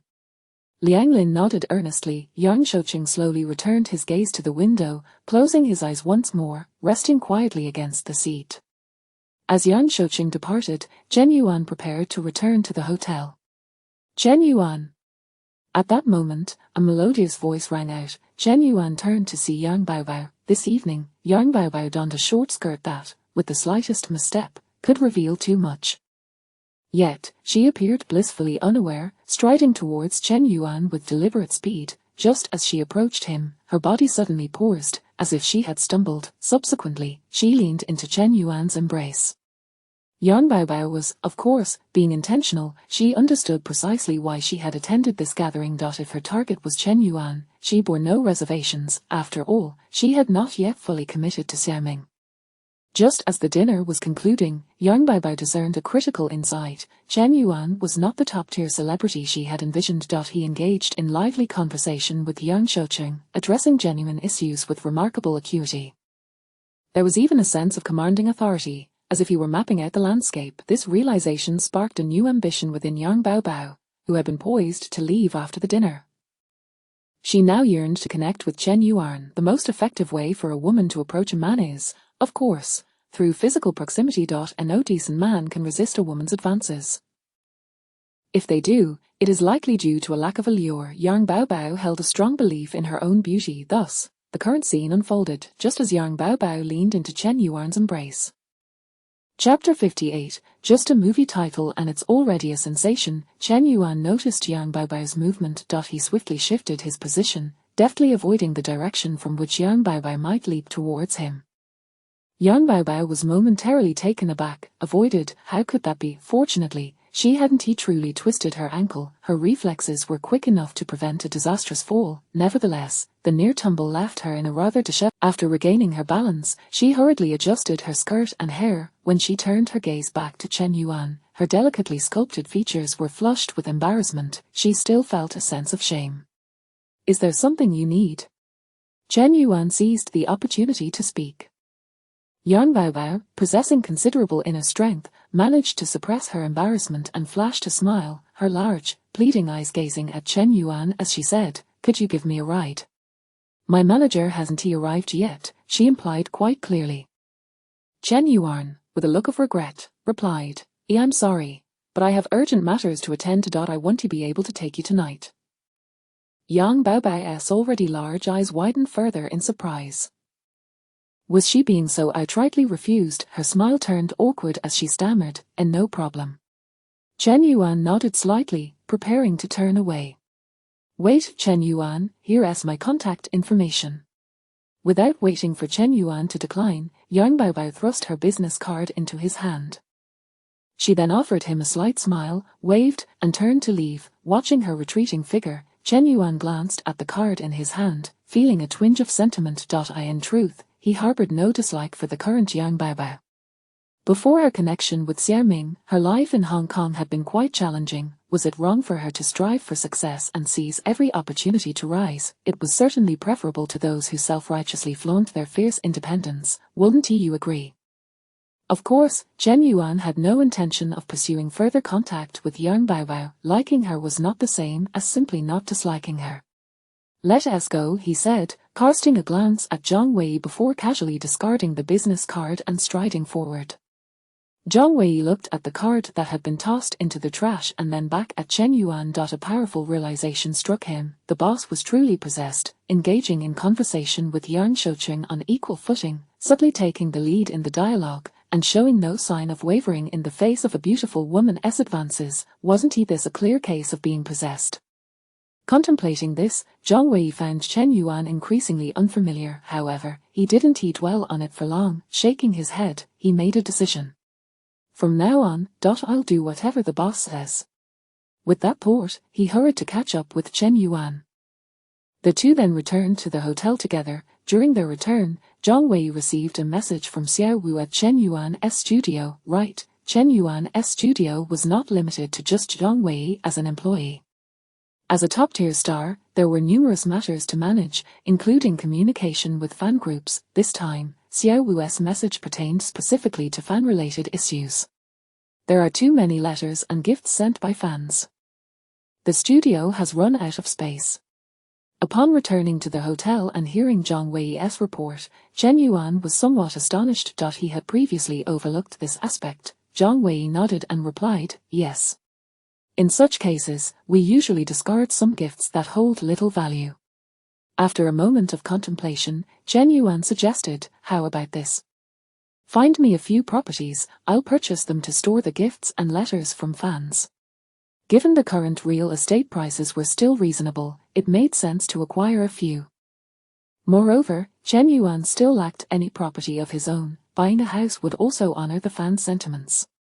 Understood, I'll find suitable properties as soon as possible. Zhang Wei didn't question the rationale behind this seemingly extravagant decision. He simply nodded in agreement. Chen Yuan brushed it off as a matter of course. Little did they know, Chen Yuan's decision that night would send shockwaves through the entertainment industry. Just imagine, an artist purchasing a property specifically to preserve fans' gifts and letters. What kind of reaction would that elicit from the fans? The following day. On the set of Unnamed Individuals, Rao Xiaoji, as was his custom, rose early to prepare for filming.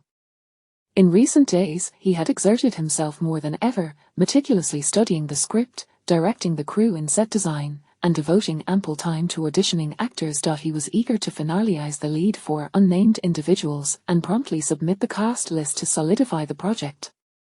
Unfortunately, despite his efforts, he had yet to find a suitable male lead, as his standards were exceedingly high. Alternatively, it could be said that the image of the male lead in his mind was already quite vivid, complicating the casting process. It has dragged on for too long, he mused. I need to finalize the role soon. Otherwise, if Chen Yuan inquires, I won't have a satisfactory explanation.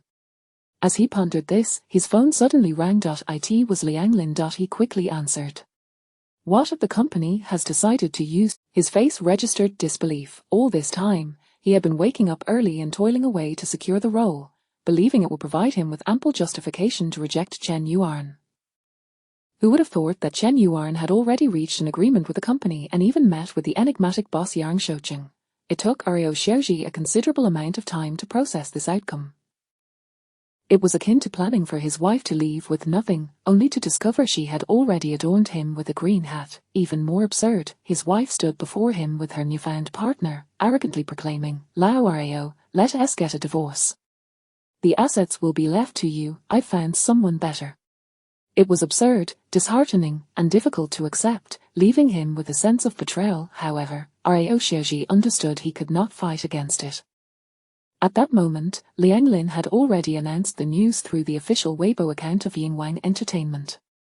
Chen Yuan officially joins Yingwang's new film, Unnamed Individuals. Welcome, teacher Chen Yuan. Looking forward to the unique spark we will create. Sending love, sending love, sending love. This announcement quickly skyrocketed to trending status. Within less than half an hour, it claimed the top spot on the trending list. Countless fans of Chen Yuan and casual internet users flocked to the news. Why? Is Chen Yuan filming a new movie? Goodbye X was absolutely fantastic. I hope Chen Yuan reaches new heights and brings more surprises for us film enthusiasts. I wonder what role Chen Yuan will play this time. What genre is Unnamed Individuals? Is there a poster? Are there any behind-the-scenes photos? The enthusiasm of the netizens was overwhelming. The related topics not only trended but also shattered discussion records, surpassing 10 million. An array of media outlets promptly reported on the news. This left Rao Xiaoji utterly dumbfounded. The popularity and heat surrounding Chen Yuan were simply too immense. Chapter 59, The responsibility that accompanies influence. Rao Xiaoji must concede that some individuals are born to be the protagonists. Take Chen Yuan, for instance. Let Chen Yuan be Chen Yuan. At the very least, his presence guarantees the film's popularity and box office success. We can invest more effort into his training as the time approaches. Rao Xiaoji felt a sense of helplessness but could only accept this reality.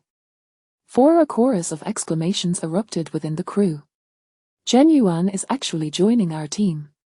Is this true? Of course it's true, the official Weibo of the British Emperor has announced it. Who would have thought that our crew could invite Chen Yuan? The director is remarkably adept at keeping secrets. There was an unmistakable air of joy in these voices. Some female staff members were so exhilarated they could hardly contain themselves. Even those in close proximity to Rao Xiaoji approached her directly. Director, is it true that Chen Yuan is coming to our crew? Director, rest assured. We will diligently fulfill our responsibilities. Director, when Chen Yuan arrives, can we ask him for autographed photos? Rao Xiaoji observed the anticipation in their eyes and their fervor for their work. The latter was almost absurd. Who could still harbor enthusiasm for work? Merely the news of Chen Yuan's impending arrival transformed the entire atmosphere of the crew. This must be what influence entails, Rao Xiaoji mused, feeling increasingly helpless and resigned to her fate. 2 days later, Zhang Wei concluded negotiations with the British Emperor. Ultimately, the terms of their collaboration were as follows: a remuneration of 39.8 million. Chen Yuan's studio contributed 20 million, securing 30% of the investment. Throughout this negotiation, Zhang Wei felt utterly bewildered. He had never anticipated that Yang Shoucheng would agree to a direct increase of 10 million in remuneration. Furthermore, Zhang Wei found himself compelled to worry about another matter. Boss, the British Emperor's willingness to raise the price by 10 million is undoubtedly advantageous. However, your remuneration now exceeds half of the production costs. This is quite common in the entertainment industry.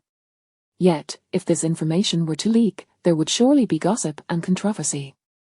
Should we consider signing a confidentiality agreement with the British Emperor? Zhang Wei, well versed in the intricacies of the entertainment realm, was astute enough to contemplate potential pitfalls. Chen Yuan, however, remained unfazed, stating, "I have neither stolen nor cheated. I am not afraid of scrutiny. Being secretive only conveys insecurity." Chen Yuan genuinely felt no fear fans might criticize an actor's exorbitant pay. While he could not guarantee the film's overall quality, he was confident in his own performance prowess. He dared to assert that he was deserving. Naturally, this matter was of little consequence to Chen Yuan at this juncture. At that moment, the voice of the system resonated in his mind. Ding. Congratulations, host, on completing the premium task. Rewards are being distributed.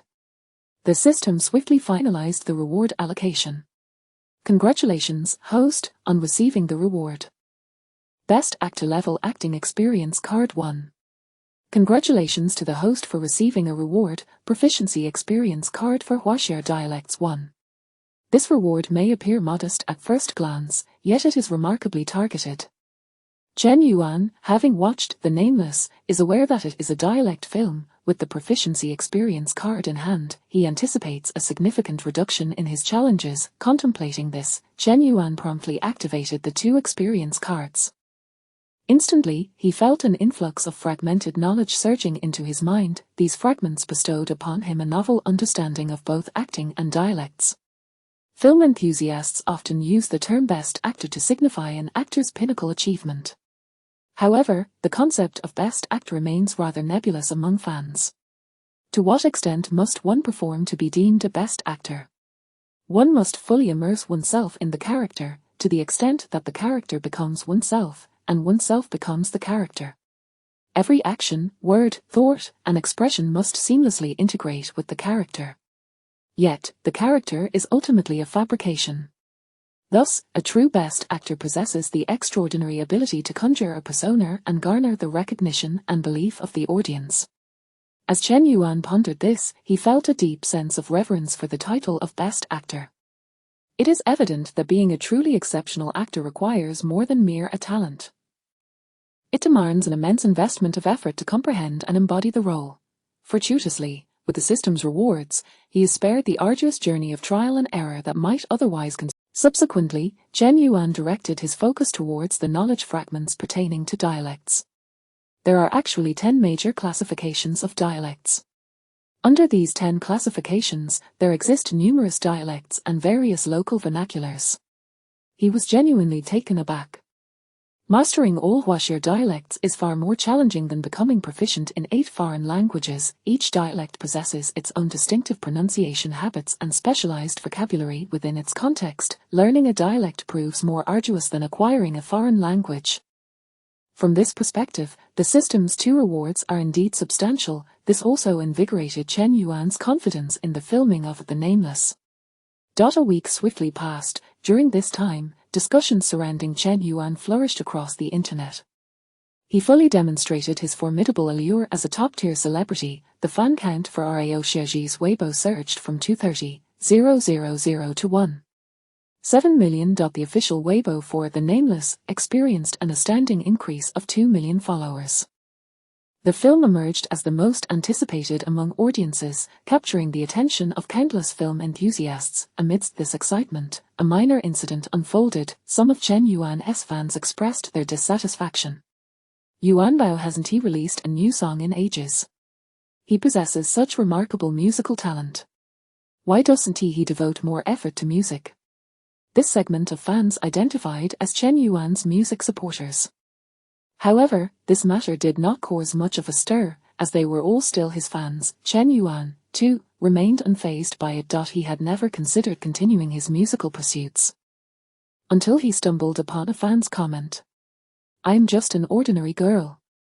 Regarding Chen Yuan, all I wish to convey is my gratitude. Had I not heard the brightest star in the sky, knowing that someone Yet, he became acutely aware of a realization. It seemed he had, in an intangible manner, aided some individuals, restoring their courage. In his previous life, Chen Yuan had encountered the phrase, "the power of an idol." He never envisioned that one day he would embody such a role. This realization instilled a newfound sense of responsibility upon his shoulders. With this thought in mind, Chen Yuan turned to Zhang Wei and inquired, "Oh, why? How are the arrangements for the charitable endeavors progressing?" Zhang Wei promptly replied, "Boss, your desire to circumvent official channels has complicated matters slightly. However, it is not a significant issue. The studio staff are currently making preparations." Chen Yuan nodded, and as if struck by a sudden inspiration, he continued, "Have the studio establish another department. This department will be tasked with monitoring my fans' expectations of me, as well as their personal circumstances. Let's see if there are any fans among them who genuinely require assistance." As he spoke, Chen Yuan casually presented the comment he had just seen to Zhang Wei.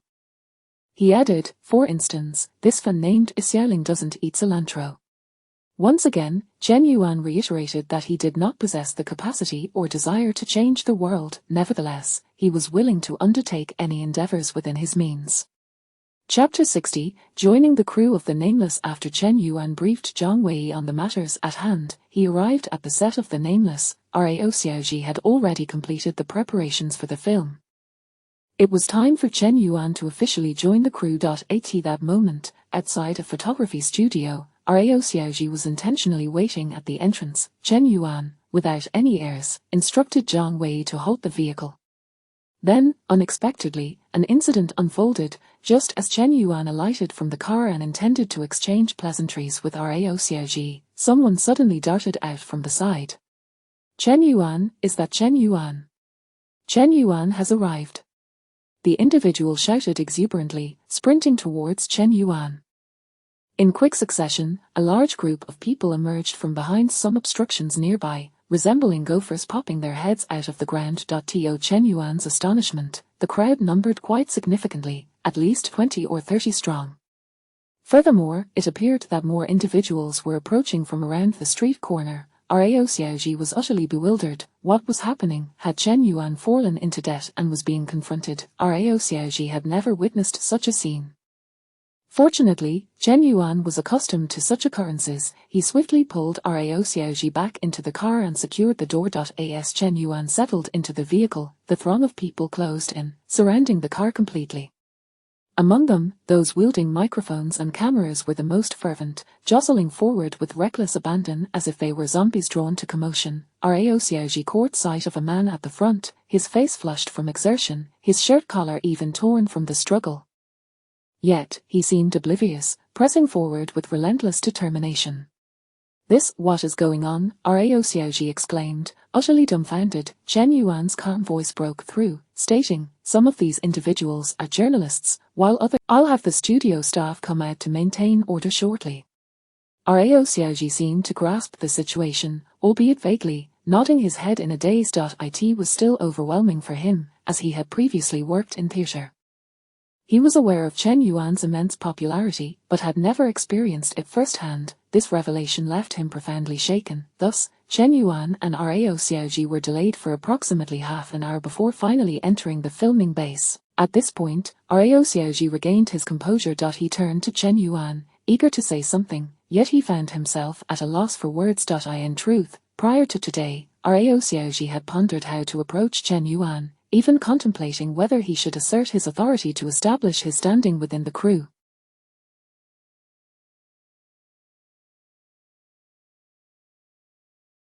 He desired to take the lead, unwilling to be controlled by Chen Yuan. However, in that moment, all such thoughts dissipated, and he finally recognized the weight that the name Chen Yuan carried. "Director, should we go meet the other actors now?" Chen Yuan noticed Rao Xiaoji's prolonged silence and smiled, breaking the tension. Rao Xiaoji promptly responded, nodding vigorously, "They are all waiting for you. Let's hurry, let's proceed." Rao Xiaoji had intended to express that everyone had been waiting for quite some time, but he suddenly entertained a thought.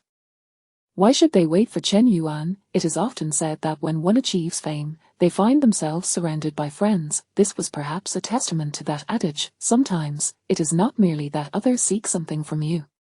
Rather, your influence compels them to instinctively flatter, curry favor, and show deference. Chen Yuan, unbothered by the attention, smiled and nodded at Rao Xiaoji. Shortly thereafter, the two made their way to a room within the crew's quarters.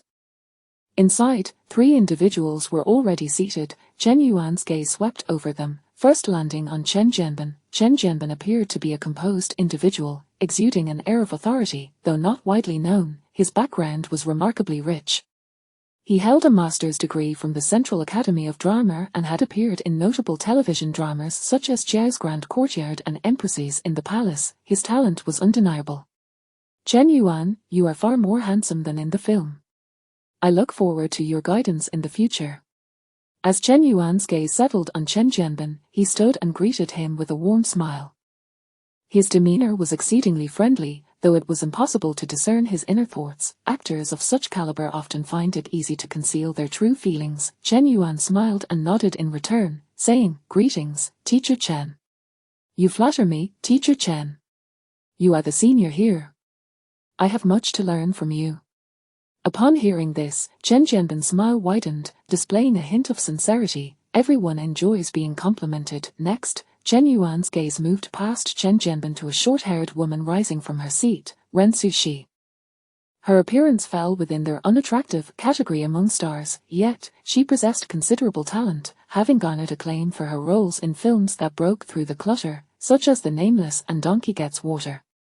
Additionally, she had sung a poignant song titled I Want You in Donkey Gets Water, a piece that Chen Yuan particularly admired for its simple yet emotive lyrics and melody. With this in mind, Chen Yuan greeted Ren Sushi as well. Finally, Chen Yuan's gaze settled on Pan Binwu. Pan Binwu hailed from the Central Academy of Drama, mentored by the esteemed Feng Gong. Upon reflection, the cast of The Nameless was indeed impressive, each member boasting a noteworthy background and a certain level of skill. After exchanging pleasantries with these 3, Rao Xiaoji added, "Starting tomorrow, we will embark on a script workshop lasting approximately 3 days. Additionally, we will begin learning the dialect." In about a week, we will officially commence filming. Time is of the essence, and the tasks are substantial. I hope we can all work hard together. As Rao Xiaoji spoke, he furrowed his brow once more, his gaze unconsciously drifting towards Chen Yuan.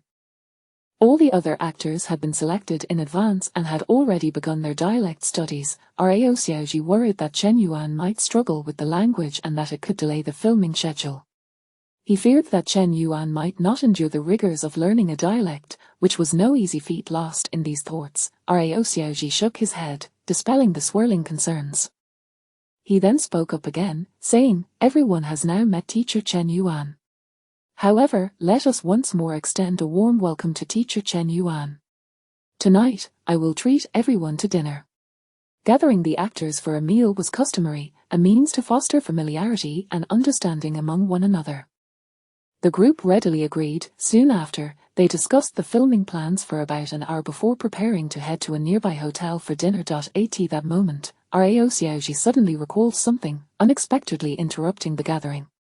Chapter 61, The Circle of the Entertainment Industry. Director, what is the matter? The group, just about to leave the filming base, was halted and looked at Rao Xiaoji in confusion. Rao Xiaoji, feeling somewhat helpless, cast a glance at Chen Yuan before replying, "You may not realize it, but we are surrounded. Outside the filming base, there are reporters and fans of teacher Chen Yuan. When I brought teacher Chen Yuan in just now, I was blocked." The group was momentarily taken aback. Chen Yuan had only just arrived. Moreover, the reporters and fans could not possibly pinpoint the exact time of his arrival. This implied that they had no idea how long they had been waiting in the sweltering heat of August. The expressions of Chen Jianbin, Ren Sushi, and Pan Binwu towards Chen Yuan subtly shifted. At this moment, Chen Yuan smiled and remarked, "If we don't take my car out, they probably won't notice. Even if I happen to be discovered, it's not a problem. I can handle it when the time comes." Upon hearing this, Rao Xiaoji couldn't help but glance at Chen Yuan a few more times.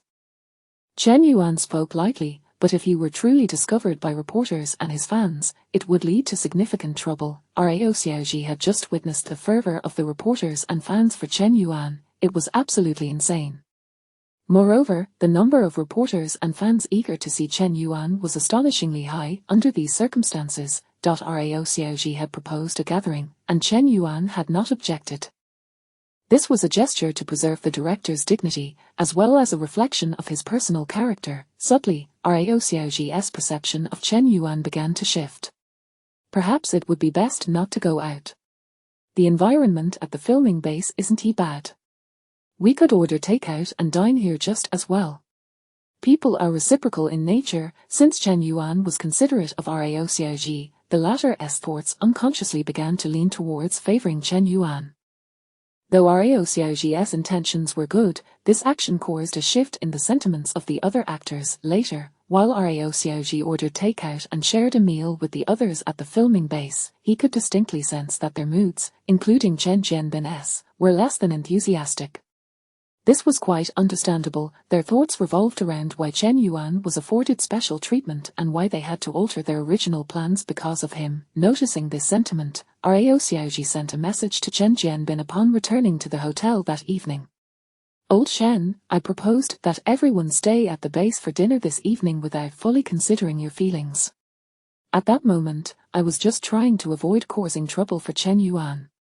However, my actions also stemmed from my own considerations." At that time, Chen Yuan, fully aware that joining us for dinner would lead to complications, still smiled and agreed. "You should understand my intentions." Rao Xiaoji's message was sincere. He aimed to convey his thoughts to Chen Jianbin and align himself on the same side. Given Chen Jianbin's seniority and experience, he could effectively manage actors like Pan Binwu and Ren Sushi. Securing Chen Jianbin's support would significantly enhance the harmony within the crew. Indeed, the director within a production team, especially one with a complex composition, often bears responsibilities beyond merely filming. They must maintain balance within the crew, ensuring that actors can proceed with their shooting as planned. Simply put, a director must command the crew. Otherwise, Lu Chuan was once reduced to tears by Jiang Wen while filming Seeking Gun. marking the film with an indelible label of Jiangwen.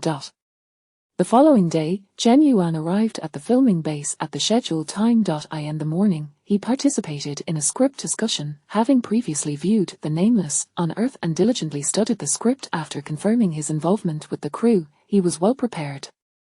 Additionally, with his award-winning acting prowess, he seamlessly collaborated with the crew during the morning script session. In the afternoon, the language instructor invited by Rao Xiaoji arrived. Chen Yuan joined the other actors for a dialect lesson. Although he was already proficient in the dialect, he listened with great interest. The most crucial aspect of learning a dialect is the intonation, or rather, the tone. You must convey the manner in which locals speak. Of course, prior to that, you need to master the correct pronunciation of the dialect. As he spoke, the dialect instructor projected a document onto the large screen at the front.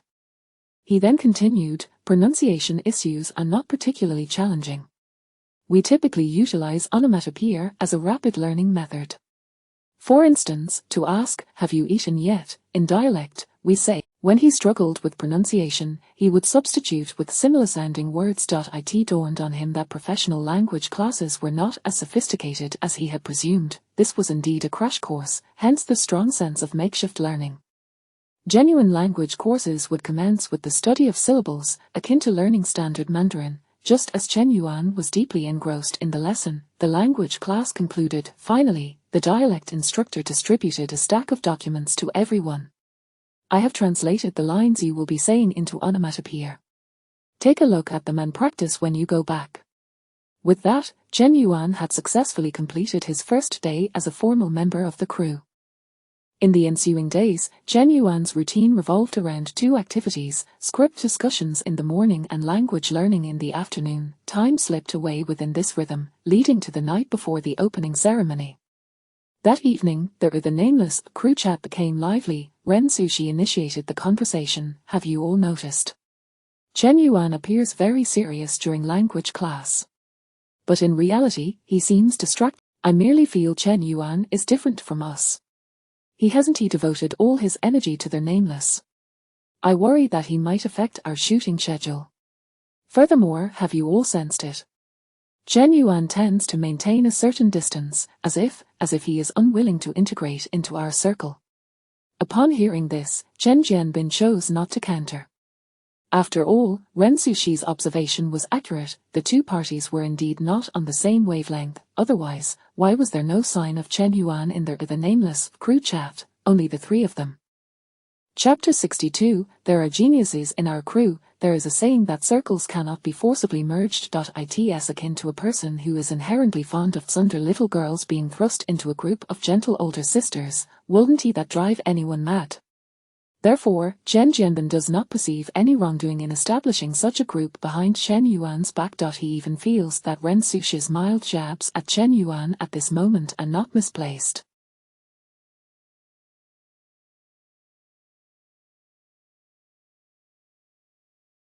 Chen Jianbin comprehends Ren Sushi's perspective. Chen Yuan's popularity is extraordinarily high, and he is still quite young. In the presence of Chen Yuan, they, the seasoned veterans, inevitably feel a sense of inadequacy.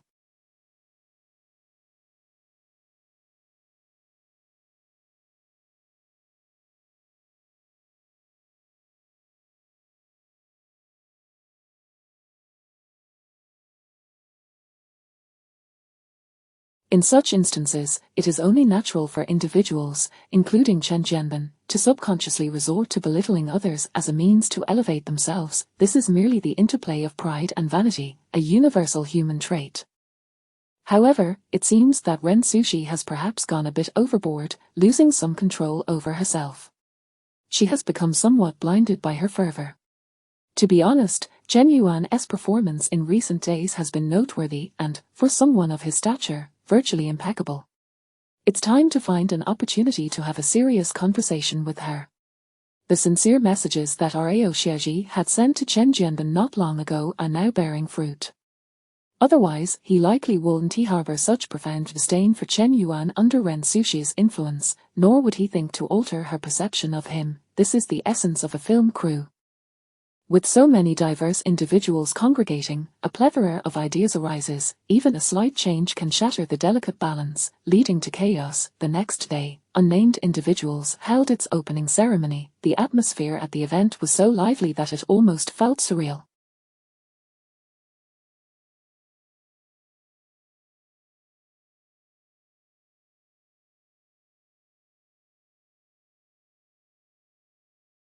This was the first time that Chen Jianbin, Ren Sushi, and Pan Binwu bore witness to the terrifying extent of Chen Yuan's popularity. The reporters had arrived on site well ahead of schedule, some even 1 to 2 hours early, as if fearing they might miss out on a lucrative opportunity.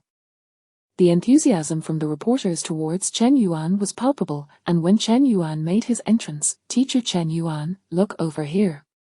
Teacher Chen Yuan, are you adapting well to the crew? Teacher Chen Yuan, what are your thoughts on the box office for Unnamed Individuals?" The reporters surged towards Chen Yuan, their excitement akin to being electrified, shouting at the top of their lungs. Amid this frenzy, an unexpected incident transpired. "Don't run. You can't run around here. Stop right there." A few security personnel leaped forth from the side, chasing after several young women. However, the speed of the yet, before they could settle down, they erupted into fervent cries. "I want to see Yuan Bao. Nobody stop me. Whoever dares to obstruct me will face my wrath." Their resistance was so vehement that the security guards hesitated to take action. Ultimately, it was only when Chen Yuan stepped forward to placate them that the young women agreed to leave. This scene left Chen Jianbin and the others utterly flabbergasted. It is worth noting that this filming base is enclosed, with walls nearly 2 meters high and security patrolling the area. The fact that these young women managed to scale the walls and evade the security checks at the outset is astonishing. What level of determination and effort did it take? Just how fervent was their admiration for Chen Yuan? As they pondered these questions, their gazes instinctively shifted towards Chen Yuan and the throng of reporters who had been closely trailing him since his arrival. This level of popularity and influence hasn't been seen since the entertainment drought of the 1980s and 90s. The group couldn't help but marvel quietly to themselves.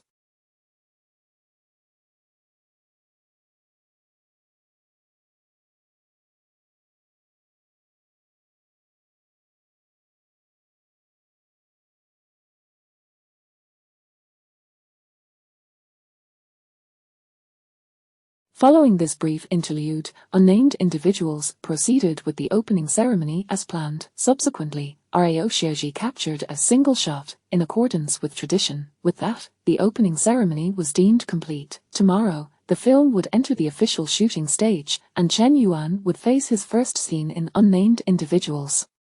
As for the first scene, which involved Chen Yuan and Pan Binwu robbing a bank while riding a motorcycle, Rao Xiaoji felt no apprehension. Given that both actors would be wearing helmets, the chances of error were minimized. With this thought in mind, Rao Xiaoji glanced at Chen Yuan and Pan Binwu, who were already made up and dressed for the occasion, ready for the shoot.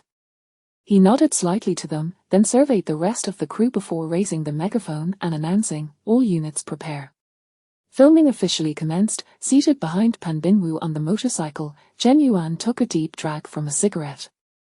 Moments later, they entered the bank. Robbery. The bank employees, unable to comprehend Chen Yuan's words, inquired, "What?" Bang! Chen Yuan fired a shot and then shouted, "Robbery." The camera panned swiftly, avoiding the depiction of the actual robbery process, as Rao Xiaoji feared that such content might affect the review process. After the heist, the two of them, laden with bags of loot, returned to the motorcycle. "Let us go, go, go, go." Chen Yuan urged Pan Binwu incessantly. Pan Binwu twisted the throttle frantically, yet the motorcycle remained stationary. "How are you supposed to get anywhere if you're just holding the clutch?" Chen Yuan shouted in exasperation. "Cut." At this point, Rao Xiaoji stood up, satisfied with the take. Chen Yuan's delivery exceeded his expectations, brimming with emotion. Those two simple lines conveyed a sense of urgency to flee after the robbery, infusing the otherwise mundane scene with a palpable tension. Pan Binwu also performed admirably, portraying a character who was both foolish and endearing, creating a comedic contrast with Chen Yuan. He called cut because the next scene required a stunt double. According to the script, Pan Binwoo would release the clutch and the motorcycle would careen forward, resulting in a comical tumble for both actors. This moment was particularly perilous, especially for Chen Yuan, who was seated at the back. Just then, Chen Yuan approached and remarked, "Director, I've considered it, and the upcoming shoot isn't particularly dangerous, nor is it." He hadn't anticipated Chen Yuan's proactive suggestion to forego a stunt double. However, after a brief contemplation, he nodded in agreement. Not using a stunt double would indeed facilitate the editing process later and reduce the likelihood of continuity errors. "All right. Let us give it a try. But do keep safety in mind." As Ryo Shoji spoke, he failed to notice the incredulous expressions on Chen Jianbin, Pan Binwoo, and Ren Sushi's faces.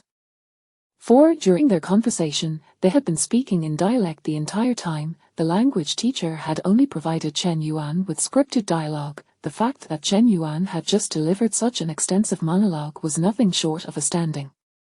Chapter 63, the only remaining member of their unnamed crew, Chen Yuan had long since mastered the local dialect, achieving a level of fluency that allowed him to converse effortlessly with the locals. When Chen Jianbin and Pan Binwoo realized this, they instinctively turned their gazes towards Ren Sushi. What had Ren Sushi mentioned in the group chat last night? That Chen Yuan wasn't earnest in learning the dialect, that he hadn't sought out the teacher after class, that his attendance was merely for show.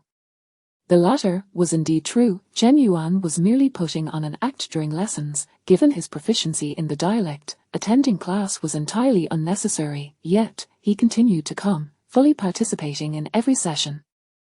What difference was there between him and a top student who had already secured a spot at Qingbei but still attended class daily? Under the scrutiny of Chen Jianbin and Pan Binwoo, Ren Sushi instinctively lowered her head, unable to meet their gaze.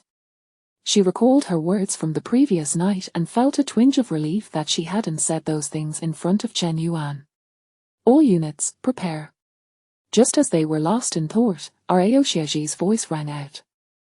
Filming resumed. Chen Yuan took his place behind Pan Binwoo's motorcycle. Pan Binwoo revved the engine furiously, but the bike remained stationary. Chen Yuan, growing impatient, shouted, "Let us go, let us go, let us go." "What do you mean by let us go when you're just holding the clutch?" Pan Binwoo instinctively released the throttle. Suddenly, the bike lurched upwards, tilting to a near-vertical angle. Pan Binwoo was taken aback by the motorcycle's unexpected response, so much so that he forgot to ease off the throttle. This oversight nearly caused the bike to flip over. What to do? Pan Binwoo's mind went blank. At that moment, he heard a voice. "Let go." When faced with danger, one can easily be swayed by external voices and Pan Binwoo, in that moment, obeyed the command and released his grip. It was then that he became acutely aware of gravity's pull, plummeting toward the ground. Panic surged within him. Just as he was at a loss, he suddenly felt a force pushing him from behind. Before he could comprehend what was happening, there was a muffled thud. Bang! He felt himself crash to the ground. Something's happened. Lying on the ground, Pan Binwoo heard the crew's exclamations. Had something happened to him? He instinctively moved his limbs. "I can move, I'm fine." As he contemplated this, he noticed the crowd gathering behind him. "I'm okay, really. Thank you all for your concern. Let us check on Teacher Chen first." A voice emerged from the crowd. Following this, everyone parted to create a path. Chen Yuan stepped through, approaching Pan Binwoo with a worried expression. "Teacher Pan, are you injured anywhere?" The crew members followed Chen Yuan, their eyes filled with concern.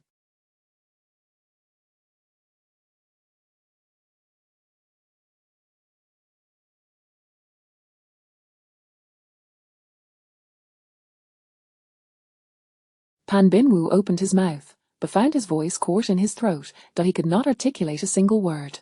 Now that he had settled down, he began to piece together what had transpired. Because he had never released the throttle, the motorcycle had flipped, launching Chen Yuan off. Throughout this ordeal, Chen Yuan had remained composed, accurately instructing himself to let go. Ultimately, he had even given himself a push, softening the impact of his fall. In such circumstances, Chen Yuan had been the first to regain his footing, while everyone else was preoccupied with his well-being. He had thought of himself. What could Pan Binwoo possibly say? As Pan Binwoo reflected on this, a crew member suggested taking him to the hospital. Finally coming to his senses, Pan Binwoo stood up, waving his hands. "I'm fine, I didn't fall. You should check on Teacher Chen." Saying this, he began to move his limbs, appearing genuinely unscathed. At that moment, the crowd's attention shifted back to Chen Yuan. He smiled, waving his hand. "I'm fine too, everyone, please continue with your work. There are still other filming tasks today." With that, he glanced at Pan Binwoo, gave a slight nod, and walked off to rest. Chen Yuan was indeed unscathed. His body had reached the pinnacle of human capability. Such a minor mishap could hardly harm him. Had it not been for the script requiring him to fall, he could have easily performed a somersault and landed gracefully. Unaware of this, Pan Binwoo couldn't help but steal glances at Chen Yuan, his gaze now filled with admiration and gratitude. If it weren't for Chen Yuan, he dared not say he would have emerged unscathed. Moreover, Chen Yuan had displayed a level of composure far surpassing his own in the face of adversity. Upon confirming his own safety, he had even directed the crew to return to their positions and continue working. Wasn't that a testament to his professionalism and dedication? That night, Pan Binwoo deliberately opened their unnamed crew group chat. "This afternoon, I reflected on a lot. I believe Chen Yuan is..."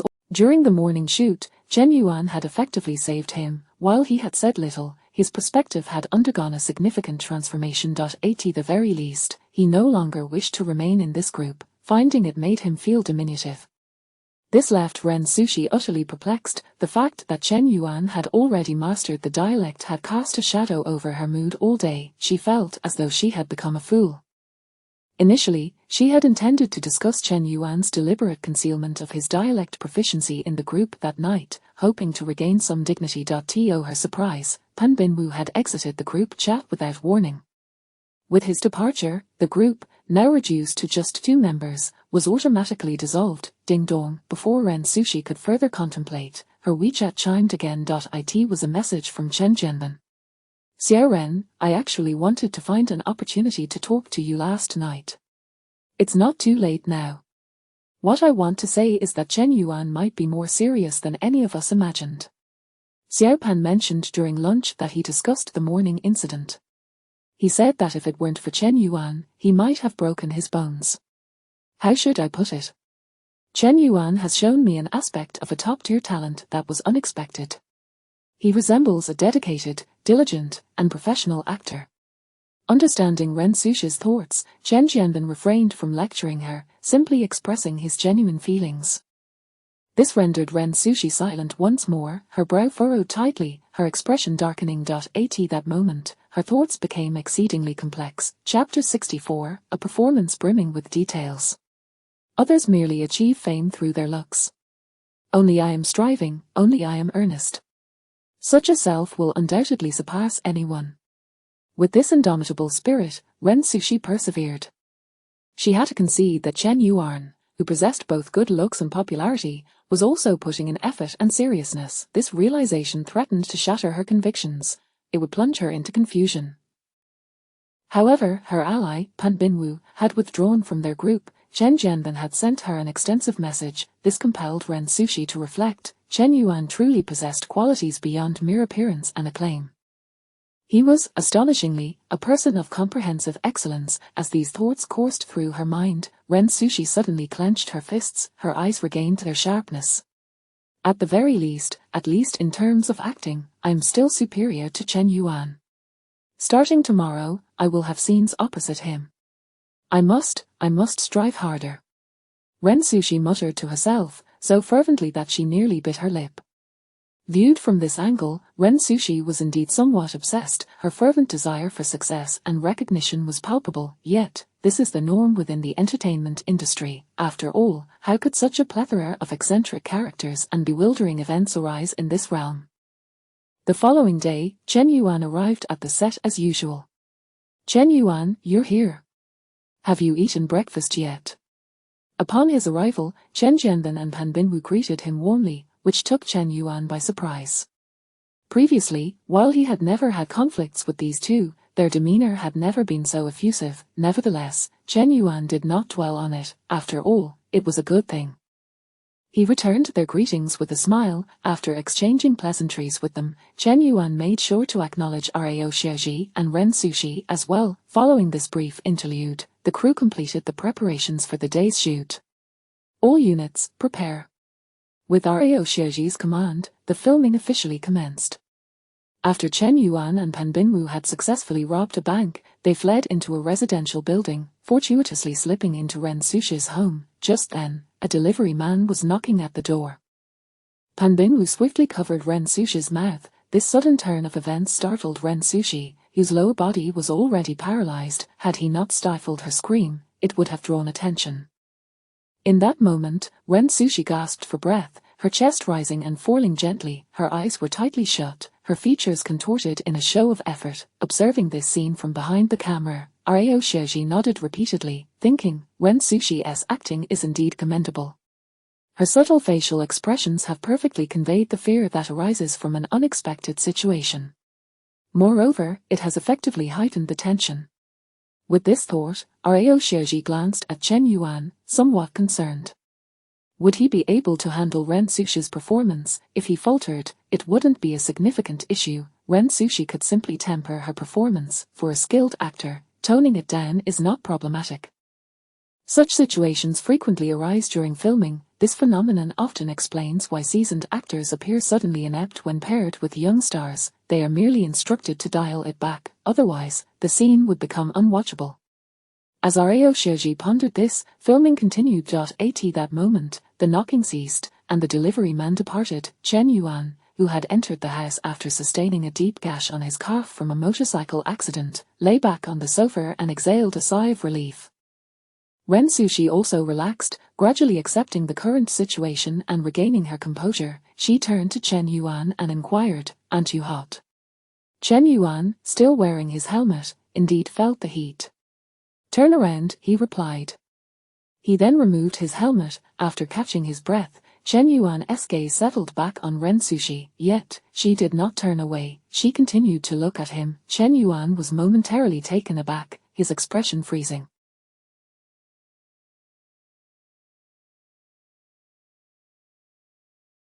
In the next instant, his eyes widened, and his mouth slackened slightly. A heartbeat later, his surprise morphed into anger. "I told you to turn around." His voice did not rise, but it was laced with a palpable tension. Meanwhile, he pressed down on the armrest of the sofa with force, as if on the verge of rising. Watching this unfold from behind the camera, Rao Xiaoji nearly leaped from his seat, astonished. This performance is exquisite. As he continued to contemplate, the filming pressed on. Chen Yuan removed Pan Binwu's helmet as well. He then slightly tilted his head and fixed his eyes on Ren Sushi, his expression earnest as he struggled to appear menacing. "Brother," he called out. Ren Sushi retorted, "Which one of us is your brother?" Pan Binwu quickly interjected, "It's a female." Suddenly, laughter erupted on set, interrupting the shoot. Rao Xiaoji refrained from scolding the crew. He too had almost laughed out loud. As laughter subsided, Rao Xiaoji fell into silence. He recognized that this exchange was meant to be humorous, but he had not anticipated the effect would be so profound that it would provoke laughter from the entire crew. "Why is that?"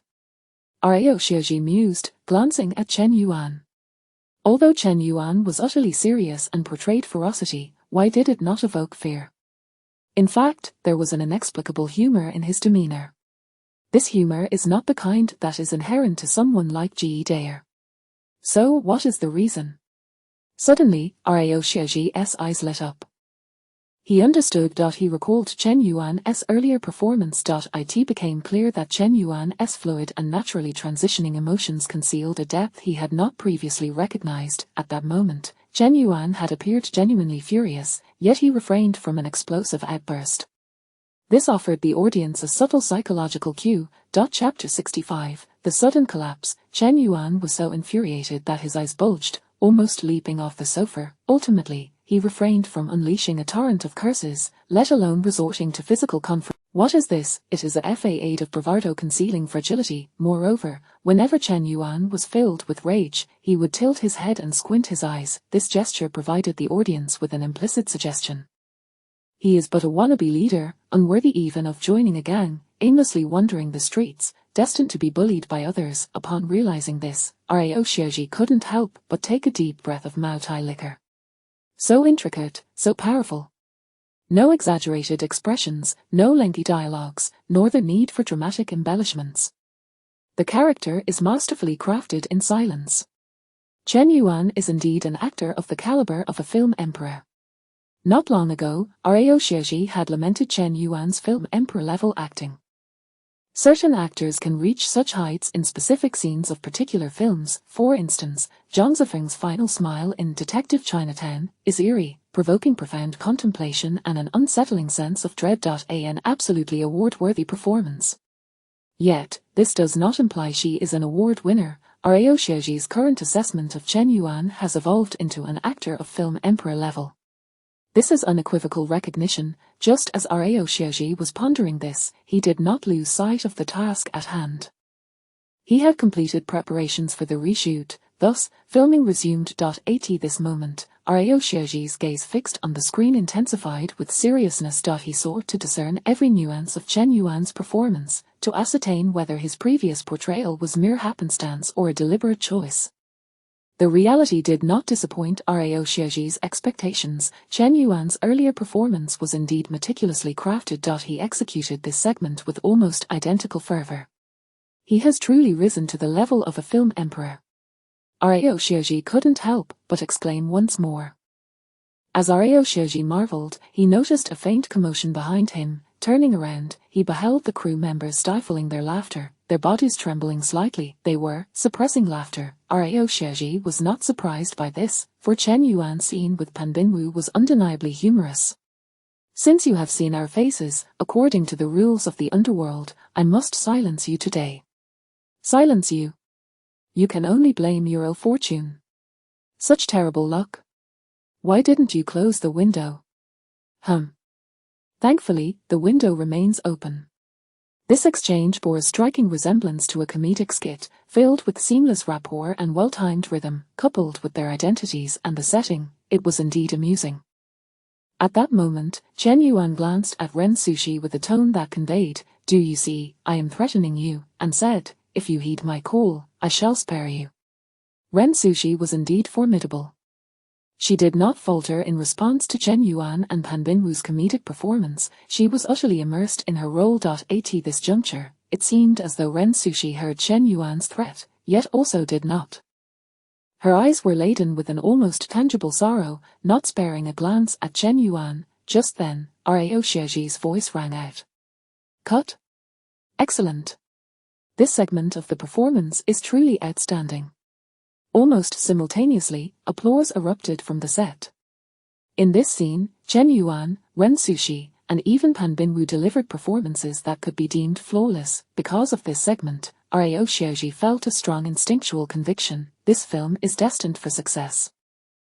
This was merely the second scene of The Nameless. It is easy to imagine the extent of Rao Xiaoji's confidence in the trio's performances. Meanwhile, Chen Jianbin, observing from the sidelines, remained detached from the atmosphere, his brow furrowed in concentration.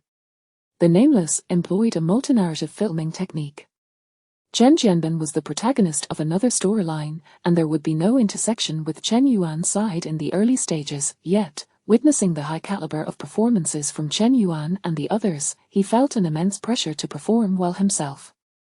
Chen Jianbin, who had never anticipated feeling pressure while working alongside an idol, was now overwhelmed. This burden weighed heavily on him, preventing him from sleeping upon returning to the hotel that night.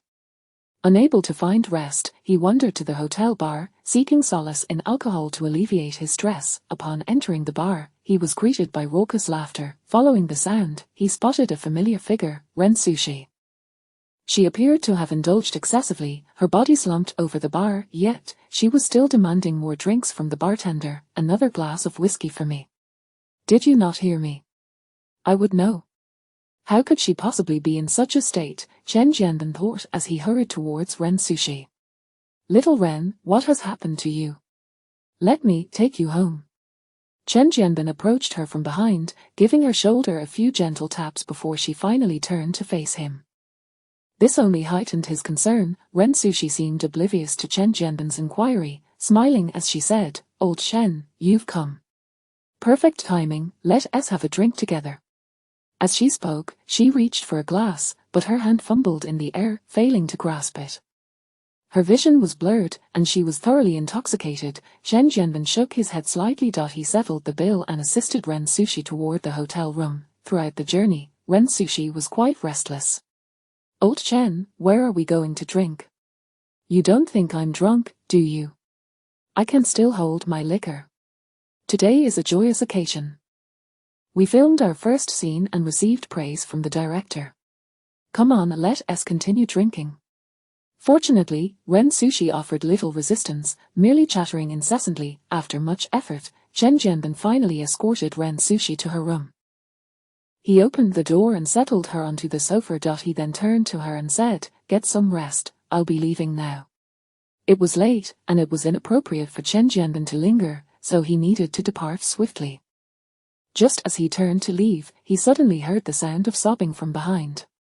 Ren Sushi burst into tears, sobbing uncontrollably. Tears streamed down her face. Chen Jianbin was taken aback, flustered. Why is she crying at this hour? If she must cry, can't she wait until I leave? What will others think if they see this? Oh heavens, why is life so unfair? Why is Chen Yuan treated so well? It's one thing to be so handsome, but to have so many fans adoring him. And not only that, but he possesses talent and can write his own songs. He doesn't flaunt his talents, nor does he act superior due to his popularity. Moreover, his acting skills are exceptional. It's so unfair. So unfair. As she wept, Ren Sushi began to shout in distress. While crying, she suddenly collapsed onto the sofa, pounding her fists against it in a fit of madness. Chen Jianbin was utterly bewildered. He had never expected to witness Ren Sushi's sudden breakdown. Chapter 66. Everyone is bottling up their emotions. After a brief moment of realization, Chen Jianbin, noticing the still sobbing and wailing Ren Sushi, could not help but close his eyes and let out a sigh. In truth, it is quite understandable for Xie Ren to be on the verge of a breakdown. After all, I too have felt the pressure due to Chen Yuan, to the extent that I found myself sleepless at midnight, seeking solace in alcohol.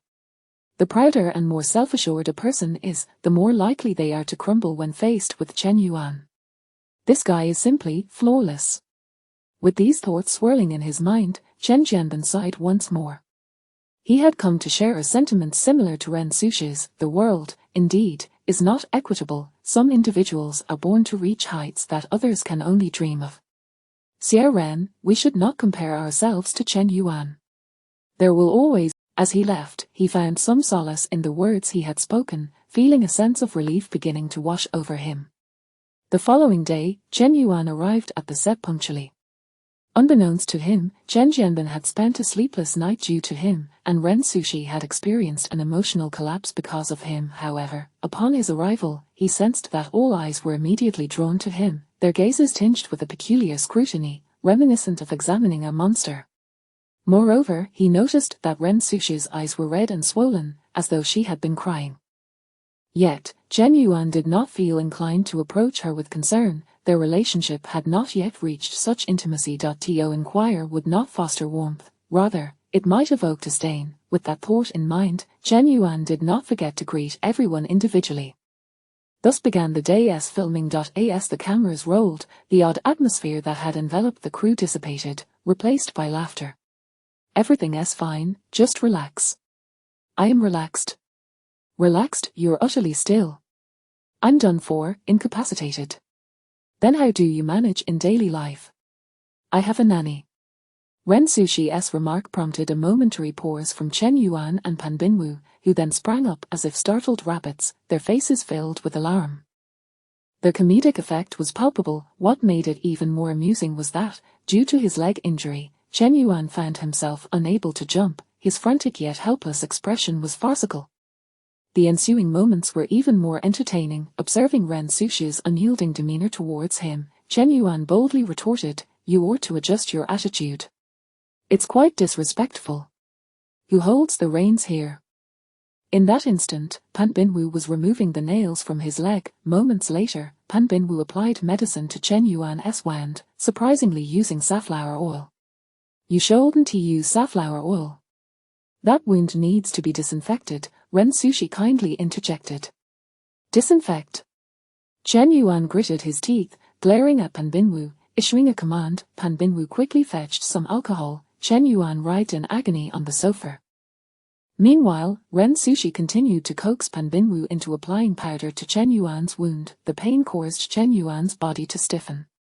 Har har har, as the scene unfolded, the crew could no longer contain their laughter.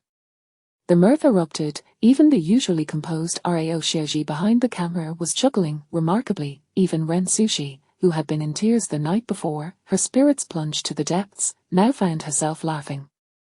The sheer brilliance of Chen Yuan's performance had captured the audience. He had masterfully controlled the rhythm, delivering expressions and tones with precision, resonating perfectly with the viewers. Most importantly, he imbued his performance with layers, gradually building anticipation and subsequently providing ample feedback. He started with a sudden leap of pain, followed by rolling on the sofa, and finally stiffening in agony, continuously amplifying the performance and exceeding the audience's expectations. If one were to ask what professionalism entails, this is it. This is the essence of professionalism. Amidst the uproarious laughter, applause erupted in the room. Clap, clap, clap. This applause was not solely for Chen Yuan, it was also a tribute to Ren Sushi and Pan Binwu. Without their collaboration and flawless execution, Chen Yuan could not have achieved such an effect. The success of a film is never attributed to a single actor. It is a collective effort involving directors, crew members, lighting technicians, cinematographers, screenwriters, and co-actors. Any misstep or failure to reach an ideal state within any part of the process can lead to a noticeable disparity in the final product. Having previously worked on Goodbye X, Chen Yuan understood this deeply. Thus, as he absorbed the applause, he did not rush to respond. Instead, he turned to Ren Sushi and Pan Binwu, giving them a thumbs up and a genuine smile of appreciation, saying, "Your performances were outstanding, thank you for your hard work." Pan Binwu responded promptly, "Teacher Chen Yuan, you are being humble. It was your performance that truly impressed us. You portrayed the character with such depth." Chen Yuan, neither overly modest nor excessively arrogant, replied, "Let us all strive together, we can create an even better film." Throughout this exchange, Ren Sushi remained silent, lost in contemplation. She sensed a shift within her, as if something deep inside had loosened, accompanied by the sound of a fracture, yet, she could not quite grasp this feeling. The only certainty she held was that she no longer felt as miserable, nor did she harbor the same jealousy towards Chen Yuan. The subsequent filming progressed smoothly. In the words of Rao Xiaoji, "Though I lack filming experience, I have never witnessed such a well-coordinated crew in such a short span of time. The actors collaborate seamlessly, without any stiffness. Moreover, the enthusiasm and dedication exhibited by the actors is something I have never encountered before. Each individual arrives daily, ready to give their all. This has made the filming remarkably smooth. It's truly magical." Yet, it was not magic. Everything had a rationale. Ren Sushi, Pan Binwu, and Chen Jianbin were evidently fueled by a singular drive, a determination to excel in this film. Where did this drive stem from? It was something that everyone in the crew was acutely aware of. Chapter 67, Step by Step, Growing Stronger, Creating Brilliance. Once again, the cast of The Nameless is filled with a fervent spirit, yet it does not maintain a singularly serious demeanor. The atmosphere is far from suffocating, for The Nameless is replete with humorous moments. For instance, Chen Yuan, with a serious expression and eyes brimming with ambition, declares, "People aspire to ascend, while water flows downward. I'll wield an AK, and you'll have a rifle. Step by step, we shall expand and strengthen, achieving new heights." In another instance, Chen Yuan, with a rebellious yet endearingly foolish demeanor, proclaims, "In the future, as we traverse the world, our group shall be called the Helmet Heroes." Even during emotional scenes, The Nameless retains its sense of humor.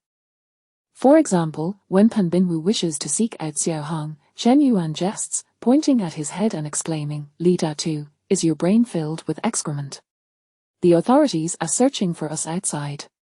She didn't seek you out before or after. Yet, she chooses now to find you, wanting to return to the countryside to marry you. Chen Yuan's performance is invigorating as he discovers the true joy of acting for the first time. He revels in the opportunity to become another person within the film, to unleash his madness, to play the fool, to express himself freely. In his previous life, Chen Yuan had heard whispers that some actors, upon encountering a script that resonates with them, are willing to lower their fees or even forego payment altogether.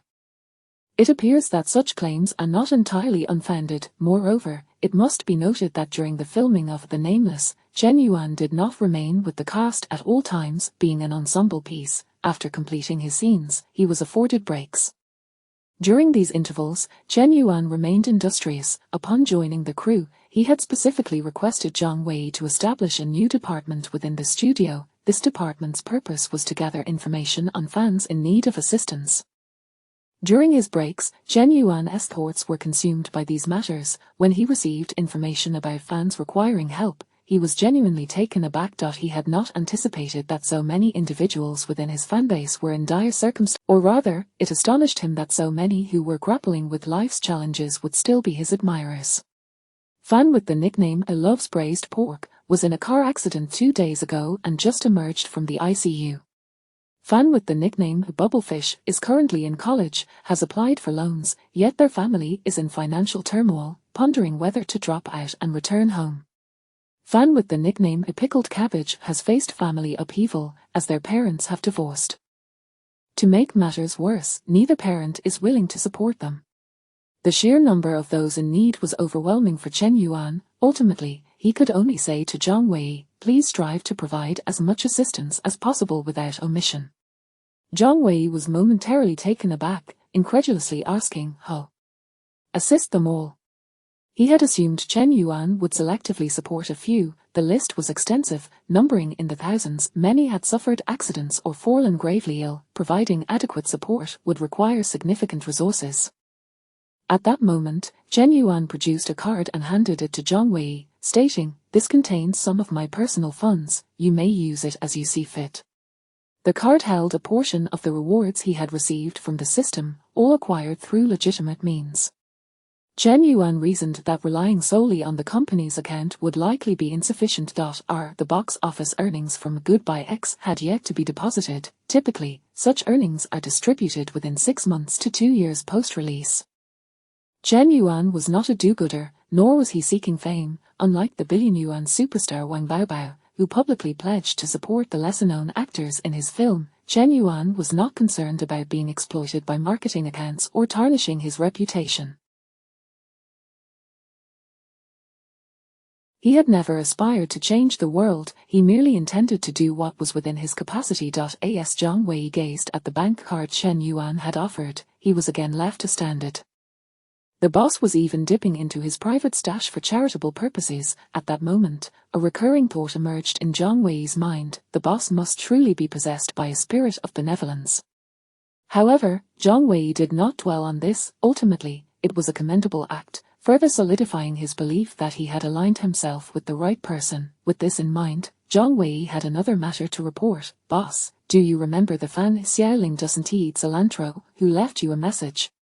Chen Yuan recalled her vaguely, recognizing that it was her message that had awakened his sense of responsibility as a public figure. "What about her?" Chen Yuan inquired, knowing Zhang Wei would not mention her without reason. Zhang Wei continued, "This young girl's story is quite tragic. She was born into an ordinary family. However, her parents adored her, and she grew up in a loving environment. 2 years ago, her father was involved in a car accident and passed away. To make matters worse, the accident was his fault, and he bore full responsibility.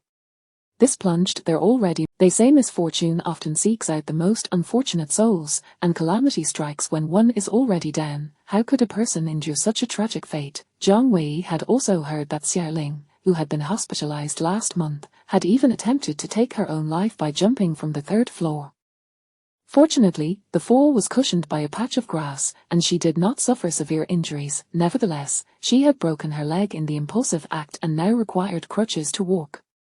With this in mind, Zhang Wei took a deep breath, opened his eyes, and continued. Xiaoling posted a wish list on her social media. "The first item is to meet the boss. Boss, this was precisely why Jiang Wei had brought up Xiaoling. He hoped Chen Yuan would meet her, even if just for a moment. Before Jiang Wei could finish, Chen Yuan interjected, "Which hospital is Xiaoling in? Let us book a flight right away." Jiang Wei eagerly nodded, saying, "I will book the tickets immediately." Thus, the two set off for the city where Xiaoling resided. Simultaneously, in a small hospital in a county in the south, a girl known online as Xiaoling doesn't eat cilantro, whose real name is Xiaoling, sat with headphones in her ears. She was listening to a song, Chen Yuan's song, "The Brightest Star in the Night Sky." The brightest star in the night sky, can you hear clearly? The loneliness and sighs of the one gazing up. Chapter 68. As long as one is remembered, one will not disappear. Xiaoling had never been a fan of Chen Yuan. In fact, she had little interest in celebrities, particularly after her father's unfortunate accident. Following her leap from the third floor, the nurse frequently visited her, recommending delightful songs, captivating novels, and enchanting films, presumably to divert her attention. It was during this time that Xiaoling first heard "The Brightest Star in the Night Sky." Upon her initial encounter with the song, she felt an undeniable connection, convinced that it was penned specifically for her. "Whenever I lose sight of my purpose, whenever I wander in the darkness, the brightest star in the night sky, please illuminate my path." Surely, her parents were the brightest stars in the sky. They must be watching over her. With this conviction, Xiaoling discovered a flicker of courage to persevere. What if I failed to gaze upon the night sky? Might they vanish? She was uncertain of the answer, and dared not gamble on it. Thus, she resolved to endure. As Xiaoling pondered this, the brightest star in the night sky concluded its play, yet she remained oblivious to the silence that ensued. Her gaze remained fixed on the night sky outside her window. The weather was not favorable, dark clouds obscured the starlight. She knew she would not witness the stars tonight, but she hesitated to withdraw her gaze, staring intently at the heavy, inky sky. After an indeterminate period, Xiaoling finally stirred. A smile, or rather a faint smirk, emerged on her severely burned visage, which bore no semblance of its former self. It was not a genuine smile. She was merely mocking herself. How could this song possibly be written for me? The brightest star in the night sky is not my parents. I am simply deceiving myself. As she muttered these thoughts, Xiaoling failed to notice the tears that had soaked her pillow. Her face contorted in anguish, her eyes once again clouded with despair. Knock, knock, knock. Suddenly, a sound echoed from outside the door. Creak, the door swung open. Xiaoling heard the noise but did not turn. She remained lost in her thoughts, staring blankly at the night sky, as if nothing in this world could capture her interest. "Xiaoling, guess who has come to see you?" At that moment, a familiar nurse's voice, filled with excitement and exhilaration, rang out. Xiaoling still did not turn, utterly disinterested. She no longer cared who had come to visit her, for she knew that her parents would never be among them. Just then, she sensed a figure approaching and standing beside her. "Hello, Xiaoling." A voice both familiar and strange resonated. A flicker of curiosity stirred within her heart. Unable to resist, she slowly turned her head. Upon seeing the visitor, she instinctively let out a suppressed scream. Chen Yuan, is that you, Chen Yuan?" Xiaoling's face was a canvas of disbelief. Chen Yuan maintained a gentle smile and replied, "Hello, Xiaoling, I am Chen Yuan." "It really is Chen Yuan." A spark of excitement ignited within Xiaoling. Suddenly, she flipped over, pulling the blanket over herself, concealing her entire being. She recalled her disfigured face, marred by burns, so grotesque that even she felt horror at the sight in the mirror. Chen Yuan momentarily froze, while the nurse reacted swiftly, understanding Xiaoling's sentiments. She immediately intended to approach and coax Xiaoling into uncovering herself. After all, Chen Yuan had made a long journey just to see her. Moreover, the nurse was acutely aware that he had arrived without a camera crew or any prior notification to the hospital. He had come quietly, unlike other stars who sought publicity. This alone elevated the nurse's admiration for Chen Yuan significantly. Yet, Xiaoling's current demeanor toward him seemed rather discourteous. Just as the nurse was preparing to lift the blanket, Chen Yuan shook his head at her. He then gestured for her to follow him out of the room. Once outside the ward, Chen Yuan paused thoughtfully before speaking candidly. I do not have much time and cannot stay for long. I am uncertain of what I can do. I know not what words might comfort you, Xiaoling. After all, I have not endured the trials you have faced. I have contemplated, and I believe the only thing I can do now is to spend the night with you. In light of this, I do not wish to intrude upon your daily life. I apologize for any inconvenience. As he spoke, sincerity shone in Chen Yuan's eyes. These were his heartfelt words. The nurse opened her mouth to respond but found herself at a loss for words. Having worked in the hospital for nearly a decade, she had encountered numerous so-called philanthropists. They often arrived abruptly, causing a commotion. In front of the patients they supported, they spoke passionately, delivering rousing speeches. While the nurse did not deem this behavior wholly negative, after all, they genuinely donated money and helped those in need. She recognized that such gestures could inadvertently inflict psychological harm on the recipients. She had witnessed patients sinking into depression after the initial excitement faded. No matter how dire the circumstances, individuals often resist becoming the object of pity, especially in the spotlight. The nurse felt her admiration for Chen Yuan surge 1,000-fold. And so, that night, Chen Yuan remained outside Xiaoling's room. He did not feign concern, nor did he approach the door to observe her condition. He simply stood quietly outside, waiting. The following morning, after the doctor conducted his routine examination, Chen Yuan entered the room. Upon seeing him again, Xiaoling reacted as she had the first time, surprise and excitement, followed by hastily pulling the blanket over herself. Chen Yuan, however, made no unnecessary movements. He smiled at Xiaoling and said, I heard you wanted to see me, so I came. In the future, my opportunities to visit you may be limited. But I will forever remember you, Xiaoling. Xiaoling doesn't eat cilantro. Well then, Xiaoling, until we meet again. I must catch a flight.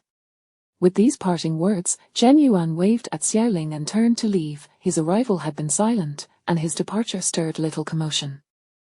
It was as if he had come and gone without a trace, but was it truly so? Chapter 69, Entertainment can be more than just entertainment. The sun was blazing on the morning of the end of July, radiating heat potent enough to soak one's clothes.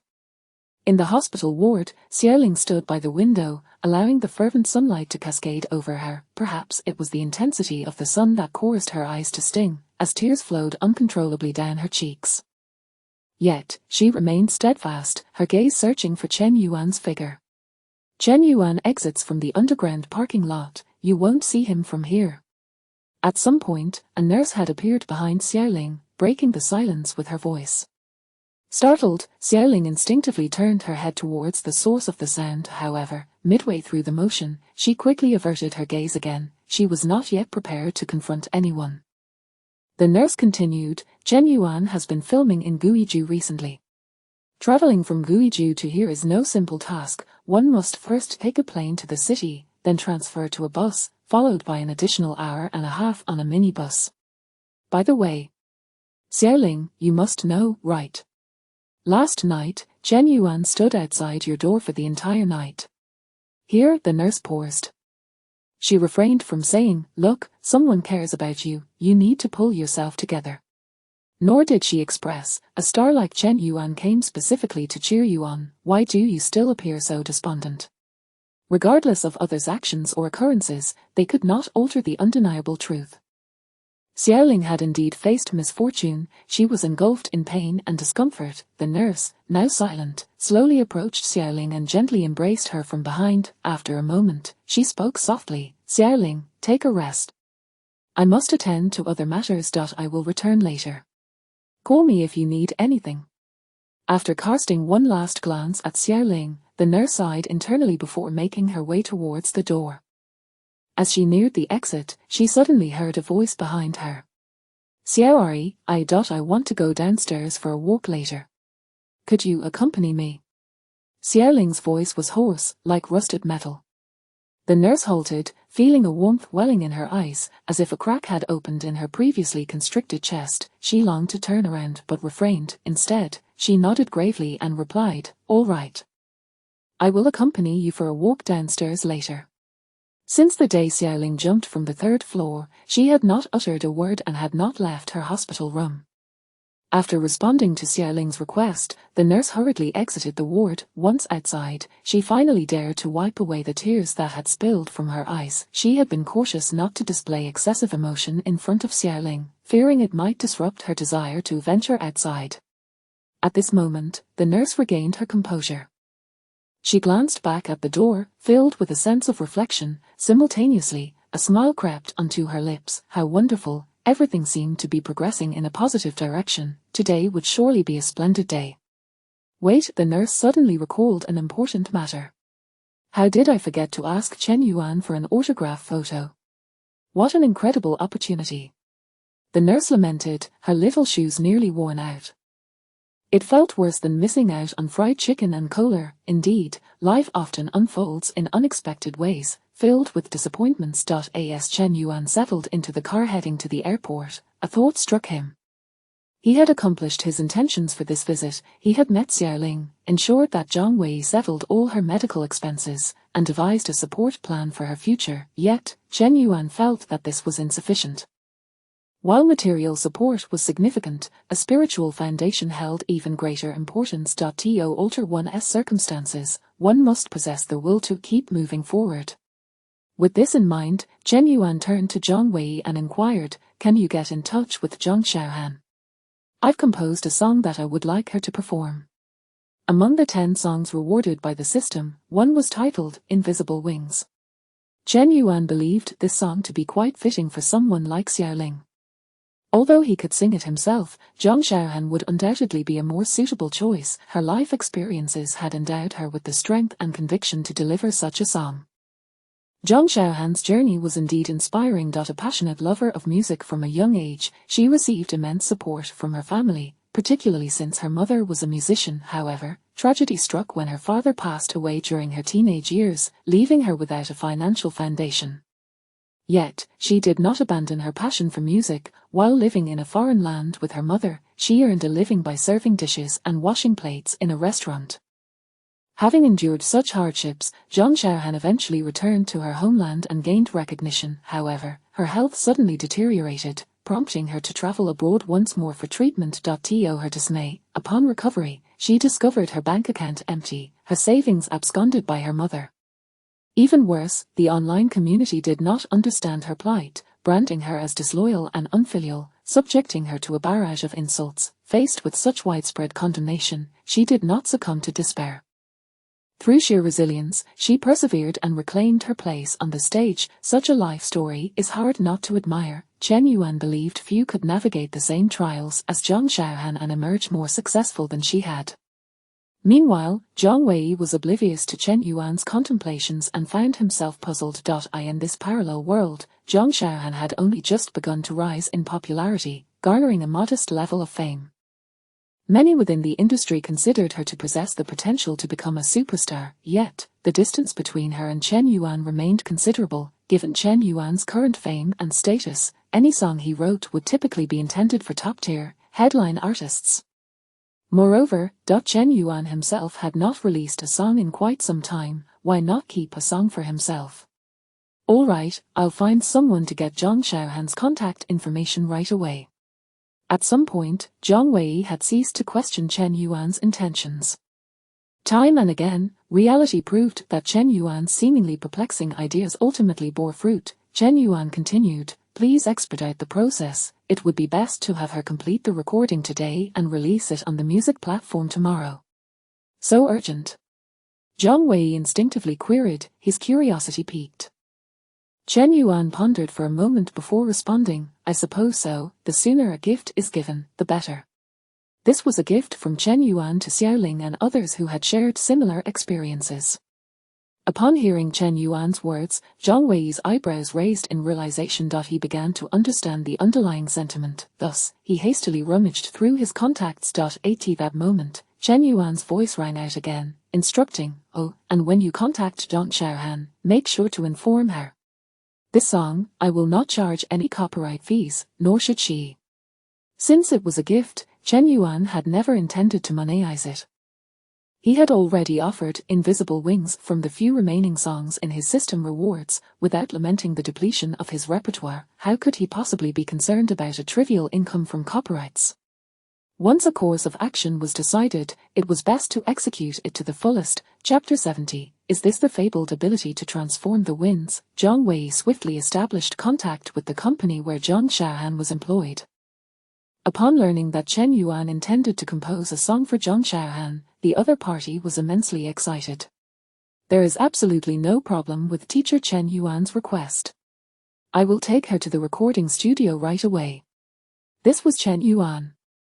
Having the name Chen Yuan inscribed on the credits for lyrics and composition was worth more than anything else, was it not? Furthermore, Zhang Xiaohan's company was currently preparing an album for her, aiming to penetrate the mainland market.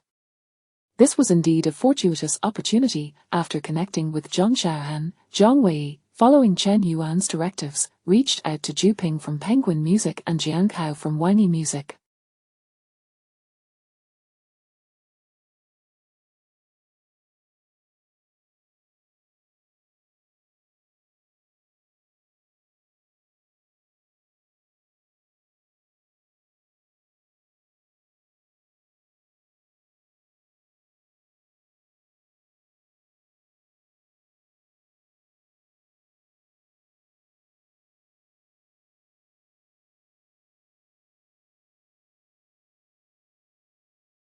These two calls consumed a considerable amount of Jiang Wei's time.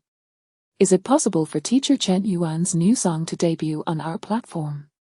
We are willing to offer teacher Chen Yuan a generous compensation. Moreover, we will provide the utmost resource support. Both Jian Kao and Zhu Ping were eager for an exclusive release of Invisible Wings. They even offered over 2 million in compensation for this song, which was not subject to copyright. However, Chen Yuan's stance was unwavering. In the end, both parties conceded. Interestingly, after their concession, they did not display any signs of indignation. When it comes to financiers, they are amiable when you can generate profit for them. Even if they were to kneel before you, it would matter not. After all, face is merely a bargaining chip. Meanwhile, as Jiang Wei negotiated these matters, he and Chen Yuan had already boarded a flight back to Guizhou. The following day, Chen Yuan officially returned to the film set. Rao Xieji did not inquire about Chen Yuan's whereabouts over the past couple of days. After all, for a top-tier celebrity like Chen Yuan, it was entirely normal to carve out time for an engagement. Thus, Chen Yuan resumed filming as if he had never left the set. Rao Xieji assumed that the production would revert to its previous filming rhythm. However, by evening, he was taken aback to discover that Chen Yuan had trended on social media. Chen Yuan released a new song. Just that single headline drew the attention of countless netizens. Chen Yuan's fans were practically ecstatic. Chen Yuan has finally released a new song. He hasn't forgotten he is a creative artist. It seems that Chen Yuan's new song is simultaneously available on Wanyi Music and Penguin Music. Regardless of its relevance, let's hurry and listen to Chen Yuan's new track. It turned out that Chen Yuan had been recording music over the past couple of days. Speaking of which, how was it possible for Chen Yuan to find time to create music while being on set? With this thought in mind, Rao Xieji, akin to the netizens, quickly opened the music platform. Upon entering, he was greeted by the striking 4 words on the homepage. Chen Yuan's work.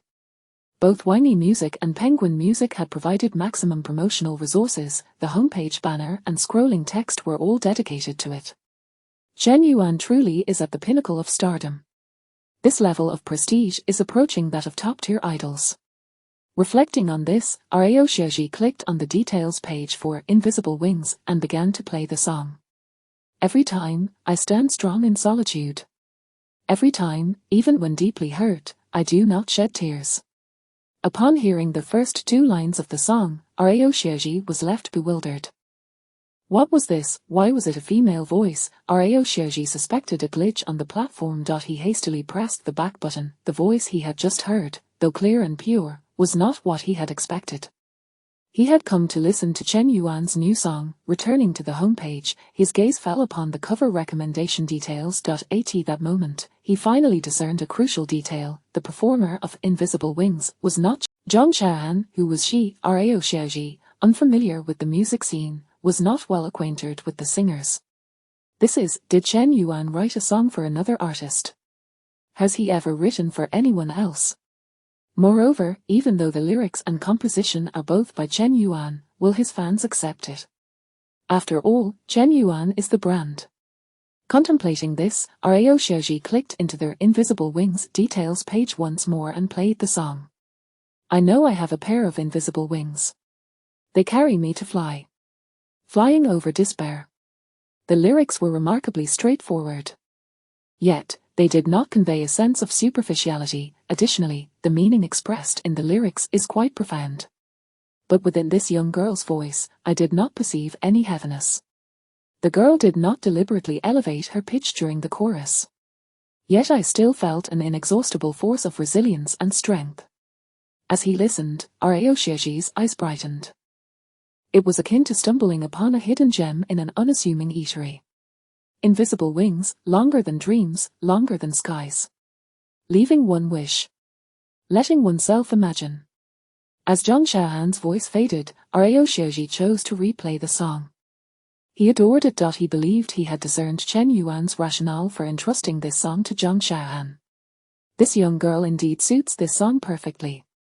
Her pure voice, along with the strength and resilience concealed within it. With this thought, Rao Xiaoji listened to Invisible Wings a second time and found himself still enchanted. He even contemplated a third listen. With that in mind, he clicked the play button once more. Simultaneously, he reopened his Weibo. At this point, numerous netizens who had completed their listening session had returned. When I first clicked on Invisible Wings, I thought I was hallucinating. Chen Yuan was not the performer. Upon discovering that the singer was Zhang Xiaohan, an idea immediately sprang to mind. Chen Yuan is cashing in. With that mindset, I began playing the song. Now all I want to say is, I was wrong. Chen Yuan is not cashing in. Chen Yuan's work deserves the unwavering trust of everyone. Reading the comments from netizens, Rao Xiaoji couldn't help but nod in agreement. This was precisely what he wished to convey. Just as Rao Xiaoji nodded, he noticed the trending topic had shifted. Chen Yuan released a new song, had ascended to the top of the trending list. The second trending topic was, who is Zhang Xiaohan? Following this topic, Rao Xiaoji found Zhang Xiaohan's Weibo homepage. Beautiful and enjoyable, perfect for listening with my girlfriend or friends. The young girl's voice is very pure. I've followed her. She is the first singer for whom Yuan Bao helped write a song. I must support her. Zhang Xiaohan's Weibo comment section was ablaze. The comments on her latest post exceeded 100,000. Her previous post had garnered only 2,300 comments. Furthermore, Rao Xiaoji also discovered that tonight, thus far, Zhang Xiaohan's follower count had surged by a staggering 170,000. Rao Xiaoji felt utterly astonished. The figures were simply terrifying, weren't they? No, it should be said that Chen Yuan's influence was astonishingly overwhelming. Was this the legendary ability to transform the winds and summon the rain? Chapter 71, Transforming the Ordinary into the Extraordinary. Today began as an utterly commonplace day. However, with the release of Chen Yuan's new song, it seems that the day has taken on an extraordinary hue, at least for Zhu Ping. With no social engagements to attend to, he returned to his hotel but did not retire early to bed. He was in anticipation. Now, at 12:30, he received a message from the operations department of Penguin Music.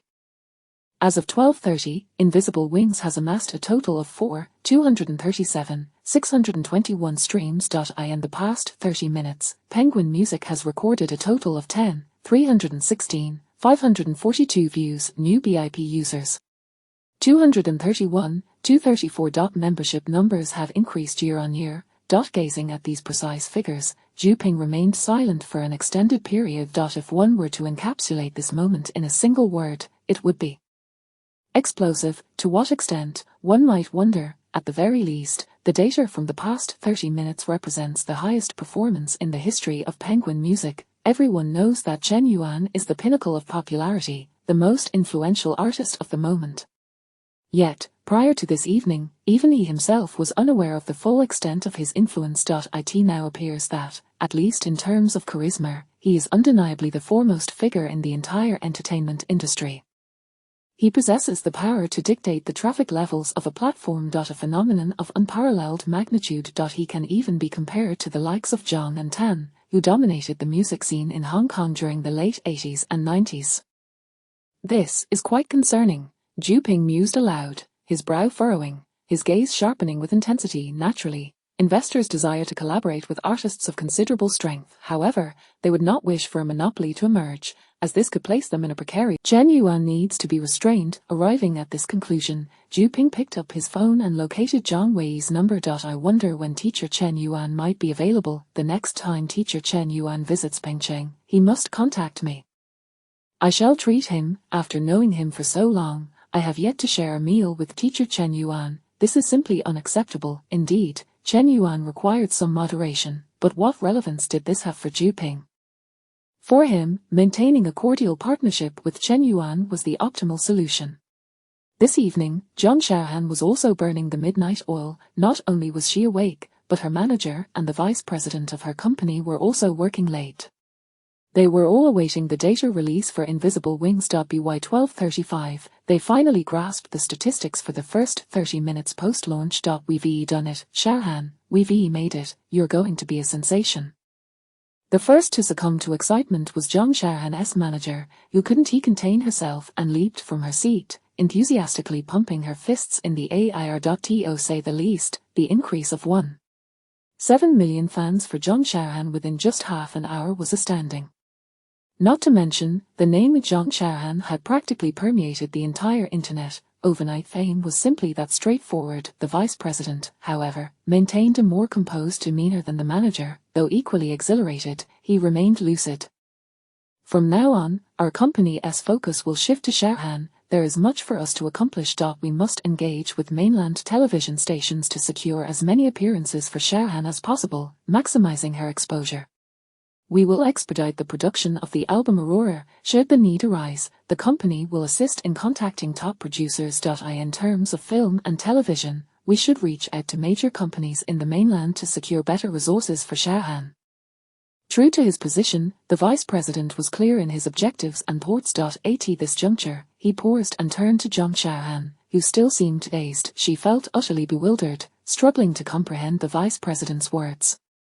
The company intended to allocate resources towards her. Had she genuinely become popular? Was it truly that simple? After over 20 years of effort, she had finally signed with a company and played supporting roles in 2 dramas, recorded a few songs, and received an opportunity to release an album. Yet, in a single evening, nay, in the past 30 minutes, she had achieved what she had long strived for, simply by performing a piece penned by Chen Yuan. How could Zhang Xiaohan not be in a state of disbelief?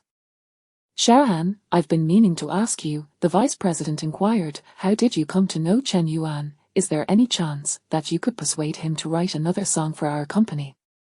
In the midst of Zhang Xiaohan's stupor, the vice president wore a warm and benevolent smile. Zhang Xiaohan instinctively shook her head. She did not know Chen Yuan at all. The vice president's brow furrowed slightly, but he quickly regained his smile.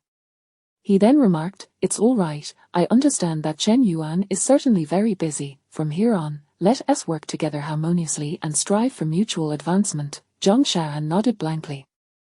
Following this, the vice president exchanged a few more words with Zhang Xiaohan's manager, offering encouragement before departing. Once he left, both the manager and Zhang Xiaohan fell into a contemplative silence.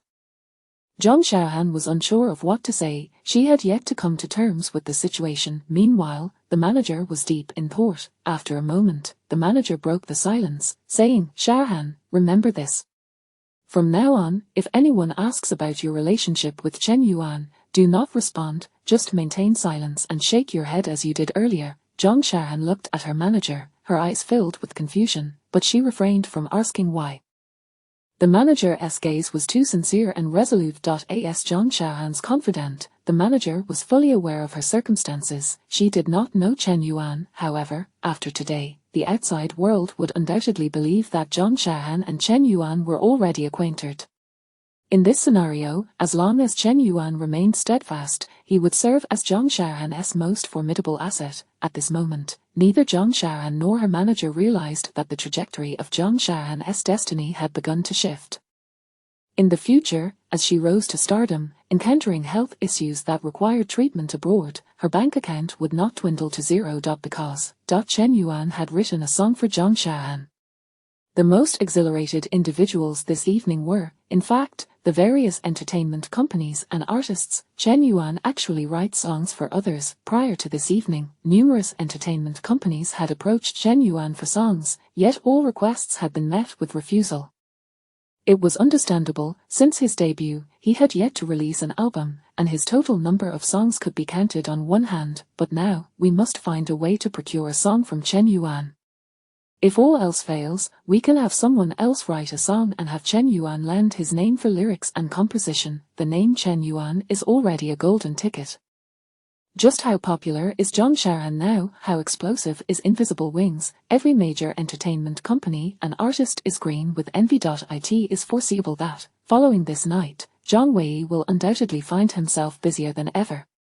After all, even Xingchen Entertainment, which has had ties with Chen Yuan, is now tempted by his work. They too have begun to entertain the idea of soliciting a song from him. Chapter 72, The Conclusion of The Nameless Ones. On the same night, within a hospital in a certain county, a nurse named Xiao'er, on night duty, committed an act that contravened hospital regulations.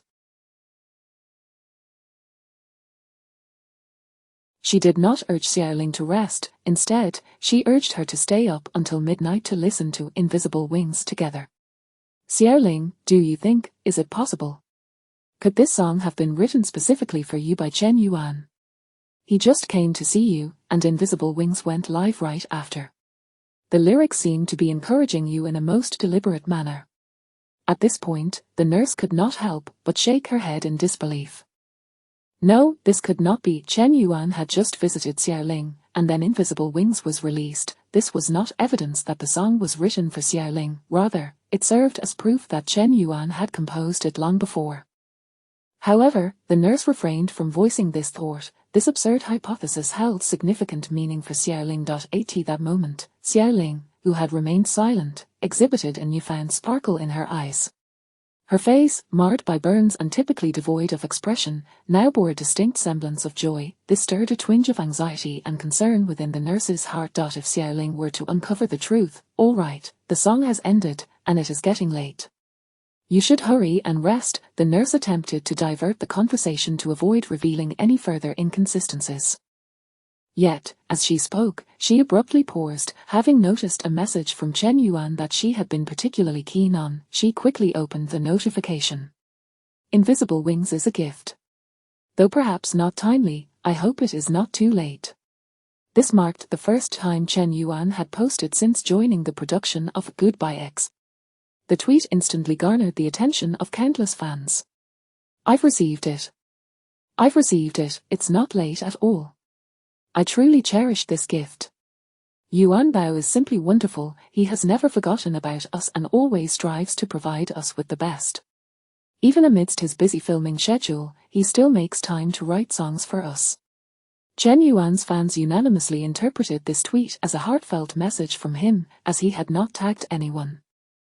The nurse's thoughts, however, diverged sharply from those of the online community. She could not help but widen her eyes in astonishment, gazing incredulously at Xiaoling. Invisible Wings was indeed written by Chen Yuan specifically for you, she exclaimed, unable to contain her surprise. Xiaoling offered no response, merely biting her lip in silence. At that moment, the nurse opened her mouth, wanting to say something further, but ultimately found herself unable to continue. After standing beside Xiaoling for a while longer, she gently tucked the blanket around her, exchanged her good night, and prepared to depart. It was late, and Xiaoling needed her rest. Just then, Xiaoling broke her silence. With her gaze fixed intently on the nurse, she inquired, Xiao'er, when can I be discharged? I want to return to school and continue my studies. The nurse was momentarily taken aback. A multitude of thoughts raced through her mind, yet she could only nod repeatedly. That night, the nurse's fondness for Chen Yuan increased significantly, by 1,000-fold. For some, this night stretched on interminably. For Chen Yuan, however, it was just another ordinary evening. After posting his tweet, he fell asleep and awoke to find it was already the next day. Chen Yuan proceeded to the set as usual. Upon his arrival, he noticed that everyone on set was staring at him. Was it because of invisible wings? Chen Yuan was unfazed, having grown accustomed to such attention. Suddenly, as he prepared to greet everyone as he typically would, a resounding applause erupted throughout the set. Congratulations to teacher Chen Yuan for the tremendous success of his new song. I've listened to teacher Chen Yuan's new song. As always, it maintains an exceptionally high standard. Voices of congratulations filled the air. Chen Yuan was momentarily taken aback but soon smiled and thanked everyone in turn. He was genuinely pleased that Invisible Wings resonated with so many. However, that was the extent of his feelings. He was simply accustomed to it. The crew, on the other hand, was far from accustomed to this. For instance, Ren Sushi, she was perhaps the most eager for success, fame, and validation within the entire production team. She had been tirelessly striving towards these aspirations, thus, she understood better than anyone how challenging it was to achieve stardom. Because of this, witnessing Chen Yuan's nonchalant demeanor in light of his apparent success only deepened her admiration for him. It finally dawned on her just how vast the chasm between them truly was. To perform so professionally during filming undoubtedly requires immense dedication and time. In such circumstances, to still find the energy and time to create, and to achieve such resounding success. What level of effort must such a person exert? Moreover, even amidst this overwhelming success, he remains remarkably grounded. Such a person is truly formidable. With talent surpassing all others, coupled with unparalleled diligence. Even his mindset is steadier than anyone else's.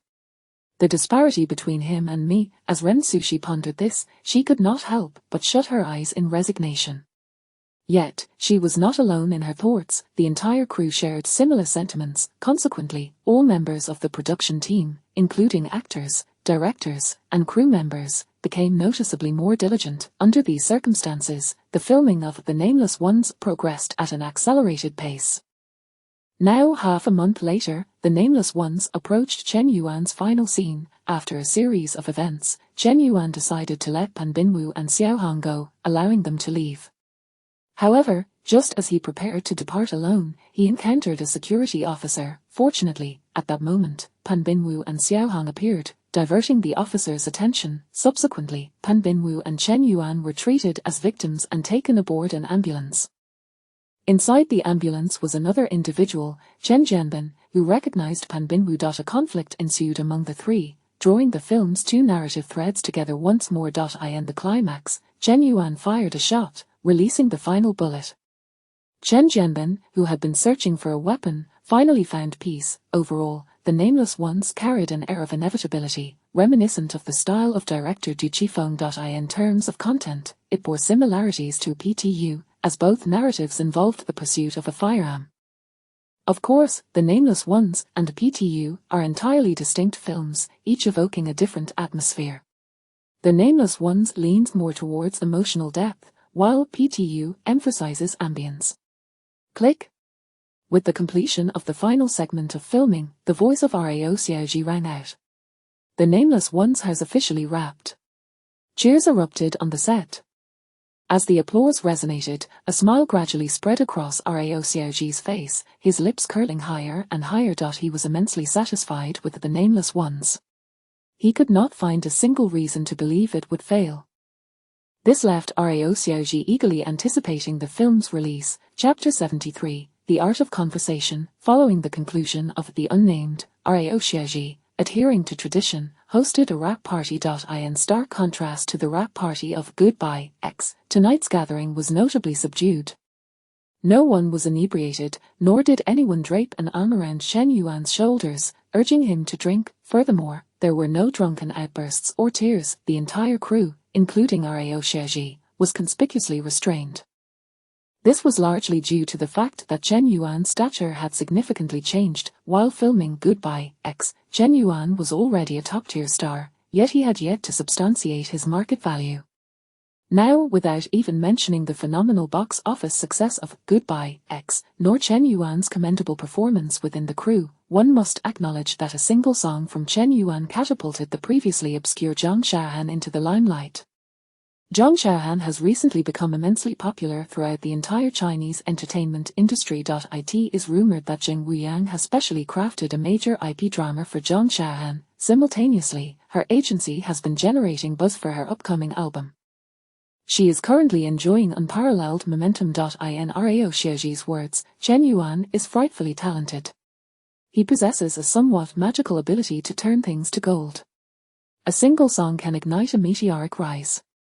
Currently, there is no other artist in the Chinese entertainment sphere who can compare. If our unnamed can achieve great sales, he is almost destined for royalty. In truth, Chen Yuan's popularity is not inferior to that of any reigning superstar.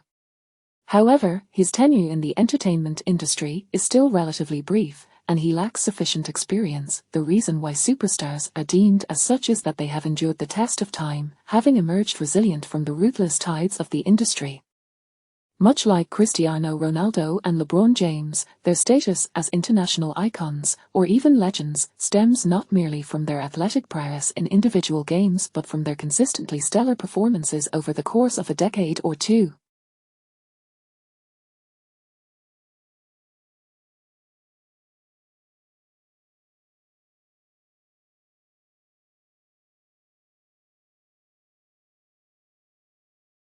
To become a symbol of an era and an indelible monument in the entertainment realm, Chen Yuan still has a considerable journey ahead of him. To be remembered eternally is no easy feat. The day after the wrap party, Chen Yuan initially intended to fly back to Shanghai with Zhang Wei. The next phase for The Unnamed would be post-production. Once the editing was completed, it would require approval, followed by the determination of a release date, after which promotions would commence. This implies that Chen Yuan would likely have at least 2 months of free time ahead, in addition to attending the Spring Festival gala rehearsals. I shall devote the remaining time in these 2 months to matters concerning the Hope Schools. This was Chen Yuan's plan for the upcoming 2 months. He had already tasked Zhang Wei with organizing this initiative. Zhang Wei had preliminarily identified 30 remote areas in need of assistance. Chen Yuan was prepared to visit these locations personally. He was not particularly concerned about the possibility of his funds being misappropriated. After all, a clear stream harbors no fish. However, it was essential for Chen Yuan to ascertain that his financial contributions and efforts would genuinely benefit the children in need. He was determined to avoid situations where parents must sleep over to receive aid, as that would transform goodwill into misfortune. Just as Chen Yuan was preparing to take Zhang Wei back to Shanghai, he received a call from Liang Lin. To his surprise, she had personally come to Guizhou. Teacher Chen Yuan, I happen to be on a business trip to Guizhou. You haven't left yet, have you? Would you like to join me for a meal? While her words suggested a casual meeting, it was evident that her visit was specifically to see Chen Yuan. Was this merely a social call? Indeed, there was a purpose. That evening, Chen Yuan and Zhang Wei arrived at the hotel Liang Lin had reserved. Upon entering the private dining room, they found Liang Lin already present. She immediately rose to her feet, her face beaming with a radiant smile, extending her hand towards Chen Yuan. Teacher Chen Yuan, it has been a while. You look as splendid as ever. Chen Yuan exchanged pleasantries with her, and soon they were seated. As the meal progressed, Liang Lin did not hesitate to reveal the purpose of her visit. Teacher Chen Yuan, The Unnamed has completed filming. I heard from Rao Xiaoji that the editing process should not pose significant challenges and can be completed. Liang Lin had clearly taken all factors into account, leaving little room for critique, yet, it was unlikely that Liang Lin would make the effort to come all this way for such a trivial matter. As anticipated. The thing is, I have recently reached out to some friends, hoping they could assist in producing the theme song for their Unnamed. When I shared my request, my friends all rolled their eyes. They said, with Teacher Chen Yuan on board, why would you need us? Are you out of your mind? Upon reflection, they were right. With Teacher Chen Yuan involved, why would I seek out other producers? I must have been daft. As Liang Lin spoke, her eyes sparkled with mirth as she gazed at Chen Yuan. Dressed in a professional ensemble, her mid-length hair elegantly styled, her face bore the marks of time yet radiated an increasingly refined beauty. It must be said, this version of Liang Lin possessed a certain charm that youthful women often lack. In her eyes lingered a hint of admiration that could captivate even the most hardened hearts. Chen Yuan, observing her, couldn't help but raise an eyebrow slightly. Nevertheless, his composure remained steadfast, and he swiftly discerned Liang Lin's intentions. Her flattering words were merely a pretext to solicit his assistance. "Director Liang, you flatter me. However, if you truly wish for me to compose the theme song for their unnamed, I would not decline. After all, I do possess some understanding of this film." Chen Yuan responded with a smile. Liang Lin's smile instantly froze in place, but it quickly returned. She had considered this before arriving. Expecting Chen Yuan to compose a song for free was unrealistic, yet she was somewhat taken aback by Chen Yuan's current demeanor. She had intentionally attempted to project her feminine allure and had clearly noticed Chen Yuan's raised eyebrow. What surprised her was how swiftly Chen Yuan regained his composure, even managing to convey. This realization instilled in Liang Lin a sense of pressure, akin to facing a rival of equal or superior caliber in the business arena. Contemplating this, Liang Lin, her smile now restored, continued, "That would be splendid. With teacher Chen Yuan's song, the unnamed is bound to achieve great success." At this juncture, she paused, as if suddenly recalling something, and remarked, By the way, when I previously discussed this matter with Boss Yang, he specifically instructed me, we must ensure that teacher Chen Yuan does not labor in vain on this project." Liang Lin proved to be astute. From the moment the conversation shifted to Chen Yuan assisting in writing the theme song, every utterance was both appropriate and laden with subtext. Much like the two seemingly simple sentences above, any ordinary person would surely feel flattered. "See, Yang Shoucheng has been keeping an eye on you and acknowledges your worth. Wouldn't you go to great lengths to prove yourself? Otherwise, you would be deemed unappreciative." Chapter 74, The Changed Zhang Wei of Today. Thanks to General Manager Liang and Boss Yang for their high regard. I must treat Boss Yang the next time we meet. Chen Yuan responded with a smile. Unyielding, Chen Yuan was indeed unyielding. Liang Lin was aware that this time, Ying Huang would have to make some sacrifices. Fortunately, she had anticipated this. Thus, Liang Lin immediately transitioned into the negotiation phase, extending 2 fingers and stating, as Boss Yang mentioned, "We must show sufficient sincerity towards teacher Chen Yuan. Teacher Chen Yuan, do you find this sum for your efforts appropriate? 2 million for a theme song, without even the copyright, indeed demonstrated ample sincerity." More importantly, at that moment, the system emitted a prompt. Detected a premium task. The level of premium has reached the standard, do you accept? Hearing the system's voice, Chen Yuan couldn't help but nod his head. Just then, Zhang Wei interjected, saying, "General Manager Liang, I truly appreciate the value you and Boss Yang place on us. We also hope to contribute more to the nameless. However, you are aware that not long ago, Chen Yuan composed Invisible Wings. Due to Invisible Wings, I have been incredibly busy lately. Many singers and companies are eager to have Chen Yuan write songs. Some requests are difficult to decline. This has rendered Chen Yuan, who seemed poised for leisure after filming, even busier." Upon hearing this, Chen Yuan turned to Zhang Wei, his eyes wide with surprise. Zhang Wei caught Chen Yuan's gaze and winked, "Boss, I understand you. Let's talk money. This tactic, I am familiar with." Liang Lin also grasped Zhang Wei's implication, her brows furrowing slightly, her expression becoming more serious. After a moment of silence, she replied, "I am aware that teacher Chen Yuan is quite busy. Nonetheless, we genuinely have sincerity. Moreover, the nameless is also the labor of teacher Chen Yuan's heart. Teacher Chen Yuan should value it highly. How about this? What do you think of this number?" As she spoke, Liang Lin extended 3 fingers. Liang Lin felt a pinch in her heart. It was beyond budget. However, after a firm resolve, she made the decision. The potential traffic generated by Chen Yuan's songs had already been validated. More importantly, Liang Lin wished to maintain a strong collaborative relationship with Chen Yuan. Ying Huang had numerous singers. She was also planning for Chen Yuan to write songs for Ying Huang's artists to seize the mainland market.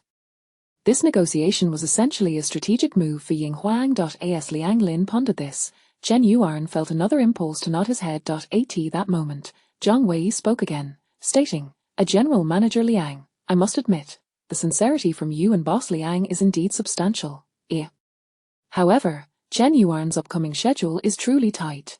It is possible to compel him to carve out time to write songs, but the quality would certainly suffer. If Chen Yuan is to focus entirely on creation, he would need to decline certain engagements. This, alas, a Zhang Wei sighed, an expression of difficulty etched upon his face. Neither Liang Lin nor Chen Yuan could comprehend the situation. Could it be that Zhang Wei had activated the premium system, and in an enhanced version, his price increase was more aggressive than Chen Yuan's? Liang Lin's brows tightened further, her gaze flickering between Chen Yuan and Zhang Wei. Was 300,000 not enough? She felt a pang of frustration, sensing her grasp on the situation slipping away.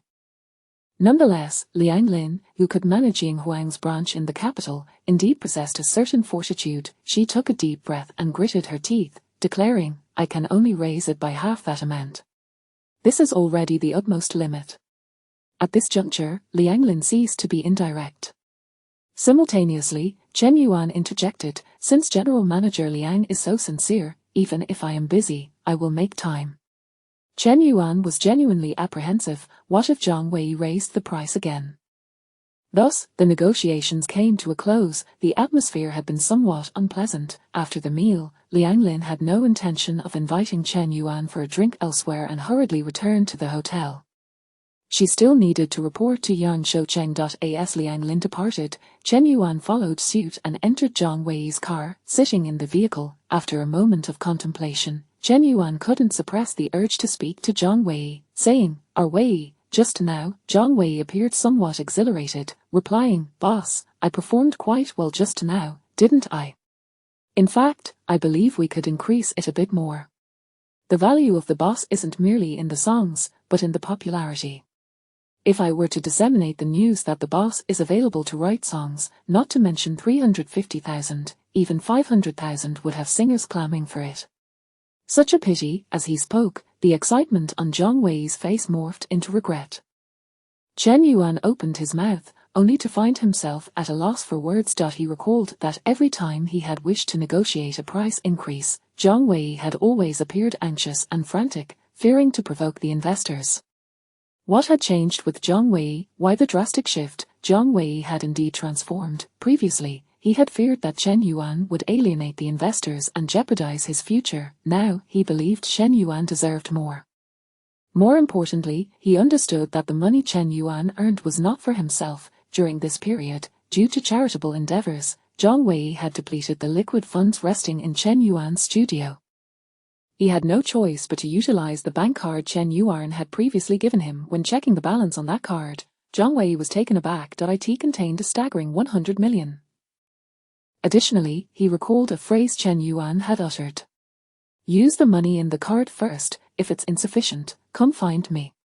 This had transformed certain notions in Zhang Wei's mind dramatically. The most significant change was that when he approached investors to increase the amount, he no longer felt any psychological barriers. Would the investors be enraged and threaten to expose Chen Yuan, thereby blacklisting him? Zhang Wei was more concerned that Chen Yuan's actions would not be known to others. Chen Yuan, however, remained oblivious to Zhang Wei's thoughts. He glanced at Zhang Wei once more, ultimately saying nothing, and sat quietly in the backseat.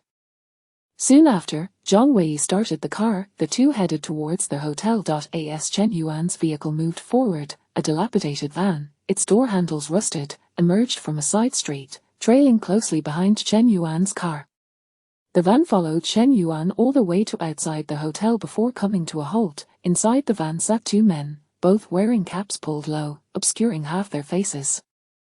They were fixated on Chen Yuan as he walked into the hotel, their eyes appearing murky and bloodshot, as though they had not rested in a long time. Nevertheless, their gazes were razor-sharp, as if equipped with a precise tracking system.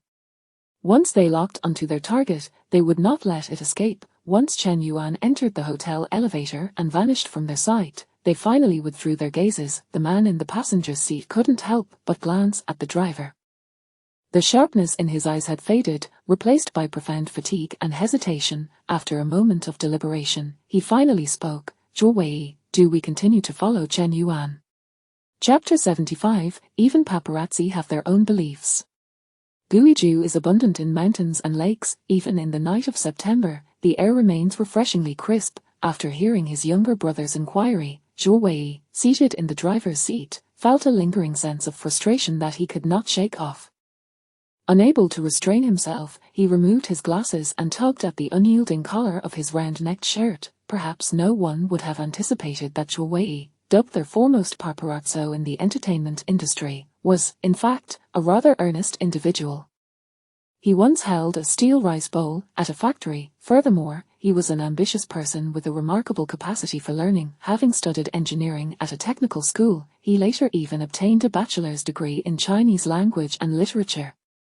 In Zhou Wei's era, let alone now, how many individuals pursuing an associate degree possess the zeal to strive for a bachelor's degree? At this juncture, Zhou Wei had recently smashed his steel rice bowl, transitioning to a position as a reporter at a newspaper. Over the years, his achievements had been rather unremarkable, with his life unfolding in a monotonous manner. He spent his days writing articles in the office and occasionally conducting inconsequential interviews. He despised such a lifestyle. He was not one to sit idly. However, Zhou Wei was acutely aware that he lacked the time and energy to switch careers. Thus, he could only seek alternative paths within this industry. Just half a month ago, Zhou Wei's company received a commission to uncover dirt on Chen Yuan. Indeed, it was half a month prior when Chen Yuan wrote Invisible Wings.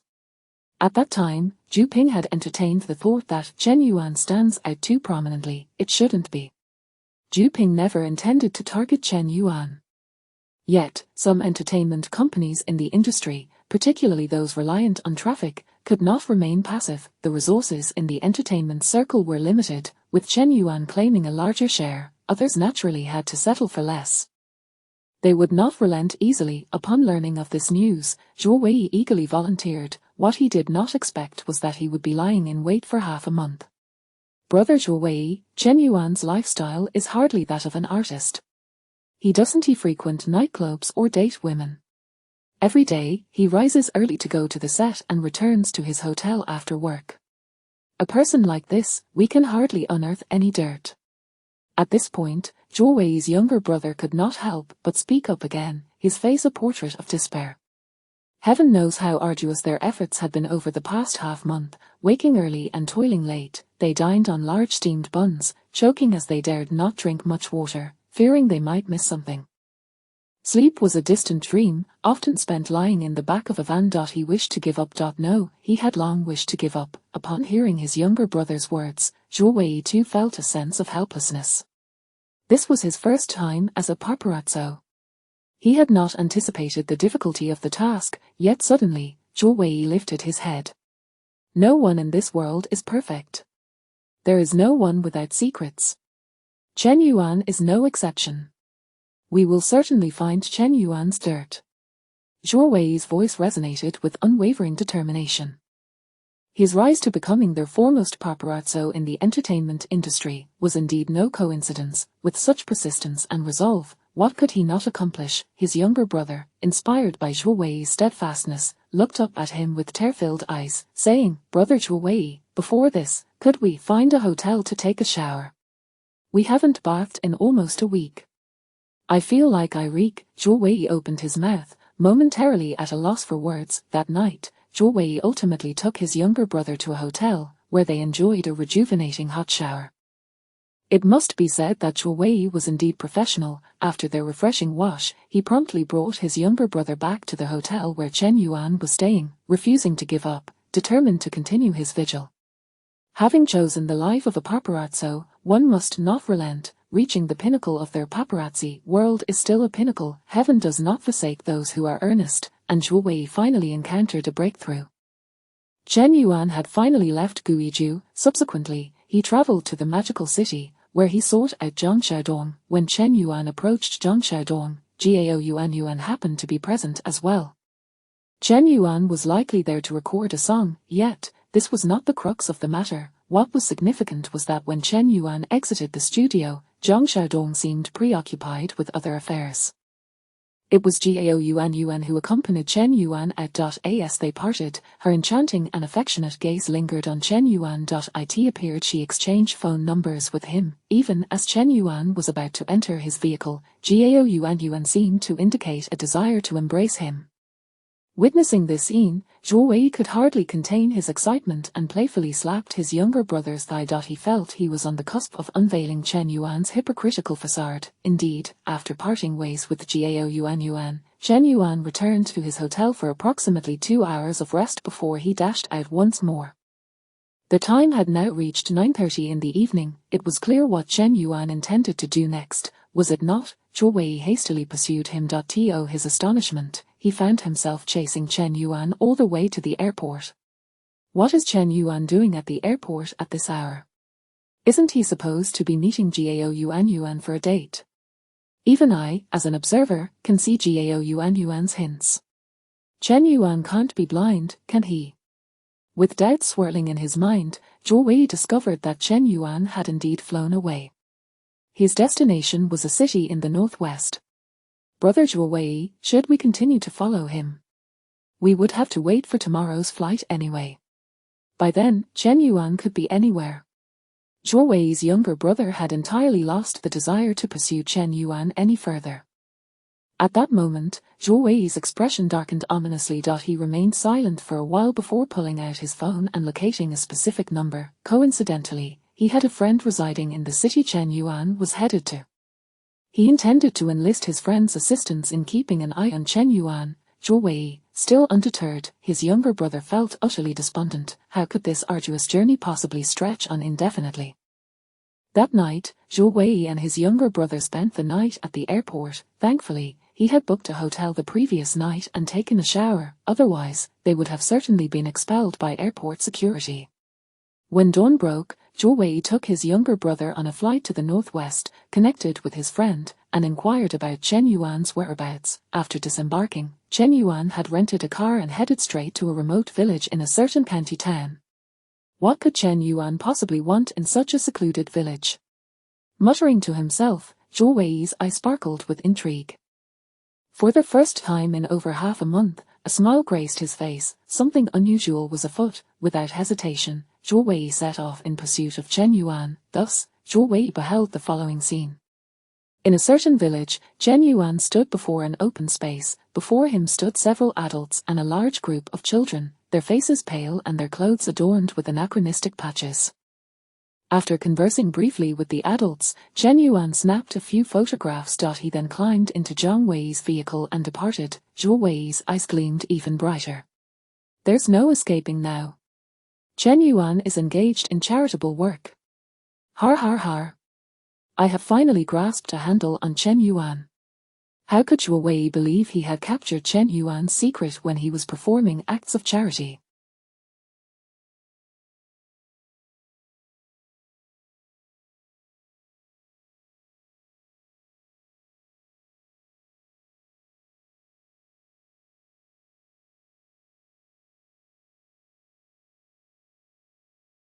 Chapter 76, The Nameless Individuals and the Nameless Ones. Artists, particularly those who are popular, often enjoy substantial incomes and swift financial gains. At such times, they frequently opt for what is termed giving back to society. Yet, how many among them are genuinely sincere? More often than not, it is merely an act to garner public favor and solidify their public persona. Of course, any act of charity, regardless of the motivations behind it, is to be encouraged and advocated. After all, it is the act that counts, not the intent. However, Zhou Wei is not a judge. If Chen Yuan dares to publicly declare his charitable contributions, I will ensure his downfall. I possess irrefutable evidence. Zhou Wei's assumption was that Chen Yuan had only been present for a brief moment before departing. With this thought in mind, Zhou Wei continued to trail Chen Yuan. As time passed, a month slipped by. During this month, Chen Yuan traversed 16 different locations. His stay at each place never exceeded 2 days, resembling more of a leisurely tour. This predicament was unfortunate for Zhou Wei and his junior. Chen Yuan lodged in the finest hotels and dined on the best local cuisine. His travels were either in rented luxury vehicles or hired cars. In stark contrast, Zhou Wei and his junior subsisted on steamed buns and mineral water, residing in modest inns. These inns often bore the lingering stench of previous occupants. At times, Zhou Wei and his junior could not even secure a room. Furthermore, it must be noted that financial constraints had taken their toll. By the end of the first half of the month, Zhou Wei had exhausted his budget, relying solely on his personal funds for the latter half. Yet, he harbored no grievances. A look of satisfaction adorned his face, akin to a devoted admirer who had finally heard his beloved utter, "Darling, will you accompany me to the hospital tomorrow?" She finally called me darling. That being said, Chen Yuan is undeniably greedy. He spent a month visiting 16 locations, leaving behind ample evidence. He wishes to establish an image of genuine charity and social contribution. Little does he realize, I have been tailing him all along. Har har har, what followed? Naturally, it was a matter of waiting, just waiting for the day when someone would expose Chen Yuan's charitable deeds, when Chen Yuan would stand up and declare, "This is what I ought to do." That would be the moment Zhou Wei ascended to the pinnacle of the entertainment industry's paparazzi realm. However, to speak candidly, Zhou Wei held a degree of admiration for Chen Yuan. Chen Yuan has indeed invested considerable effort to uphold his public persona. Over the past month, Chen Yuan has not had it easy. Moreover, one cannot help but admire Chen Yuan's foresight and unwavering mindset. He has entirely forsaken present pleasures. No one could possibly uncover even a hint of scandal from his daily life. If it weren't for me, who could? With these thoughts, Zhou Wei felt a swell of pride. Meanwhile, Chen Yuan remained blissfully unaware that he had been pursued by Zhou Wei for a month and a half. Chen Yuan was far too preoccupied to notice such matters. When he ventured out, he would wrap his hair tightly, fearful of being recognized. He dared not pay attention to those around him. Furthermore, Zhou Wei was a professional adept at remaining concealed. After a month of relentless activity, Chen Yuan felt an undeniable weariness, not from his system-enhanced physique, but from the emotional toll it had taken. Having not witnessed it firsthand, I cannot fathom that some children truly struggle to find enough to eat. That is not even the most difficult aspect to accept. Due to the local dire conditions, such as rampant sandstorms, some children are forced to consume mouthfuls of dust daily. As these thoughts crossed his mind, Chen Yuan instinctively closed his eyes and shook his head, resolutely pushing away the memories. After a considerable pause, he took a deep breath before reopening his eyes. Temporarily clearing his mind, he redirected his focus to the present moment. It was now mid-October. The Nameless Individuals had completed editing and passed review. The time had come to announce the release date. Boss, Ryo Shioji has finished editing the trailer. This trailer features your new song. He is awaiting your response. Should we release it this afternoon? Zhang Wei inquired, glancing at Chen Yuan. Chen Yuan nodded gently and replied, "Let it be released." Once the trailer for The Nameless Individuals was unveiled, Chen Yuan's new song would naturally accompany it. At that point, Chen Yuan could claim the system's rewards. At 3 in the afternoon, the official Weibo account of The Nameless Individuals released an announcement. Chen Yuan's new work, The Nameless Individuals, is scheduled for release on New Year's Day. Related topics quickly trended on social media. Ryo Shioji wasted no time. Seizing the moment, he promptly released the trailer for The Nameless Individuals.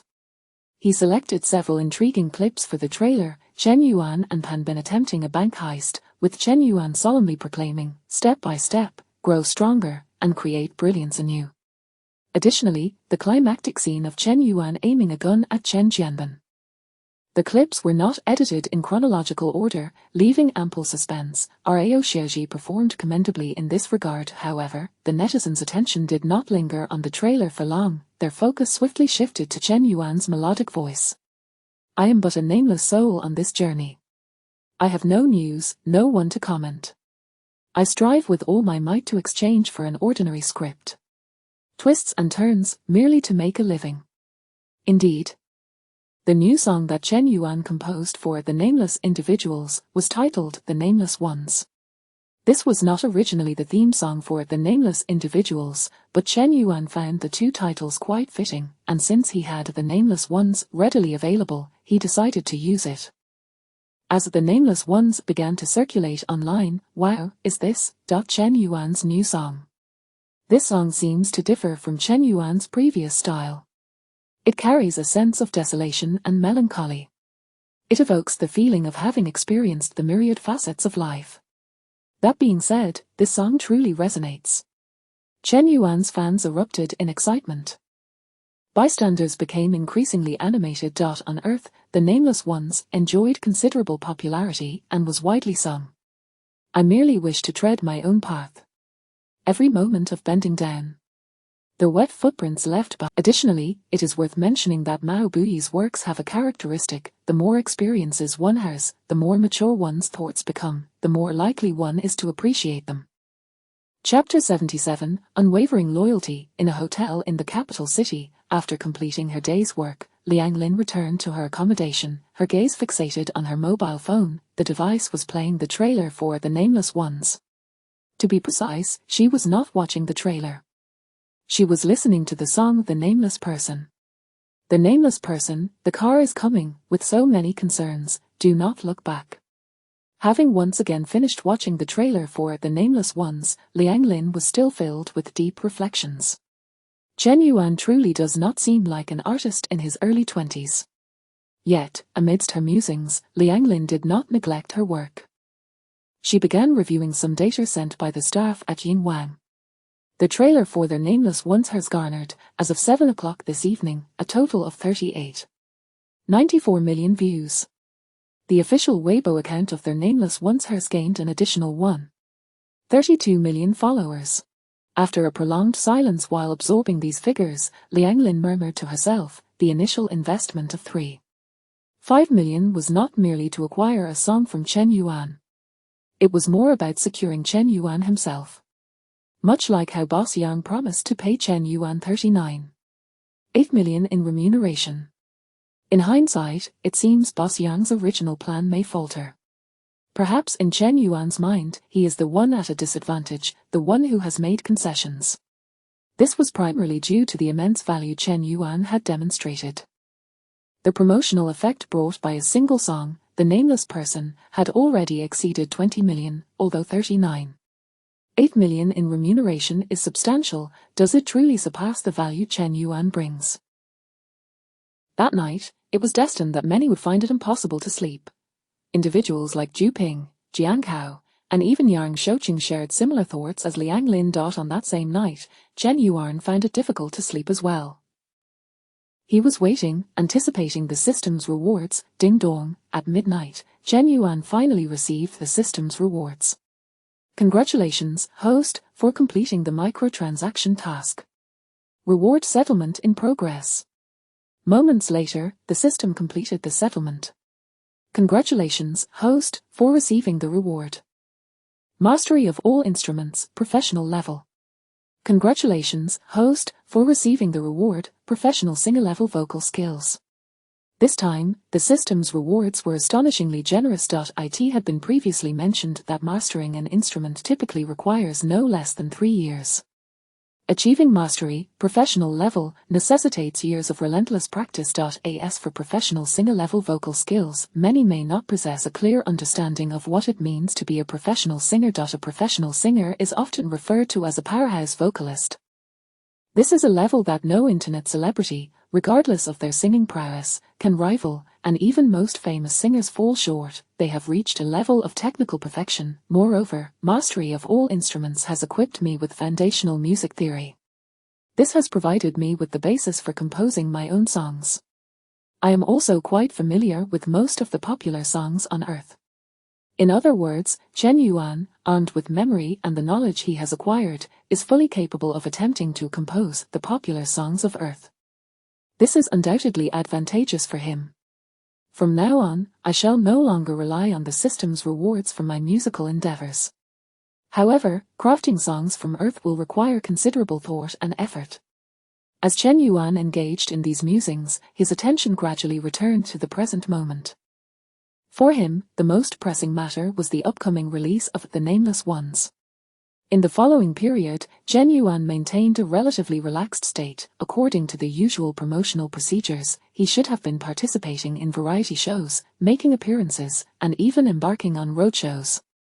Yet, due to his soaring popularity, any participation in outdoor shows required prior approval and substantial security arrangements, otherwise, the scene would descend into chaos, potentially leading to unforeseen incidents. It was simply too troublesome. As for television programs, numerous shows were willing to offer handsome sums. Nevertheless, Chen Yuan declined them all. He deemed it unnecessary. The monetary compensation for participating in a single variety show, no matter how high, would hardly be worth the effort. Unless it was a program entirely centered around him, akin to Xiao Fan Fan's, where the remuneration might surpass 100 million. Furthermore, Chen Yuan's participation in variety shows would not yield the desired exposure or heightened popularity. He was the traffic, thus, neither the production team of The Nameless Ones nor Liang Lin, representing Ying Wang, made any requests of him. Time passed swiftly, and soon it was the eve of the premiere of The Nameless Ones. On this night, countless individuals found themselves unable to sleep.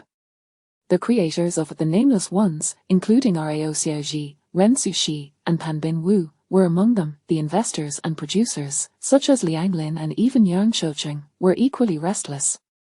For them, regardless of the pre-release buzz, they could not rest easy until the box office figures were concretely established. Ultimately, a commercial film's success hinges on its box office performance. In addition to them, there was one more person who found sleep elusive that night, Zhuo Wei. In truth, Zhuo Wei had not enjoyed a good night's sleep for quite some time. He was constantly monitoring Chen Yuan's activities, waiting for news of Chen Yuan's charitable endeavors to emerge, yet, despite his anxious anticipation, he had not seen any relevant information. Tonight, before the premiere of Their Nameless Ones, news of Chen Yuan's charitable acts must surely come to light. Chen Yuan's charitable acts are merely a means to establish his persona and enhance the public's goodwill towards him. All in an effort to ensure the box office success of Their Nameless Ones. Zhuo Wei was steadfast in his conviction regarding these theories. Thus, that night, his eyes were wide open. He even wished to emulate ancient practices, tying a rope to his hair and securing the other end to the ceiling beam, preventing himself from losing focus. Unfortunately, modern urban homes lacked the necessary beams for such an arrangement. He could only strive to keep his eyes wide open, pinching his thighs whenever fatigue threatened to take over. In this manner, Zhuo Wei welcomed the dawn, yet, he still had not received any news. How is this possible? Zhuo Wei's eyes, glued to the computer screen, were bloodshot and swollen. His thighs bore the marks of his relentless pinching. Yet, he was oblivious to his disheveled state. He was an exceedingly earnest and professional individual. At that moment, Zhuo Wei continued to refresh the internet repeatedly, searching tirelessly for the keywords Chen Yuan. Chapter 78. A captivating film can make one lose track of time. Ding ding ding. Suddenly, Zhuo Wei's phone rang. It was the alarm, time to attend the premiere of The Nameless Ones. Indeed, Zhuo Wei's company had secured him an opportunity to be present at the premiere. Initially, he intended to seize this chance to confront Chen Yuan face to face, accusing him, "Your philanthropic endeavors are merely for the sake of crafting a persona. You possess no genuine compassion." However, at this moment, Chen Yuan had not disclosed any information regarding his charitable activities. All of Zhuo Wei's preparations had been in vain. "No, I still have a chance." Zhuo Wei's bloodshot eyes suddenly sparkled with renewed vigor. His face, which had grown so haggard that it appeared almost ghostly, now bore a sickly flush, reminiscent of a nocturnal gamer who, despite the late hour, hesitates to relinquish his phone. With an inexplicable surge of excitement, Zhuo Wei hastened to the premiere of The Nameless Ones. The premiere was being held at Wonder in the southern suburbs of the capital. Though there was a Wonder in the city center, the production team ultimately opted for the southern location. The reason? Chen Yuan's popularity is indeed somewhat exaggerated. Even with the premiere set in the outskirts, the turnout is unprecedented. As Zhuo Wei mused to himself, he prepared to enter the mall through the media corridor. It was still 8 in the morning. The premiere wouldn't commence until 10. Yet, outside the mall, throngs of people were already tightly packed, creating layers upon layers of a crowd. Further out, the chaotic sound of horns blared incessantly. The roads outside were in a state of gridlock. Zhou Wei feared that if he were to arrive even 10 minutes later, he might miss the premiere altogether. What would happen if Chen Yuan were to hold a concert? How exaggerated would that be? Zhou Wei did not dwell on this thought and entered the venue. Approximately an hour after Zhou Wei entered, guests began to arrive in succession. Is this a film premiere? Are we certain it's not an awards ceremony? With each arriving guest, Zhou Wei couldn't help but feel a sense of awe. The leading actresses were all present: Fan Xiaopang, Yang Mi, Zhao Liying, Liu Shishi, Li Lianhua, and many more. Among the directors in attendance were the likes of Zhang Yimou and the renowned Shen.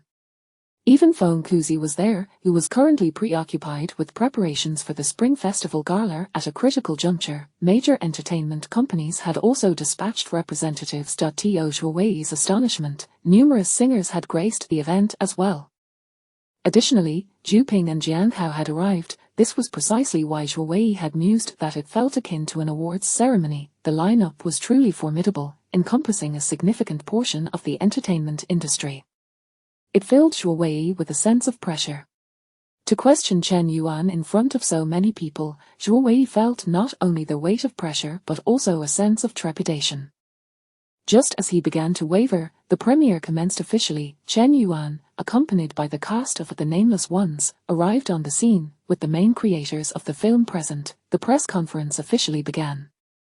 Zhou Wei concealed himself behind a throng of colleagues, attentively listening to each question posed to Chen Yuan. He awaited the moment when someone would broach the topic of Chen Yuan's charitable endeavors. However, this anticipation led him to the conclusion of the press conference without a single mention of it. Did no one bring it up? How could that be? Is Chen Yuan not intending to use this matter for publicity? Zhou Wei was baffled. Yet, amidst his confusion, he realized that he felt surprisingly relaxed. During the press conference, he had remained tense throughout, to the point of soaking his clothes with sweat. Now, with the tension released, Zhou Wei contemplated leaving. He hadn't come for the premiere, after all. Moreover, he lacked the desire to watch a film at this moment. All he wanted was to return home and sleep. However, fate had other plans. Just as he attempted to leave, the crowd surged forward, propelling him into the screening room. After a moment's hesitation, Zhou Wei ultimately chose to take a seat. Since everyone is here, it would be impolite to leave now. I might as well rest a bit in the back. As Zhou Wei contemplated this, the lights in the theater abruptly dimmed. The large screen before him illuminated, signaling the beginning of The Nameless Ones.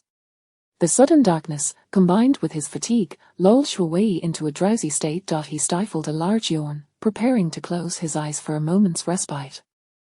However, just as he began to drift off, a burst of laughter erupted. Zhou Wei's brow furrowed in annoyance. Was it impossible to enjoy a moment of rest? Instinctively, he opened his eyes. On the screen, two robbers donned helmets, seated on a motorcycle. What is so funny? Zhou Wei could not discern any humor in the scene. Still groggy, he closed his eyes once more. Har har har. At some point, laughter reverberated throughout the cinema, startling Zhou Wei awake again.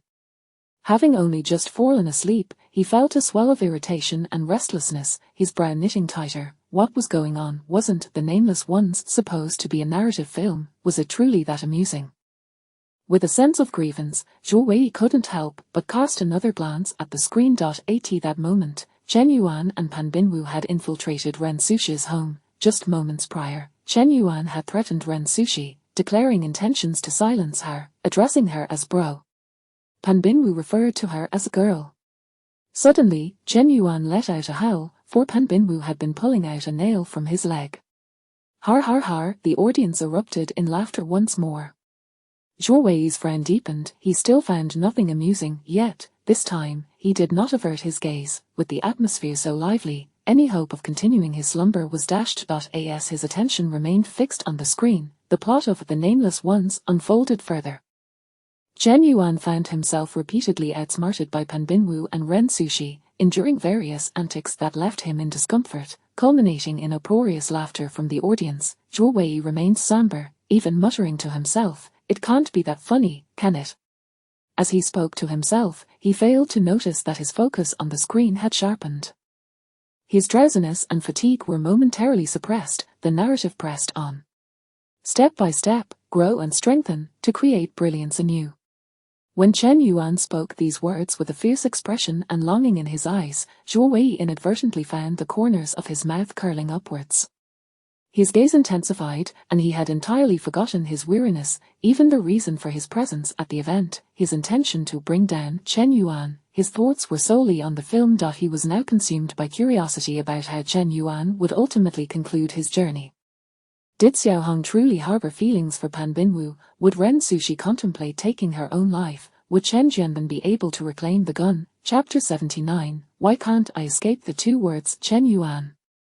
Bang! With the final gunshot, the Nameless reached its conclusion, observing Chen Jianben, whose face bore a look of relief after being shot, and Chen Yuan, who appeared astonished and fearful, as well as the bewildered Pan Binwu. Zhou Wei couldn't help but close his eyes, a sense of melancholy and acceptance washing over him. Throughout the viewing, he harbored an underlying concern for these individuals, secretly hoping that everything would conclude in an absurd yet satisfactory manner for them all. However, perhaps this is for the best. Chen Yuan ultimately erred and remains unrepentant. He deserves punishment. Chen Jianben also committed wrongs, he too should face consequences. Imperfect, yet fitting. Clap, clap, clap. As Zhou Wei pondered this, applause erupted from the audience, with many rising to their feet. This was a recognition of the Nameless, a validation of the efforts and dedication of the entire crew. A film with a well-structured narrative and remarkably high standards. Our Huaxia needs more films capable of telling such compelling stories. Each actor's performance resonated perfectly with their roles, fully embodying their characters. The Nameless is destined for great success. Numerous media personnel were lavish in their praise. Zhou Wei couldn't help but nod in agreement, softly murmuring, "It truly stands as one of the finest works in recent years. Rao Xiaoji even gives me a sense of Nin Kao, both adept at telling a good story." Every actor's performance was exemplary. Just like Chen Yuan, Zhou Wei, lost in his own thoughts, suddenly fell silent. At that moment, a look of bewilderment crossed his face, his mind buzzing incessantly. He abruptly recalled the purpose of his presence. What on earth was he doing? He had come to bring down Chen Yuan, yet here he was, captivated by the film and offering praise to Chen Yuan. As Zhou Wei stood there, perplexed, the premiere of The Nameless came to a close. The staff began bustling about, guiding the media personnel towards the exit. Meanwhile, many directors, artists, and investors lingered, gathering around Rao Xiaoji. Director Rao, The Nameless is of exceptionally high caliber. You have created a remarkable film. The Nameless may very well become an indelible landmark in the annals of Huaxia cinema. As Zhou Wei walked away with other media personnel, he overheard the accolades directed towards Rao Xiaoji. He couldn't help but feel a surge of emotion. Rao Xiaoji was truly on the verge of greatness. At that moment, Rao Xiaoji felt a swell of pride, realizing that he was about to make a name for himself. Just look at the caliber of people surrounding him. Yet, Rao Xiaoji was not so lost in hubris as to think that the premiere's grandeur was solely due to him. After the premiere procession concluded, Chen Yuan had already departed the venue, guided by Zhang Wei amidst the throngs of staff. It wasn't that Chen Yuan was being arrogant, rather, the crowd was overwhelming, and if he didn't leave promptly, he might find himself truly unable to escape that day. Having attended the premiere of Goodbye, X, Chen Yuan was aware of such experiences. At that moment, he still found himself unable to leave. Outside, the masses continued to swell, the streets choked with congestion. He had to wait for the crowd to disperse, wait for traffic to return to normal. This led Chen Yuan to lament, attending an event is such a hassle. Zhang Wei chuckled, replying, "This only demonstrates how popular the boss is, beloved by fans." As he spoke, Zhang Wei's smile broadened. He continued, "Based on the audience's reaction, The Nameless should be a hit. Congratulations, boss, on creating another excellent film." To this, Chen Yuan responded with little more than indifference. The Nameless was inherently a good story. His performance was far from lackluster, even delivering a portrayal worthy of an acting award. Moreover, his mere presence on social media could ignite a trending topic. Under such circumstances, the film's success was a foregone conclusion. There was no need for Chen Yuan to feel prideful about it. That was his belief. However, his fans, or rather the first batch of viewers who had seen The Nameless, held a different sentiment. At 1 o'clock in the afternoon, the first wave of online reviews for The Nameless emerged. I truly did not expect Chen Yuan to take on such a role. This is not a question of Chen Yuan's acting skills. In my perception, top-tier stars only play lofty, handsome, and wealthy characters. More astonishingly, the disheveled Chen Yuan did not come across as contrived. Had I not seen Chen Yuan's previous image, I might have believed he was genuinely a bold, dim-witted blonde. Furthermore, I must say, The Nameless is genuinely hilarious. The Nameless even reminds me of Crazy Stone. Highly recommend. Strongly recommend. These were some opinions from casualviewers.as for Chen Yuan's fans. They were already in a state of jubilation. Let us see who dares to say our Yuan Bao only knows how to act cool. Yuan Bao's talent is unparalleled. He can embody any role. He is the king of acting. To be frank, such remarks could easily attract criticism towards Chen Yuan. The saying one fan can outweigh 10 detractors holds truth. Many top-tier stars lose their public favor due to their fans' antics. However, such a scenario did not unfold for Chen Yuan. After all, his performance in The Nameless was undeniably exceptional. Casual viewers commenting on the exuberance of Chen Yuan's fans merely retorted with, "Not that exaggerated, but it's decent." As for the detractors, there are always detractors. If no uproar ensues, there is no need to pay them any mind. Thus, the day passed. The Nameless completed its first day of screening. The creative team now faced their most anxious moment. As always, the measure of a commercial film's success ultimately lies in its box office performance. If the box office is strong, it matters not whether you produced Hi, Mom, or Fat Loss Diary. Chapter 80, a new record for box office earnings on the opening day of Chinese cinema. The month of January has already ushered in a chill in the bustling metropolis. Particularly during these early hours of the morning. However, tonight's online world is destined to be a whirlwind of excitement. In a certain hotel, Liu Lily poured herself a glass of red wine and quietly settled onto the sofa, scrolling through the day's trending topics. At precisely 12:30 a.m., a piece of news swiftly claimed the top spot on the trending list. The news of unnamed characters achieving an opening day box office of 296 million yuan exploded like a heavy bomb, stirring up a frenzy in the entertainment industry. 296 million. Surely, there must be some error in the data. If memory serves me correctly, this marks the highest record for first-day box office earnings for our Huaxia films, does it not? Chen Yuan's latest film achieved an astonishing opening day box office of 160 million. Isn't that a staggering change? This individual is shattering records and setting new ones. No Name Characters has indeed broken the current record for opening day box office in the realm of Huaxia cinema. This news is undoubtedly shocking. Even more significantly, No Name Characters has received exceptionally favorable reviews. The film has garnered an impressive initial rating of 7.6 on movie review platforms, with a promising upward trend. It is indeed receiving a wave of acclaim. The popular second-generation rich film critic Lin Lu remarked in her review, "Ever since I watched, I have added Chen Yuan to my list of followed artists. From that moment onward, my perception of top-tier stars has shifted. 80 times. We must concede that some individuals are indeed favored by the heavens, much like Chen Yuan. He truly is a remarkably talented man. More importantly, Chen Yuan has not done a disservice to his own talent. Recently, he penned 2 songs, and, which speak for themselves, his performance in is nothing short of a self-transcendence.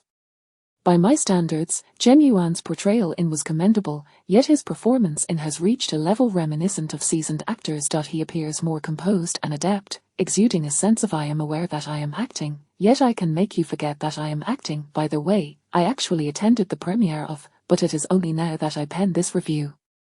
This delay stems from my astonishment at Chen Yuan's transformation. Thus, I revisited twice, once in the afternoon and once in the evening, to ascertain whether my views on Chen Yuan were accurate. It has been confirmed that I was not mistaken. Chen Yuan has indeed evolved, all through the crucible of a single film. In conclusion, I find myself eagerly anticipating Chen Yuan's next cinematic endeavor. He is an artist whose growth rate is so rapid that it leaves me bewildered. Recommendation: 5 stars, a must-see in life. This encapsulates the essence of Lin Lu's review. She truly deserves her title as a professional critic, having discerned Chen Yuan's transformation. The masterful acting he displayed in, coupled with his poignant skill, was already sufficient. However, it still pales in comparison to his performance. As Lin Lu articulated, Chen Yuan has become increasingly at ease. Her review has sparked heightened interest among netizens regarding At this juncture. Discussions surrounding the film are ubiquitous online. It seems that to refrain from conversing about Chen Yuan or is to be out of touch. Liu Lili, sipping red wine while perusing this information, remained unfazed. She had not yet come to terms with the fact that she had not signed Chen Yuan, otherwise, she would not still be keeping tabs on his developments. Nevertheless, Liu Lili has come to terms with it. What cannot be grasped will only leave behind regrets. Perhaps it is better to let it slip away. With this thought, Liu Lili drained the remaining wine in her glass. She prepared to rest, as tomorrow would require her to rise early and resume her busy schedule. Just as she was about to turn off her phone, a comment caught her eye. Starry Entertainment must be in despair now, right? She stood still, as if immobilized by an enchantment, utterly stunned. After a considerable pause, Liu Lili finally reacted. Her expression remained largely unchanged. Appearing quite composed, she rose, tidied the table, and meticulously disposed of the trash. Subsequently, she washed her face and slowly returned to her bedroom. Lying down calmly on her bed, she glanced at the ceiling before gently closing her eyes. Her breathing gradually evened out, as if she had not seen the comment at all, as if nothing had transpired that night. Time passed, and suddenly, a sound disrupted the quietude of the room. Damn it! Liu Lili opened her eyes, biting her teeth tightly, her clenched fists showing the strain of her tension. How infuriating! Why must her nearly forgotten role be brought up again? She was merely a trivial supporting character in Chen Yuan's world. Could they not let her be? While some are troubled, others rejoiced. At this moment, apart from Chen Yuan, the entire creative team behind was brimming with excitement. Rao Xiaoji jumped in delight at the hotel. Ren Sushi was so moved that she shed tears. Chen Jianbin and Pan Binwu arranged to meet in the middle of the night for drinks. In contrast to these individuals, Liang Lin maintained a notably calmer demeanor. Upon learning of his first-day box office performance, Liang Lin promptly called Yang Shoucheng to report the figures. After Liang Lin completed his report, Yang Shoucheng remained silent for a considerable time before speaking. Just as Liang Lin was about to break the silence, concerned that something might have gone awry on Yang Shoucheng's end, Yang Shoucheng's voice finally emerged. He sighed. We underestimated Chen Yuan's influence. After this reflection, he continued, we must do everything possible to maintain a good working relationship with Chen Yuan. Do not probe into his future plans, and absolutely do not rush to facilitate our next collaboration with him. Upon hearing Yang Shoucheng's words, Liang Lin raised an eyebrow. What did this mean? To some extent, Yang Shoucheng was treating Chen Yuan as an individual who could not be offended, even someone who needed to be courted. Previously, Yang Shoucheng had contemplated winning Chen Yuan over, but now it appeared that Chen Yuan indeed warranted such attention from Boss Yang. With this thought in mind, Liang Lin nodded and replied, understood, boss. I know what to do. Chapter 81, a good film is not defined by special effects. A new record for first-day box office in Huaxia cinema. Chen Yuan surpasses himself once more. Experts predict The Unknown may ultimately break 2 billion. The Huaxia film market is flourishing, already the second largest box office in the world. Chen Yuan, the guiding light of a new era in Huaxia cinema. On the second day of The Unknown's release, major media outlets began to fervently report on Chen Yuan. Some even elevated him to an exalted status, the guiding light of a new era in Huaxia cinema. However, this adulation posed potential disadvantages for Chen Yuan. The notion of being elevated to death has long been a cardinal taboo for prodigies throughout history.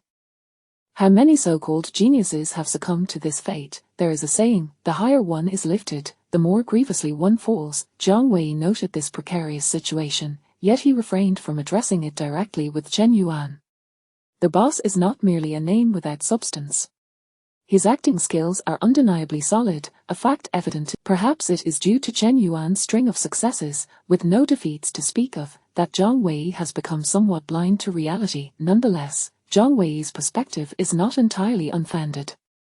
Chen Yuan's foundational stability is indeed remarkable. In the realm of music, he has already released nearly 10 hit songs. In cinema, he has demonstrated his prowess through 2 films. Indeed, although The Unknown has only been released for a day, it is already evident to all that it has achieved success.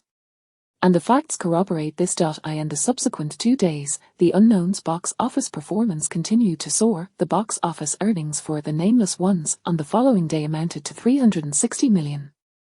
On the 3rd day, the box office reached an astonishing 410 million. On the morning of the 4th day following the release of The Nameless, the entire entertainment industry erupted once more.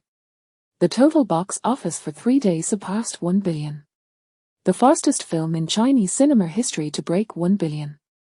Chen Yuan has once again created a miracle. Following Crazy Stone, narrative films have once again embraced their glory. Consequently, numerous film critics have taken the time to pen their reviews.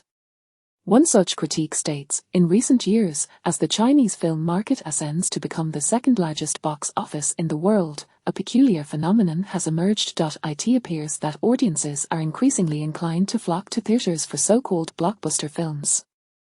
Hollywood productions, crafted specifically for grand spectacles, are gaining unprecedented popularity in China. Franchises such as Marvel, Fast and Furious, and Transformers are achieving ever higher box office figures. This trend has led to a shift in Chinese cinema towards larger-scale productions, with investment costs skyrocketing into the hundreds of millions.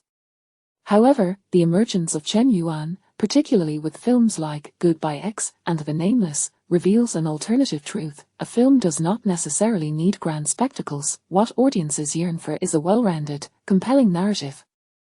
Viewers seek not merely thrills but a profound empathy for the characters. Ultimately, cinema must return to its roots, storytelling and character development. This encapsulates the essence of one, much like Lu Chuan's latest work, 74-9.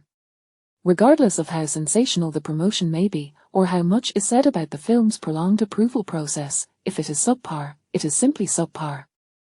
In such an atmosphere, The Nameless achieved an astonishing box office of 1.11 billion within the subsequent week. To date, the total box office for The Nameless has surpassed 2 billion. For the general public, this is particularly exhilarating news. For Chen Yuan's fans, it is a day that warrants a collective celebration, especially for those who ardently support Chen Yuan's career. Other fans are always preoccupied with their idol's professional endeavors, fearing that their idol may become complacent, that he might falter, or that he may not encounter worthy scripts. But when it comes to Yuan Bao, brother, could you please refrain from progressing so rapidly? I'm almost hesitant to declare myself your fan. I fear I may no longer be worthy of you. In comparison to the general populace and Chen Yuan's fans, the entertainment industry has truly experienced a great upheaval. As of now, The Nameless has been released for less than 2 weeks, yet its box office has already exceeded 2 billion. Based on historical precedents, The Nameless is poised to culminate in a final box office total surpassing 2.6 billion. This is a narrative film. It possesses not a modicum of special effects, but rather none whatsoever. Moreover, this marks only Chen Yuan's second film. He has only been in the industry for just over a year. By the way, it is essential to clarify the distribution of box office revenue for a film. Typically, within the first week of release, a film's earnings account for over half of its total box office performance. This is a trivial matter. The fact that The Nameless has already surpassed a box office of 2 billion stands as undeniable. The achievements Chen Yuan has garnered in just over a year since his debut are now laid bare for all to see. This has given rise to a saying within the entertainment industry. Post-millennium, Chen Yuan is likely to be the sole artist capable of ascending to the status of a king. The weight of this statement within the Chinese entertainment sphere is unparalleled. On this planet, post-millennium, the only individual truly worthy of the title king is none other than Milk Tea Lun. Others, such as Lin Junjie, fall significantly short of this distinction. The term king embodies an immense significance, monetary allure, influence, charisma, national recognition, and the longevity of one's works, all must reach an exceptionally high echelon. Additionally, it is noteworthy that in the post-millennium global landscape, no so-called international superstars have emerged within Asia, including Milk Tea Lun. If one were to disregard his influence in China, he hardly qualifies as a superstar in Asia, let alone on the international stage. In this parallel universe, absent is Milk Tea Lun, and consequently, the notion of a king has not materialized in China post-millennium, nor has there been any semblance of an international superstar. Chapter 82, Ascending Another Step. Chen Yuan, however, did not dwell too much on these thoughts. He did not harbor an excessively intense ambition. For the present, his mindset remained rather uncomplicated. He aimed to complete the monetization tasks, earn some money, and secure system rewards. He sought to produce works that lived up to the expectations of his fans and audience, and to assist those in need within his capacity. To reiterate, he was not here to change the world. Naturally, should the need for responsibility arise, Chen Yuan would never shy away from it, just as before, when he discovered a considerable number of individuals requiring his assistance, he exhibited no reluctance. Not only did he draw upon all the funds available in the studio, but he even unhesitatingly utilized his private savings. He also did not mind taking action himself. As Chen Yuan was reflecting on his experiences since crossing over a year ago, he was interrupted by Zhang Wei's voice beside him. "Boss, the guests have arrived. CEO Liang is asking if you are ready. Once you are prepared, you may proceed." Following the sound, Chen Yuan turned to look at Zhang Wei, who, on this rare occasion, was dressed in a complete suit. His hair was meticulously styled, gleaming with shine. It was quite a challenge for Zhang Wei, who weighed just over 200 pounds, to wear formal attire comfortably. However, Zhang Wei seemed indifferent to his discomfort. Indeed, it was uncomfortable. Although the shirt and suit were custom-made, they were still somewhat constricting. Yet today was a momentous occasion. It was the celebration banquet for The Nameless Ones, surpassing 2 billion at the box office.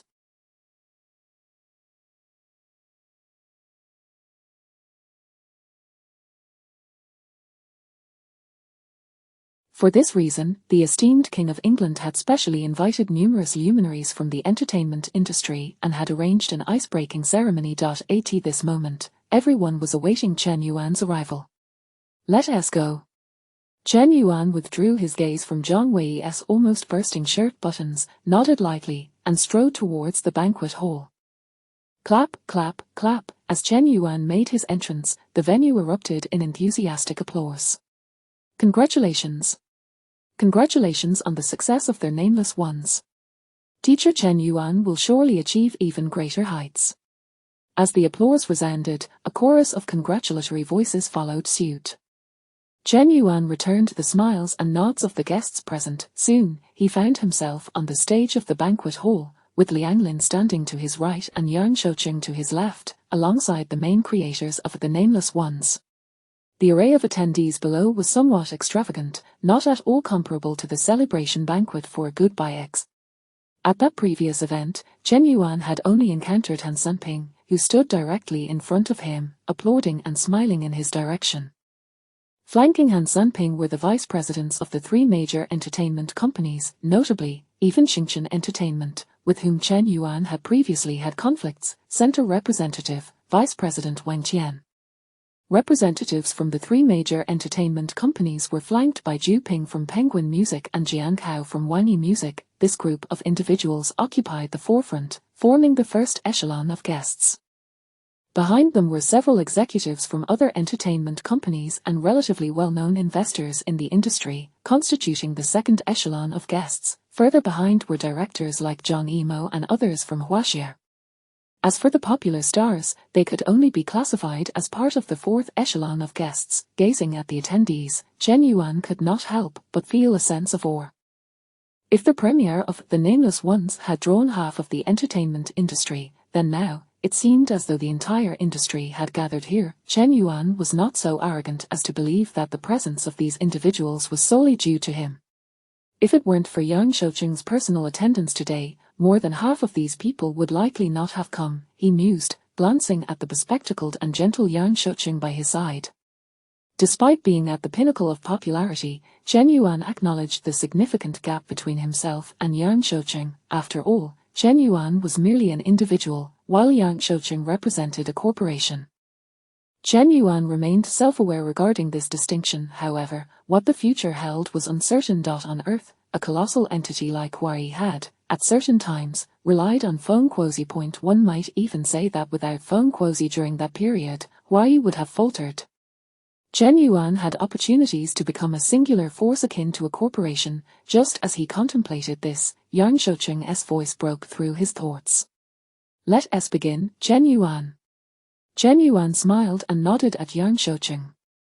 Subsequently, the host's voice resonated through the hall. "Today, we gather to witness their nameless ones surpassing 2 billion at the box office.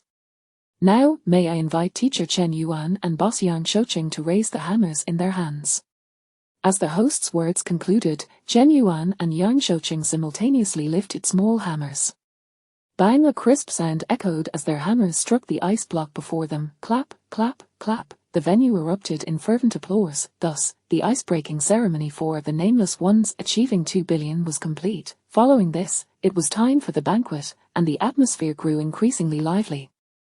Everyone became busily engaged, particularly the artists in attendance, who appeared most occupied. The scale of this banquet was extraordinarily grand, with all present being prominent figures in the entertainment industry.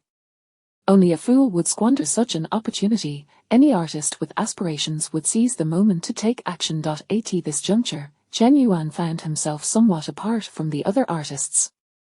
After the ice-breaking ceremony, he was led by Yang Shoucheng towards Han Sanping. "Mr. Han, I need to speak with you." Han Sanping had likely met with Yang Shoucheng in advance and discussed certain matters. Chen Yuan was not surprised by this. He even anticipated Han Sanping's purpose for seeking him out. Han Sanping had been preparing for a chibi, which had yet to materialize, and it was rumored that the male lead had not even been finalized. The other party had previously expressed interest in collaborating with Chen Yuan. This time, it was likely to extend a formal invitation. However, the reality was somewhat beyond Chen Yuan's expectations. As he approached Han Sanping alongside Yang Shoucheng, he noticed that a man stood next to Han Sanping. The man was dressed formally, not particularly tall, with a square face. He always wore a faint smile, yet it did not evoke a sense of warmth, for his eyes were perpetually narrowed, exuding an air of danger. "Hello, Chen Yuan. I am Wang Qian from Xingchen Entertainment. We have not met before, but you should be aware of me. We almost became colleagues once." While Chen Yuan was observing Wang Qian, he spoke first, extending a hand. Chen Yuan glanced at Han Sanping. It was evident that Wang Qian's presence here was a deliberate arrangement by Han Sanping. After a moment's consideration, Chen Yuan turned back to Wang Qian, allowing a smile to grace his face as he said, "Hello, Mr. Wang." As he spoke, Chen Yuan's hand clasped Wang Qian's. At this moment, Han Sanping chimed in, smiling as he said, "Chen Yuan, Wang Qian, I have heard about some matters between your two companies. However, that isn't really a concern. It's all in the past. Let bygones be bygones. In the future, let us work together for the advancement of the Huaxia film industry. Let us strive to create more films that audiences will cherish." It turned out that Han Sanping was there to mediate. Yet could Chen Yuan and Xingchen Entertainment truly resolve their differences with just a smile? Chapter 83, The Conclusion of the Unsung and the Bountiful Rewards. Chen Yuan does not harbor animosity towards Xingchen Entertainment. Rather, he merely feels a disinclination towards it. In fact, he finds it difficult to harbor any fondness for any entertainment company, as none seem to embody virtue. For instance, anyone acquainted with the entertainment industry on Earth is aware that Wen Zhonglei of Huari is notoriously regarded as a pimp. Naturally, at this moment, with Han Sanping acting as an intermediary, Chen Yuan would not show any disrespect. He concurred, saying, Mr. Han is absolutely correct. As professionals in the entertainment sector, we should all strive for. At this juncture, Chen Yuan smiled at Wang Qian, saying, Mr. Wang, I look forward to your guidance in the future. Wang Qian nodded with a warm smile, enthusiastically responding, in the future, we should cultivate a closer relationship whenever the opportunity arises. Our Xingchen has much to learn from you, Chen Yuan. Such flattery flowed freely. However, the true thoughts of Wang Qian remained a mystery to Chen Yuan, who was unperturbed. After exchanging pleasantries with Wang Qian for a while, Han Sanping pulled Chen Yuan aside. He got straight to the point, stating, Chen Yuan, I'll be frank with you. As you know, we at China Film are preparing a major production, directed by Wu Yushan. Are you interested? After a moment of contemplation, Chen Yuan replied, I am grateful for your invitation, Mr. Han. However, since we're being candid, I shall not withhold my circumstances. In the near future, I must focus on the preparations for the Spring Festival Gala. Additionally, I have some personal matters to attend to. I truly cannot confirm my availability in the upcoming schedule. This was, indeed, the truth. The Spring Festival Gala was fast approaching, and he needed to allocate time for rehearsals. Previously, Chen Yuan had participated in one rehearsal, and he still had at least 2 more to attend. Furthermore, he needed to continue assessing the situations of his charitable beneficiaries. According to his plan, he aimed to review the circumstances of 30 charitable recipients before the new year, having completed just over half of that task thus far. Of course, there were also unspoken thoughts lingering in Chen Yuan's mind. He held a dismissive view of Red Cliff. After a brief silence, Han Sanping nodded, saying, Very well, we shall seek collaboration again when the opportunity arises. Chen Yuan was currently quite popular, having proven his acting prowess, yet, the entertainment industry is not so reliant on any single individual. Han Sanping merely believed that Chen Yuan was well suited for the role, but he was not the only candidate. The two continued their conversation for a while. Chen Yuan, it is better to resolve enmities than to foster them. In our circle, there are no eternal enemies. By uniting greater forces, we can achieve superior results.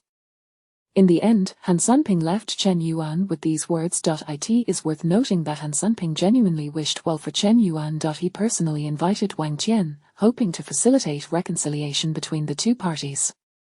This was a gesture of goodwill. If he did not sincerely admire Chen Yuan and genuinely wish for his success, he would not have felt compelled to act in such a manner. Let us not forget that mediating disputes carries considerable risk. Often, the mediator is the one who suffers the most dire consequences. In the realm of Hong Kong gangster films, the peacemaker frequently meets an untimely and tragic end, does he not? Chen Yuan could sense Han Sanping's goodwill. However, he refrained from cautioning Han Sanping and did not bluntly declare that Red Cliff was destined for failure. Once sufficient time and effort have been invested, any opposing opinion will be regarded as a malicious curse. Moreover, if I were not a time traveler, upon learning of Red Cliff's cast and investment, I too would undoubtedly be filled with anticipation. Contemplating this, Chen Yuan couldn't help but gently shake his head. Many matters cannot be altered merely by understanding. How many are truly able to quit smoking despite being fully aware of its health risks? Following that, nothing unexpected occurred. Chen Yuan raised his glass, toasting with the guests present, exchanging a few casual words before the celebration banquet came to a close. For Chen Yuan, the most significant takeaway from this banquet was that he had finally gained the stature to engage in direct dialogue with Xingchen Entertainment. In Zhang Wei's words, Boss, you are drawing ever closer to the financiers. And increasingly resembling one of them. At the very least, both financiers and industry magnates are willing to converse with you on equal terms. In truth, to a certain extent, Chen Yuan could be considered a financier himself. He held substantial investment stakes in both Goodbye X and The Unsung. Moreover, he was the kind of individual who attracted substantial attention. Yet, on a broader scale, there remained a considerable gap between Chen Yuan and colossal entities like Xingchen Entertainment and Ying Wang. To stand toe-to-toe with an entire corporation, Chen Yuan still had a long journey ahead. The celebration banquet for The Unsung did not impede its screening. Now, nearly 3 weeks later, The Nameless Ones has achieved a remarkable total box office of $2.93 billion. The box office of The Nameless Ones has secured a spot among the top 3 in the annals of Chinese cinema. The Nameless Ones has demonstrated an undeniable truth. The quality of a good film transcends its production costs.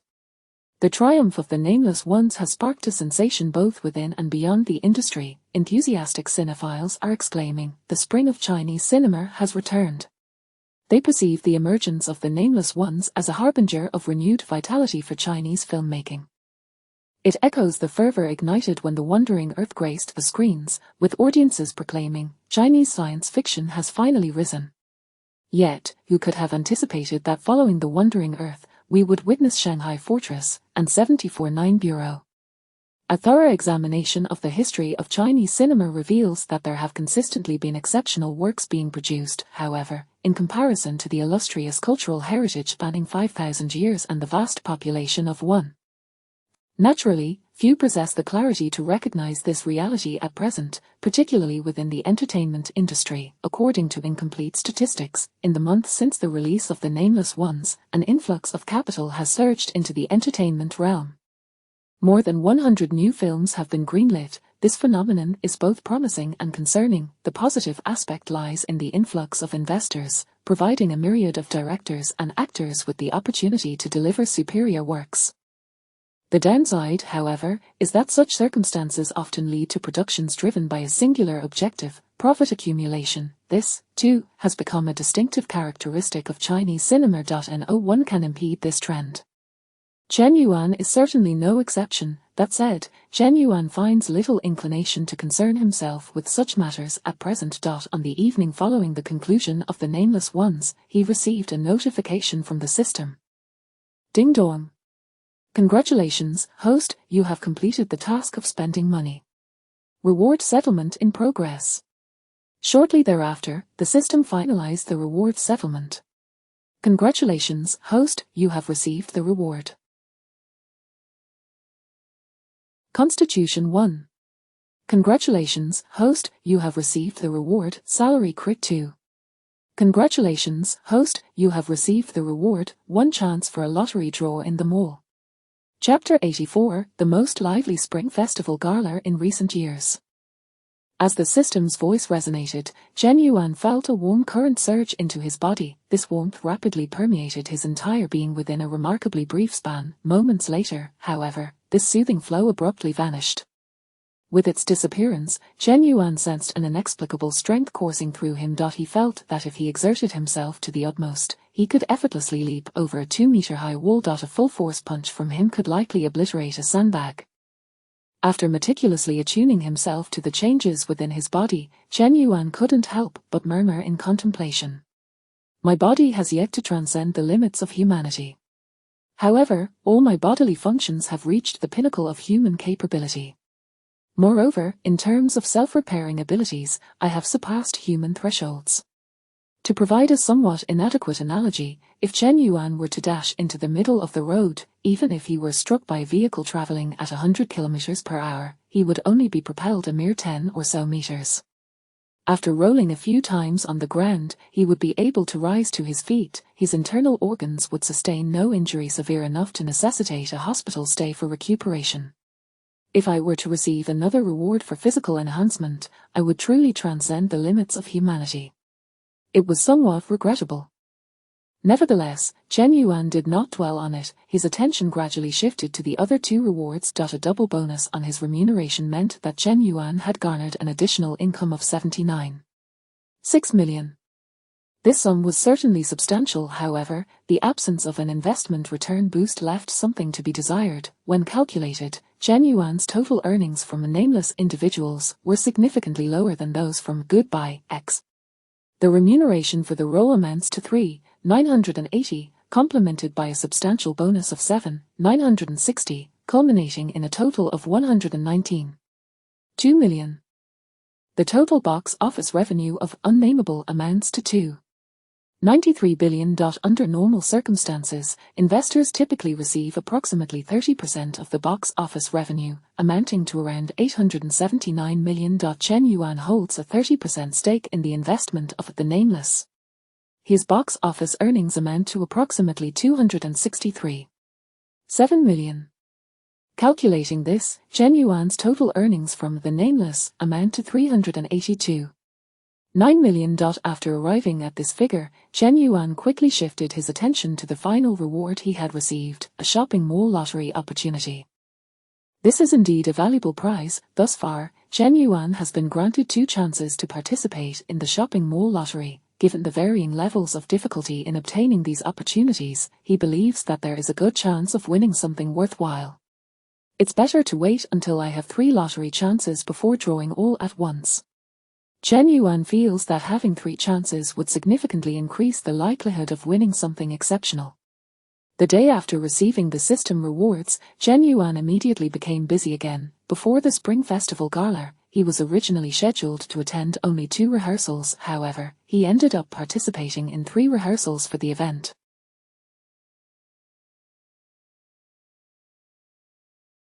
After the first 2, director Feng made adjustments to Chen Yuan's performance order. According to Feng, this was not his personal decision. The broadcasting department provided suggestions. They believe Wang Jing should be placed in the prime time slot. Consequently, Chen Yuan's solo performance was scheduled for the 9 p.m. slot. This is indeed a tremendous honor. It is already a rare achievement to perform a solo on the Spring Festival Gala on one's first appearance, let alone being specifically requested by the leadership for a prime-time slot. This signifies that Chen Yuan has made a notable impression on certain leaders. Indeed, Feng's attitude towards Chen Yuan has softened, becoming more amiable. Chen Yuan is naturally pleased by this. Being remembered by the leadership, in the parlance of fantasy literature, equates to being bestowed with a golden aura. As long as Chen Yuan does not self-sabotage, he is practically invincible. Nonetheless, Chen Yuan does not dwell too much on this recognition. He is far too busy. He must traverse 14 remote areas within this month, a significant portion of which are located in the north. In certain northern regions during winter, driving is not just difficult, walking becomes a challenge. The heavy snowfall can block roads, and the biting wind feels like a blade. Zhang Wei, who accompanied Chen Yuan into the mountainous areas, collapsed. As Zhang Wei put it, "Boss, why don't we wait for the weather to improve before continuing? We are doing charity, there's no need to risk our lives." After spending half a month in the hospital, when Zhang Wei saw Chen Yuan again, he changed his tune. "Boss, is your body made of iron?" Chen Yuan not only showed no signs of fatigue but appeared remarkably spirited, with his skin remaining smooth and unblemished. This is undoubtedly due to the system's enhancement of Chen Yuan's physical condition. After all, without a robust constitution, one cannot effectively engage in any activity, let alone charitable work. With Chen Yuan's return, the Spring Festival Gala is fast approaching. Feng is quite adept at generating buzz. In the days leading up to the gala, he used the official Weibo account to announce Chen Yuan's participation. "This year's gala, we're bringing something fresh. At the request of numerous netizens, we have specially invited Chen Yuan. Spring Festival Gala, let us not miss it."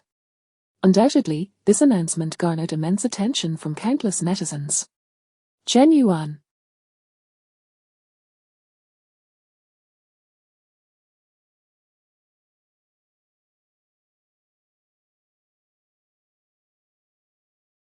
He is going to perform at the Spring Festival Gala. Director Feng did a splendid job. Finally, the gala is changing. They are inviting artists that people actually like. I can't wait, I can't wait. Consequently, the gala's viewership skyrocketed. The discussions surrounding the event reached an unprecedented peak in an incredibly short time. Based on current trends, this year's gala could very well achieve a new record high in viewership over the past 5 years.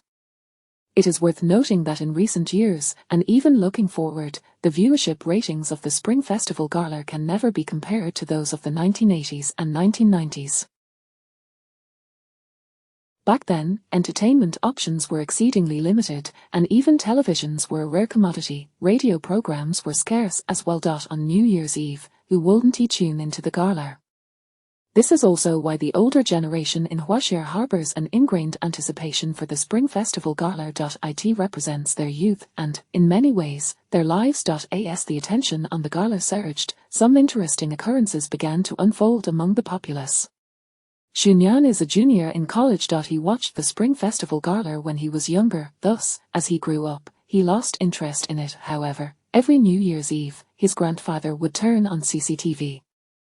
What else more frustrating is that his parents always insisted he stay in the living room with his grandfather. This was utterly unbearable for Xunyan. Fortunately, after entering university, he acquired his own mobile phone. While accompanying his grandfather in the living room, he could pass the time by looking at his phone. However, this also drew criticism from his parents. "You barely come home all year. When you do come home, can't you just sit with your grandfather, watch some TV, and have a chat? You're always glued to that phone.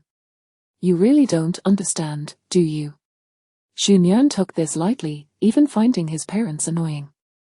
How could they force someone who doesn't enjoy the Spring Festival Gala to watch it? If he couldn't engage with the gala, what common ground could he share with his grandfather? They simply don't understand. Xunyan is still too young to realize that his parents' intention in wanting him to converse with his grandfather is not to discuss the content of the gala but simply to encourage him to engage in conversation with him.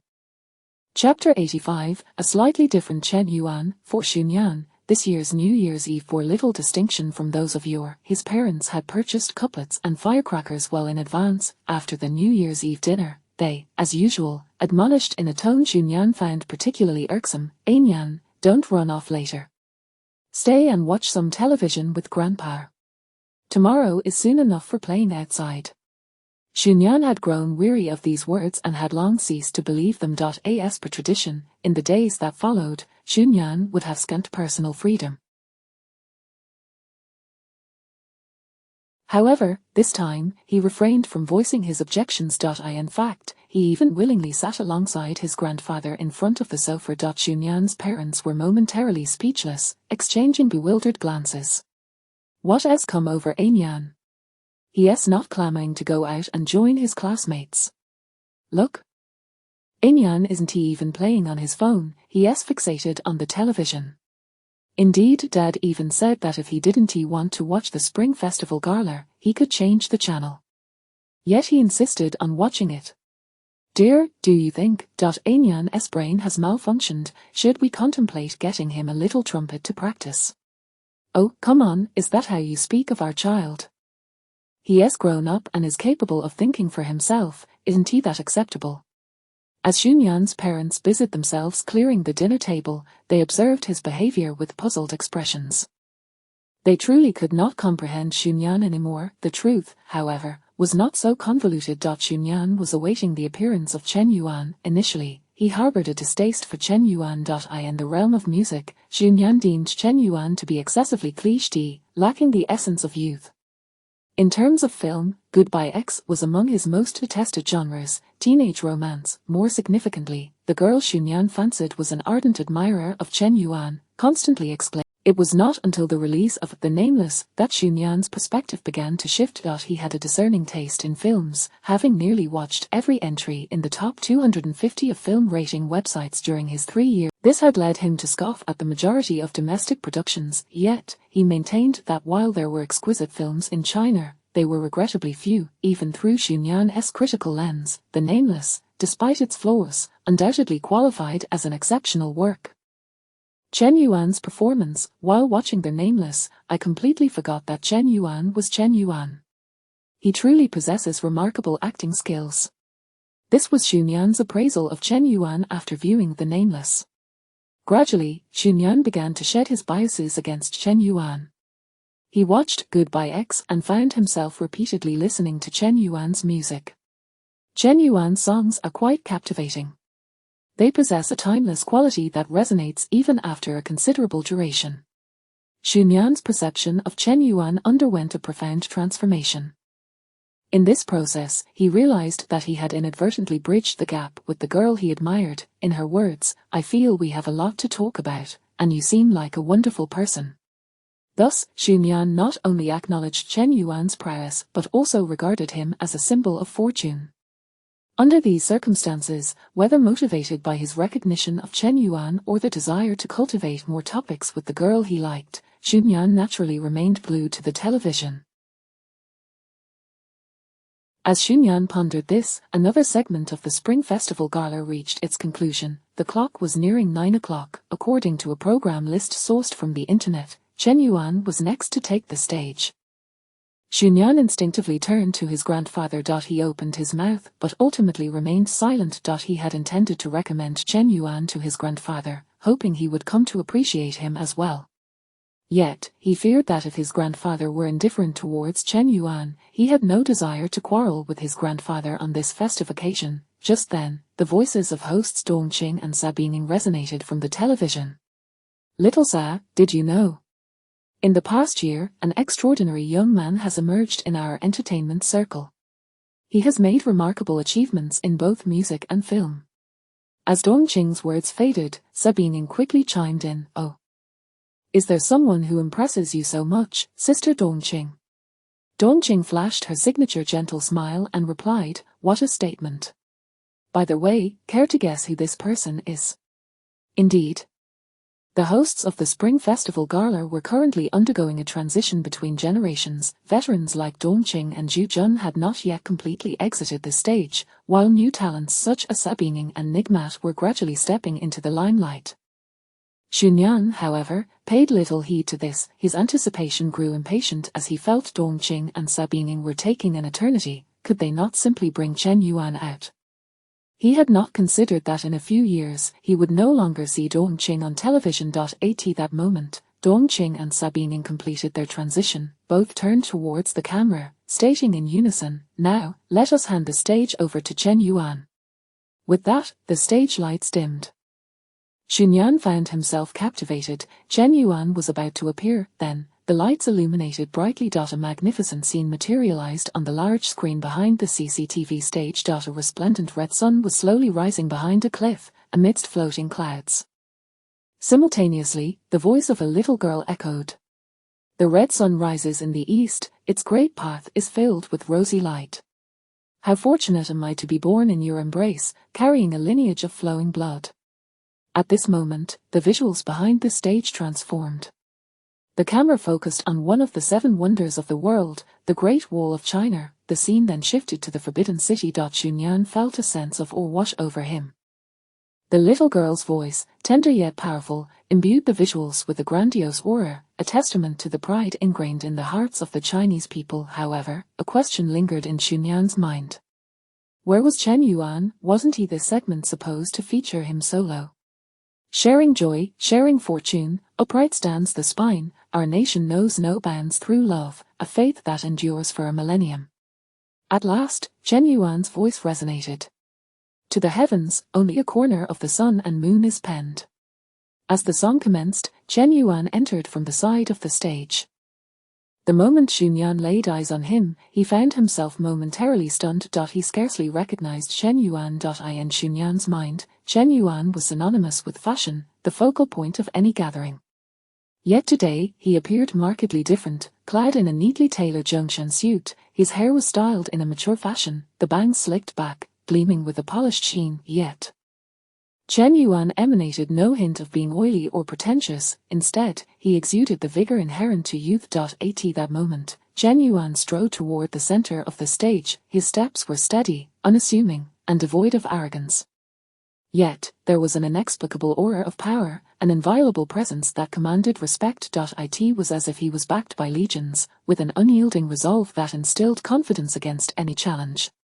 To the earth, only a mountain and river remain unharmed. Xunyan also noted that Chen Yuan's singing style seemed to have evolved. Gone was the weariness of folk songs, replaced by a gentle tone that imparted a sense of vastness, as if one were standing upon the expansive land of China. It was a remarkable phenomenon. 2 seemingly contradictory sensations coalesced in harmony. To observe eternity, the heavens and earth share a history of 5,000 years. The lyrics were simple, yet Chen Yuan refrained from elevating his pitch. Xunyan felt his blood begin to heat, goosebumps inexplicably rising on his skin. Chapter 86, a remarkable surge in national popularity. Our vast nation thrives on benevolence, a faith that endures through the millennia. The red sun rises in the east, its grand path is suffused with radiant light. The duration of a song is but a few fleeting minutes. Before Xunyan could fully comprehend the moment, Chen Yuan had already concluded his performance. Was that it? Was Chen Yuan's display finished just like that? As Xunyan stood in astonishment, Chen Yuan turned to the camera, a smile gracing his face, as he proclaimed, "Happy New Year to everyone. I wish all Hwashir people a year of renewal, safety, and harmony. I hope for our nation's prosperity and the well-being of its citizens." With that, Chen Yuan bowed deeply. Clap, clap, clap, applause erupted, not only from the live audience but also, Xunyan couldn't he help but glance at his grandfather. His grandfather was enthusiastically applauding. At that moment, upon sensing Xunyan's gaze, he turned and said, "Arnyan, do you know this young man? His singing is truly remarkable. He is quite handsome as well." Upon hearing this, Xunyan felt a swell of pride rise from the depths of his heart. "Look, the star I adore is also favored by my grandfather. My taste is indeed commendable. Grandpa, let me tell you, this individual is named Chen Yuan. Not only does he sing, but his movies are also exceptional. He is truly impressive." Xunyan began to exuberantly share his admiration. Meanwhile, his parents, who had already tidied up the dishes and settled onto the sofa, exchanged incredulous glances. Is this child genuinely losing his wits? It used to be a struggle to get him to converse with his grandfather. Now he won't even let his grandfather rest. Perhaps we should practice our little trumpet again. As Xunyan animatedly engaged his grandfather in the backstage of the Spring Festival Gala, it's a hit. Director Feng, the viewership has skyrocketed. Although Feng had been mentally prepared, he could not help but be taken aback. This year's Spring Festival Gala had surpassed last year's viewership right from the start. Last year marked the lowest viewership ratings in the history of the Spring Festival Gala, with a mere 31.17. However, as the broadcast commenced tonight, the rating stabilized at over 40. Yet, Feng Kuzi was still taken aback when the peak soared to an astonishing 68. Following the proliferation of the internet, the viewership ratings of the Spring Festival Gala had never reached such heights. Chen Yuan truly is the key to attracting viewership. Feng Kuzi couldn't help but exclaim with exasperation. Not only did Chen Yuan's performance dominate the ratings, but it also garnered widespread acclaim. At this moment, news related to Chen Yuan had already ascended to trending topics, and not just one. Chen Yuan passionately performed Wanjing at the Spring. "Did you know my grandfather actually likes Chen Yuan? My grandfather remarked that Chen Yuan is quite handsome and sings beautifully. He even asked me who Chen Yuan is. Oh, and my parents asked me who Chen Yuan is too. This is remarkable."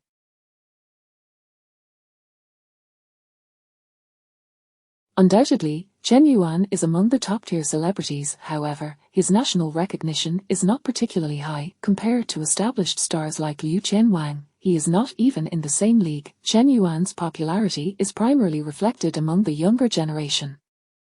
Following the Spring Festival Gala, his national recognition is bound to surge dramatically. At this juncture, if grandparents were to venture online, the tone of the comment sections would likely undergo a significant transformation. "Wow! This young man is truly handsome.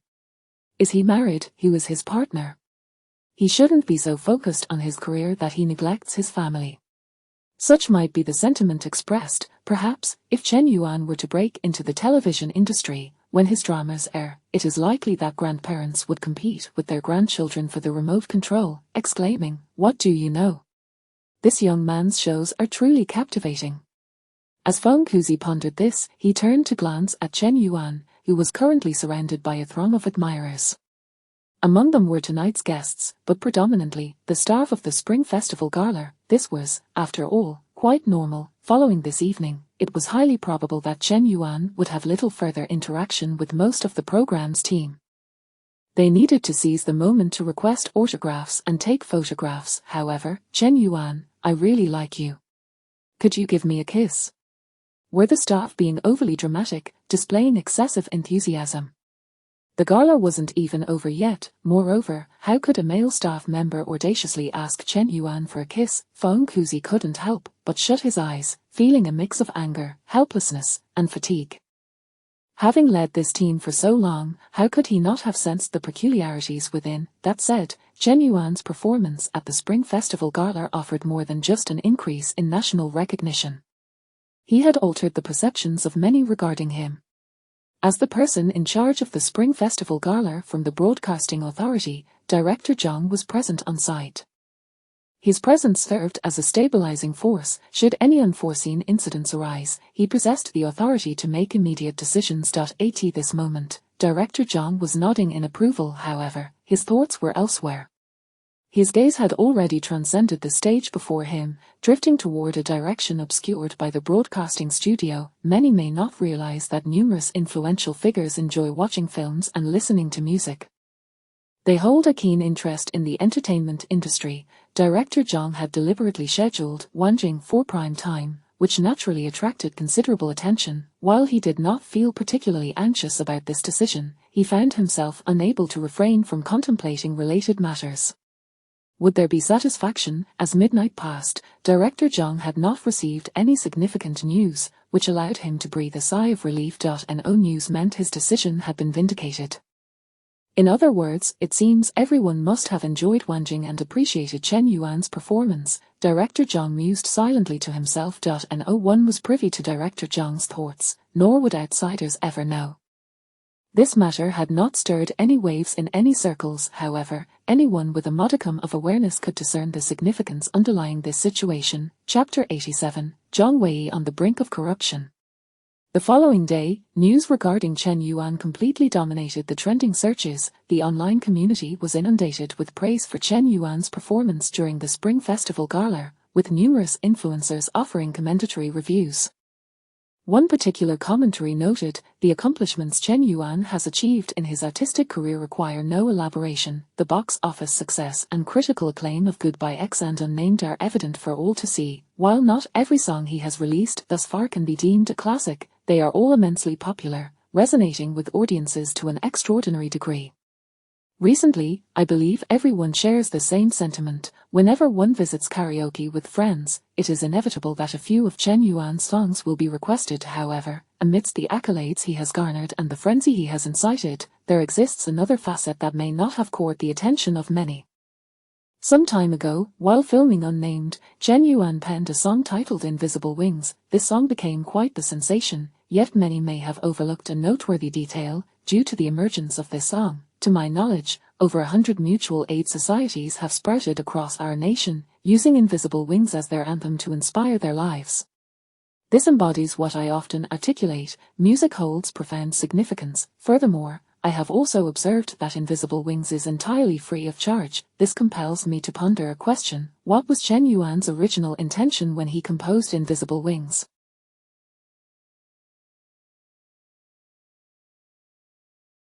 Following Invisible Wings, during the Spring Festival Gala, Chen Yuan performed Wanjing. The emotions and meanings encapsulated within this song need no further elaboration. After listening to Wanjing, I can ascertain one fact: Chen Yuan is not merely an artist. He is an artist with aspirations. He appreciates wealth and must strive for the necessities of life, yet he possesses the capacity to pause and engage in meaningful and valuable endeavors at times. The essence of this article is clear. It is evident that the influencer is a fervent admirer of Chen Yuan, perhaps even a fervent devotee. Such interpretations, in the absence of knowledge regarding Chen Yuan's genuine charitable acts, seem somewhat exaggerated. Nevertheless, while I never realized Chen Yuan had such a side, I never considered this before. Speaking of which, Invisible Wings is indeed entirely free. Wanjing is undoubtedly a work that could not be penned by someone lacking in breadth of character. Most netizens expressed agreement with the aforementioned article, and Chen Yuan's fans were even more fervent. As long as one acknowledges Chen Yuan, we are bound as friends. Consequently, a deluge of netizens flooded Chen Yuan's social media, showering him with likes and comments. A new trending topic also emerged: the Chen Yuan you don't know. Despite the online discourse, Chen Yuan's life remained undisturbed. After the Spring Festival Gala, he found himself without commitments and enjoyed a tranquil holiday. Conversely, Zhang Wei, as Chen Yuan's manager, was far less fortunate. A multitude of individuals sought him out, those wishing to collaborate on songs, those presenting scripts, brand representatives, production teams, and financiers, all attempting to forge partnerships with Chen Yuan. Many were not individuals Zhang Wei could simply dismiss. He even had to personally attend several social gatherings. Some of these events left Zhang Wei feeling both exasperated and intrigued. "Brother, during this festive season, you've truly worked hard. Here. Take this card. No misunderstandings, I have no ulterior motives, merely wishing to befriend you. Some directly handed Zhang Wei bank cards, claiming they contained deposits exceeding $1 million. Zhang Wei, we will assist you. Not only will we help, but we will also provide financial backing. Over the course of just over a week, Zhang Wei was inundated with temptations. With a mere nod, the balance in his bank account could swell by a couple of zeros. Who could withstand such a lure, were it not for the time spent alongside Chen Yuan and witnessing numerous transactions involving billions? Zhang Wei might have succumbed long ago. Nevertheless, the act of refusal weighed heavily on him. Boss. I can barely hold out any longer. You should hurry and check your phone. After concluding yet another social engagement, Zhang Wei, worn out in both body and spirit, couldn't help but vent to Chen Yuan. Observing Zhang Wei's increasingly rounded figure, Chen Yuan gently patted his shoulder in a gesture of comfort. Chen Yuan still held trust in Zhang Wei. Their relationship had flourished over time, fostering mutual understanding. Moreover, Chen Yuan had never treated Zhang Wei poorly. Of course, one must not test the limits of human nature. After patting Zhang Wei's shoulder, he remarked, continuing on this path is not a solution. Let's do this. For the next month, we shall venture into some remote areas. You will have work to do, thus eliminating the need for socializing. It will also provide an opportunity for you to shed some weight. Zhang Wei wished to counter. He distinctly remembered falling ill for over a week upon returning from a trip to a remote area with Chen Yuan just before the new year. However, he ultimately refrained from speaking up. As the saying goes, those living in urban environments find it hard to believe that many children truly live in dire conditions unless they witness it firsthand. Once one has seen such circumstances, who could remain indifferent? Contemplating this, Zhang Wei suddenly recalled something. He turned to Chen Yuan and inquired, Boss, what are your plans moving forward? I'm referring to your plans regarding your career.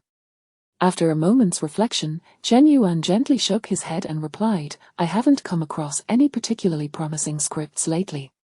There's no need for me to compromise. There were certainly many scripts seeking Chen Yuan's attention. Zhang Wei and Chen Yuan's studio frequently received emails. Chen Yuan had perused them all but found nothing suitable. After a brief moment of thought, Zhang Wei said, Boss, there's truly no rush to continue filming. Given Chen Yuan's current popularity, influence, and appeal, there was no need for haste. However, boss, we cannot afford to be completely out of the public eye. At the very least, we must give the fans something to look forward to. Oh. Suddenly, Zhang Wei recalled another matter. He smacked his thigh and exclaimed, Boss, to date, you have released over 10 songs. We could compile them into an album for release. The fans would surely be delighted. Chen Yuan instinctively shook his head. While organizing the released songs into an album was feasible, he felt it lacked sincerity. Additionally, the songs Chen Yuan had previously released varied in style and theme, making it impossible to achieve cohesion. If we were to truly release an album, it would require careful planning and selection of appropriate songs. An album must achieve thematic unity at the very least. Otherwise, it would simply be a compilation rather than an album. Chen Yuan articulated. This left Zhang Wei momentarily speechless. What did he mean, selecting suitable songs? Was he implying that the boss still had numerous unpublished original works to choose from? Chapter 88, Ningkao, Xu Zheng, and I Am Not a Medicine God.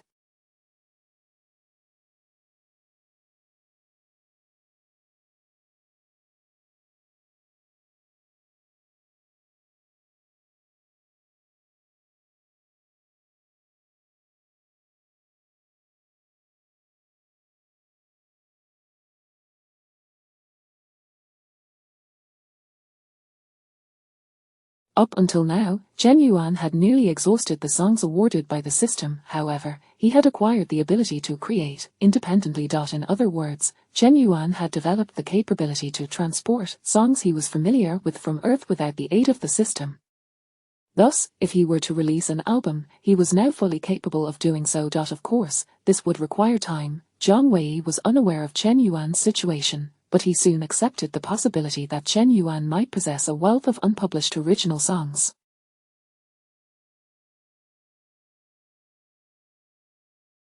This was simply a matter of habit. It would not be surprising, otherwise, he would not be a boss. The day after their conversation, Chen Yuan had originally intended to leave the capital with Zhang Wei for a remote area. However, today, two individuals specifically sought out Chen Yuan at his studio. Their arrival took Chen Yuan somewhat by surprise. These two individuals were Ninghao and Xu Jing. At that moment, Chen Yuan welcomed them into his office and seated himself opposite them.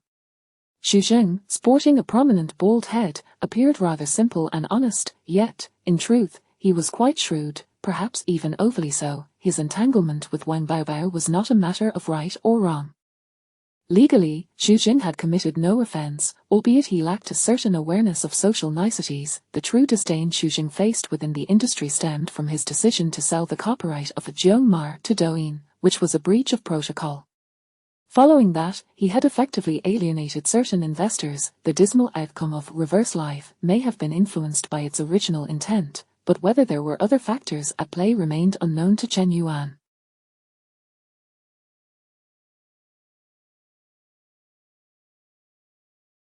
Nevertheless, no one could deny that Xu Jing was indeed an exceptional actor. Collaborating with him solely as an actor would undoubtedly be a favorable choice for anyone. With these thoughts, Chen Yuan shifted his gaze to Ninghao.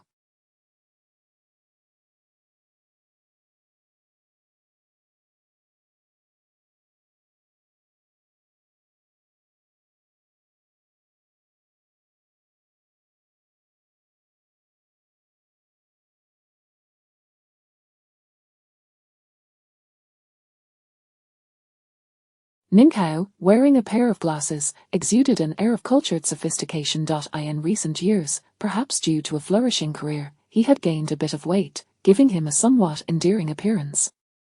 Indeed, Ninghao was quite formidable. He was one of the most skilled storytellers among directors in Huaxia, perhaps even the foremost. Films such as Crazy Stone, No Man's Land, and Heartflower Road were all exemplary works.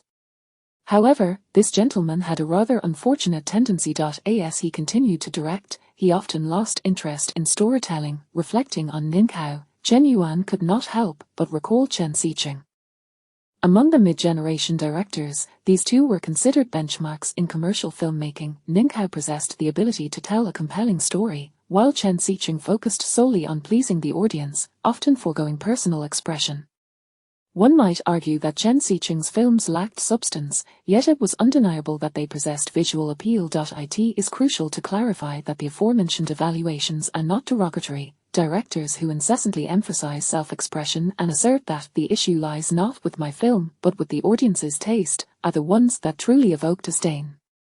The fundamental purpose of cinema ultimately remains to resonate with the audience. With such thoughts, Chen Yuan refocused his mind and, smiling, inquired, "Gentlemen, is there a particular reason for your visit today?" After exchanging glances, Ninghao and Xu Jing both nodded their heads. Ninghao then stated, "Teacher Chen Yuan, I shall not beat around the bush.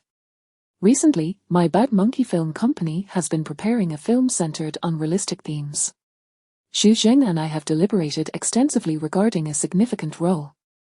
Ultimately, we both agree that you are our top choice for a particular character in our film." Chen Yuan raised an eyebrow slightly. After the establishment of Bad Monkey, this would be Ninghao's second collaboration with Xu Jing, following I Am Not a Medicine God. "This is the script, Teacher Chen Yuan may have a look. We came today specifically to deliver the script. Should you express interest, we can discuss further matters." As he spoke, Ninghao slid a script across the table towards Chen Yuan. Glancing at the script, Chen Yuan noted the prominent title inscribed upon it, The Road of Life. This was the original title of I Am Not a Medicine God. Speaking of I Am Not a Medicine God, it was intriguing to note that many might instinctively assume that either Xu Jing or Ninghao directed it. After all, a film of such high caliber could not possibly originate from a novice. In reality, the director of this film was Wen Mui, a burgeoning talent that Ninghao's Bad Monkey Company sought to cultivate under its 72 Transformations initiative.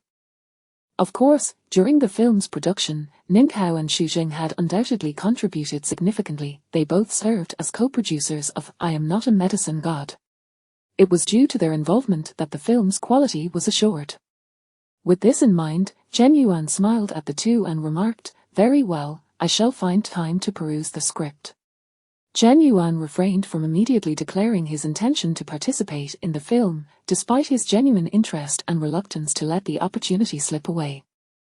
However, he understood the underlying motives behind Ninkao and Xu Jing's visit to deliver the script. "Look at this, it is truly a wonderful script. For such an outstanding script, it would be reasonable for you to lower your salary, wouldn't it?"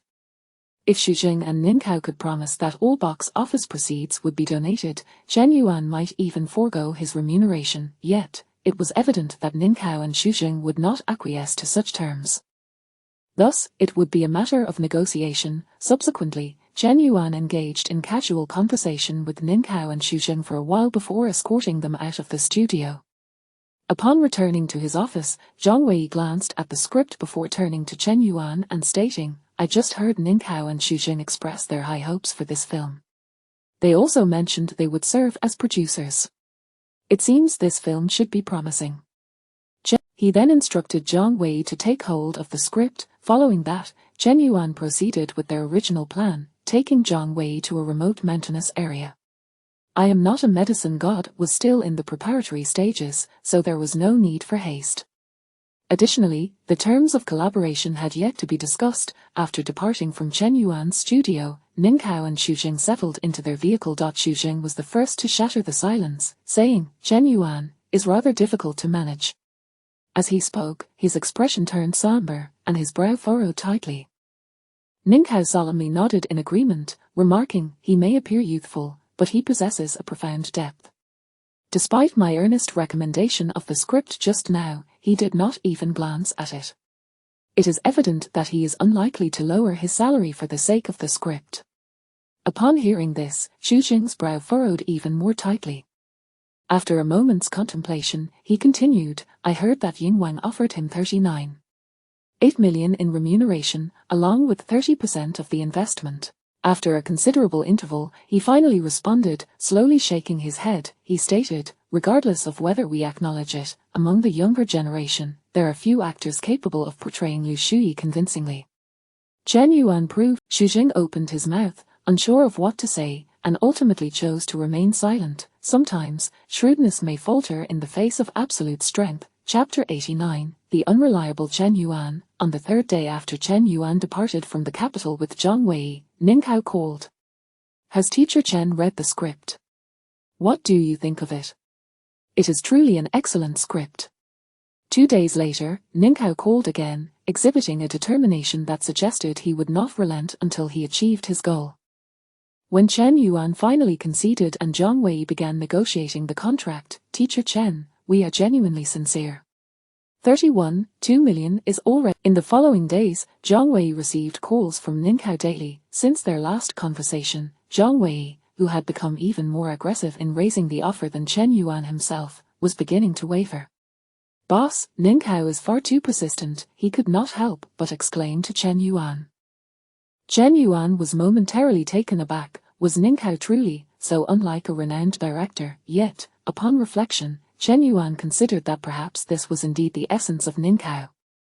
Throughout Ninkao's illustrious career, not a single rumor of jealousy or rivalry with others had ever emerged. His good temperament was one aspect, but his forbearance was another. In reality, Ninkao was an exceptionally understanding individual. After all, would Liu Dehua invest casually in a stranger? In fact, Ninkao had never even had the opportunity to meet Liu Dehua face to face. To put it succinctly, those who have achieved even a modicum of fame in the entertainment industry are never weak in the realm of interpersonal relations. The esteemed agent Yang Qingjun once remarked, "I once knew an artist with outstanding personal qualities, someone who could undoubtedly become a top-tier star. However, his ability to interact with others was woefully inadequate. The result? The artist, whom Yang Qingjun had high hopes for, ultimately made nary a ripple in the entertainment world." After a protracted negotiation, Zhang Wei and Ninkao finally established the terms of their collaboration. The remuneration, 43.2 million. Chen Yuan would additionally invest 47 million, securing a 40% stake in Dying to Survive. Originally, the filming budget for Dying to Survive was set at 75 million, but with Chen Yuan's involvement, it was ultimately raised to approximately 120 million. This outcome left Ninkau feeling quite distressed. Such a remarkable subject matter and an exceptional script were bound to recoup their investment, perhaps even yield substantial profits. Now, however, they were obliged to relinquish 40% of the investment. Nonetheless, it was somewhat acceptable, considering Chen Yuan's undeniable appeal. Chen Yuan, too, found this arrangement agreeable, for it fulfilled the system's microtransaction task. Just after Chen Yuan and Ninkau reached an agreement. Ding dong. Congratulations, host, on completing the microtransaction task. Rewards are being distributed. Shortly thereafter, the system completed the reward distribution. Congratulations, host, you have received the reward. Disease simulation. Congratulations, host, you have received the reward, Best Actor Level Acting Experience Card X1. As per usual, the rewards for merely facilitating the microtransaction task were not overly generous. Thus, at that moment, Chen Yuan was not particularly disappointed. What preoccupied him more was their disease simulation. What did it entail? After a brief moment of contemplation, Chen Yuan promptly activated a disease simulation in his mind. Immediately, a lengthy list of ailments appeared before him. He selected the category leukemia. Ding dong. Leukemia disease simulation has been activated. The host may exit the simulation at any time. As the system's voice resonated, Chen Yuan suddenly felt a wave of weakness envelop him.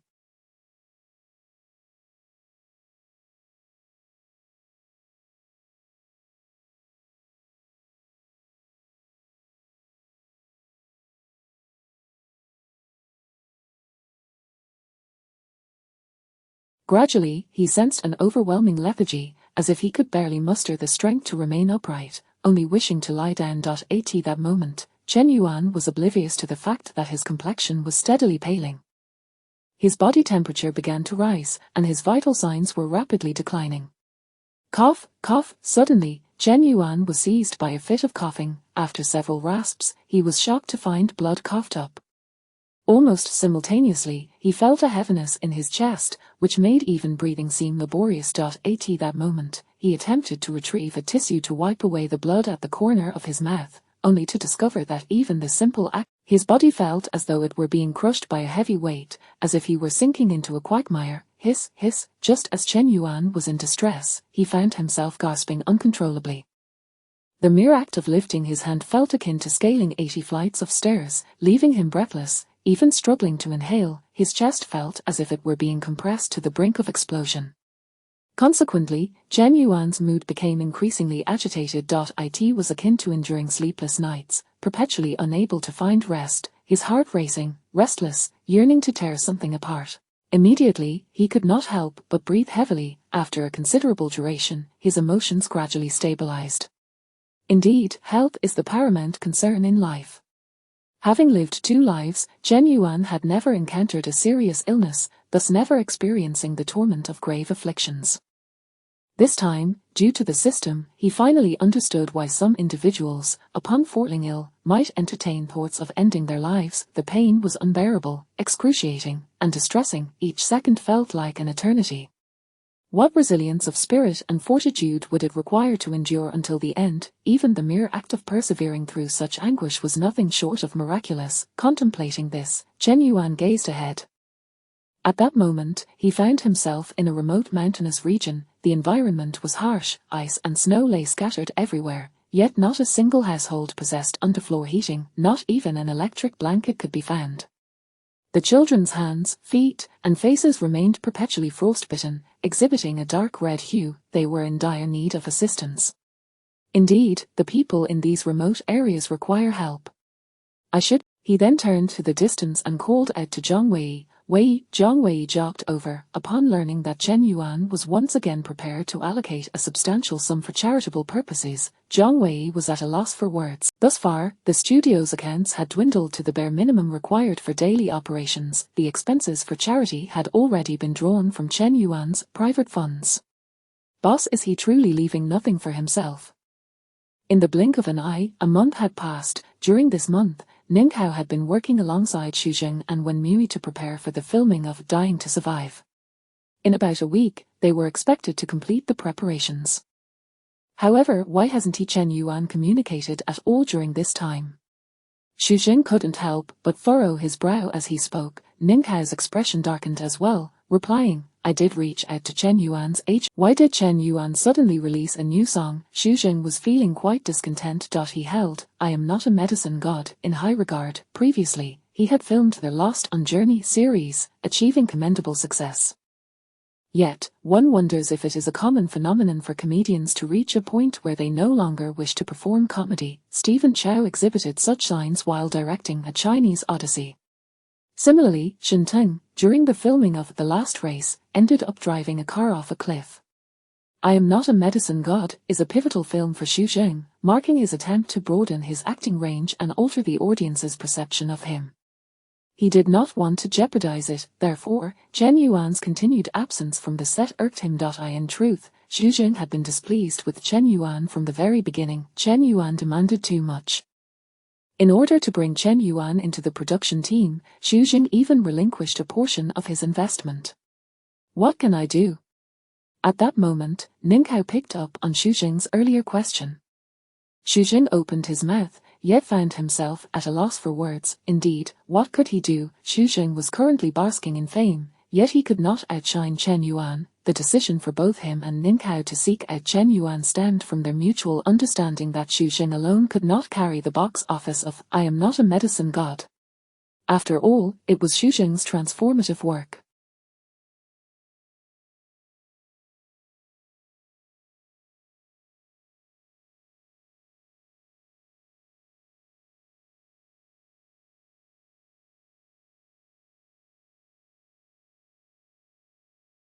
Moreover, the realism genre was truly not in vogue. Additionally, due to Ning Hao's amicable relationship with Han Senping from China Film, he had gleaned some information about Chen Yuan. It was said that the higher-ups were aware of Chen Yuan and held him in favorable regard. In the face of such a Chen Yuan, Xu Jing, despite his frustrations, could only bottle it up. After a brief silence, Xu Jing broke the quiet, stating, the production team was not ready before. You couldn't say much. Now we can allow Chen Yuan to join the cast. It is indeed time for him to prepare for the shoot. Ning Hao nodded in agreement. He was a remarkably efficient person, nodding as he pulled out his phone, ready to contact Chen Yuan immediately. Just as he retrieved his phone, a trending news alert popped up. Chen Yuan's new song is here. Ning Hao was momentarily taken aback. A new song from Chen Yuan. Hadn't he been preoccupied with his personal affairs? Why the sudden release of a new track? Out of curiosity, Ning Hao couldn't resist clicking on the trending news link. His phone redirected him to Weibo, where he found Chen Yuan's related topics occupying the top spot. The comments under the trending search had already exceeded 100,000. Chen Yuan has finally resurfaced. I thought he had secretly gone off to film again. Has everyone listened to Chen Yuan's new song? It's absolutely wonderful. Chen Yuan never disappoints. The comment section was filled with praise. What else going on? As Ning Hao absorbed the content on his phone, Xu Jing, noticing his intense focus, inquired with curiosity. Chen Yuan released a new song, Ning Hao replied candidly. Xu Jing furrowed his brow once more, remarking, has he been busy creating during this time? Xu Jing was reproaching Chen Yuan. If he had the time, why not join the cast earlier? Could a mere song ever eclipse the significance of a film? Ning Hao understood Xu Jing's sentiment, but refrained from engaging further, instead steering the conversation. Netizens are giving high praise to Chen Yuan's new song. Let's give it a listen. As he spoke, Ning Hao opened the music player. Instantly, he saw a promotional banner for Chen Yuan's new song.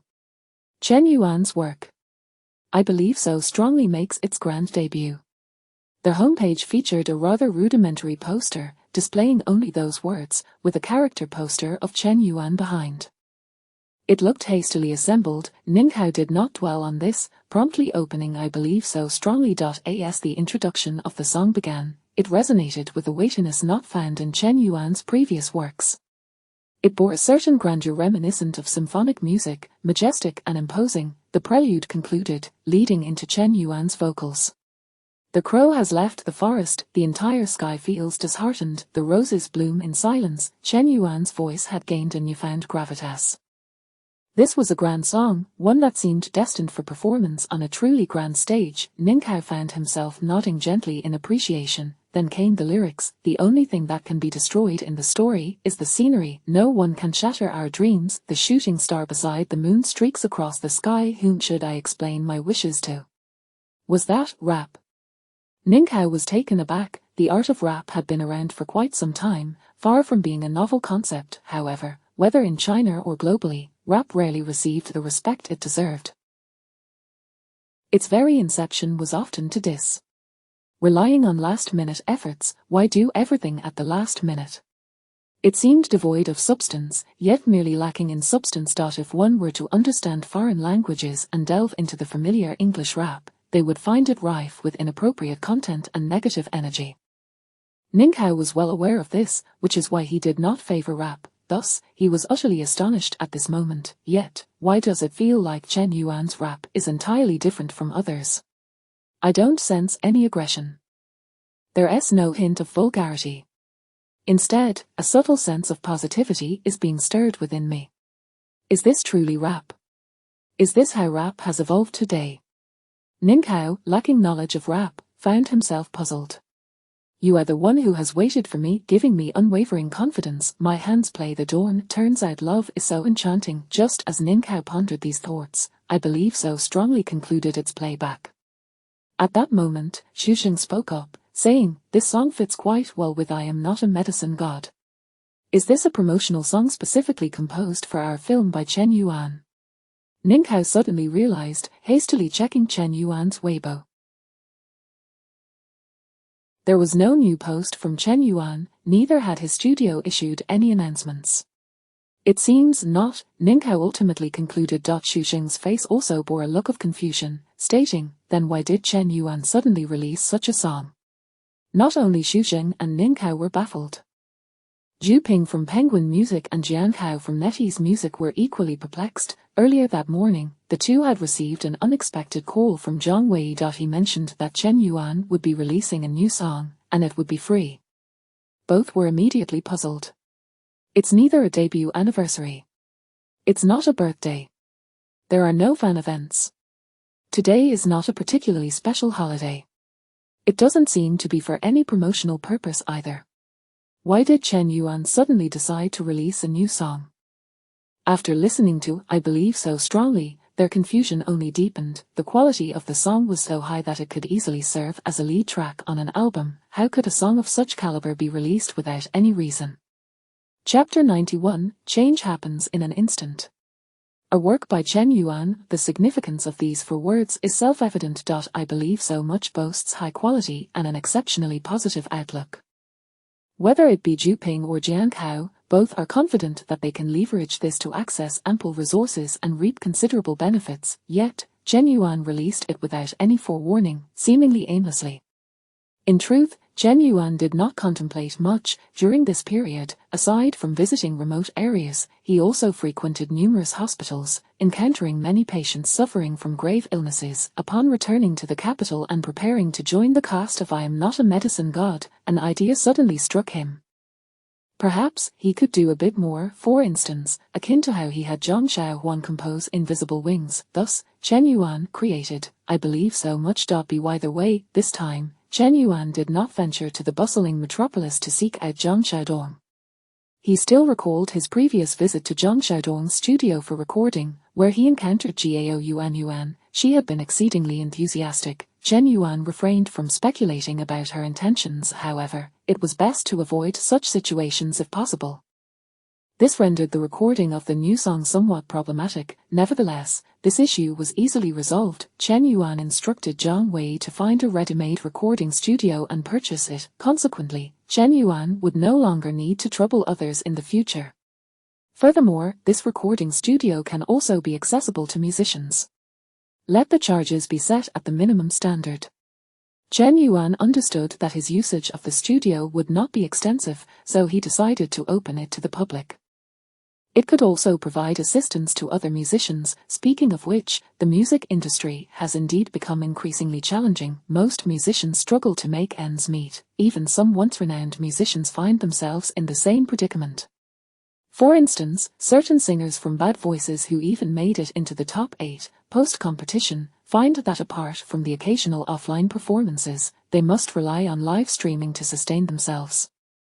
Typically, their live streams attract only a handful of viewers, sometimes as few as just a few people. Yet again, Chen Yuan is not here to change the world. However, he will not hesitate to extend help in areas where he can make a difference. This endeavor did not consume much of Chen Yuan's energy. On the second day following the release of I Believe So Much, Chen Yuan officially joined the cast, accompanied by Zhang Wei. He arrived at the set of I Am Not a Medicine God. Ninghao and Xu Jing awaited him alongside Wenmu at the filming base. Interestingly, when they're fully equipped, Chen Yuan stepped out of the car. The three of them did not approach him to greet him.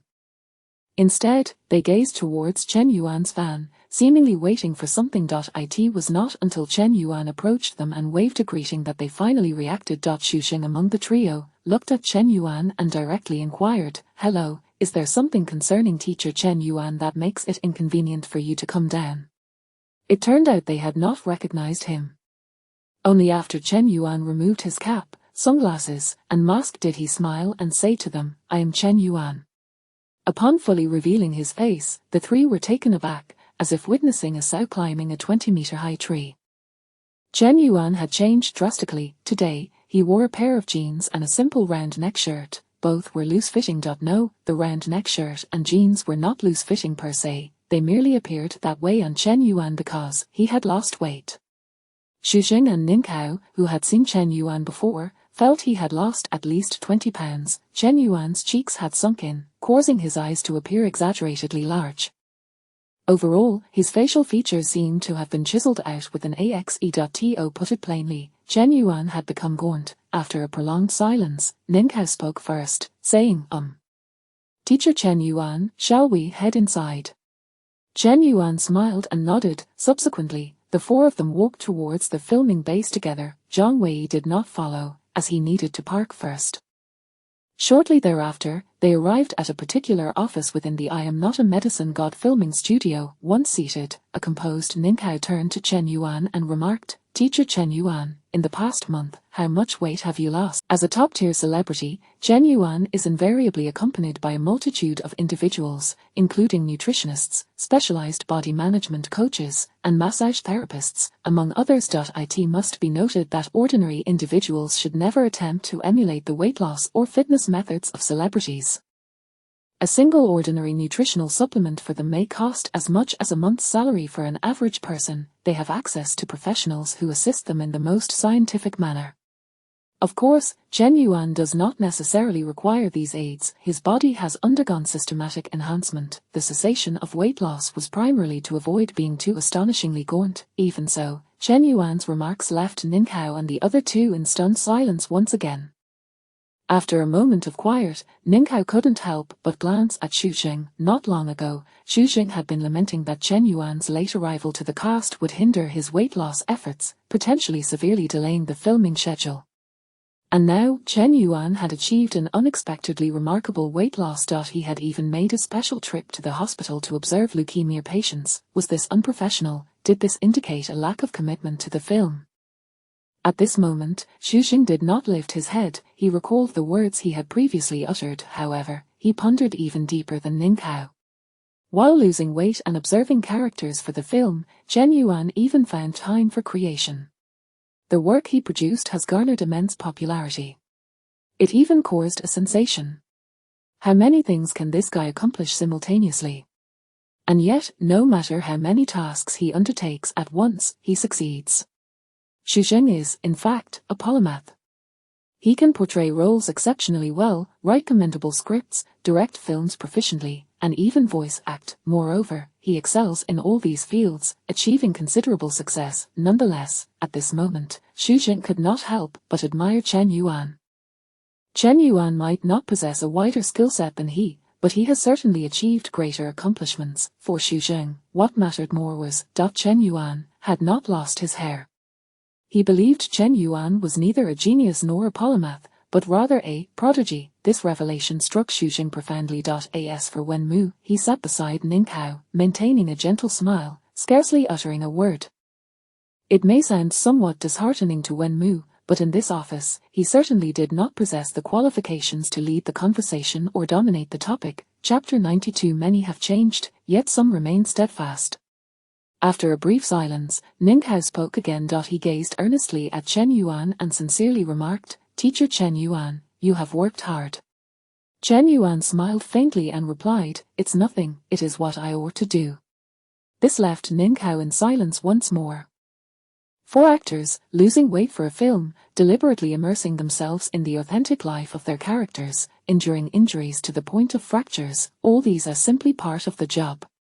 With such a generous salary, isn't it expected that one puts forth a modicum of effort? In the 1980s, when actors were merely receiving a meager stipend of yuan per day, they demanded ample time, often more than a month, to truly experience the lives of their roles before filming commenced.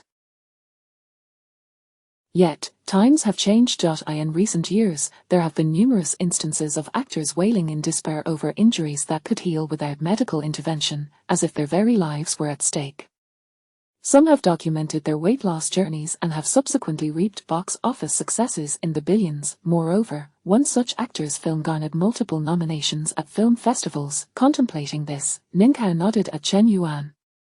It would be an overstatement to claim that Ning Hao fully endorsed Chen Yuan, but he undeniably sensed a distinction in Chen Yuan compared to other emerging actors. Soon, Ning Hao shifted the conversation to discuss the filming plans for Dying to Survive.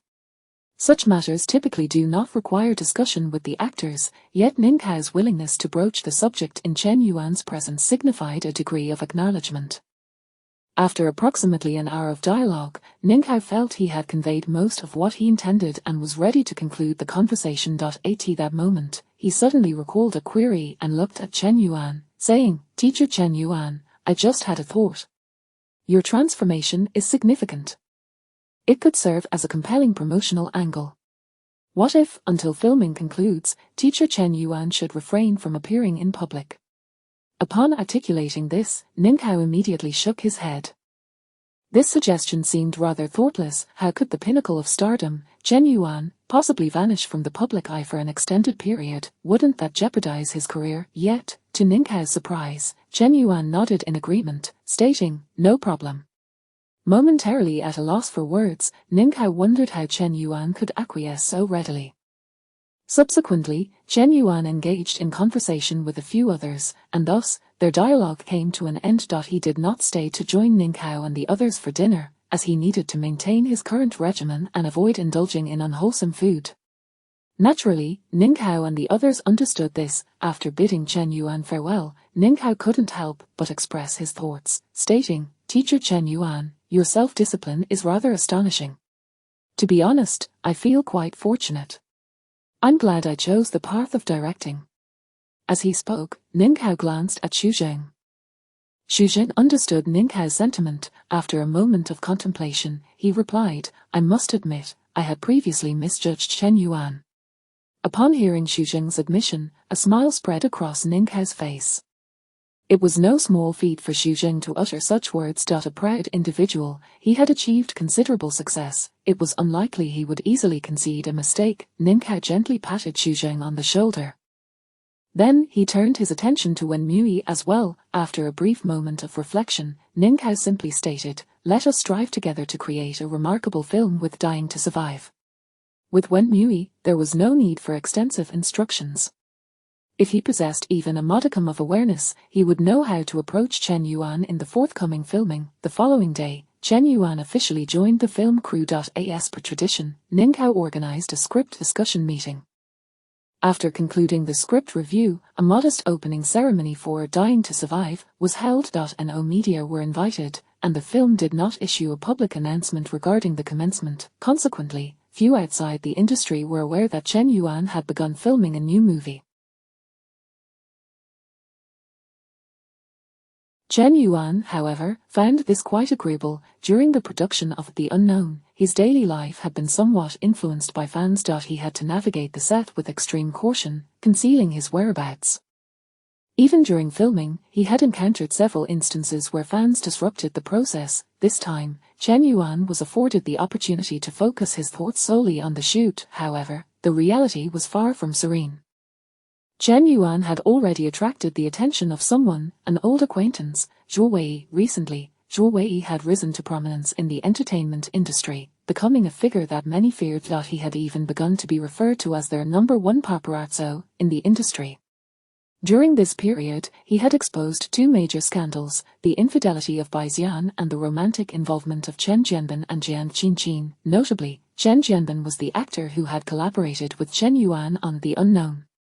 The story of how Zhou Wei uncovered Chen Jianbin's scandal was rather intriguing.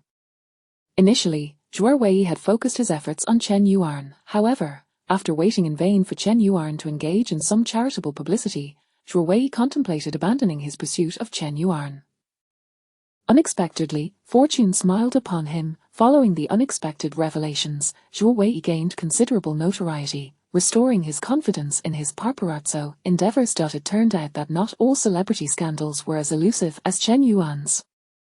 In fact, as Zhou Wei anticipated, in the ensuing days, he uncovered numerous dark secrets of various artists, sailing smoothly in his career. Nonetheless, Zhou Wei was not content to rest on his laurels. His gaze soon returned to Chen Yuan. If I wish to elevate my career, I must set my sights on the current most popular figure in the entertainment industry, Chen Yuan. There is no cat that does not stray. There is no artist without flaws. I will undoubtedly uncover Chen Yuan's secrets. Thus, Zhou Wei shifted the focus of his work. Before long, he made a startling discovery. Chen Yuan has actually lost a significant amount of weight. It has only been a little over a month since I last saw him. It is impossible for someone to lose weight so drastically in such a short span without reason. There is something amiss. Zhou Wei became exhilarated. He immediately mobilized all his resources. He intended to monitor Chen Yuan from every conceivable angle. Days passed swiftly. The opening ceremony for Dying to Survive had been held, and filming was set to commence the following day. Yet, Zhou Wei had not detected any abnormalities regarding Chen Yuan. He remained as disciplined as ever. However, when I set my sights on you once more, I was already prepared for the long haul. Because I knew all along that you are a person who hides deeply. This time, I will not relent. Zhou Wei was unwavering in his belief that Chen Yuan's drastic weight loss was not merely for the sake of the film. He maintained his characteristic meticulous skepticism. His commitment was profound. He was determined and relentless in his pursuit of the truth. This tenacity was indeed moving. Chapter 93. A detail establishes a character. Zhou Wei's surveillance is quite discreet. Thus far, no one has noticed it. The crew of Dying to Survive remains unaffected. The day after the commencement ceremony, the filming of Dying to Survive officially began. The initial days of shooting focused on Xu Sheng, a seller of miracle oil whose business is floundering, unable even to pay his rent. He has irreconcilable differences with his wife, leading to divorce and a custody battle over their child. Additionally, he has an ailing father hospitalized, rendering him a marginal figure, not entirely at the bottom of the social ladder. It must be said that Xu Sheng's portrayal of such a downtrodden man comes quite naturally to him. Although he has not appeared in the past few days, Chen Yuan has consistently shown up on set, profoundly impacted by this experience. It must be that he had sufficient groundwork laid beforehand and engaged in a thorough exploration of his character. From the standpoint of an actor, Xu Sheng possesses many admirable qualities. If he were to refrain from distractions and focus all his energy on the film, his achievements could soar even higher. This conclusion is drawn by Chen Yuan after observing Xu Sheng over the past few days.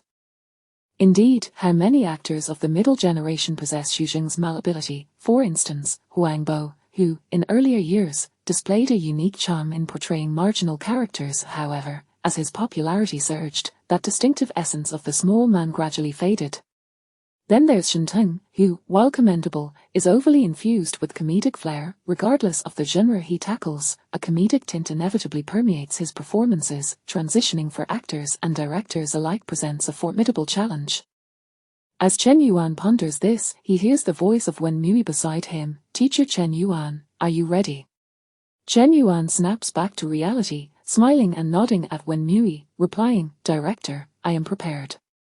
Wen Mui reciprocates the nod and then shouts, all units, prepare. Chen Yuan steps into the first scene of Dying to Survive, and filming officially commences. Outside Xu Zheng's shop, the tall, slender Chen Yuan, adorned with a mask and glasses, enters alongside the hotel owner next to Xu Zheng's establishment. At that moment, when Mui behind the camera notices that Chen Yuan's neck appears slightly inclined forward. This detail is remarkable. Lu Shuyi's situation is unique.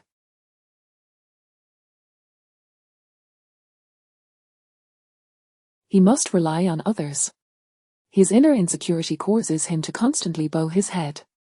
The more he nods, the more he bends, and naturally, his posture cannot remain upright. From his very entrance.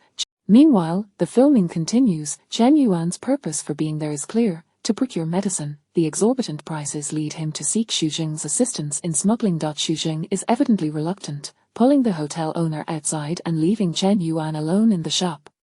Why do you have to tell him everything? Xu Zheng chastises the hotel owner. Aren't you in need of money? I've brought you a business opportunity, the price is negotiable. The hotel owner offers a brief explanation and then turns to leave. Xu Zheng hesitates. He is indeed in need of money, yet he has not made a firm decision. After the hotel owner departs, Xu Zheng cannot help but glance back at the shop. Inside, Chen Yuan catches Xu Zheng's gaze. He momentarily freezes, then instinctively removes his mask, layer after layer, revealing he wears 3 masks. When Mui, observing this scene from behind the camera, is momentarily taken aback. This detail was not part of his design, nor is it in the script. Leukemia patients are particularly fearful of infections. Once infected, their condition can deteriorate rapidly. Thus, leukemia patients wear masks whenever they go out. Chen Yuan not only wears a mask, but he wears 3. With this single detail, Chen Yuan in contrast to when Mui, Xu Zheng is even more profoundly shaken. What he perceives is not merely the detail of Chen Yuan donning 3 masks. He notices the fluidity and nuance in Chen Yuan's performance. Sitting in his own shop, as a patient in need. Reflecting on this, Xu Zheng does not forget the filming. He returns to his position in the shop. Just then, Chen Yuan pulls an orange from his pocket and places it on Xu Zheng's desk. Spare me the theatrics. You do realize that smuggling drugs can lead to imprisonment, right? Xu Zheng responds impatiently, unaffected. It won't come to that, Chen Yuan replies, a hint of amusement in his voice. In such a situation, how can Chen Yuan's tone carry a tone of mirth? When Mui, behind the camera, is momentarily perplexed. However, he does not believe Chen Yuan is breaking character, as this exchange feels natural and fluid. But why is that? When Mui's inexperience and youth show through. Xu Zheng, however, grasps the reason behind Chen Yuan's amused tone, causing a jolt in his heart. Chen Yuan's performance is exceedingly nuanced. Moreover, he must be a top-tier star since his debut, right? How can he embody such a mindset now? When a person is frequently in need of others, their demeanor tends to become humble. Fortunately, he possesses strong emotional regulation skills and remains in character. He picks up on Chen Yuan's line, saying, "What do you mean it won't come to that? For such a significant risk, you propose a mere 30,000. Xu Zheng is indeed skillful. He suppresses his inner conflict and expresses his ambivalence through the performance. At this moment, Chen Yuan catches up to Xu Zheng, attempting to persuade him. Upon hearing the effects are the same, but the price differs by 20. He begins to dismiss Chen Yuan. Cut. At that moment, when Mui's voice rings out, signaling the end of this segment of filming, applause erupts nearby, coming from Ninkao, the producer. Chapter 94. Some individuals are destined to be extraordinary. Teacher Chen Yuan, Teacher Xu Zheng, your performance was simply magnificent. You both fully immersed yourselves in your roles. Your acting has brought my envisioned expectations of this film into vivid reality. Ninkao exclaimed, clapping his hands in appreciation. His words conveyed that Chen Yuan and Xu Zheng had not only met but exceeded his anticipations for Dying to Survive. This was the highest form of praise. However, Xu Zheng shook his head, turning to Chen Yuan, and remarked, Teacher Chen Yuan is the one who truly understands the intricacies of acting. This was Xu Zheng's genuine sentiment. After completing the subsequent filming for the day, he sought out Ninkao specifically. I had previously underestimated Chen Yuan. It was only after sharing the stage with him that I realized he embodies a stark contrast between his on-screen and off-screen personas. He even left me with a sense of inadequacy in matching his performance. And to think he is merely maintaining this level of excellence suffices. With just one or two more high-caliber films, he could become a benchmark for our Chinese cinema. Xu Jing spoke fervently, unable to contain his thoughts. After articulating this lengthy reflection, he poured himself a generous glass of wine and downed it in one go. Without waiting for Ning Cao's reaction, he poured himself another. It was a quest for intoxication. Ning Cao instinctively reached out to stop Xu Jing, knowing that tomorrow's filming awaited, and such excessive drinking was ill-advised. Yet, halfway through his gesture, he halted. With a sigh, he gently shook his head. Subsequently, Ning Cao poured himself a glass of wine and spoke. Some individuals are indeed geniuses. Geniuses to the extent that they evoke a sense of awe. Much like Stephen Chow. And similarly, Chen Yuan. There is no need for us to compare ourselves to such individuals. Focusing on being our best selves and surpassing our own limits is sufficient. Upon finishing his words, Ning Cao consumed the wine in his glass. He understood Xu Jing's current emotions, shocked and profoundly affected. Xu Jing had acted for many years, achieving remarkable success and earning recognition for his skills. Among mid-generation actors, he was among the top 3.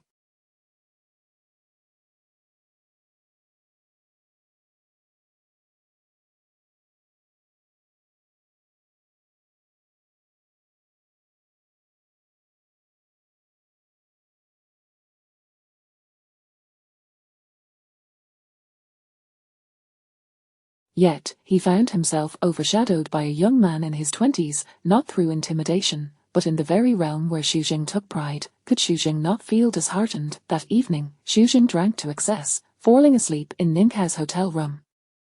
Observing Xu Jing sprawled on the sofa, Ning Cao felt a flicker of relief. Thank goodness I am not an actor.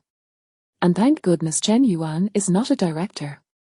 As he muttered this to himself, Ning Cao suddenly paused, struck by a thought. Chen Yuan was still so young, with infinite possibilities ahead. Who could say he wouldn't become a director in the future? Ning Cao even believed that Chen Yuan becoming a director was a certainty. Given Chen Yuan's performance today, how many will be capable of directing his films in the future? Acting leads to directing. It is a natural progression. If Chen Yuan truly becomes a director and creates exceptional works, Ning Cao hesitated to ponder further. The thought was too daunting. Chen Yuan's current standing in the entertainment industry could already be deemed phenomenal. Many within the industry even commented on Chen Yuan, saying he has achieved what no one has done before, and is unlikely to be surpassed. Unbeknownst to Chen Yuan, Xu Jing had been driven to drink by his feelings of inadequacy. He was also unaware of Ning Cao's high regard for him. Over the next few days, Chen Yuan had no filming scheduled, yet he continued to arrive on set. He found it quite intriguing to observe Wenmu as he directed. More specifically, he enjoyed watching Ning Cao guide Wenmu through the shooting process. You must pay attention to the lighting and shadows in the character's environment. Different lighting effects can reflect the character's current emotional state and help establish the atmosphere. When shooting from multiple angles, you need to have a clearly defined vision in your mind beforehand. Only then can you effectively plan the distribution of shots before filming. Avoid close-ups of extras. Their performances often lack subtlety and can easily distract the audience. Refrain from attempting to showcase technical prowess through long takes. That approach is laborious and often unappreciated. During the productions of Goodbye X and The Unknown, Chen Yuan learned a great deal from the directors. However, the insights were not as detailed, nor did they include Ning Cao's explanations. This experience deepened Chen Yuan's understanding of the directorial role. Nevertheless, for the time being, he harbored little interest in pursuing directing. The responsibilities of a director are overwhelming.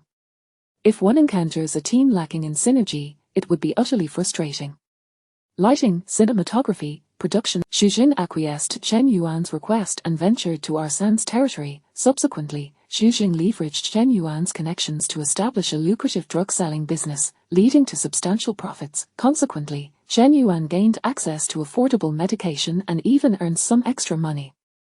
Everything seemed to be progressing in a positive direction, however, as is the nature of stories, twists were bound to occur. At this juncture, law enforcement began cracking down on counterfeit drugs, and Xu Jing's confidence began to wane. Coincidentally, another seller of counterfeit drugs approached Xu Jing, offering a high price for the channels he had established with Arsène. Xu Jing agreed. One evening, Xu Jing gathered all his partners involved in the sale of counterfeit drugs to announce the dissolution of their partnership. All good things must come to an end. As of tomorrow, I shall cease selling this medication. When Xu Jing delivered this news, everyone present was taken aback. Immediately, their emotions erupted like a bomb, creating a cacophony of reactions. Among the most animated was Zhang Yu, who had been concealing his emotions. According to the script, Zhang Yu was supposed to down his drink before leaving. However, he impulsively altered the scene, forcefully slamming the glass onto the table instead. This resulted in his hand being cut by the glass, leaving it blooded. Cut? Wenmu quickly called out, noticing the situation. This was a filming accident, yet, just as Wenmu shouted "cut" and attempted to check on Zhang Yu, the latter smiled and waved his hands dismissively, saying, "Director, I'm fine. My apologies. I just felt the atmosphere was at a peak, and merely breaking the glass didn't convey enough emotion." Zhang Yu wore an awkward smile, but his eyes shone with remarkable determination. Chapter 95, The Persistence of a Young Actor. Are you truly unscathed?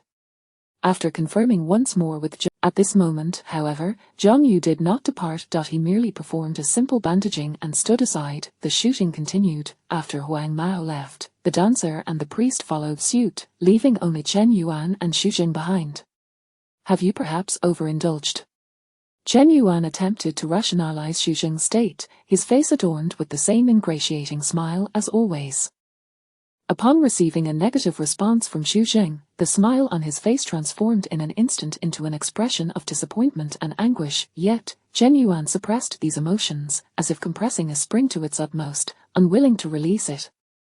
Soon after, he rose and walked towards the door, glancing back over his shoulder just before exiting. He uttered not a word, yet his gaze seemed to convey an entire monologue. The disappointment, pain, and repression in his eyes resembled a volcano on the verge of eruption. In the next moment, Chen Yuan retrieved 3 masks from his pocket. He adept donned the 3-layered mask and resolutely turned away. Once outside, Chen Yuan's posture slumped again, his neck appearing crooked. Click. Wenmu's voice rang out at that moment. The filming of this scene had come to an end. Not only Wenmu, but other crew members also gathered around at this time. Some offered Chen Yuan wet wipes to dab away sweat, while others handed him bottled water. Their gazes towards Chen Yuan radiated admiration. For a moment, it seemed as though the entire crew revolved around Chen Yuan. They were oblivious to the stark contrast in their attitudes towards Chen Yuan and Zhang Yu. Just moments ago, Zhang Yu had sustained an injury, one hand stained with blood. His performance had also been remarkable, filled with tension and vividly portraying the character's essence. This, of course, was inequitable, yet, such is the nature of the entertainment industry, the popular hold the sway. Chen Yuan had no intention of altering this reality, nor could he, however. He did possess the ability to take certain actions. After acknowledging the concerns of those around him with a smile and a nod, Chen Yuan quietly made his way toward a corner. In that corner, Zhang Yu was crouched down, carefully inspecting the injury on his palm, which was wrapped up. You should go to the hospital for a checkup. There might be glass shards embedded in your palm. If not, he had not anticipated that Chen Yuan would come specifically to check on him. Chen Yuan smiled gently and then crouched down in front of Zhang Yu, continuing, it is crucial to take filming seriously, but one should not allow their health to suffer unduly for the sake of a role. Unless, of course, you intend to cease acting altogether after completing Dying to Survive. Chen Yuan refrained from saying that Zhang Yu was working too hard or that he need not take filming so seriously.